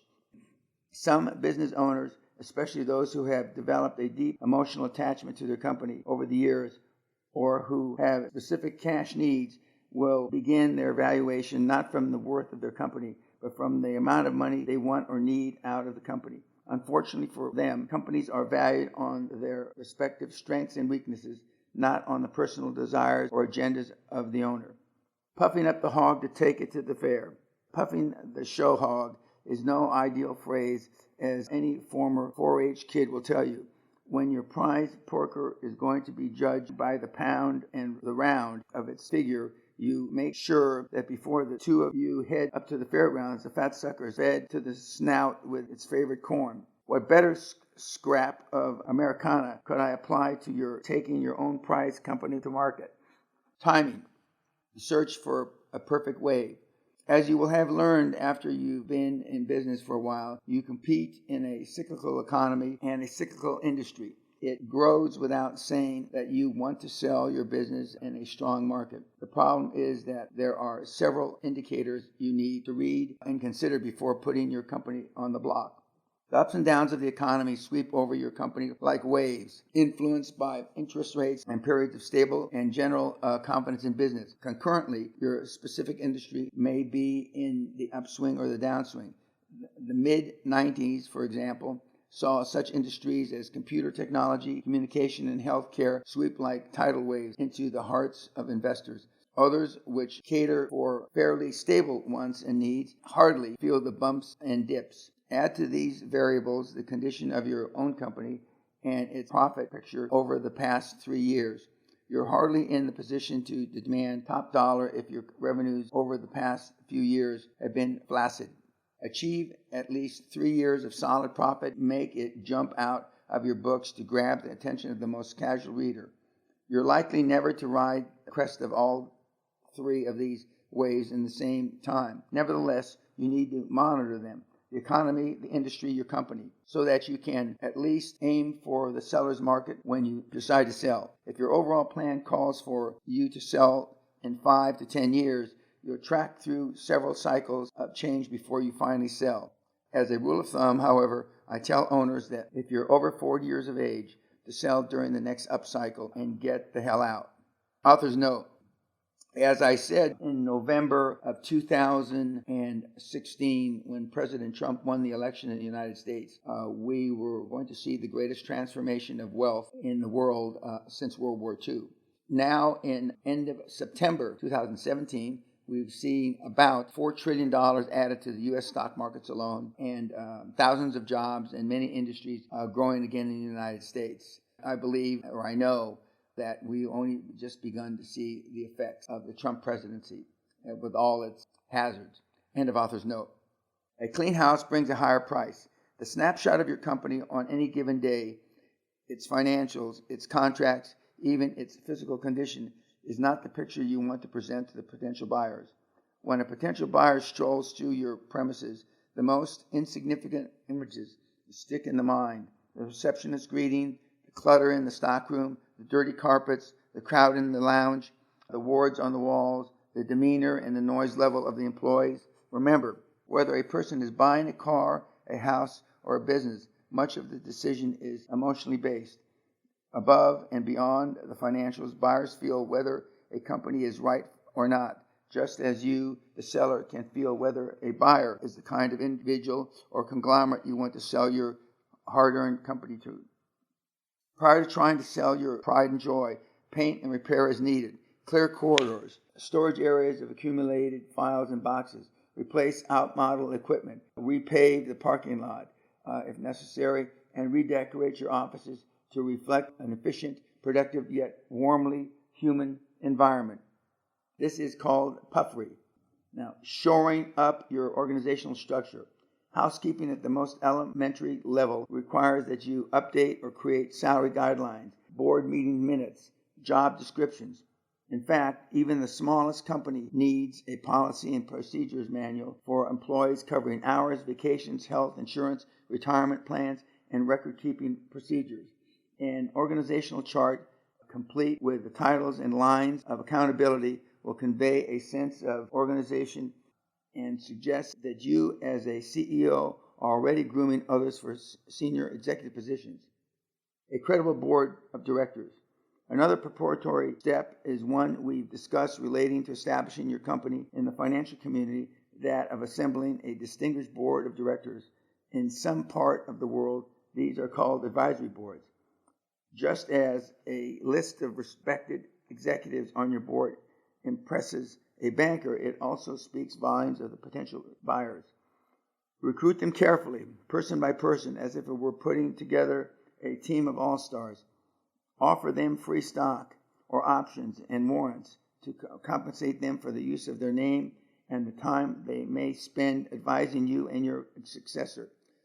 Far beyond window dressing, in fact, your board can provide you and your potential buyer with a wealth of business acumen and wisdom well worth purchasing. And remember, as I say in my seminars, I bought my first Dream Team board of directors. Author's note. By that, I mean on the New Year's Eve of, I believe, 82 or 3, I got a call from a wealth person that I was in business with to buy a company from him on a fax machine overnight for tax reasons. And I did. And with that company came a very distinguished board, including the founder of the North Sea, Robert Dyke, who was nicknamed Dry Hole Dyke for his 88 dry holes and the 89th well that he drilled and brought in the Argyle field, which arguably saved Great Britain from bankruptcy under Mrs. Thatcher's administration. End of author's note. Corporate literature. The company also needs some literature to add to its legitimacy. A brochure tells prospective buyers, as well as clients, of course, that the company is prosperous and aggressive in its marketing program. Brochures for high-tech firms are especially effective in explaining the company does in pedestrian language. An illustrated color brochure will add pizzazz to the company's seemingly mundane and complex businesses. Author's note. And today, 2017, in addition to the brochure and sometimes replacing the brochure, would be a corporate website which puts your face in front of not just the prospective buyer, but the rest of the world, because we are so electronically connected now. End of author's note. Clean financials. Clean up your financials too. I'm sure you wouldn't do this, but a lot of companies use tax avoidance strategies, such as excessive compensation, to camouflage earnings from the tax authorities. Such tactics may well have a negative impact on a potential buyer who says to himself, what else are these guys hiding? But beyond ethical issues, buyers will typically only recognize your taxable profits. They're not going to pay for earnings that are invisible or not clearly documented, no matter how blatantly you nudge and wink. In order to avoid getting caught between the tax authorities and the concerns of a potential buyer, I suggest that in anticipation of putting your company on the market, that you invest in taxes for a couple of years. Yeah, when all else fails, pay your taxes. Just keep in mind that your company will be acquired based on multiples of earnings, so your investment in 1 or 2 years of taxes should bring your multiples of that amount when you sell. We've talked about audited financials. Such a report issued under the logo of a respected accounting firm will lend credibility to your company. This is another reason to get honest on your tax avoidance schemes, since a reputable national CPA firm will tisk you for those practices. As you recall, these eye-shadowed bean counters are really trained to work for the tax man and against you unless you can convince them otherwise. Author's note: Europe, or especially the UK, they're not called CPA firms, they're called chartered accountant firms. End of author's note. During the normal course of business, you may have gotten a little loose in collecting your receivables and tightening up your inventory. Uncollected receivables that you'll never collect should be marked down, as should those dated and cobwebbed items in inventory that you'll never sell. Sure as hell, a prospective buyer will dispatch his auditor to find these untidy holdovers. So you find them first and write them off. None of my companies will ever enter into an acquisition audit by a Big Four firm. Author's note: if the acquisitions, as I tell the mentees now, currently in the 21st century, are small, $1 or $2 million, or 1 or 2 million euros or pounds, rather than forego a expense of a full-blown audit, your CFO, finance director, your industry expert, and your CEO should be able to do a preliminary audit enough to purchase the firm or the company. End of author's note. Stable long-term contracts. Another cleanup chore is to strengthen and lengthen contractual agreements. Any potential purchaser wants to buy into the same pattern of arrangements which have helped make you successful. These arrangements include any property, equipment leasing contracts, and in a union environment, any labor contracts. If you're anticipating selling, negotiating ahead of time a long-term labor contract that subsequently gives any buyer a sense of stability with regard to his union workers. Although this isn't always possible, it is definitely worth trying. Customer contracts are equally important. When we were negotiating to purchase Bow Valley, USA, we looked carefully at the extensive coal contracts and the company had with utility companies all over North America. Those contracts were part of the firm's assets as surely as were its coal mines. Also solidify any contracts you have with suppliers to provide you with the raw materials or other products at a certain price for a number of years. The more contracts you will nail down with every party, the more stability your craft into promising deal for a likely buyer. Cleaning up your paperwork.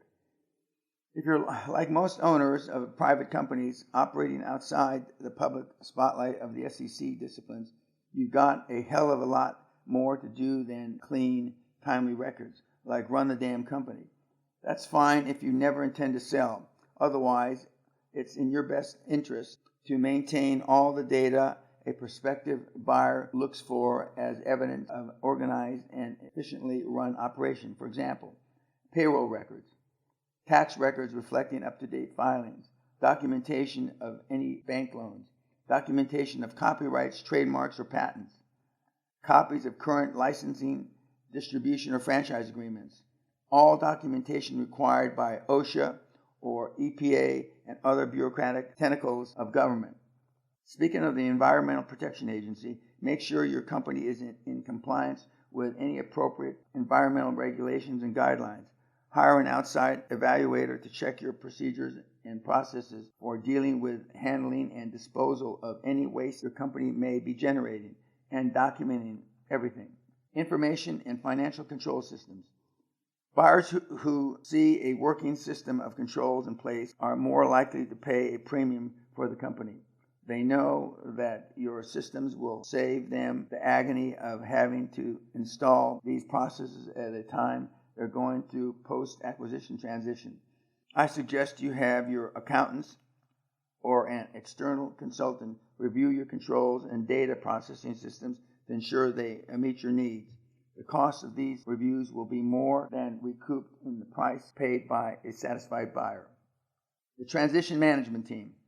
Buyers want assurance that you're not going to hand them the key at the closing and disappear, along with the expertise which has made your company successful.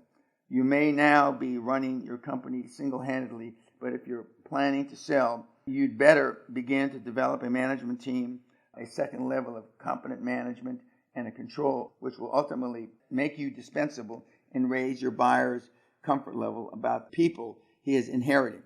Especially key to this management team is a conscientious, certified chief financial officer who continuously feeds data into the system. In addition, almost any buyer will want you personally to be around during the transitional period, leading him through the processes you know by heart and helping him establish relationships of his own with employees, customers, suppliers, bankers, and anyone else in the business community who can continue to provide him support. Depending on the size and the complexity of the company and the confidence and experience of the purchaser, you might be asked to stick around for anywhere from 90 days to 2 or 3 years. Negotiate the shortest period in your buyer's comfort zone. You want to get on with your life and begin your next quantum leap. Besides, former owners, becoming increasingly irrelevant to all parties, tend to take on aura of a ghost from the past if they hang around too long. Lawsuits in progress. While you're tidying up, cleaning up your lawsuits, if you're a defendant, settle wherever possible and put litigation behind you. On the other hand, if you're a plaintiff, keep the suit. Make sure you advise the buyer of the particulars of the suit and emphasize why you feel it's important to pursue it to the end. The buyer will appreciate your being forthright and you give him the option to continue or drop the action after purchase. Structuring your deal. The financial and legal form your company sales takes depends on your liquidity objectives, tax strategies, and other goals, which may or may not be a conflict with those of the buyers. The structure that emerges from the acquisition negotiations is typically a compromise of what you need and what the buyer wants. There are 4 basic ways you can structure the sale of your business. 1, the purchase of your corporate stock, cash, and or other consideration, and you pay taxes on the purchase price. 2, the acquisition of your stock in a tax-free exchange of stock. 3, the taxable purchase of all the portions of corporate assets for cash and or other consideration. 4, the acquisition of all or part of your assets in a tax-free exchange for stock. The S Corporation.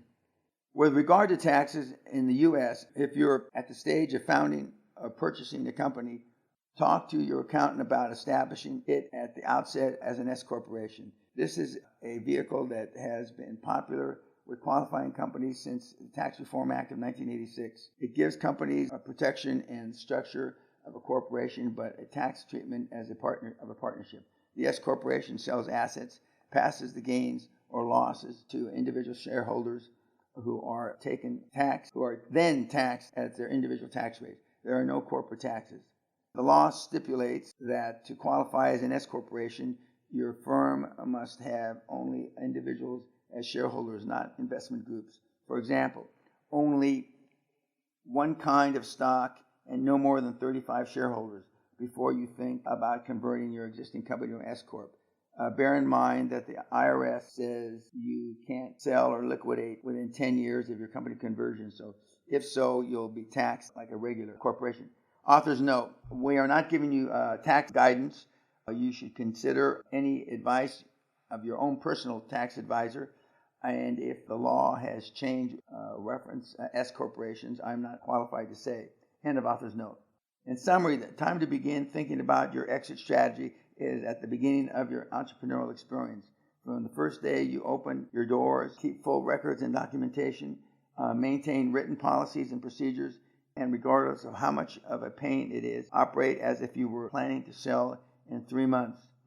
Watch and learn to anticipate economic and industry trends and cycles. Keep an eye on the companies comparable to yours are selling for. The whole time you're in business, you'll be preparing to exit on your terms. And should a buyer happen to appear in your lobby unexpectedly some morning, you won't have to scramble around at a disadvantage that could cost you hundreds of thousands, maybe millions in purchase price. Finally, whether you're just starting out or you're already in business, think of your dream company as a stepping stone, not as the end product of your dreaming. You can grow and nurture it, but never develop such an attachment that you cannot bear to sell it someday, regardless of your best interest. High performers regard companies as a means to the greater end, that being enormous wealth and total independence to you pursue further goals in life.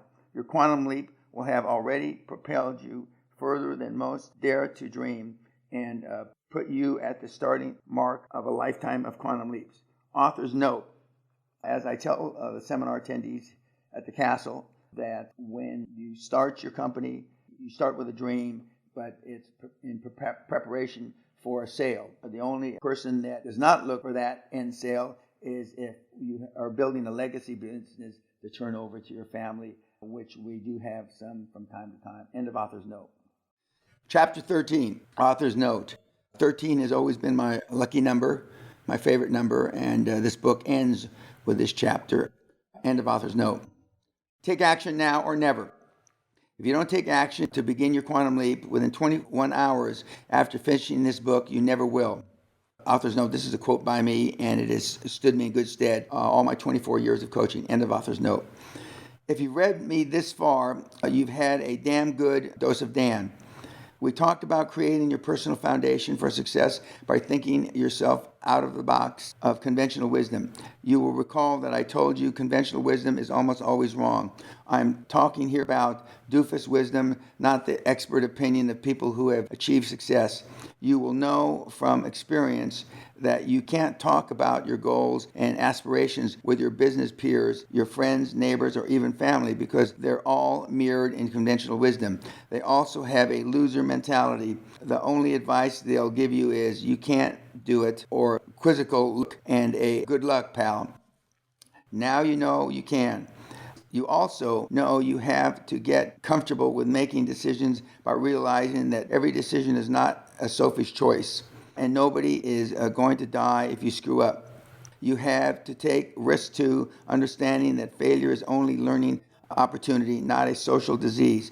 Risk means you're not taking a chance, you're giving yourself a chance for super success. There is absolutely not the slightest hope that you will succeed by sitting smack inside the middle of your comfort zone. I guarantee that. The more mistakes you make, the more action you're taking toward achieving your final goal. Action is the key.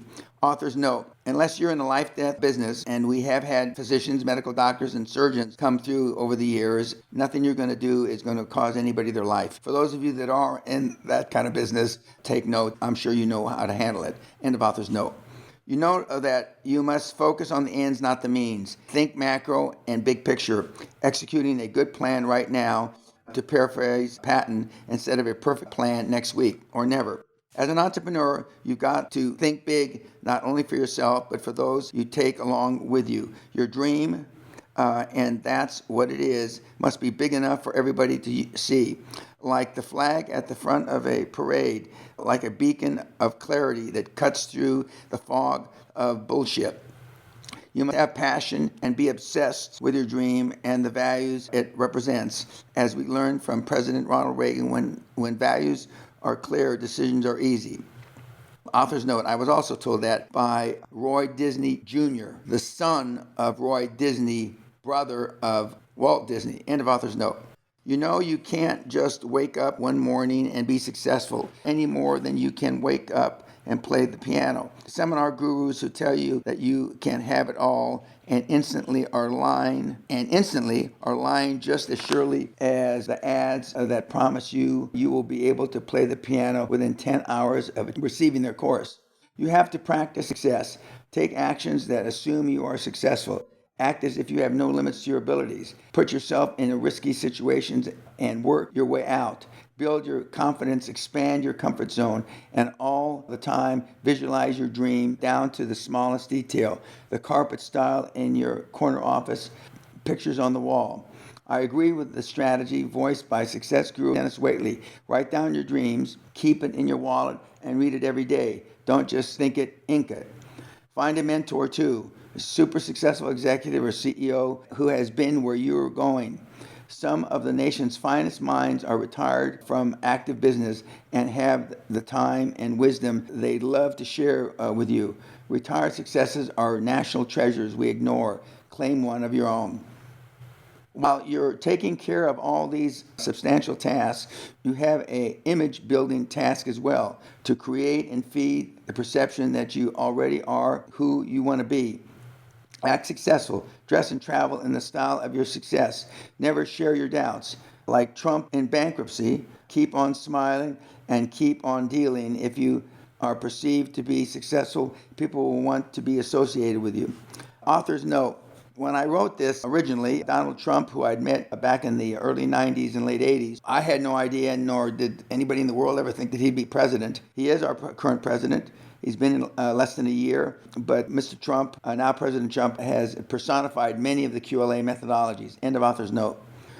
Start working on your dream team immediately, today. Make the first telephone call the instant you finish this chapter. You'll need first-class accountants, lawyers, bankers, and associates. Why? Because you can't do it alone. Get help and give equity. And don't hire credentials so much as attitude. People with an appetite for adventure. Then lead them on that adventure. Give them responsibility. Enable them to make decisions and mistakes. Pay them, but pay yourself, directors, and team first. I gave you my 11 steps that make the deal.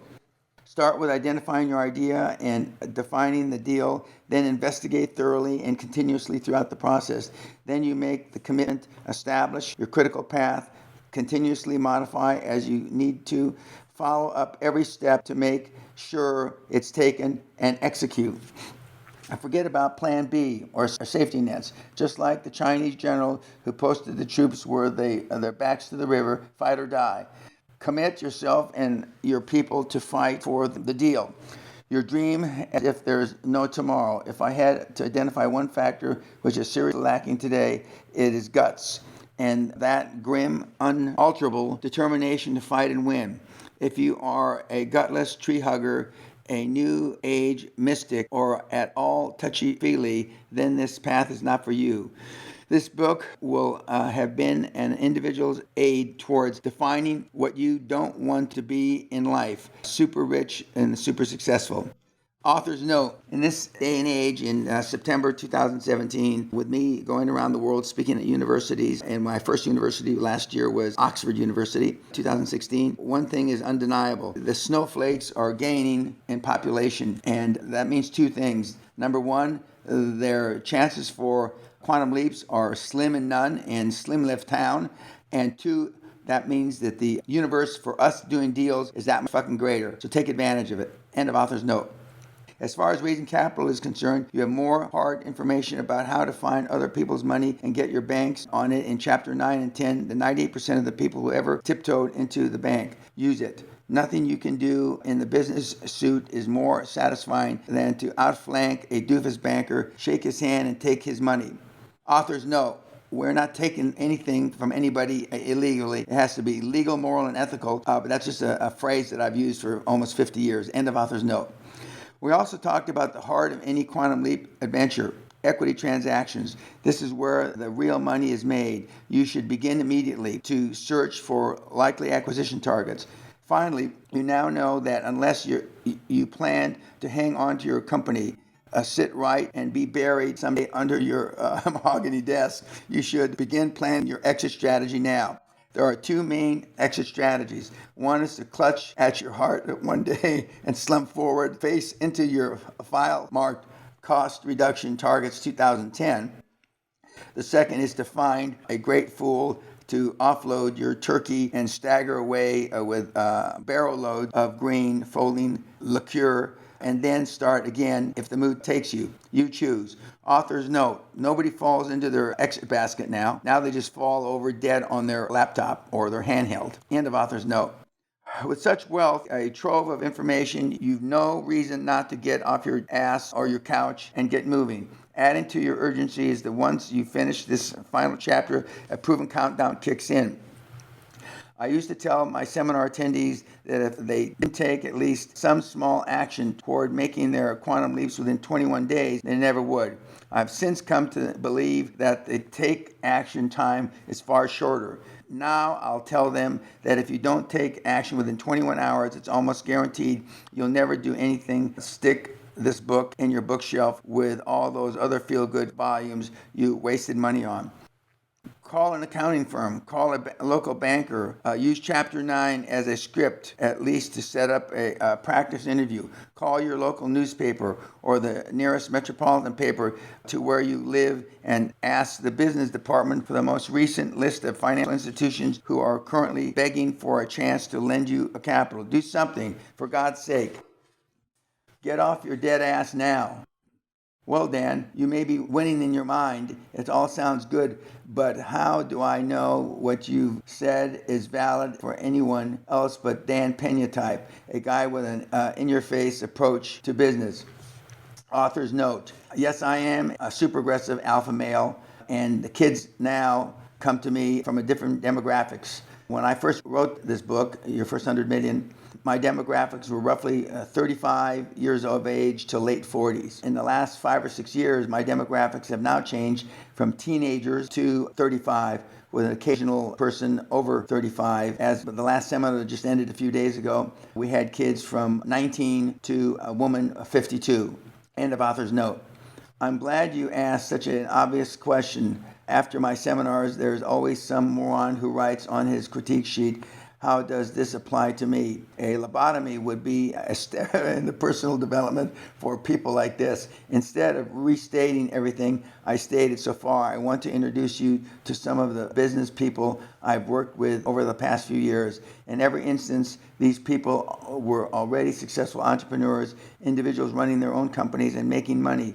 You've already heard one success story, that of Casey Stevenson, the young jewelry mogul in California. Casey passed away too young and too soon. I've always remembered him as a minnow who swallowed the whale.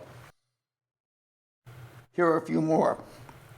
Candace Knoll, whose Houston-based company has handled the custom accommodation needs of thousands of top executives over the years, never attended the Castle Seminar or, to my best knowledge, any of my other QLA events. Instead, she benefited from QLA through direct personal contact.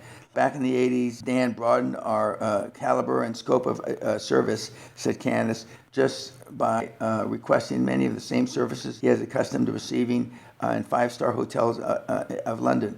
He and his team really expanded our idea of premium hospitality with special requests for cable service, at the time a novelty, advanced telecommunication, and other personal requirements. Inspired and challenged by Dan's expectations, we moved into a custom furnishing of apartments, condos, and homes, and then expanded into residential sales. Author's note: Candace attended my 70th birthday almost exactly 2 years ago. She has sold the business and has moved on to developing real estate projects. And when she sold the business, her business in the oil belt of Houston was the most effective and successful business there was. End of author's note.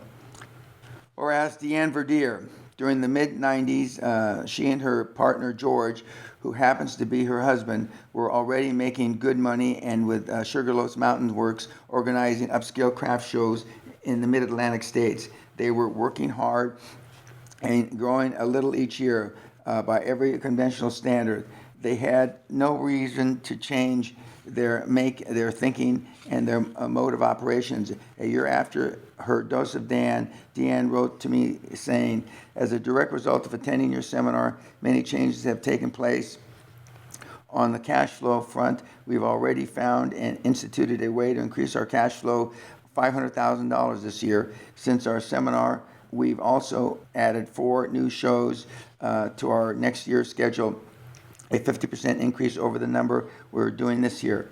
More than a decade later, I wrote this chapter. The country seemed to be sliding into a recession, but the Sugarloaf Craft Festivals were doing good, measured, as the Verdiers say, by the new good of 2008.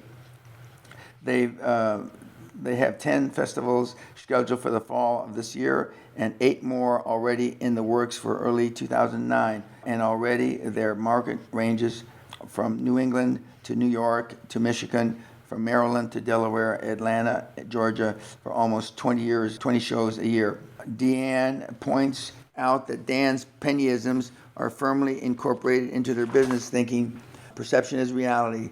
She says, share your dreams, but never your doubts.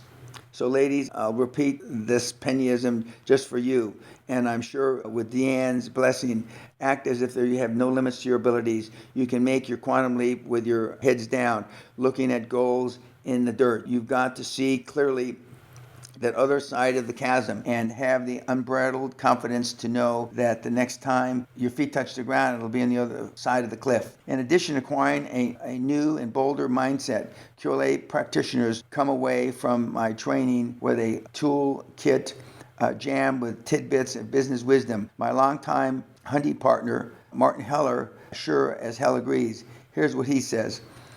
I have personally applied dozens of the killer ideas of my business, including an e-commerce startup that soared to 80,000 per month turnover in just 8 months, and then to 7-figure total turnover in just 24 months.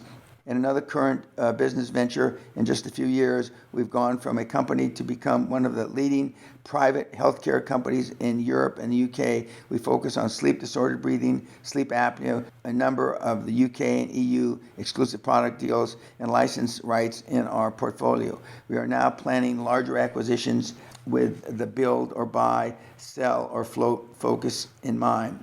Robert, one of my brightest stars I've mentored over the years, is like so many of the super successful who have passed through the castle. Laid off in '97, he wound up washing 18-wheelers on the graveyard shift for a grocery chain. But along the way, he heard me speak and bought some QLA tapes. He says that his success has been built on the ruins of many failures, but he never gave up. A determined entrepreneur, he started his own business in 2002 and became quite successful. Then in 2004, we reconnected the next year. He sold his internet business for what he calls a nice sum. Today he does consulting work and is involved in some project in Asia where he currently lives. Robert has attended several castle seminars. He says the QLA has helped him remove the brakes from his potential. We all have limits on ourselves, and tragically, we also allow others to place them on us. If there is anything I have learned from Dan, is that there should be no limits to our abilities. In the heat of the most difficult battle, with the odds against you, you should go in knowing you will win. I credit Dan with where I am today, and I am where I'll be in the future. Everyone should be lucky enough to have a mentor who pushes you to the place you want to be. Thelma Box thinks of me as an old friend who once urged her to redefine enough for retirement. Actually, Thelma and I have been friends for 30 years. We go back before Great Western and Castle and the seminars. I was just getting into the Texas oil business and stayed at her motel in Graham for months. Dan doesn't understand the word enough, says Thelma. His prodding challenged me to rethink my own definition of enough. As a result, I more than doubled my retirement funds and now run a personal development program called Choices. I want my grandson to look to Dan as a role model and mentor in his life. But most important, I think of Dan as a loyal friend, one who values our friendship regardless of the divergent paths friends often take. He certainly changed my life and it left footprints on my heart forever. Author's note. Thelma's in her mid-80s now. We've known each other for about 35 years. And I still keep in touch with her. She's still running her own program called Choices, but she's winding down. And in fact, I plan on seeing her early next year. End of author's note. Dr. Bernie Schindler should have retired from his chiropractic practice years ago. After all, he was running 12 successful clinics, but instead he met me several years ago, and I told a seminar in Los Angeles. Bernie had heard about Dan Peña, so he made a point to attend and bring 5 of his children. I bought 4 of Dan's books that day, said Bernie, But more importantly, I met a man who inspired me to advance to the next level of business without having to see patients every day. Along the way, I suffered a back injury, kept me in bed virtually every hour of the day. Inactivity and painkillers resulted in serious constipation. I retrieved an anti-constipation from my interning days in the late 50s, taught myself in internet marketing, a sales vehicle that was still in its infancy, and started a new mail order business. Bernie was probably one of the oldest entrepreneurs to come to Scotland for the Castle Seminar, but is also one of the most energetic. I mean, everybody who gets so excited about relieving constipation, you've got to love. Today, I count Bernie as one of my personal friends and a great example of how a passion for your business is good medicine at any age. Tim Cohen is a successful marketing consultant, a recommended marketing resource for IBM business partners, and a certified Google AdWords professional who handles more than 70 clients from his office in Oklahoma. In the late 90s, before he met me, he had a dream to expand his business. In Tim's words, I knew where I wanted to go, but I didn't know how to get there. Dan provided the missing piece of the puzzle. He was the guide, He was the guide who showed me how to make high-velocity decisions with the skill and confidence of a super performer. I heard other experts talk about growing a business, but when I met Dan, I knew he was the real deal. One thing Tim learned was how to talk to bankers and potential investors. When he was ready to open an office in London, he took his associates and to meet some of the city gents. His secret weapon was he learned at the castle how to talk to those people in their own language. His associates were dumbfounded as Tim romanced the bankers into negotiating a sizable loan, then even issued his partners each a Barclays card with enormous limits. I love to hear stories like that. Today, Tim Cohen is an international expert in earning income based not simply on products or promises, but on booking transactions in either of the internet. I work in a pure mediocrity, Tim said recently. I'm judged solely on the statistical results of my applied knowledge. I review about 1,000 websites every day to monitor the performance, but more importantly in my approach is what I do. In fact, I act, as Dan words, I have no limits to my abilities. Tim found a niche in the internet marketing using a process that is so technical and so esoteric that few, including myself, could probably understand. Yet the methodologies of QLA work in that business environment as they do in every other industry. Doris Permaserio has been operating telephone call centers for more than 36 years, started in the business at age 16. She started her own call center at age 22. Her niche is telephone answering service that handles after-hour calls to and from hospitals and doctors. Her employees are trained to take all types of medical emergency call and speak knowledgeably with callers to reassure them in a time of urgency. Her business was moderately successful when she heard me speak at the Hyatt International Airport in Orlando in 1995. I challenged her to expand her business exponentially by buying and merging with other call center operations around the country. In recent years, Doris has done just that, purchasing and consolidating those acquisitions in her Orlando, Florida headquarters. In fact, less than a year ago, she went international with a call center in the Philippines, employing some 50 agents. In the meantime, she fulfilled one of her longtime dreams by attending the Castle Seminar in early 2008. I love Dan Peña's, Doris said recently. One of my favorites is investigate before you invest.